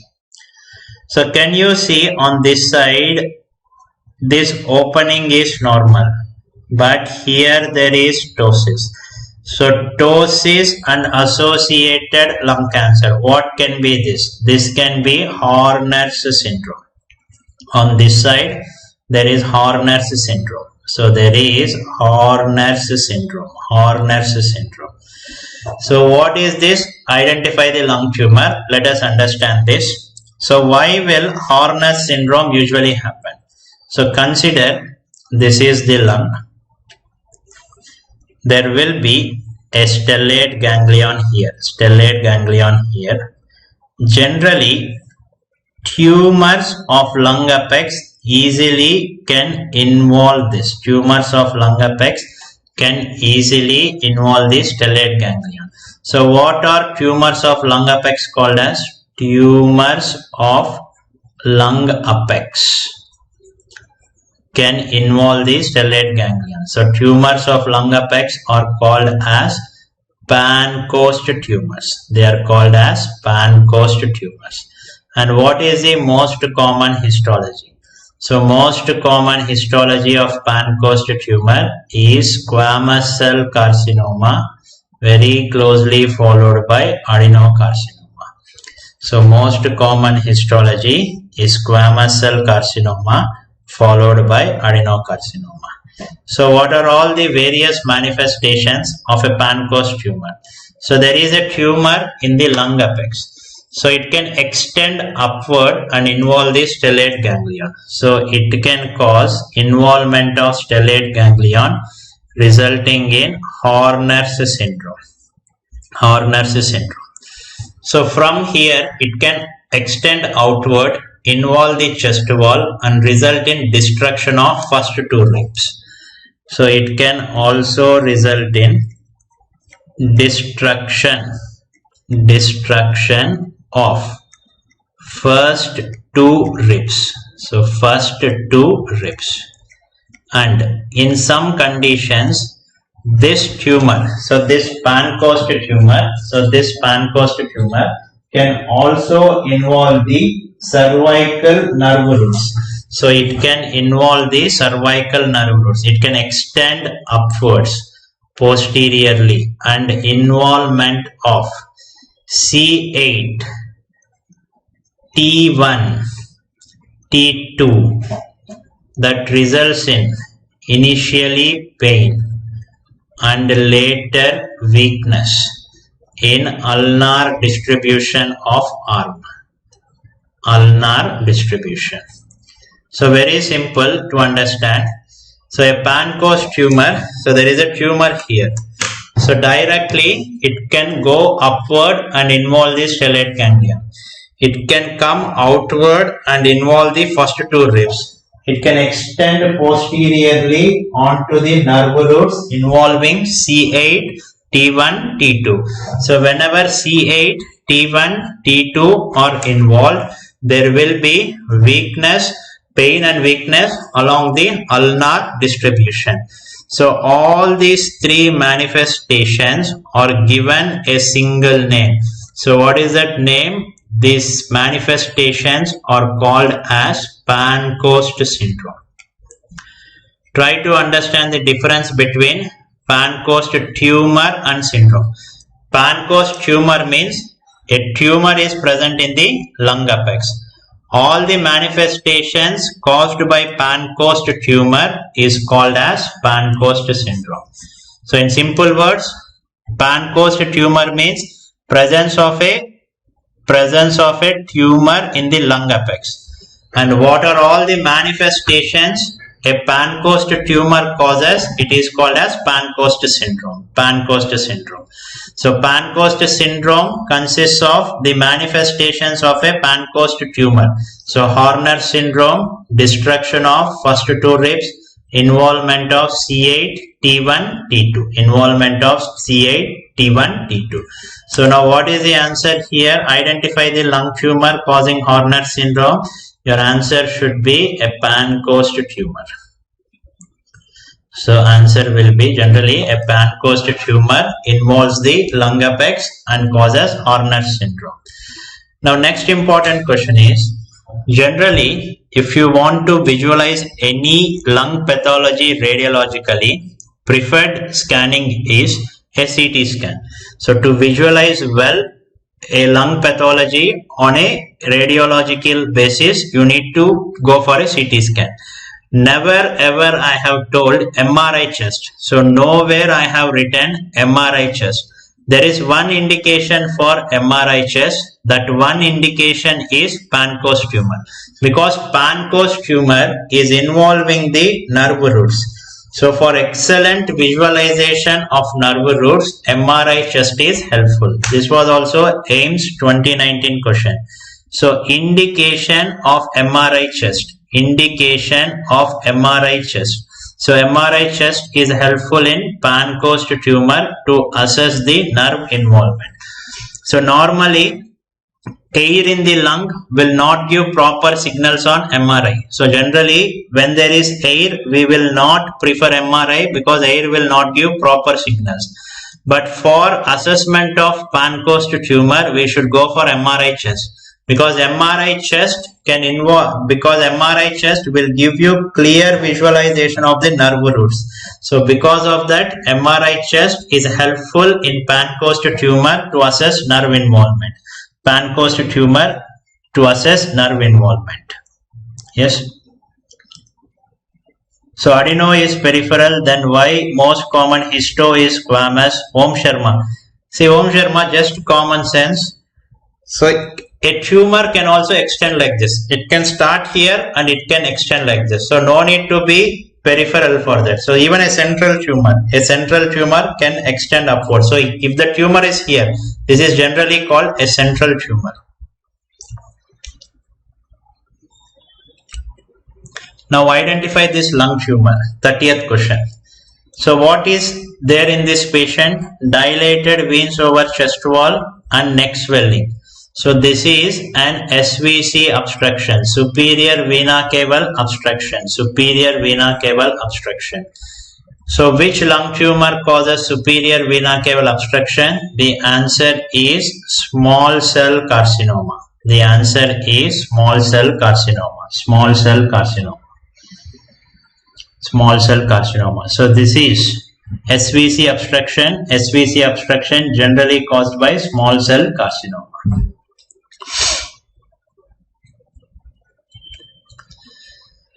So whenever I say acid-base balance or arterial blood gas analysis, this will be expression of many of the students because majority of this is mathematics. So we all hate mathematics, that's why we have come into MBBS. Now mathematics is back with vengeance in the form of arterial blood gas analysis or ABG. So to complete ABG, I at least need 3 hours. So if you cooperate and if you don't spam, I'll try to complete in 2 hours 45 minutes. I'm just telling you, yes. So before only a disclaimer. So this class will take another 2.5 to 3 hours. Okay. So after that it will be concluded. So tuberculosis, a recent update is pending. So usually in the first week of October we get some updates. So because of this COVID pandemic, there is some postponement. So when the update comes out, I'll just make a complete video, or else in the first week of October I'll give you all the updates. Okay. So don't worry, I'll be taking tuberculosis in detail. So I don't want to do it twice. Now I'll tell you some treatment regimen. First week of October, everything will change. You will read that treatment regimen. Then again, when I put a new thing, you say that, sir, it has changed. What to do now? So just wait for another 15 to 20 days. If at all there is a new update, I will tell you with respect to new update. If there is no new update, whatever is recent, I'll tell you. Okay. All of you take a deep breath. Okay. Let's start ABG. We'll try to make it as simple as possible. So you try to follow the class. I will go as slow as possible. Any doubts, you can ask me at the last. Okay. Even if you don't understand in the beginning, once I teach you the whole topic, you will have a clear view. Or else if you read it once again, you will have a clear view. Just for next 2.5 hours, let us ourselves cooperate with each other. So write down normal values. pH 7.35 to 7.45. So these are the normal values. PaCO2 35 to 40 mmHg. Bicarbonate 22 to 26 milliequivalents. PaO2 70 to 100 mmHg. 70 to 100 mmHg. So these are the normal reference values. So these are a set of values: pH 7.35 to 7.45, PaCO2 35 to 40 mmHg, bicarbonate 22 to 26 milliequivalents, and PaO2 70 to 100 mmHg. So in this present lecture, see, for ABG analysis, these three values are very important: pH, PaCO2 and bicarbonate.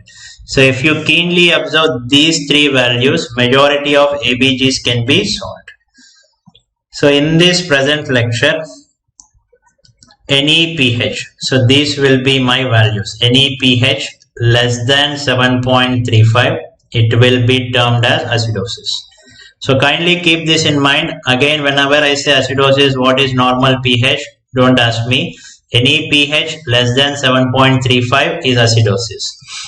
pH more than 7.45 will be termed as alkalosis. So simple chemistry, pH is less, acidosis. pH is more, alkalosis.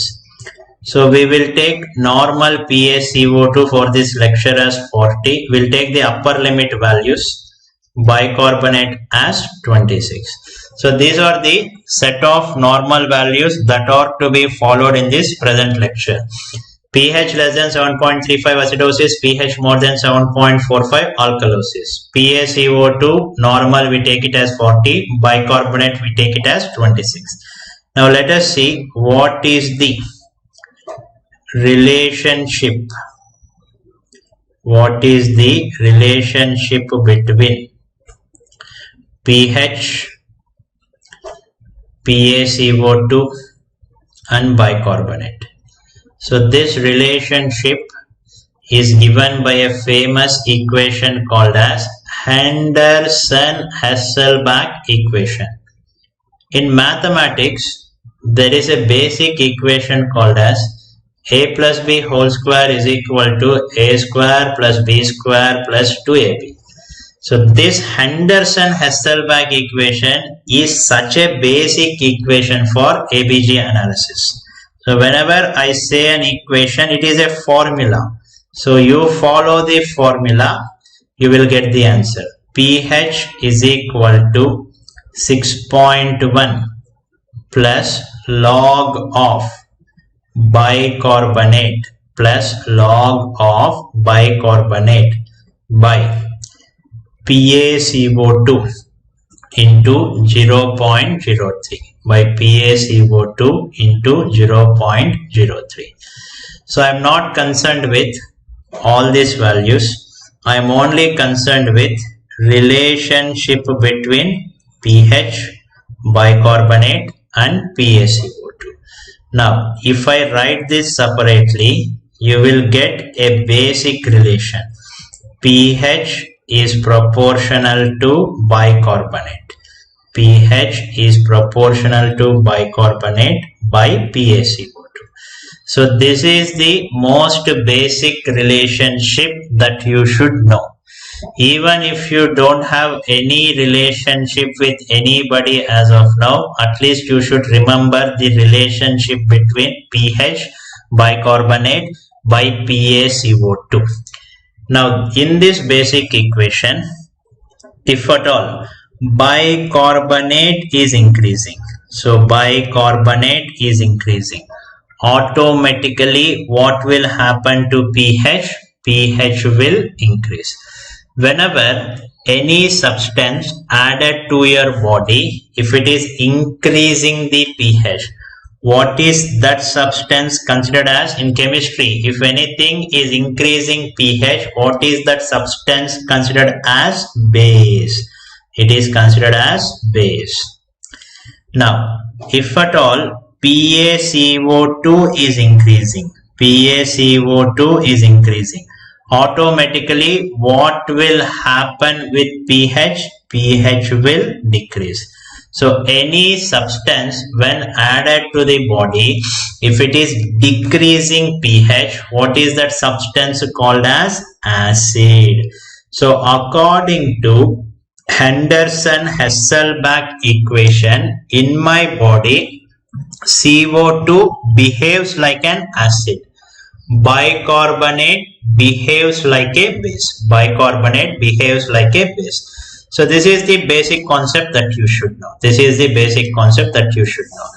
If at all the pH is predominantly changing to CO2, if the pH is predominantly changing due to CO2, so what is that phenomena called as? It is called as a respiratory process. So if PaCO2 is responsible for pH change, that phenomena is called as respiratory process. If bicarbonate is responsible for pH change, that phenomena is called as metabolic process. That phenomena is called as metabolic process. So in simple words, in your body, acid is CO2, base is bicarbonate. If CO2 is the thing responsible for change in pH, it is called a respiratory process. If bicarbonate is responsible for change in pH, it is called as metabolic process. It is called as metabolic process. Now I'll tell you a simple example. Tell me what is the problem or acid-base disorder. Now I'm sitting in this room and I have suddenly stopped my respiration. Now what will be the acid-base disorder in the body? Yes, I have stopped the respiration. So whenever I stop my respiration, in my body CO2 will increase. So whenever CO2 increases, pH will decrease. So decrease in pH is called as acidosis. This is due to increase in CO2. So it is a respiratory acidosis. Respiratory acidosis. Now another example. Now I am running for 2 kilometers and I have come here and I am hyperventilating like this. Now what is the acid-base disorder? So when somebody hyperventilates, there will be carbon dioxide wash out from the body. So whenever CO2 decreases in the body, so pH and CO2 inverse relation, so pH will increase. So increase in pH, it is called as alkalosis. It is due to CO2. So it is called as respiratory alkalosis. So simple words, if CO2 is increasing in the body, it is respiratory acidosis. If CO2 is decreasing in the body, it is respiratory alkalosis. So that should be clear. CO2 retention, respiratory acidosis. So CO2 retention, it is called as respiratory acidosis. CO2 washout, it is called as respiratory alkalosis. Okay. Now another example. There was a patient with diabetic ketoacidosis. Because of accumulation of keto acids in his body, he developed metabolic acidosis. So whenever there is metabolic acidosis in DKA, what is the classic pattern of breathing in DKA? So what is classic pattern of breathing in DKA? So there will be a Kusumal's breathing, very rapid breathing. So why will a patient with metabolic acidosis have such a rapid breathing? What is the physiological basis behind that? So already in this patient, because of diabetic ketoacidosis, there is metabolic acidosis. So to fight this metabolic acidosis, your lungs is trying to send acid like substance out. So what it is trying to do? It is trying to do CO2 washout, and it is trying to create a respiratory alkalosis.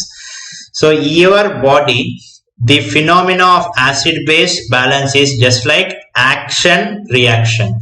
Now in this condition that I have explained, so action was metabolic acidosis. Because of some disease, there is metabolic acidosis. How will your body react against it? Your body will try to create respiratory alkalosis, so to maintain the pH.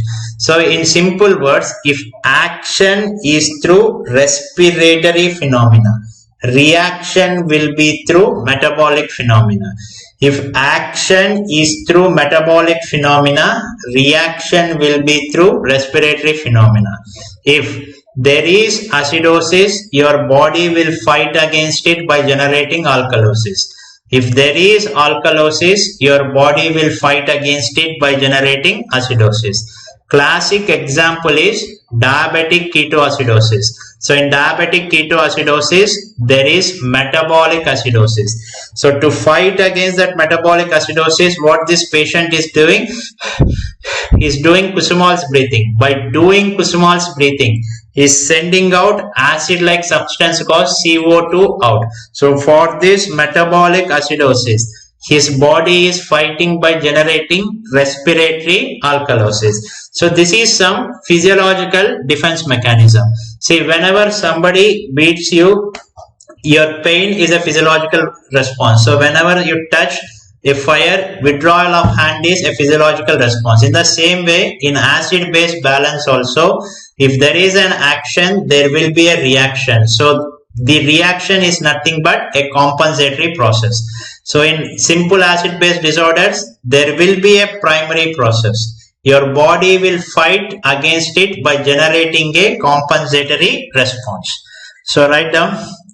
So whatever I have discussed here is a simple acid-base disorder. Simple acid-base disorder, there will be a primary process.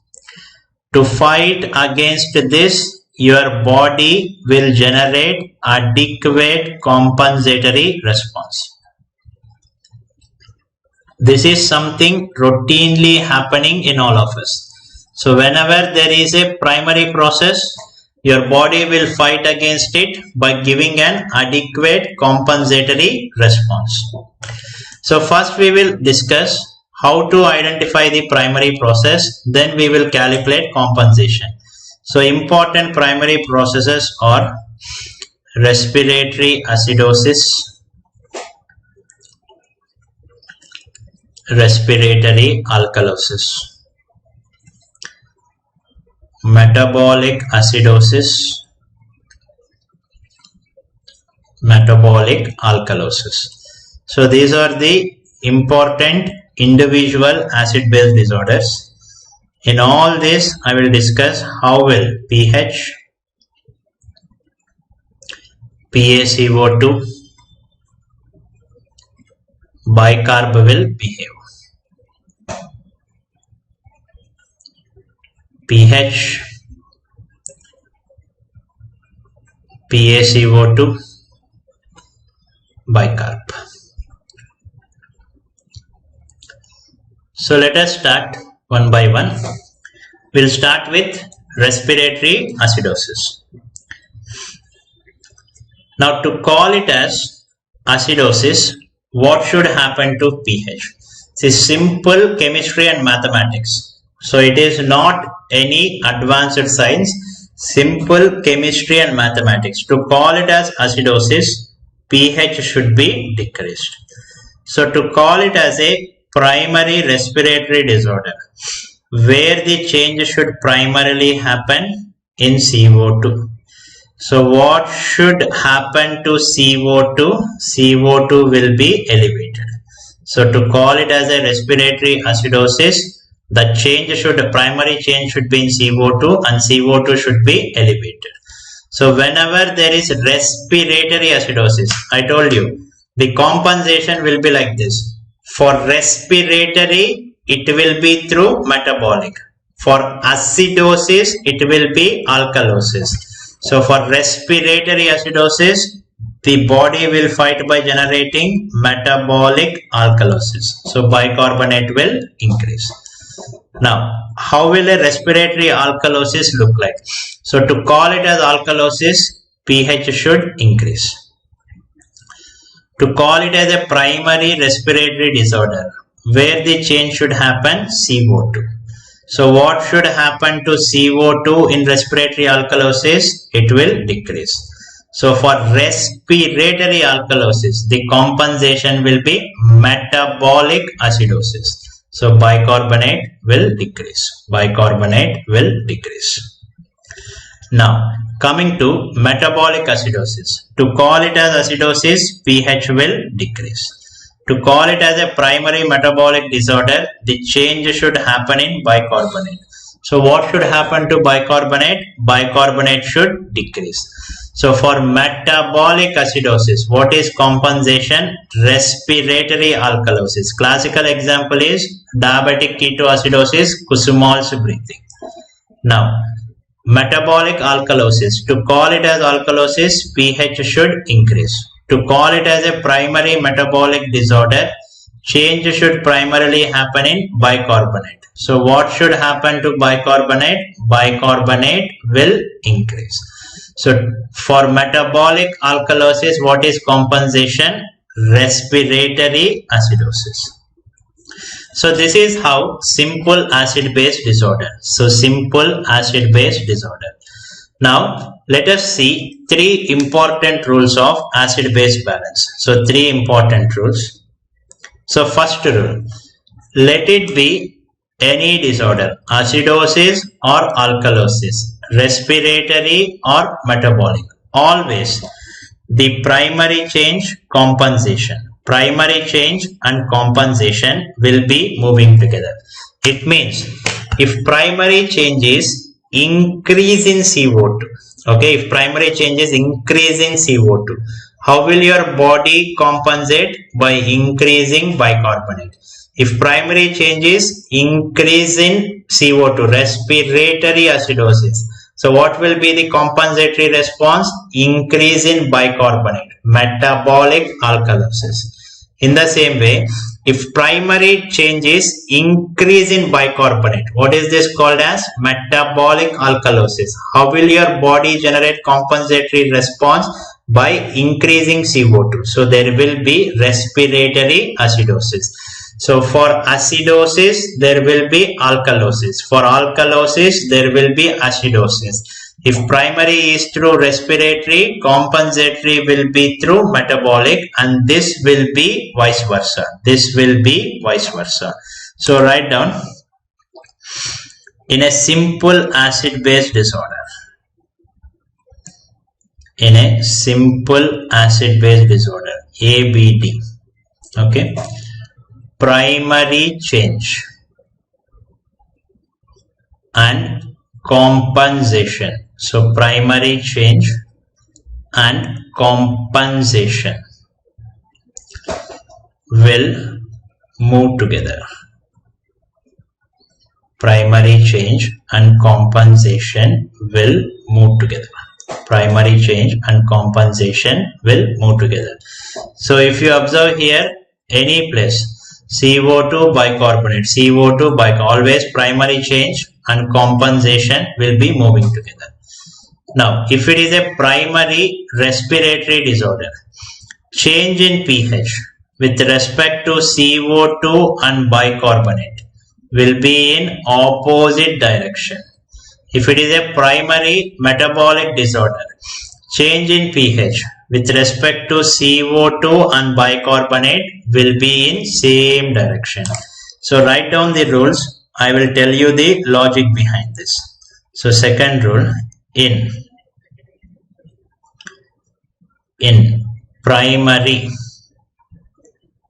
respiratory disorder, in primary respiratory disorder, change in pH. Change in pH. WRT means with respect to CO2 and bicarbonate will be in opposite direction. Will be in opposite direction. Whereas in primary metabolic disorder, change in pH with respect to CO2 and bicarbonate will be in same direction. Will be in same direction.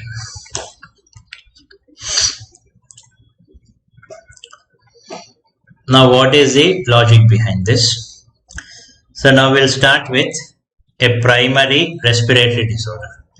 Now to call it as a primary respiratory disorder, so where the change should primarily be? So change should happen primarily in CO2. So to call it as a respiratory disorder, change should primarily happen in CO2.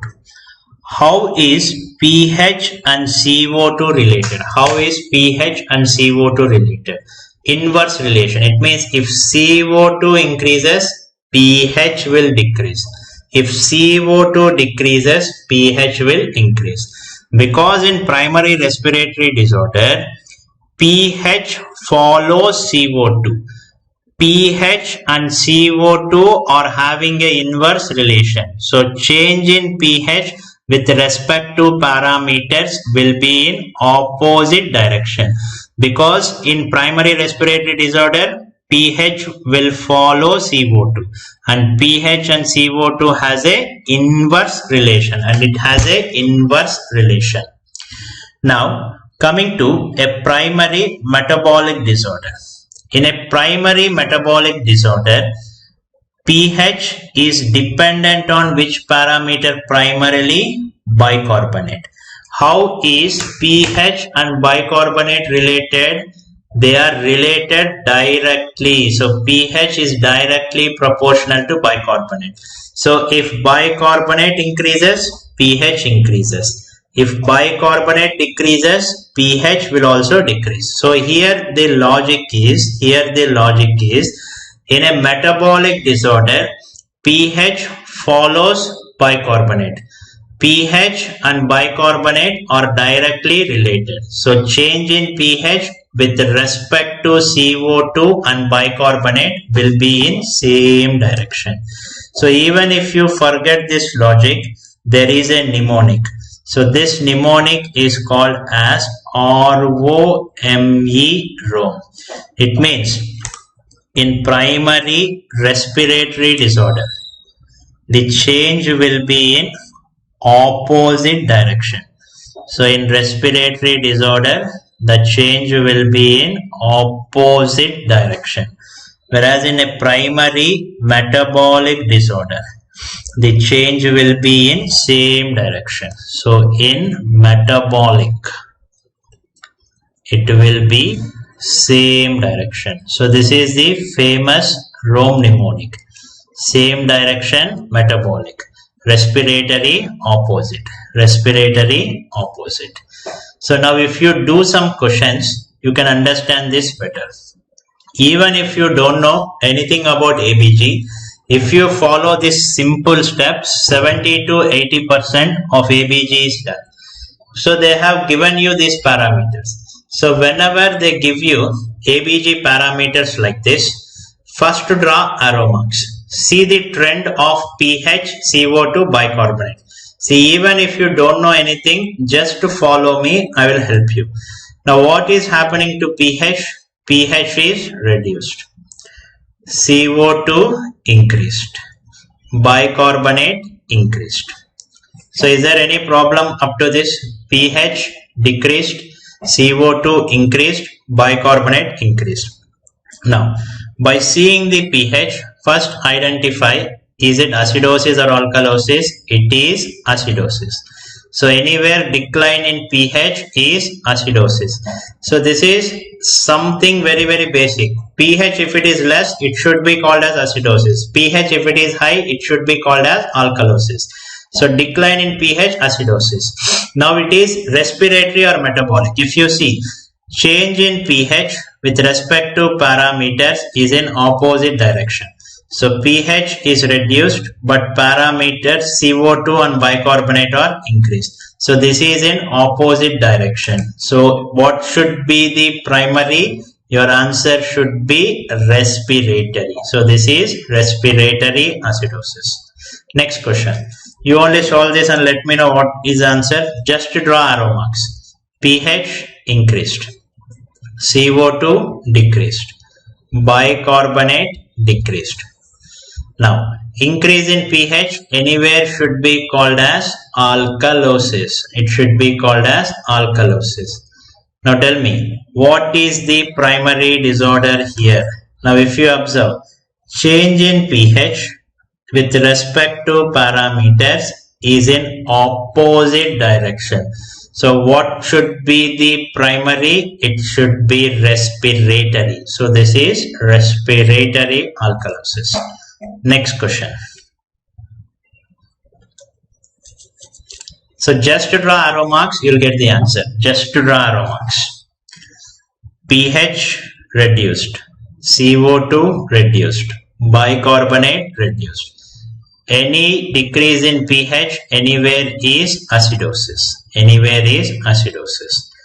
Now, is it metabolic or respiratory? Is it metabolic or respiratory? See the direction of change. So pH with respect to parameters, same direction. So what should be the name? Metabolic. So it is metabolic acidosis. Next. What is this? Yes, what is this? Just to draw arrow marks and follow that Rome formula, you'll get the answer. pH increased, CO2 increased, bicarbonate increased. So increased pH anywhere is alkalosis. Increased pH anywhere is alkalosis. Now is it metabolic alkalosis or respiratory alkalosis? Change in pH with respect to parameters, same direction. So what should be the name? Metabolic. Metabolic. So once again, go through those three rules. Let it be any disorder, acidosis or alkalosis, respiratory or metabolic, always primary change, compensation. Primary change and compensation will be moving together. If it is a primary respiratory disorder, change in pH with respect to parameters will be in opposite direction. If it is a primary metabolic disorder, change in pH with respect to parameters will be in same direction. So to understand ABG, these three rules are very important. So if you remember these three rules and if you depict ABG like this, you can easily solve anything. So what was the definition of simple acid-base disorder? There will be a primary process and for that adequate compensatory response.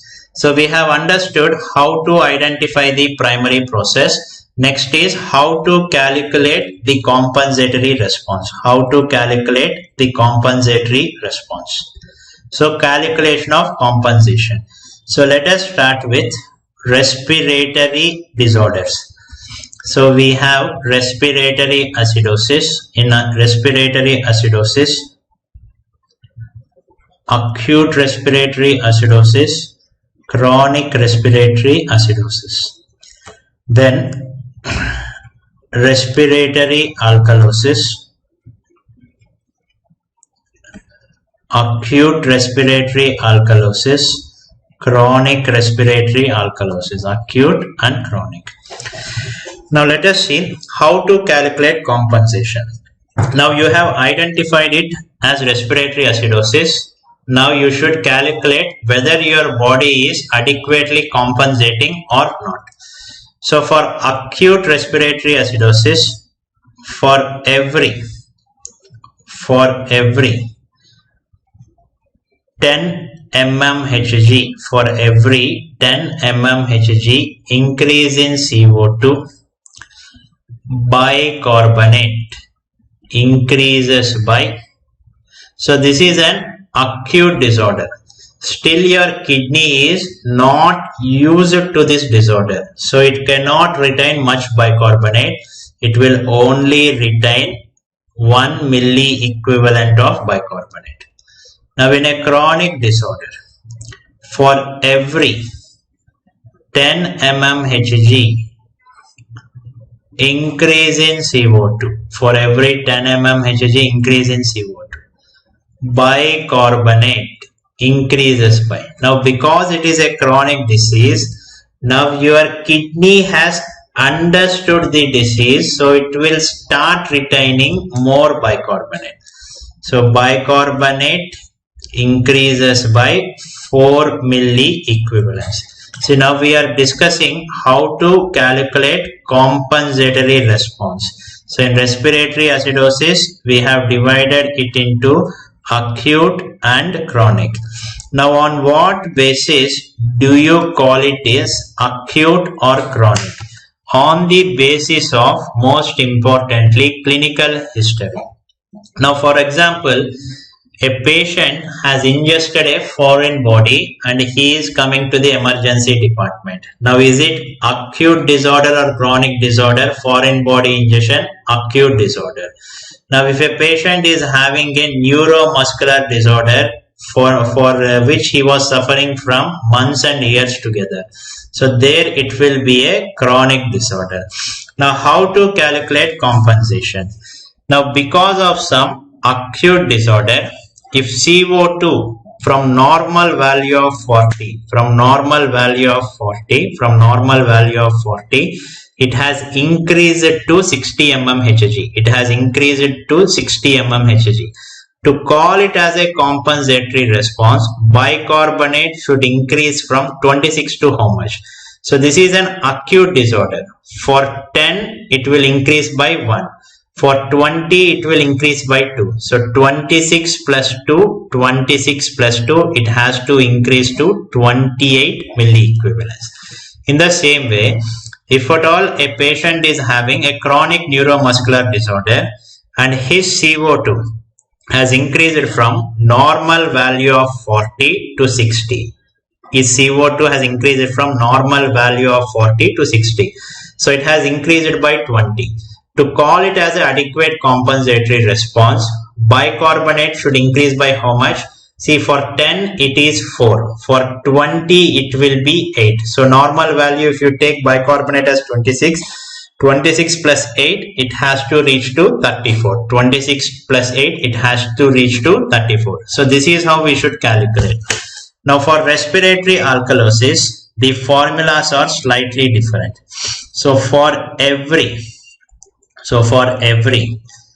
10 mmHg decrease in CO2, bicarbonate decreases by 2 milli equivalents.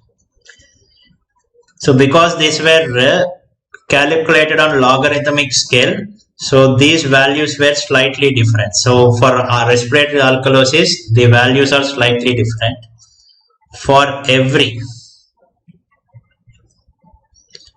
10 mmHg, so these compensation values are real values, these are not imaginary values. For 10 mmHg decline in CO2 in a chronic disorder, bicarbonate decreases by 4 milli equivalents.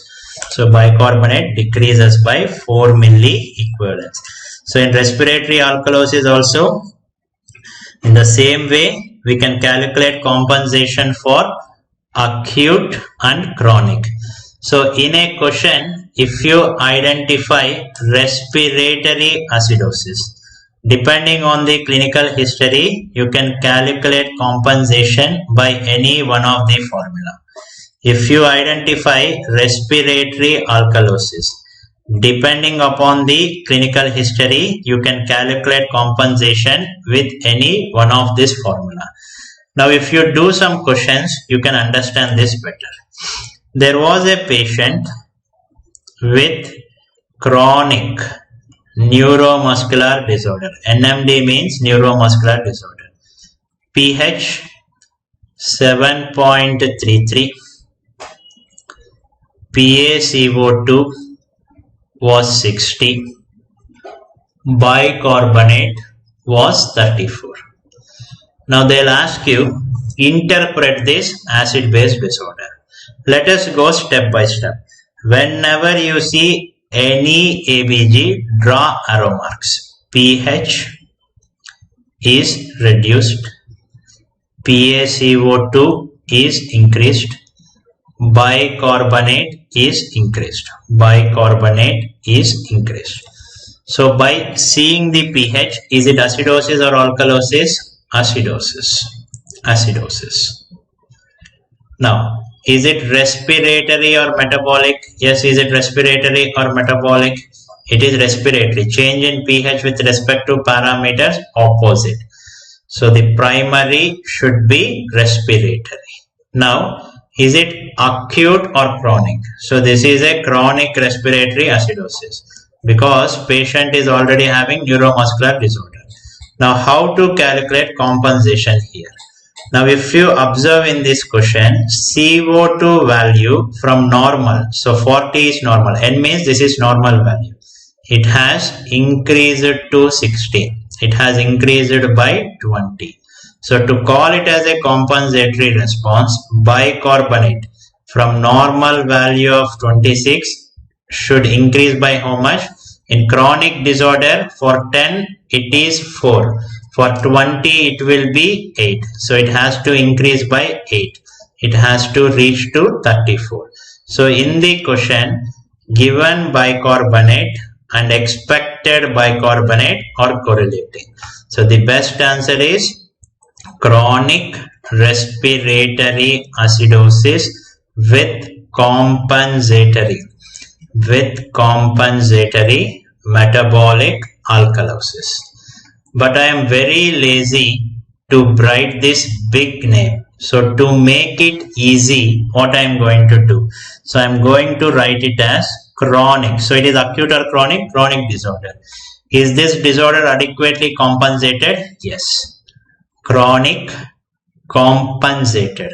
So when you want to mention, always mention the primary disorder. Chronic compensated respiratory acidosis. So instead of writing this big name, because I am lazy, I want a easy manner. So I have written it as whether acute or chronic, chronic. Is it adequately compensated? Yes or no? Yes.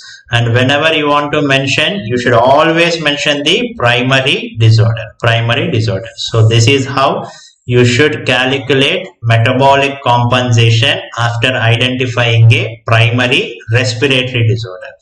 Now let us see how to calculate respiratory compensation if you find a metabolic disorder. So write down compensation for metabolic disorders. Compensation for metabolic disorders. So we have metabolic acidosis 1 and metabolic alkalosis. Metabolic alkalosis. Metabolic acidosis, metabolic alkalosis. So for metabolic acidosis, there is a special formula. Expected PaCO2. Expected PaCO2 is equal to 1.5 into bicarbonate plus 8 plus or minus 2. So this formula is the famous Winter's formula. Winter's formula. This formula is the famous Winter's formula. Now let us solve a question so that you can understand this better. Suppose if they mention like this, pH 7.29, PaCO2 22, bicarbonate, 10. Now let us identify the primary disorder and calculate compensation. Now pH, draw arrow marks, decreased. So decrease in pH anywhere is acidosis. The change is in same direction. So the name should be metabolic acidosis. So whenever you identify a primary metabolic acidosis, you should calculate respiratory compensation. How to calculate? Expected CO2 is equal to 1.5 into bicarbonate. Substitute this value, 1.5 into 10 plus 8 plus or minus 2. So 15 plus 8 plus or minus 2. So 23 plus or minus 2. So it has to be in the range of 21 to 25 mmHg. So how much is expected CO2? 21 to 25 mmHg. How much is given CO2? 22. It is within the range. So you can call it as metabolic acidosis. With compensatory respiratory alkalosis. Metabolic acidosis with compensatory respiratory alkalosis. Now you people should get a valid doubt. Sir, you are telling this is a compensated disorder, adequately compensated disorder, but why pH has not come to normal value? Why pH has not come to normal value? So there lies the concept. See, what you need to understand is these compensatory mechanisms are temporary physiological mechanisms in your body to bring the pH to near normal. It cannot normalize the pH. If you want to normalize the pH, you have to treat the underlying disorder. Now, what is the significance of a compensatory process? So, what will happen if there is no compensatory process? So, if at all an acidosis is happening, a metabolic acidosis is happening. So, if there is no compensatory phenomena, the pH will decrease to a very low value where metabolism of your body will not happen, where your body organs will not function. So, the pH will start decreasing. Now, what will this compensatory response do? This compensatory response will try to pull the pH to near normal. So, it will try to give body some time before you give adequate treatment. So, point to remember here is compensatory mechanisms are not the solution for the acid-base disorders. They are temporary process to bring the pH to near normal so that you will have time to treat. So in DKA, respiratory alkalosis is just a compensatory phenomena so that patient will not die of severe metabolic acidosis. So in DKA, why will patient do that small breathing? So that before you treat him, at least pH is coming to near normal or pH is not going into that abnormally dangerous range. So understand the phenomena. Whenever I write compensated, it doesn't mean pH should come back to near normal. It should be normalized.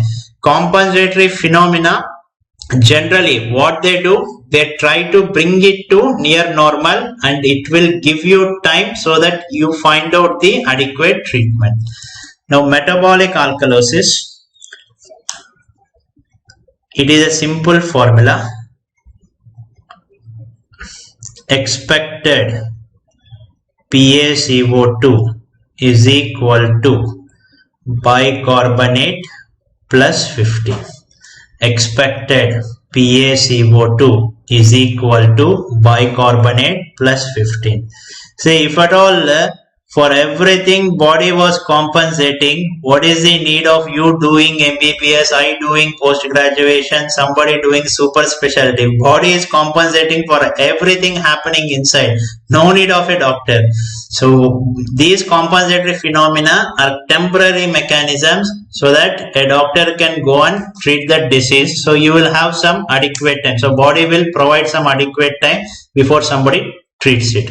So these are the 4 important things that we have learned.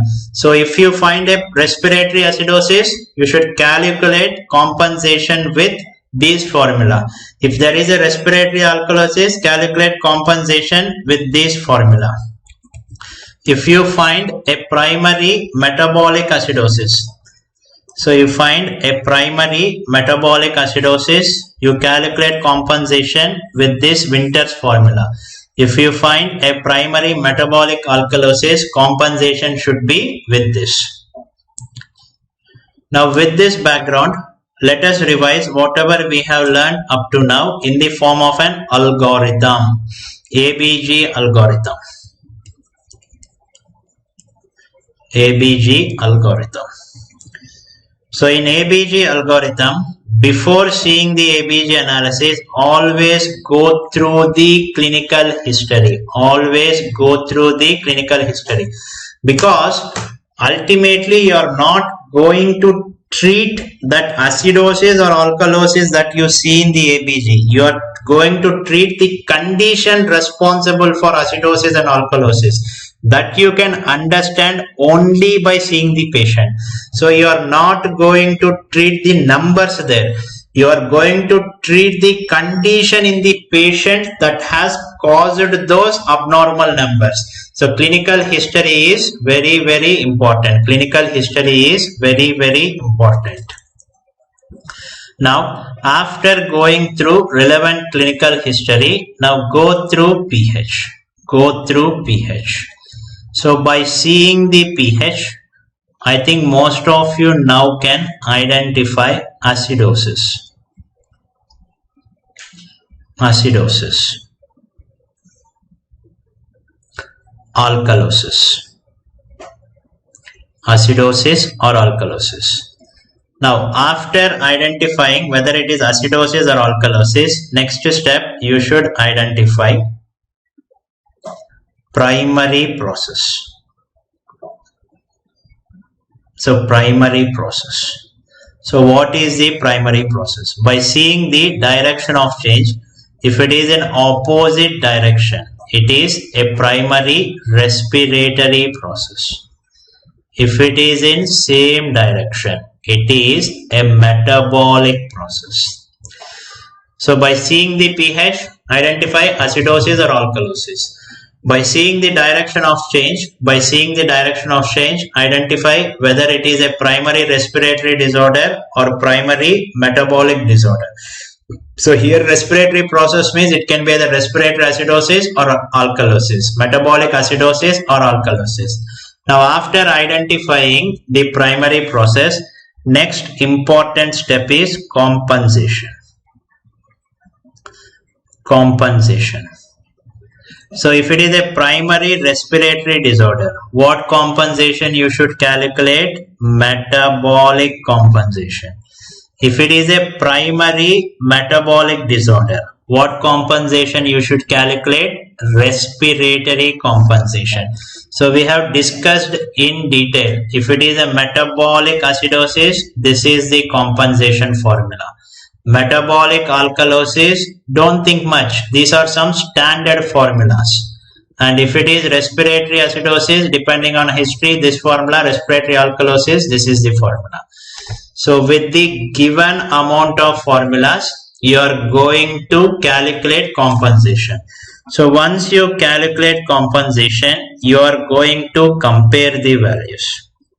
So in majority of these scenarios, given value bicarbonate will be correlating with expected bicarbonate. On this side also, given CO2 will be correlating with expected CO2. So whenever given value and expected value are correlating. It means there is adequate compensatory response.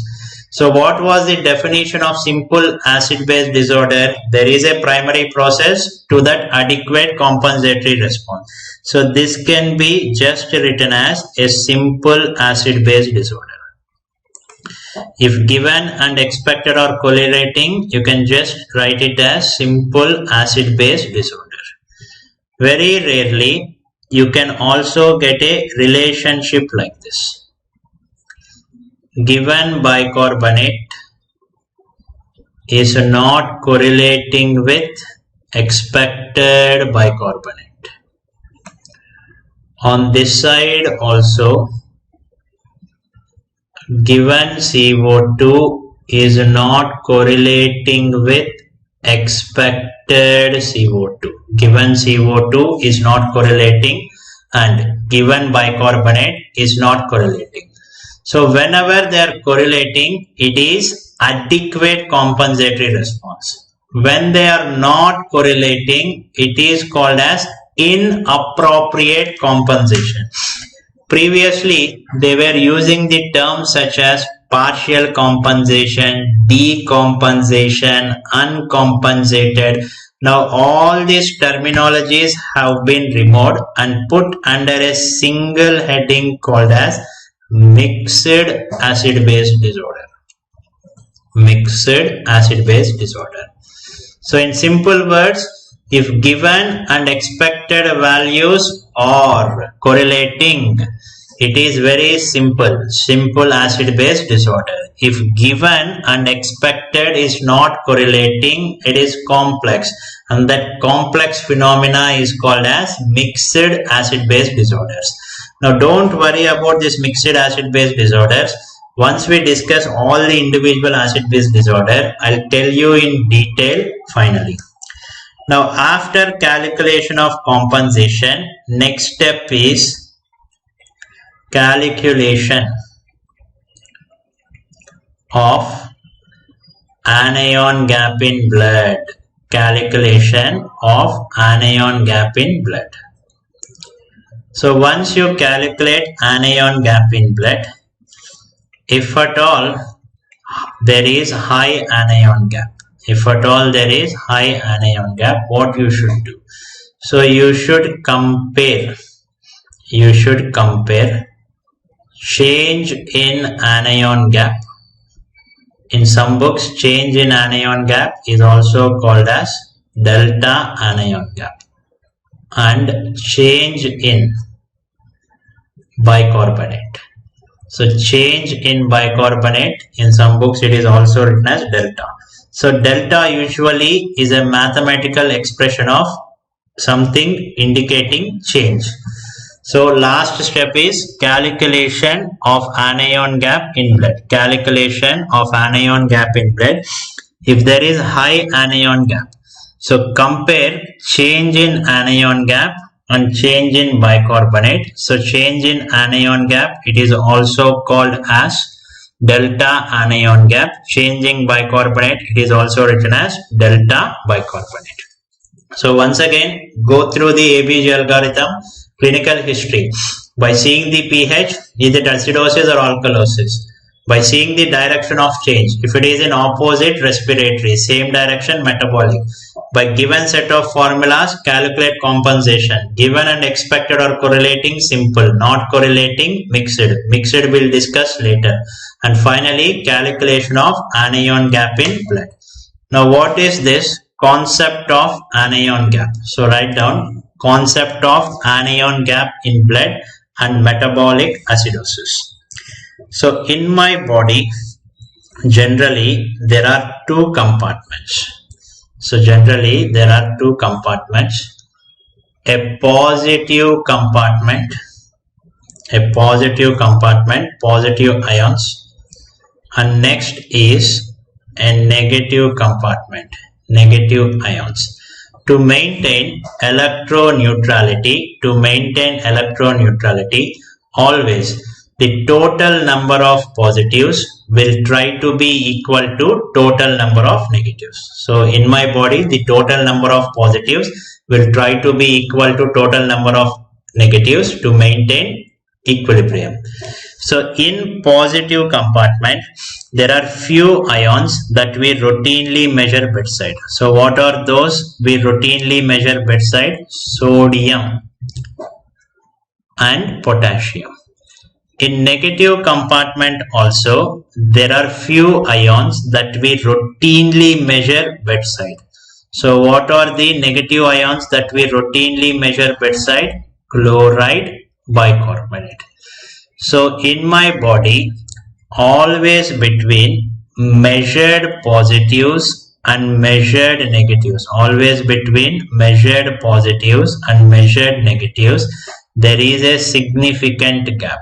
So this gap is called as anion gap. So anion gap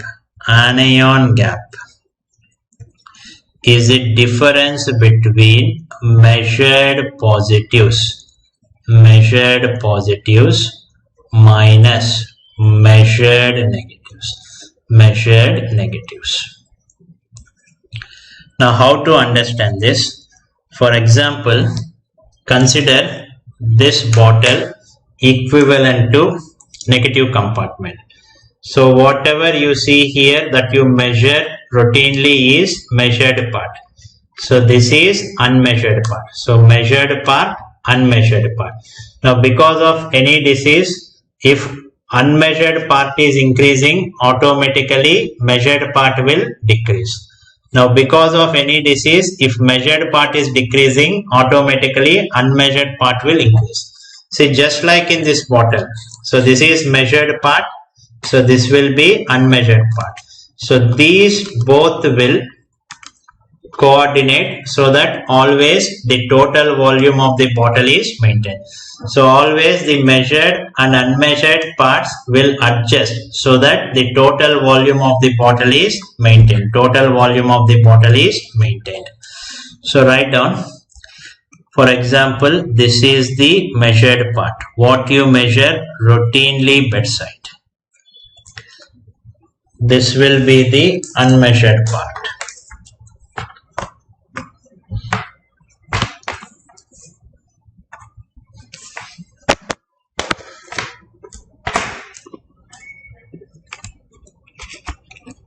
So measured part. So this will be the unmeasured part. Okay. So for example, I have given you a partially filled bottle. Now if you see, in the measured positive, there is sodium and potassium. So what is normal value of sodium? Yes, what is normal value of sodium? It is somewhere 135 to 145. So whereas normal value of potassium only 3.5 to 4.5. So when compared to sodium, the value of potassium was very less. So recently they have stopped taking potassium into consideration for anion gap. So because when compared to sodium, the value of potassium is very less. So if they ask you what is new formula for anion gap? Anion gap is calculated as Na plus minus chloride plus bicarbonate. So if you calculate with this formula, normal anion gap will be in the range of 8 to 12 milli equivalents. So it can be written as 10 plus or minus 2 milli equivalents. So for all practical purposes, we take 10 as the reference anion gap. So this is important verb. So normal anion gap is equal to 8 to 12 milli equivalents or 10 plus or minus 2 milli equivalents. So for all practical purposes, if they ask you a single value of anion gap, we take 10 as the value. So according to new formula, we are no longer taking potassium because when compared to sodium, the potassium contribution was very less in the measured part. So if they ask you any question regarding anion gap, this should be the formula that you should use. Now this is something normally happening in all of us. In all of us, there is a difference between measured positives and measured negatives. So this phenomena is called as anion gap. This phenomena is called as anion gap. Now let us see what happens in high anion gap metabolic acidosis. Again, positive compartment, negative compartment, high anion gap metabolic acidosis. So in the positive compartment, we have sodium. In the negative compartment, there is chloride and bicarbonate. Chloride and bicarbonate. And always between these two, there is a gap called as, a significant gap called as anion gap. Anion gap. So this is something happening in all of us. Now, for development of high anion gap metabolic acidosis, what is the initiating event? What is the initiating event? So initiating event is addition of acid to body. Addition of acid to body. So there will be an acid added to the body. So for example, let an acid called HNO3 be added to the body. So how will HNO3 divide? H plus NO3 minus. How will H2SO4 divide? H plus HSO4 minus. How will lactic acid divide? H plus lactate. How will formic acid divide? H plus formate. How will oxalic acid divide? H plus oxalate. So in basic chemistry, let it be any acid, ultimately it will divide into H plus and corresponding acid anion. So this acid also enters into my body and it divides into H plus and corresponding acid anion. H plus corresponding acid anion. H plus corresponding acid anion. So whenever H plus is increasing in my body, whenever H plus is increasing in my body, so what is the most important buffer for H plus in my body? Bicarbonate. So this bicarbonate starts binding with H plus and it will be consumed. So gradually bicarbonate is eaten up by the H plus. So whenever bicarbonate is reduced, what is this phenomena called as metabolic acidosis? So you can see the value of bicarbonate decrease. So if bicarbonate decrease, the sum of chloride and bicarbonate decreases. So what gradually happens to the anion gap? It will increase. And moreover, this acid anion is also negatively charged. It will simultaneously add up into the unmeasured part, keeping the anion gap persistently high. So there is consumption of bicarbonate. So that is responsible for metabolic acidosis. That is responsible for metabolic acidosis. And there is increase in anion gap. So because this metabolic acidosis is associated with increase in anion gap, it is called as high anion gap metabolic acidosis. There are 3 events happening after addition of acid.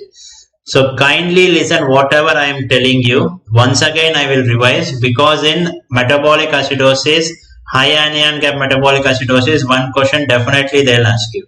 So after addition of acid, 3 events. Consumption of bicarbonate, simultaneous addition of acid anion, that results in persistently high anion gap. So once again repeat with me, consumption of bicarbonate, that results in metabolic acidosis, simultaneous addition of acid anion, both put together will result in persistence of high anion gap. Both put together will result in persistence of high anion gap. Now see this image. So see this image. It is as simple as this. So this is a normal individual. So the difference between this positive and negative is called as anion gap. Now after addition of acid, try to identify these three. So addition of acid will result in consumption of bicarbonate, and addition of acid anions to the unmeasured compartment, and finally increase in anion gap. See this video, you will understand everything. So acid is added, it is divided into H plus and acid anion. Now what is happening? Acid anion is being added to this compartment and bicarbonate is getting consumed. So what has happened to anion gap? It is increased. It is increased. So right, see here once again. See, you will see how anion gap is increasing. So acid anion added, bicarbonate decreasing, increase in anion gap. So once again, three steps: consumption of bicarbonate, addition of acid anion, increase in anion gap. So this is the important video that I have made. So write down mechanism.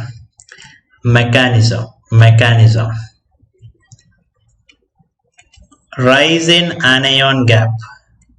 Rise in anion gap is due to simultaneous decrease in bicarbonate and increase in acid anion.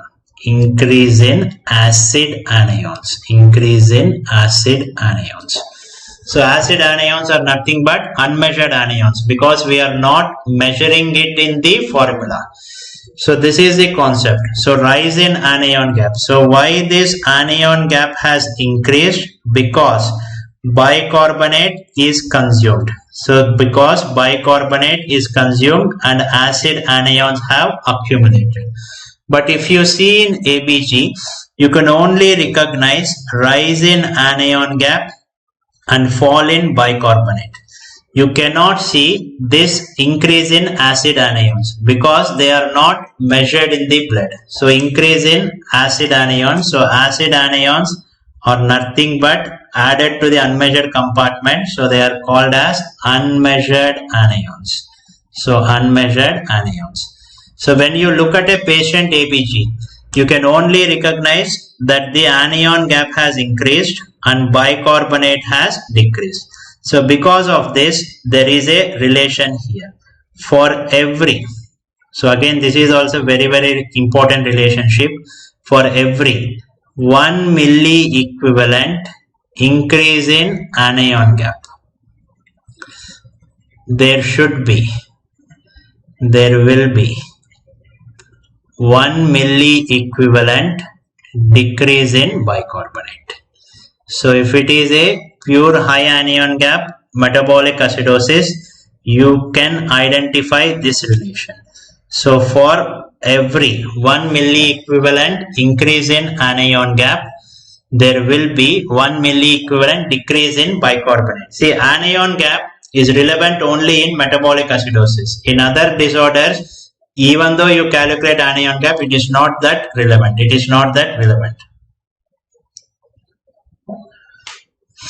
So for every 1 milli equivalent increase in anion gap, there will be 1 milli equivalent decrease in bicarbonate. See, rise in anion gap is due to simultaneous decrease in bicarbonate and increase in acid anions or unmeasured anions. Because you are not calculating the unmeasured anions in the formula, so for ease we have derived this relation. For every 1 milli equivalent increase in anion gap, there will be 1 milli equivalent decline in bicarbonate. Now the next question is, I have written that high anion gap metabolic acidosis is due to addition of acid. Now, how will an acid be added to the body? How will an acid be added to body? Yes, how will an acid be added to body? There are 4 important phenomena. If the patient has taken some toxins or drugs, ketoacidosis, lactic acidosis or renal failure. So write down, I'll explain in detail causes of high anion gap metabolic acidosis. So it can be divided into 4 groups. So 4 groups: patient consumes some toxins or drugs, or because of ketoacidosis, lactic acidosis, renal failure. Now, why will these cause addition of acid to the body? So, toxins such as methanol poisoning, peraldehyde poisoning, ethylene glycol poisoning, and drugs such as aspirin. Now, what is the logic behind this? You must be knowing any alcohol can get converted into aldehyde and finally gives rise to acid. If somebody takes methanol, it will get converted into formic acid. Ethanol can get converted into acetic acid. Ethylene glycol can get converted into oxalic acid. So here methanol, peraldehyde or ethylene glycol, when added to the body, ultimately in the body acid is formed.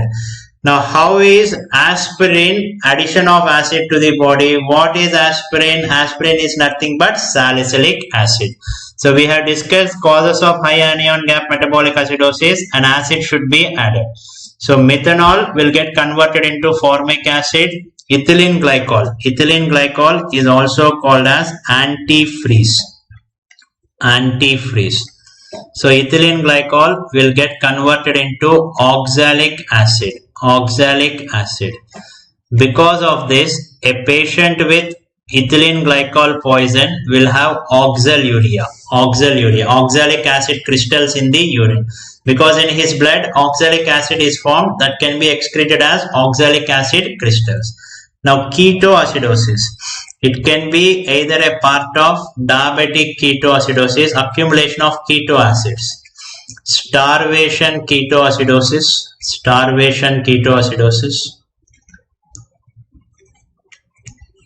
and third important thing, alcoholic ketoacidosis.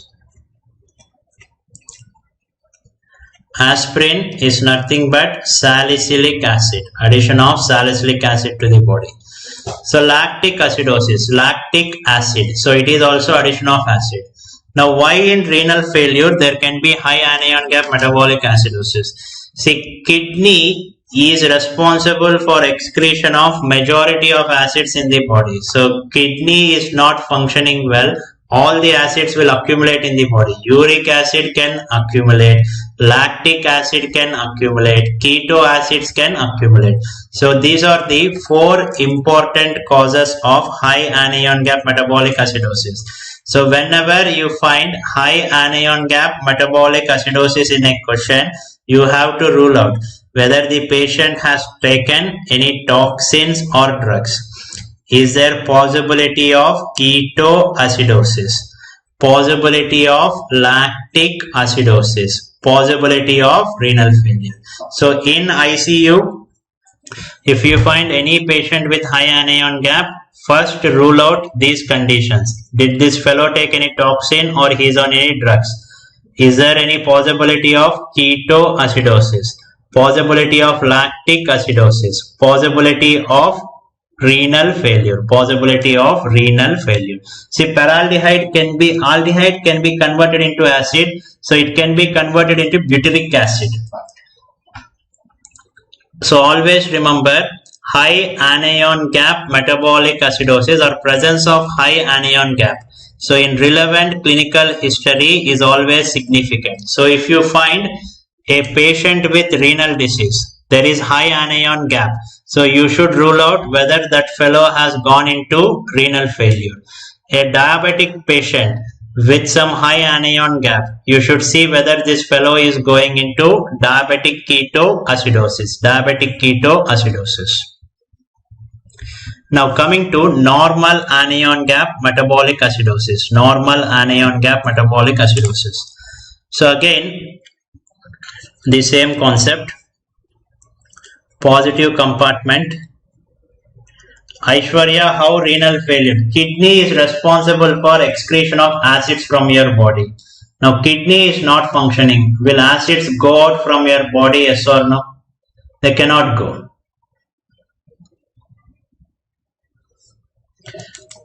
So Na plus chloride bicarbonate. So always there will be a gap called as anion gap. Now in normal anion gap metabolic acidosis, the initiating event is there will be loss of bicarbonate. So there will be loss of bicarbonate due to some disease. Because there is bicarbonate loss from the body, there will be metabolic acidosis. So whenever bicarbonate is lost, as a reflex mechanism, your kidney can reabsorb chloride. So there will be chloride reabsorption. Because chloride is coming back, the anion gap can stay normal. See, bicarbonate has been lost, there is metabolic acidosis. Because chloride is coming back, the anion gap will stay normal. Because chloride has come back in excess, in some books this acidosis is also called as hyperchloremic metabolic acidosis. It is also called as hyperchloremic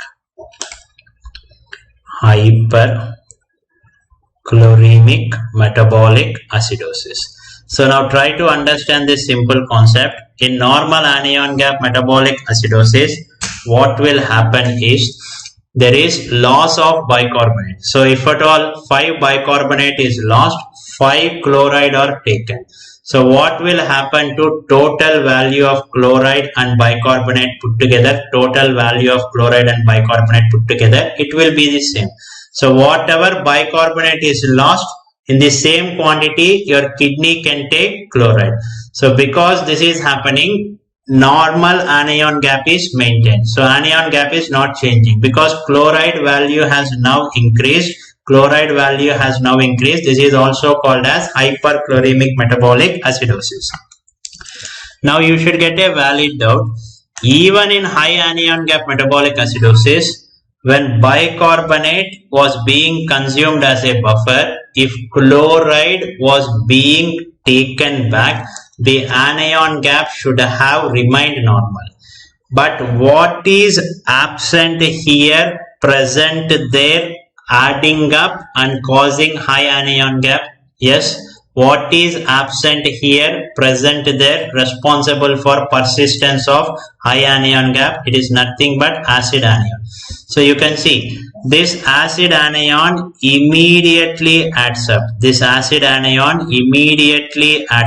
Not allowing any chloride reabsorption. But in this condition, there is no acid anion. So it is not due to addition of acid. It is just due to loss of bicarbonate. So as a reflex mechanism, chloride can be reabsorbed. Now how will bicarbonate be lost? So what is the most common disorder where bicarbonate is lost? Diarrhea. So in diarrhea, there is loss of lower GI secretions.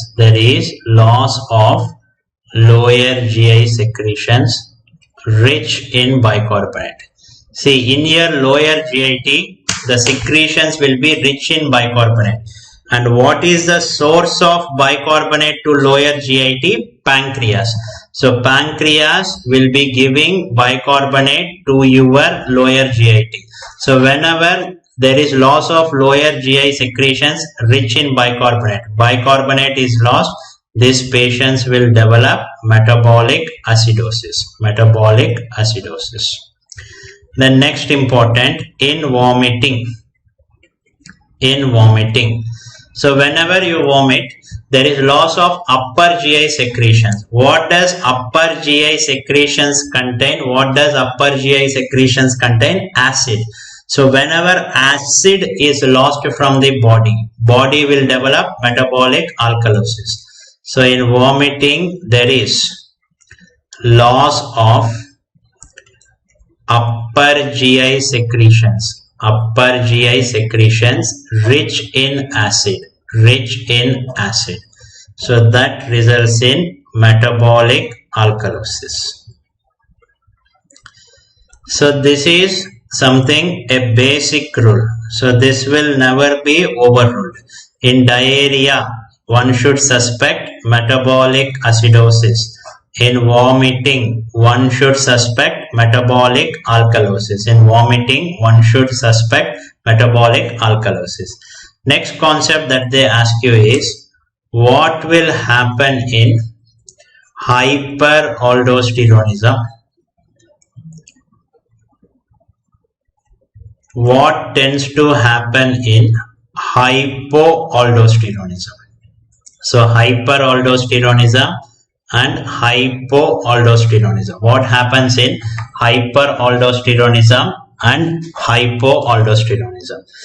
So where is aldosterone important? It is important in collecting that for sodium and water reabsorption. So for whatever sodium is reabsorbed, there will be loss of K plus and H plus. So to keep it in a simple way, if at all there are 3 sodium reabsorbed, there will be 2 K plus and 1 H plus lost into the urine.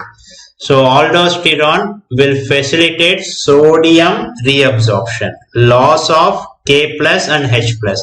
Now if there is hyperaldosteronism, now what is going to happen? So in hyperaldosteronism, due to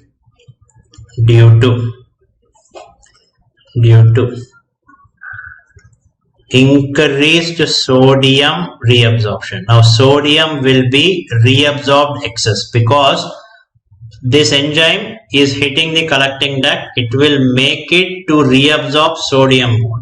So due to increased sodium reabsorption, there will be loss of H plus and K plus from body. There will be loss of H plus and K plus from body. So whenever H plus is lost, this phenomena is called as metabolic alkalosis. And when K plus is decreasing in the body, it is called as hypokalemia. Now what happens in hypoaldosteronism? Now aldosterone is not at all functioning properly. So sodium reabsorption will not happen because sodium is not coming in. From the body, what is not going out? H plus and K plus. In hypoaldosteronism, due to decreased sodium reabsorption,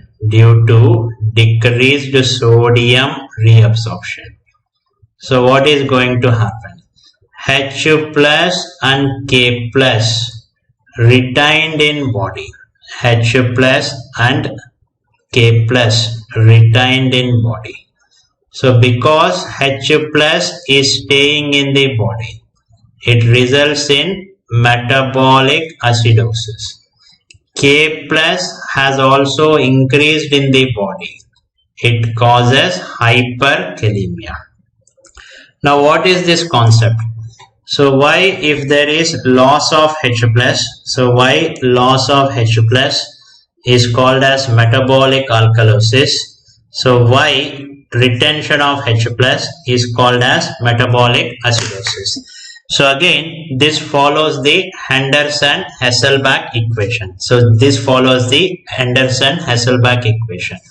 So in my body, H plus and bicarbonate will try to stay in equilibrium. And there will be some few free H plus and bicarbonate maintaining the pH. Now, if because of some disease, if H plus is decreasing in my body, See, H plus is decreasing in my body. What will eventually increase? Free bicarbonate. So anywhere increase in bicarbonate according to Henderson-Hasselbalch equation, what is it called as? Metabolic alkalosis. In the same way, if at all H plus is increasing in the body, all the free bicarbonate will come and bind to H plus. So once the free bicarbonate is decreasing, what is this phenomena called as? Metabolic acidosis. It is called as metabolic acidosis. So whenever they mention hyperaldosteronism, so what is the effect of hyperaldosteronism on the ABG? Your answer should be metabolic alkalosis, hypokalemia. What is the effect of hypoaldosteronism on the ABG? Your answer should be metabolic acidosis and hyperkalemia. So these are something basic. So hyperaldosteronism will cause metabolic alkalosis, hypokalemia. Hypoaldosteronism will cause metabolic acidosis, hyperkalemia. Diarrhea, metabolic acidosis. Vomiting, metabolic alkalosis. So these four conditions are frequently asked. They'll give you a clinical scenario: diarrhea, vomiting, hyperaldosteronism. So you should know these concepts. Now let us see what are the causes of, with this basic, what are the causes of normal anion gap metabolic acidosis. What are the causes of normal anion gap metabolic acidosis? So this can be divided into two groups. So we have GIT causes and other is renal causes. So I hope nephrology is done in detail. Renal causes, renal tubular acidosis, all those you know. Yes. So GIT causes. First is diarrhea. Second is enterocutaneous fistula.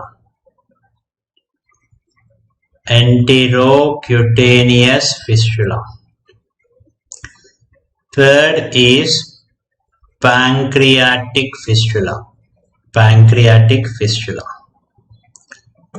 So fourth is ureterosigmoidostomy. Now let us see what are the reasons. So I think all of you know why in diarrhea there is metabolic acidosis. So loss of bicarbonate, in a reflex fashion chloride is reabsorbed. Now enterocutaneous fistula. Entero means intestine, cutaneous means skin, fistula means open. So in few surgeries they make fistula or opening of intestine to outside. So whenever intestine is connected to the skin, so through that opening bicarbonate rich secretions are lost. Then pancreatic fistula. So pancreas is the source of bicarbonate to your GIT. So if at all there is a fistula from the pancreatic opening outside, through that opening bicarbonate rich secretions from the pancreas are lost. Next is a complex surgery called as ureterosigmoidostomy.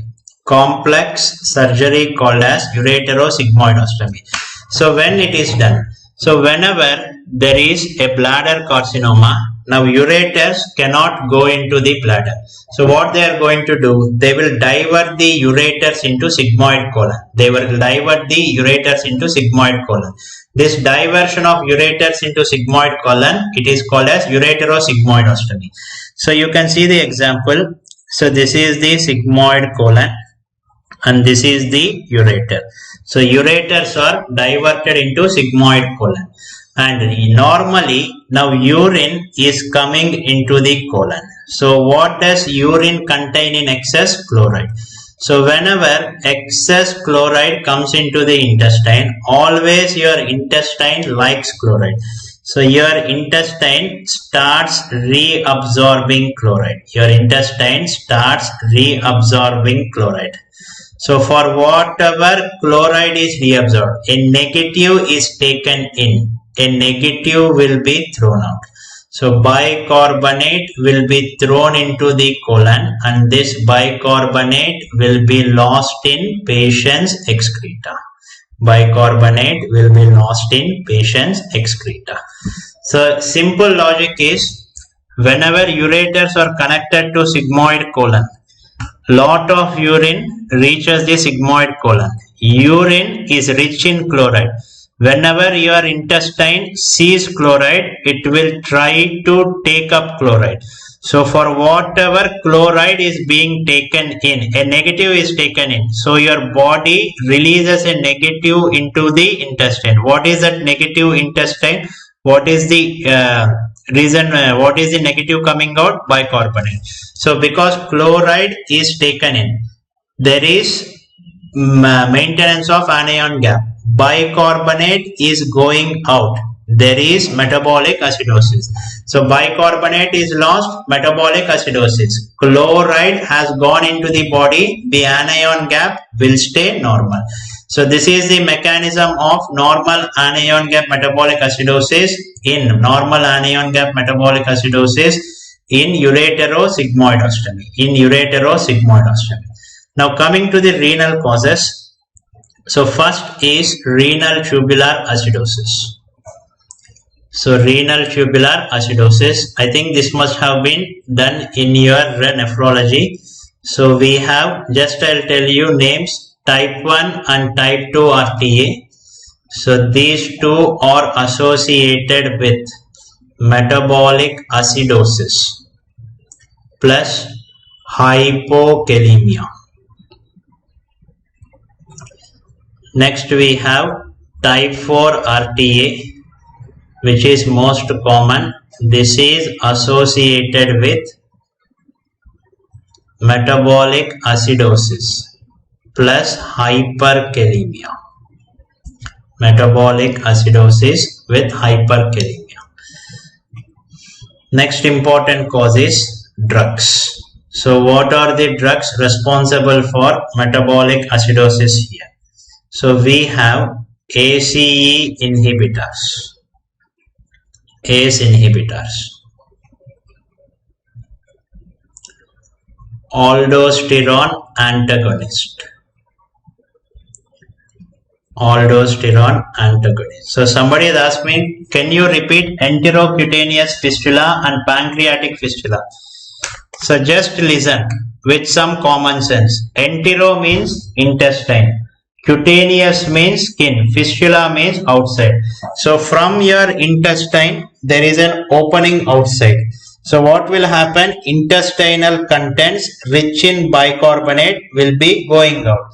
So whenever the bicarbonate rich secretions from the intestine are going out, there will be metabolic acidosis. Pancreatic fistula. Pancreas is the structure giving bicarbonate to your intestines. Now from the pancreas there is an opening outside. So in the pancreatic fistula, from the pancreas all the bicarbonate will be lost. Okay.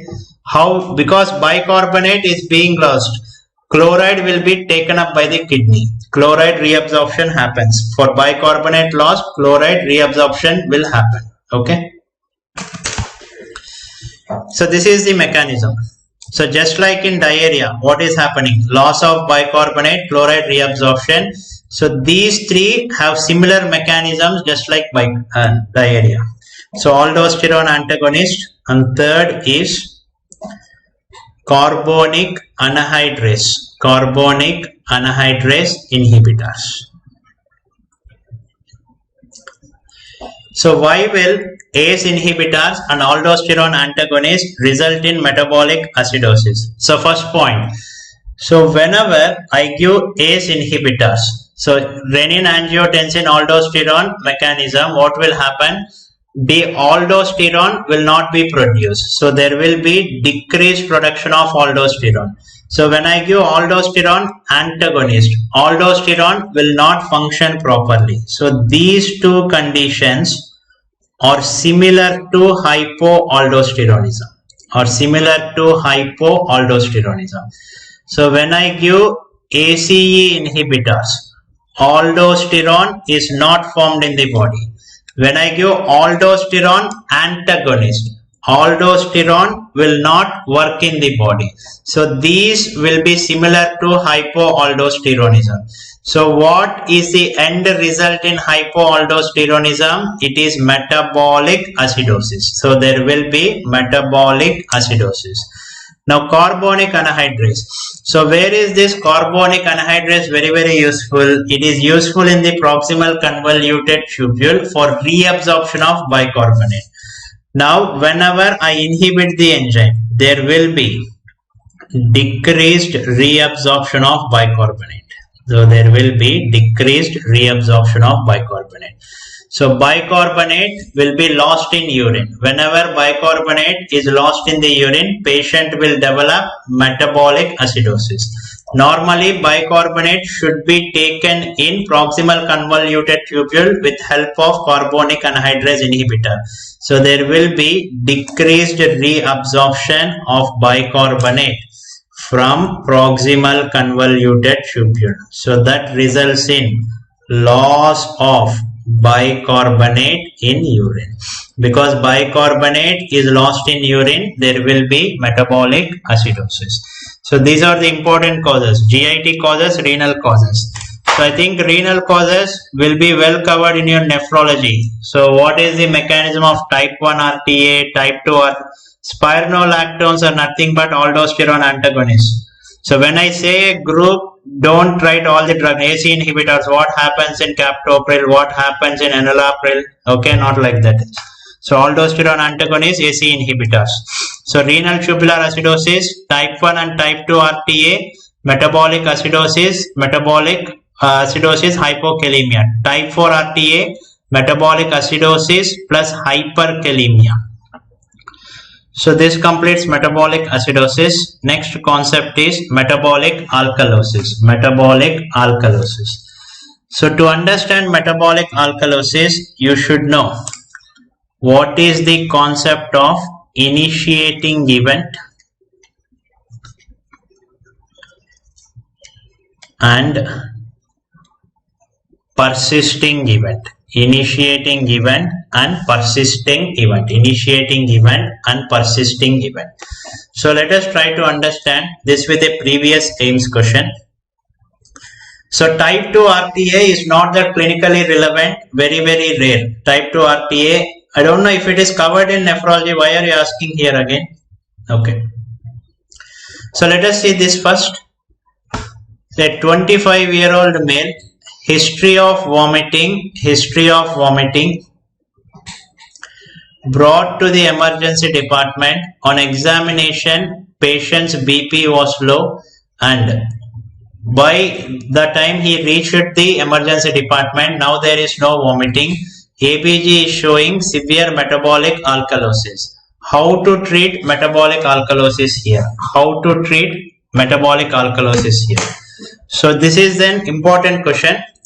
Now first of all, tell me, what is the initiating event for metabolic alkalosis here? So there is vomiting. So because of vomiting, the metabolic alkalosis has started in this patient. Because of vomiting, the metabolic alkalosis have started here. So vomiting results in loss of upper GI secretions rich in acid. Now when the patient was brought to the emergency department, now vomiting has completely stopped. There is no active vomiting. But still his ABG is showing severe metabolic alkalosis. Now what is the persisting event that is causing metabolic alkalosis in this patient? So initiating event is vomiting. But by the time he reached the emergency department, his vomiting has stopped. But still he is having severe metabolic alkalosis. So what might be the persisting event? So try to understand here. Whenever a patient vomits, not just acid is lost. Severe vomiting, not just acid is lost, even some fluid is lost from the body. So whenever your body needs to choose between acid base status and fluid status, what will it always prefer? Fluid status. Because without adequate fluid, my organs cannot function properly. So to conserve fluid, what is the system getting activated in your body? Renin, angiotensin, aldosterone system. So what is the function of this system? It will result in sodium and water reabsorption. So for whatever sodium is getting reabsorbed,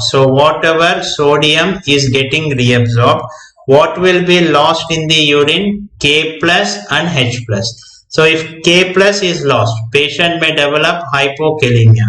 H plus is also lost. Patient will develop metabolic alkalosis.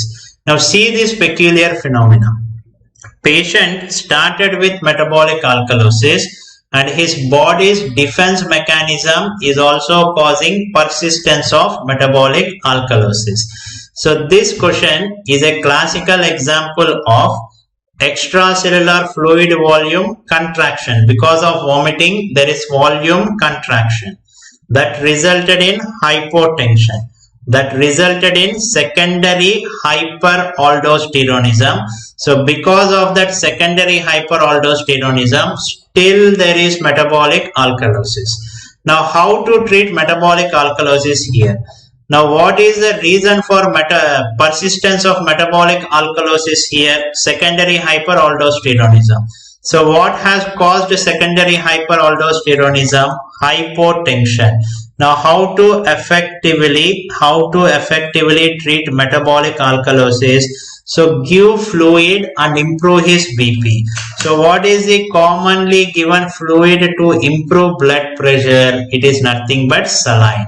So if you give saline to this patient, his blood pressure will improve. Once his blood pressure is improving, this renin angiotensin mechanism will be, this secondary hyperaldosterone system will be stopped. So once this secondary hyperaldosteronism decrease, ABG will come back to normal. So this is a classical example. Where you are giving saline to the patient. Because of saline, his metabolic alkalosis is responding. So this phenomena is called as saline responsive metabolic alkalosis. So rule number 1.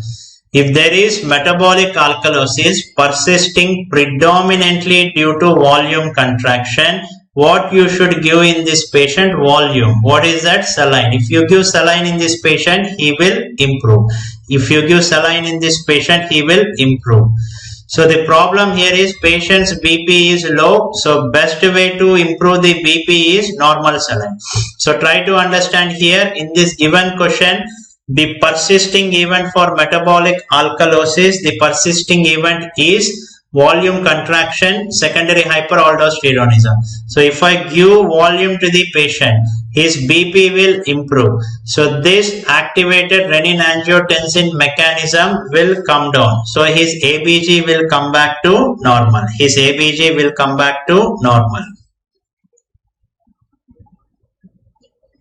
Second important thing, now consider another patient.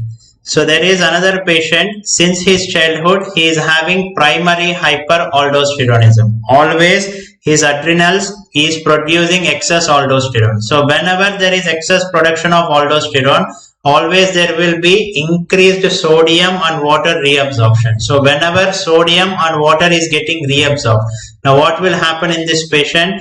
His body's volume will increase. So there will be extracellular fluid volume expansion. So this is also aldosterone excess. So there will be metabolic alkalosis. Because always sodium and water was taken inside, this patient will have hypertension. Now this is a case of metabolic alkalosis with hypertension. Now can you give saline in this patient? Yes or no? Can you give saline in this patient? So already there is hypertension. You cannot give saline in this patient. If you give saline in this patient, already fluid load, he will die of cardiac load. So this is also a metabolic alkalosis, but you cannot give saline. So this phenomena is called as saline unresponsive metabolic alkalosis.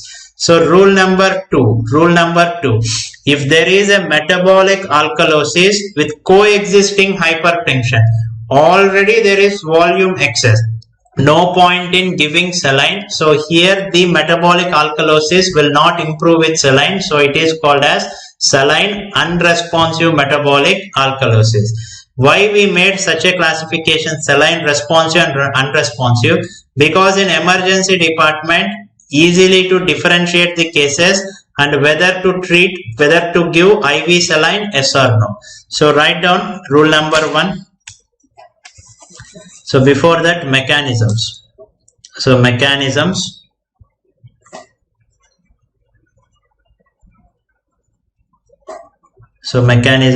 First is extracellular fluid volume contraction,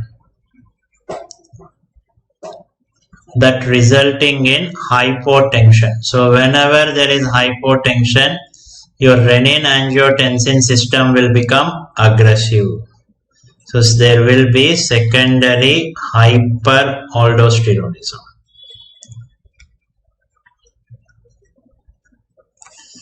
Second mechanism, because of some primary mineralocorticoid excess. Because of some primary mineralocorticoid excess, there is extracellular fluid volume expansion.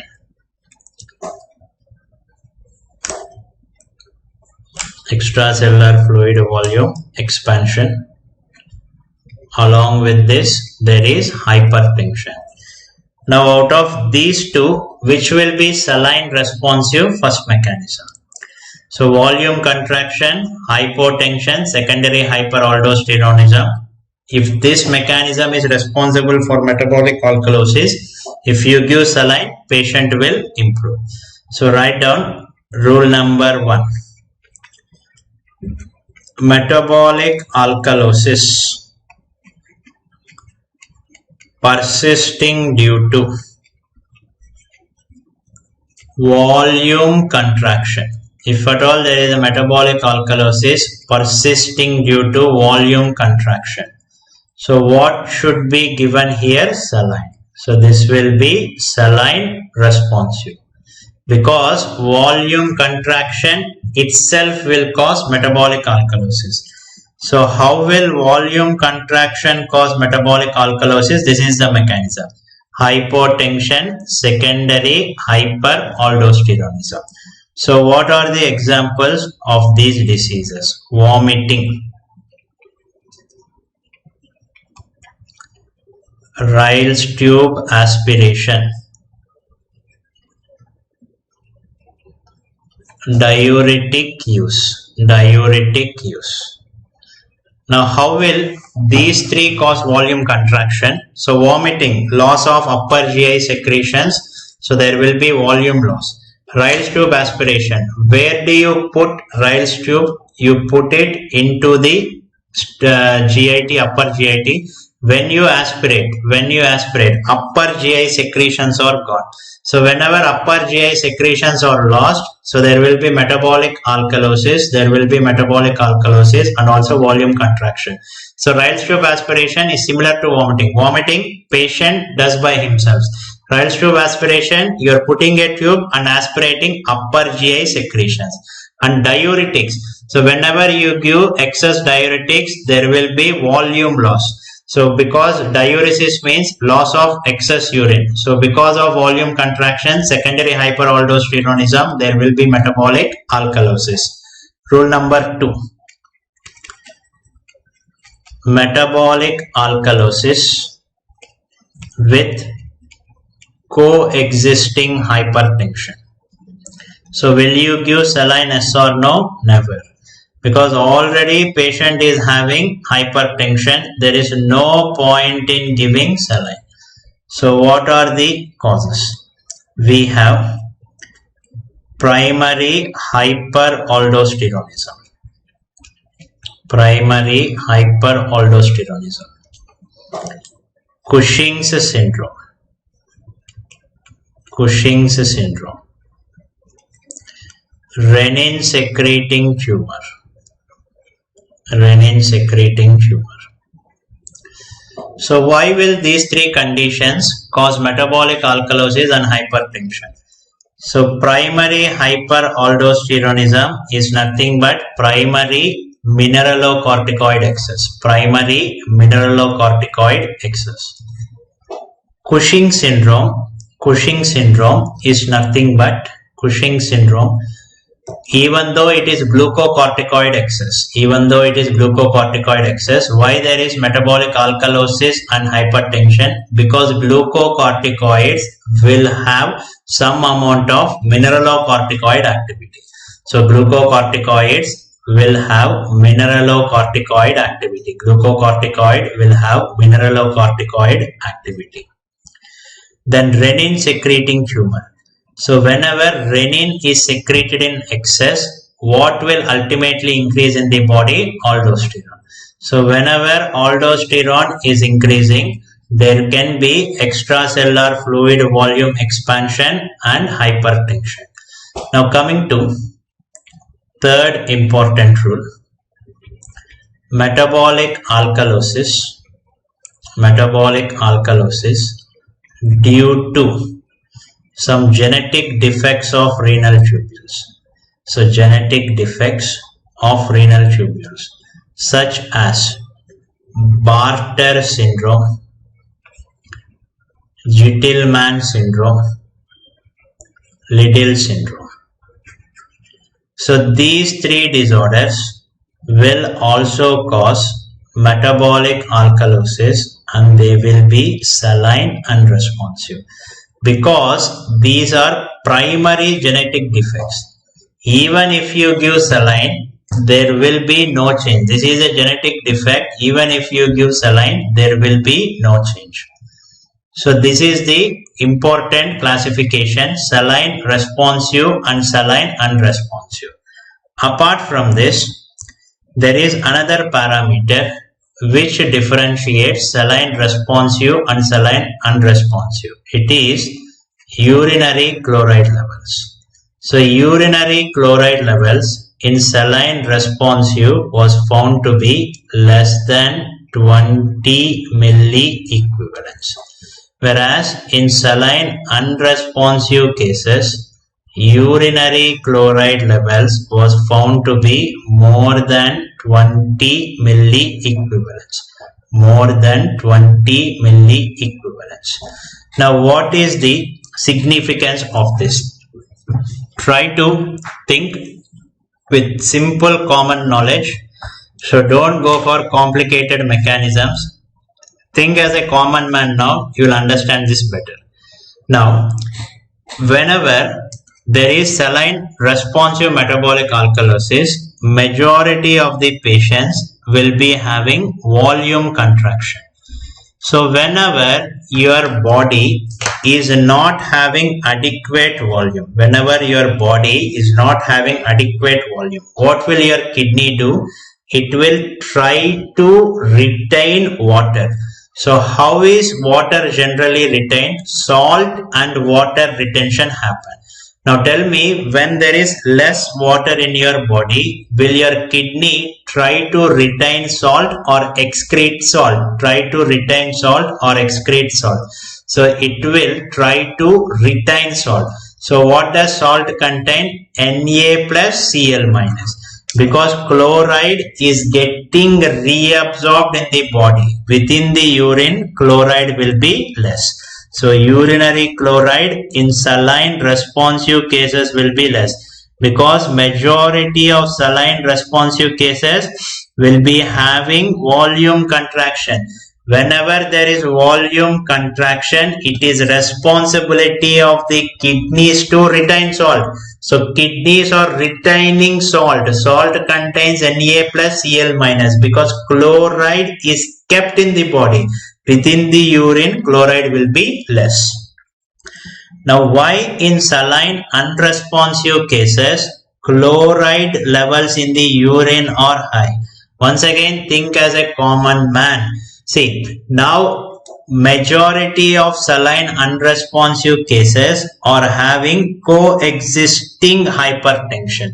So whenever there is hypertension, whenever there is fluid expansion, is there need to retain salt in the body? Is there need to retain salt in the body? No. So because there is already hypertension, there is no point in retaining salt.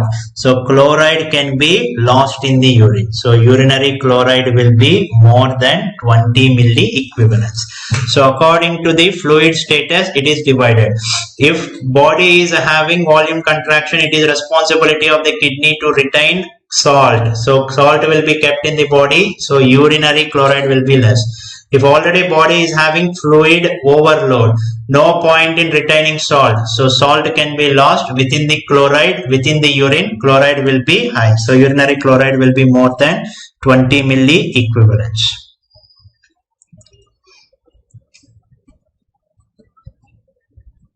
So now respiratory acidosis. So already I have discussed in detail regarding respiratory acidosis. So where did I discuss in detail regarding respiratory acidosis?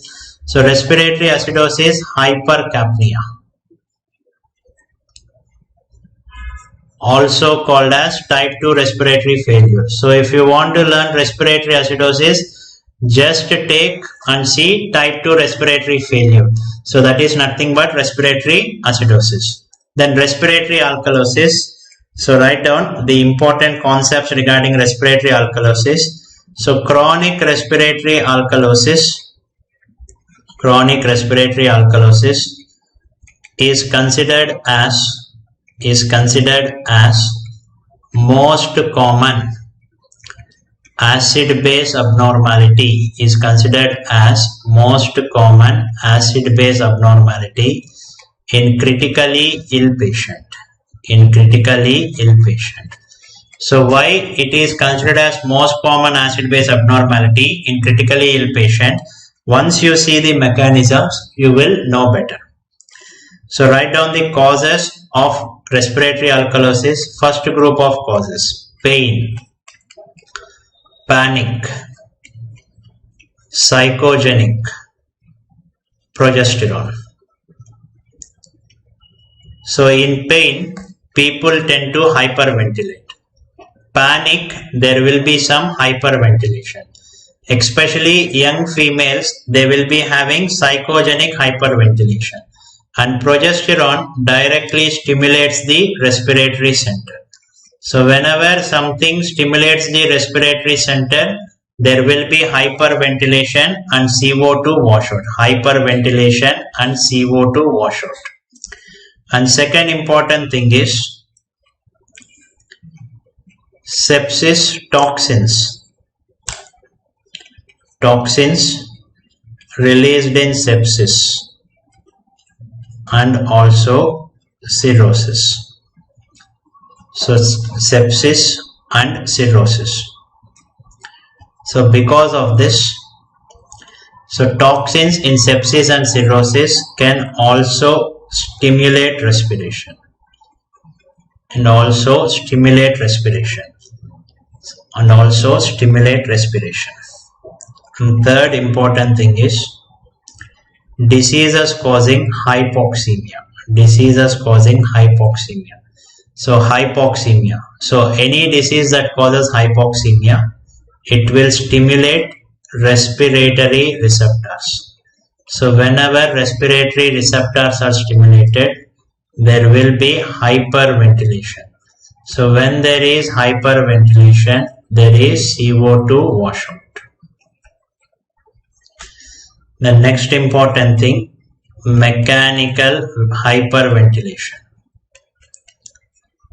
So normally you connect to a mechanical ventilator, and if you set normal rate 12 to 15 per minute, there will be no issue. If suppose you set more respiratory rate 16, 17 or 18, when compared to the patient's body, so there will be some hyperventilation. So whenever you connect to a mechanical ventilator, you are going to set some respiratory rate. So if you keep it in physiological value, so 12 to 15, there will be no hyperventilation. So sometimes if you for ventilating fast, few people will set it at 20 per minute. So whenever you increase the respiratory rate in the mechanical ventilator, so there can be some hyperventilation resulting in CO2 washout. Now, why is chronic respiratory alkalosis most common acid-base disorder in critically ill patient? Because critically ill patient might be in pain, he might be in panic, he might be in sepsis, he might be having hypoxemia, he might be connected to a mechanical ventilator. Because all these phenomena frequently happen in critically ill patients, so chronic respiratory alkalosis is considered as most common acid-base abnormality in them. And finally, drugs. So drug called as aspirin. So where did you come across aspirin? So we have come across aspirin in high anion gap metabolic acidosis. So aspirin can directly stimulate the respiratory center. So aspirin has a tendency also to stimulate the respiratory center. So whenever respiratory center is stimulated, there is hyperventilation and respiratory alkalosis. So hyperventilation and respiratory alkalosis. So mechanical hyperventilation means whenever you ventilate with more respiratory rate, whenever you ventilate with more respiratory rate. And there is another entity here in very high doses of aspirin. In very high doses of aspirin, there can be respiratory depression. And this respiratory depression can result in respiratory acidosis. But respiratory acidosis is not common. So if they ask you, aspirin frequently causes what? Frequently causes respiratory alkalosis. So very rarely causes respiratory acidosis. So in very high doses of aspirin, so that toxic doses, it can cause respiratory depression, ultimately leading to respiratory acidosis. These are the important causes of respiratory alkalosis. So now we have discussed metabolic acidosis, metabolic alkalosis, respiratory acidosis, respiratory alkalosis. So we have completed individual acid-base disorder. So coming to the next important topic, mixed acid-base disorder. So write down mixed acid-base disorder. Clinical history is very, very important. So for mixed acid-base disorder, clinical history is very, very important. Mixed acid-base disorder, clinical history is very, very important. See, aspirin can cause metabolic acidosis. It can cause respiratory alkalosis. In very high doses, it can also cause respiratory acidosis. Now, mixed acid-base disorder, clinical history is very, very important. Let us try to understand with the simple examples. So, just in a simple manner, if you take a primary respiratory acidosis, for example, there was a patient with COPD. His CO2 has increased from normal value of 40 to 60. So to call it as a compensatory phenomena, his bicarbonate should increase by how much? So it is a chronic disorder. CO2 has increased from 40 to 60. So bicarbonate should increase from 26 to 34. So for 10 it is 4, for 20 it will be 8. So 26 plus 8, 34. So this is called adequate compensatory response. Now there is another patient, COPD, and he was also having some vomiting. So there is another patient, COPD, his CO2 has increased from 40 to 60. Now as a compensatory response, bicarbonate should increase to 34. It has to increase to 34. But if it has increased to 38, what does it mean? Body's compensatory response can only bring it to 34. If it has increased beyond that, that means there is some additional disorder resulting in increase in bicarbonate. So this phenomena is called as additional metabolic alkalosis. See whether this fellow has developed some vomiting. Another example, a patient with COPD, his CO2 has increased from 40 to 60. As a compensatory mechanism, bicarbonate should increase up to 34. But now bicarbonate has decreased to 30. See, whenever there is a chronic respiratory acidosis, CO2 should reach to 34. But if it starts decreasing, what does it mean? There is some other disorder trying to decrease bicarbonate. Anything that decreases bicarbonate should be considered as additional metabolic acidosis. See whether this patient has developed some diarrhea. So in simple words, if CO2 increases to this level, bicarbonate should also increase to this level, adequate compensation. If it is increasing beyond that, it means any abnormal increase is additional metabolic alkalosis. So if bicarbonate is decreasing, any abnormal decrease is additional metabolic acidosis, nothing but a mixed acid base disorder. So let us solve this with some clinical examples. So patient with COPD, pH 7.32, CO2 60, bicarbonate 34. So draw arrow marks, pH is reduced, CO2 is increased, bicarbonate is increased. So step by step. So by seeing the pH, can you tell me, is it acidosis or alkalosis? This is acidosis. This is acidosis. Now what is the primary disorder? What is the primary disorder? Change in pH with respect to parameters opposite. So it is a primary respiratory acidosis. Is it acute or chronic? It is chronic because it is COPD, chronic obstructive pulmonary disease. Now we should calculate compensation. Calculate compensation. Now CO2 has increased from 40 to 60. It has increased by 20. So to call it as adequate compensatory response, bicarbonate should increase by how much? 26 plus 8, it should increase to 34. So in the question, how much is given bicarbonate? How much is given bicarbonate? 34. How much is expected bicarbonate? 34. So both are correlating. Given and expected are correlating. So it is respiratory acidosis with compensatory metabolic alkalosis. So it is a simple acid-base disorder. Now there is another patient, COPD and vomiting. These are the ABG parameters. So what do you notice here? pH decreased, CO2 increased, bicarbonate increased. No doubt this is also respiratory acidosis. So whenever CO2 increases to 60, bicarbonate should increase to 34.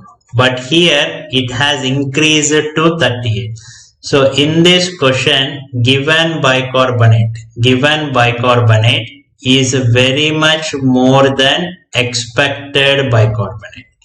So given bicarbonate is very much more than expected bicarbonate. So whenever the given bicarbonate is higher than expected, it means there is some other disorder causing addition of bicarbonate. So what is the disorder? This patient is having vomiting. This might be responsible. So this is additional metabolic alkalosis. Patient with COPD and diarrhea. Try to solve this question. pH reduced, CO2 increased, bicarbonate increased. So any decrease in pH anywhere is acidosis, and this is also a respiratory acidosis. Now whenever CO2 increases to 60, as a compensatory phenomena, bicarbonate should increase to 34. but bicarbonate is not 34, it has decreased to 30. So here given bicarbonate is very much less than expected bicarbonate. So when given bicarbonate is less, it means there is some other disorder trying to decrease the bicarbonate. See the history. Is there any disorder that can decrease the bicarbonate? Yes, there is diarrhea. So the answer will be respiratory acidosis with additional metabolic acidosis. Respiratory acidosis with additional metabolic acidosis. So that's why history is very, very important. So this is how we should approach mixed acid base disorder whenever you identify a primary respiratory disorder. Next, mixed acid base disorder with respect to a primary metabolic disorder. Again the same concept. Consider there is a patient with DKA. So there was a patient with diabetic ketoacidosis. So because of accumulation of keto acids, his bicarbonate has decreased from normal value to 10. His bicarbonate has decreased from normal value to 10. As a compensatory phenomena, whenever bicarbonate decreases to 10, CO2 from normal value will come down to 21 to 25 mmHg. How did I calculate this? With help of Winter's formula. So expected CO2 is equal to 1.5 into bicarbonate plus 8 plus or minus 2. So if bicarbonate comes down to 10, CO2 should come down to 21 to 25 mmHg. Now instead of that, if CO2 is 15 mmHg, so body's compensatory response can only bring it down to 21. If it is decreasing beyond that, it means there is some other additional phenomena causing CO2 decline. See whether this patient, because of panic, he is hyperventilating and causing CO2 washout. Another patient with DKA, his bicarbonate has come down to 10. As a compensatory phenomena, what should happen? The CO2 should come down to 21 to 25. But now his CO2 is 30. So whenever bicarbonate comes down to 10, CO2 should come down to 25. But now it has increased to 30. It means there is some other disorder responsible for increasing in CO2. So this is an additional respiratory acidosis. See whether this patient, because of diabetic ketoacidosis, he went into a complication called as diabetic ketoacidotic coma that can result in respiratory depression and respiratory acidosis. So if you do these questions, you will understand this better. Simple lines. So there was a patient with DKA. So these are the parameters. pH reduced, CO2 reduced, bicarbonate reduced. Okay. So no doubt it is metabolic acidosis. So whenever you identify metabolic acidosis, whenever you identify primary metabolic acidosis, you should calculate compensation. So how do you calculate compensation? Expected CO2 is equal to 1.5 into bicarbonate plus 8 plus or minus 2. So 1.5 into 10 plus 8 plus or minus 2. It will be in the range of 21 to 25 mmHg. So given CO2 is 22, expected is correlating. So here given CO2 is correlating with expected CO2. So this is metabolic acidosis with compensatory respiratory alkalosis. Okay. Now next patient with DKA, and he is anxious. So this fellow is very, very anxious. So here pH decreased, CO2 decreased, bicarbonate decreased. So this is also a metabolic acidosis.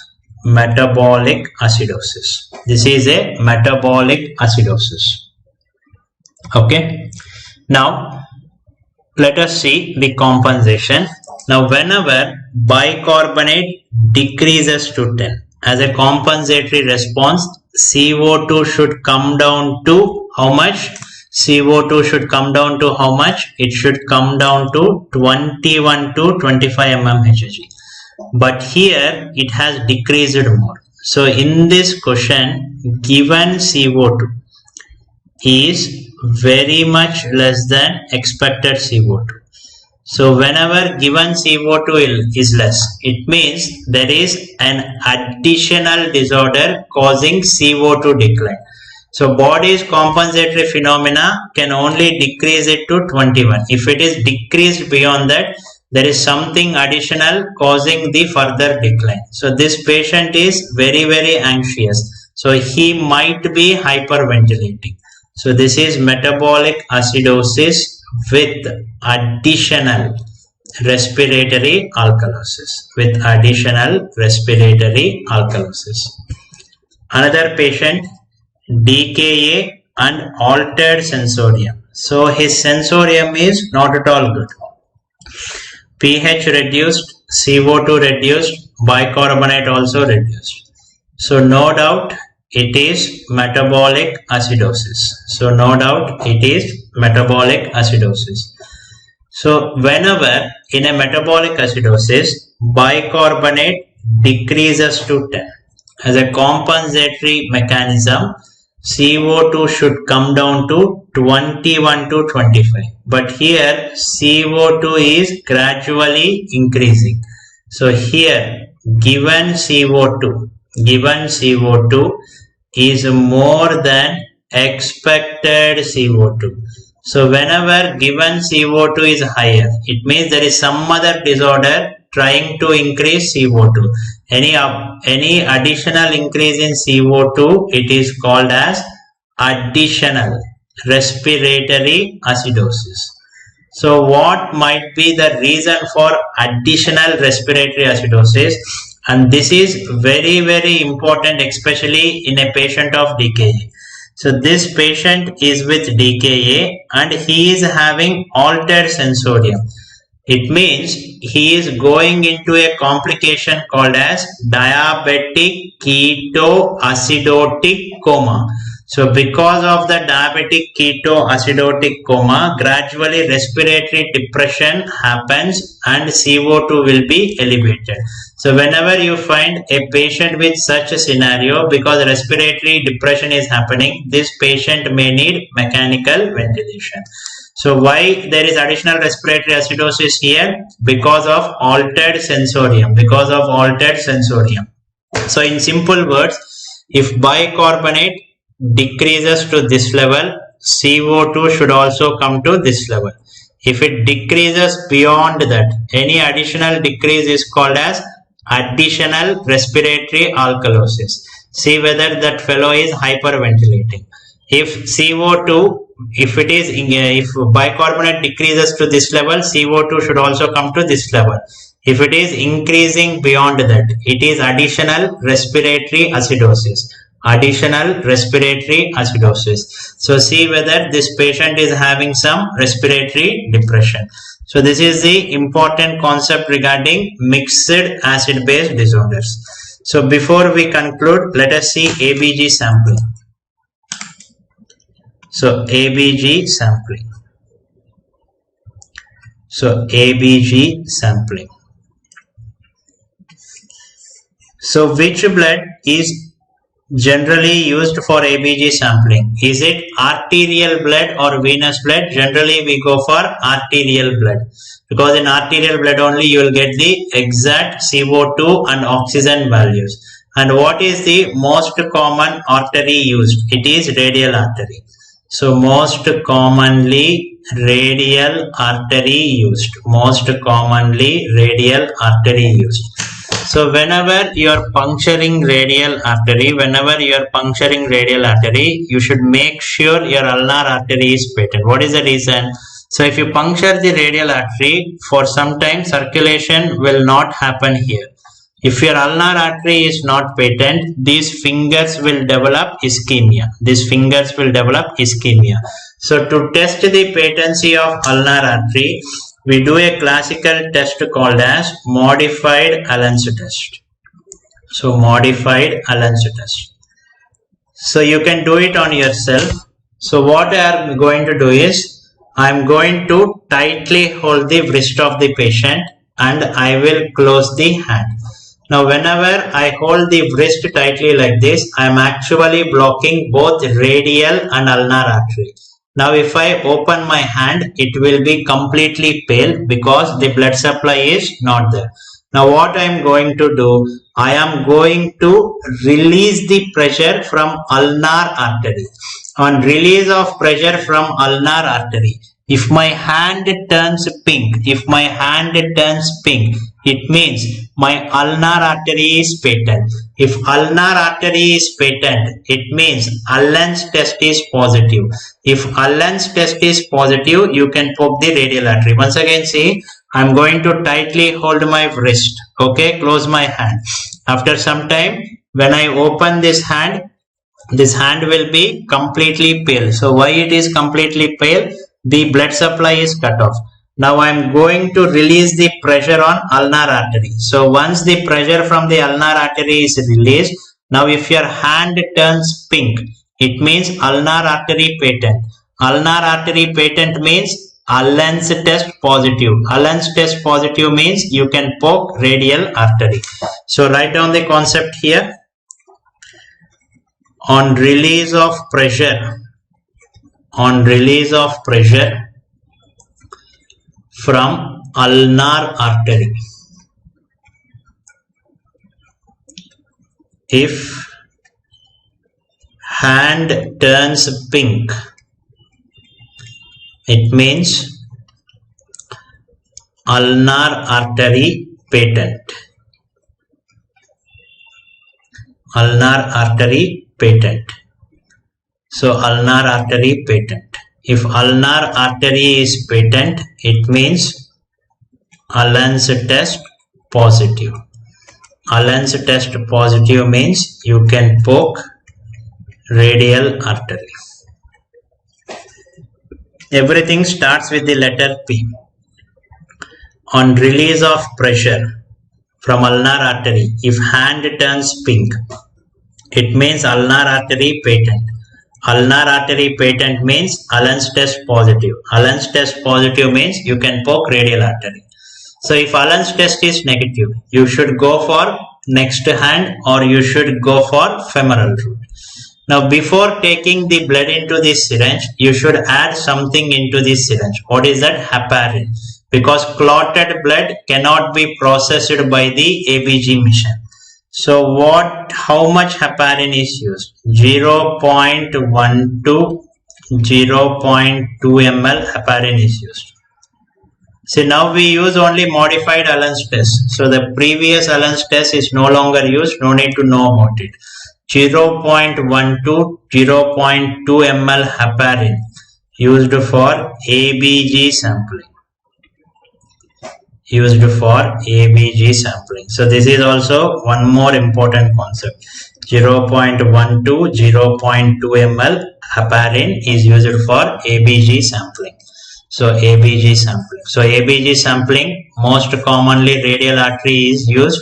We do Allen's test for patency of ulnar artery. If it is positive, we can poke. So 0.1 to 0.2 ml heparin is used for ABG sampling. So just wait for another 5 minutes. I'll give you a complete break tonight. Okay. So this is the modified Allen's test we can do. See here, I release the pressure. When I release the pressure, hand will turn completely pink. Okay. So blood 1 to 2 ml is sufficient. 1 to 2 ml is sufficient. Now before we conclude, let us see some cases so that you can understand ABG better. So follow the algorithm, you'll get the answer. So on a 20-year-old female with chronic hyperventilation with ABG presence. So whenever they give you any ABG, so first is history based approach. So first you should see the clinical scenario and try to find out the diagnosis. Next is ABG wise approach. ABC wise approach, history wise approach, ABC wise approach. So history, this female is anxious and she was having hyperventilation, chronic hyperventilation. So by history, I suspect this patient to have chronic respiratory alkalosis. So this patient might be having chronic respiratory alkalosis. Now ABG wise, you can see pH is increased, CO2 is decreased, bicarbonate is decreased. So step by step, first see the pH, whether it is acidosis or alkalosis. What is the primary process? Change in pH with respect to parameter opposite.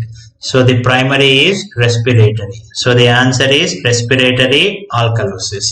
So this is the simplest ABG question that they give you.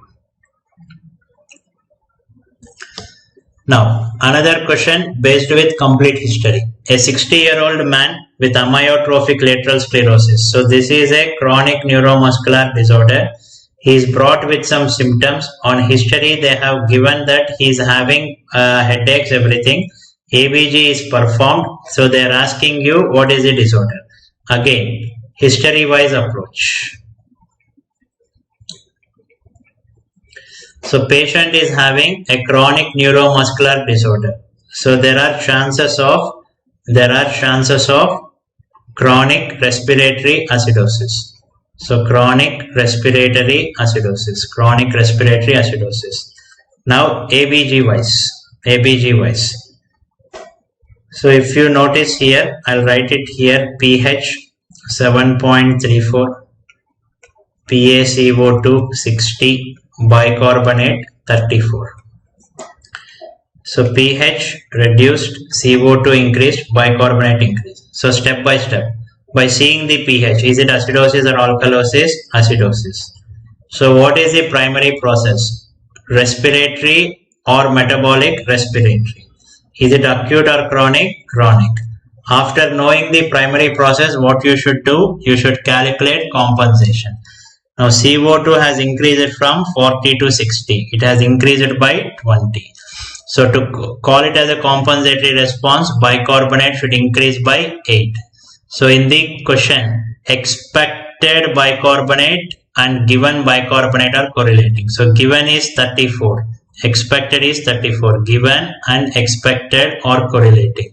So chronic respiratory acidosis with compensatory metabolic alkalosis. So in short, I can write it as compensated respiratory acidosis. So answer is option B. So this was a previous AIMS question. So this is a previous AIMS question. Yes. So what is the answer here? So they're asking you the anion gap. So anion gap is calculated as difference between sodium minus chloride plus bicarbonate. You should use only these parameters. So anion gap. How much is sodium here? 140 minus chloride 112 plus bicarbonate 16.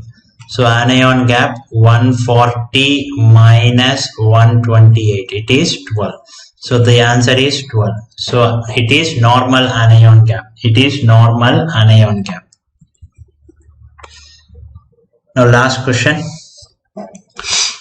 84-year-old female, diarrhea, was found to have a blood pressure of 100/60, heart rate.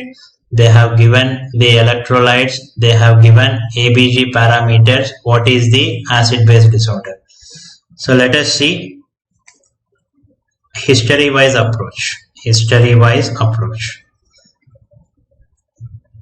So by seeing the history, what I can suspect? So patient is having importantly diarrhea. What can diarrhea cause? Normal anion gap metabolic acidosis. Now ABG wise approach. ABG wise.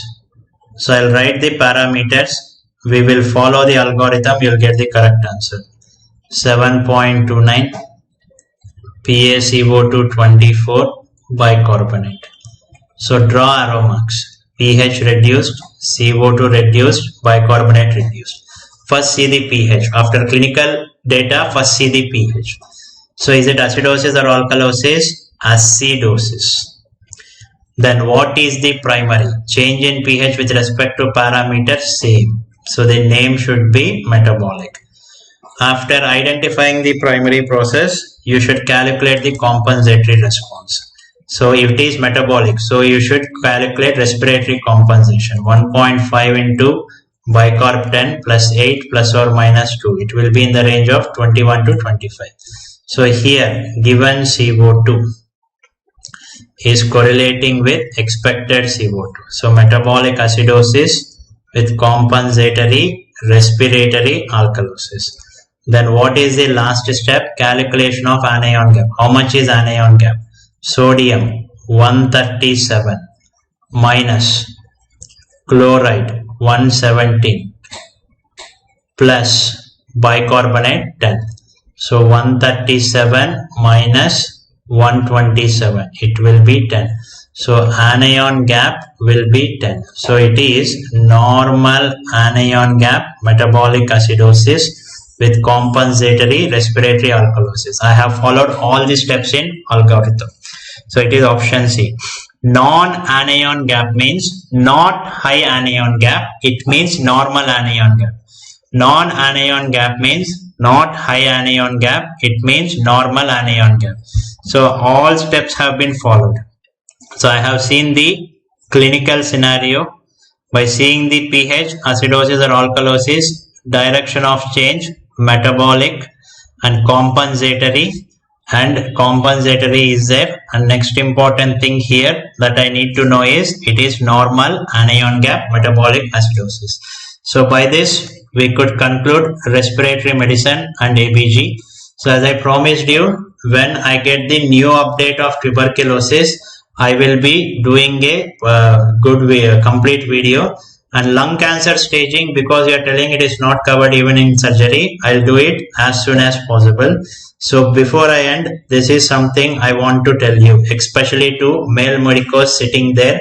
So why is it important to get a postgraduate degree? The reason is MBBS degree will give you pride. MBBS degree will make you feel like Rajinikanth. But it is PG degree only that will get you good bride. So you choose pride and bride, which is better. So this should be the best motivation for all of you. So I think most of us nowadays, especially in our country, only if you get postgraduate degree, they are giving the bride. So if you are lucky, you will also get good brides. So take care everybody. So thank you. It has been a wonderful experience. So any doubts, you can contact me on this email. So this is my YouTube channel and this is my Facebook channel. Okay. So I'll also organize an ABG quiz in the Facebook. Okay. In DAMS Exclusive Club shortly, there are some 10 ABG questions. I am going to organize a Facebook quiz so that all the concepts will be ABG will be revised.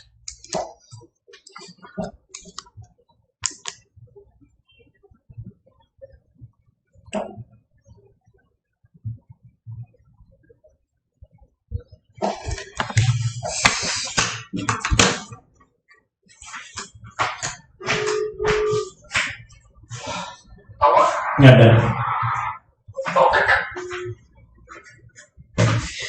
So extremely sorry for the delay because few concepts I had to take time so that you can understand well. So COVID module is completely present in the AIMS capsule. Then in DVT also I am doing COVID for 30 minutes. There will be a rapid revision. And in Facebook you can ask me whatever doubts you need. So చాలా మంది తెలుగు వాళ్ళు కూడా ఉన్నారు. చాలా సంతోషం. Thank you so much.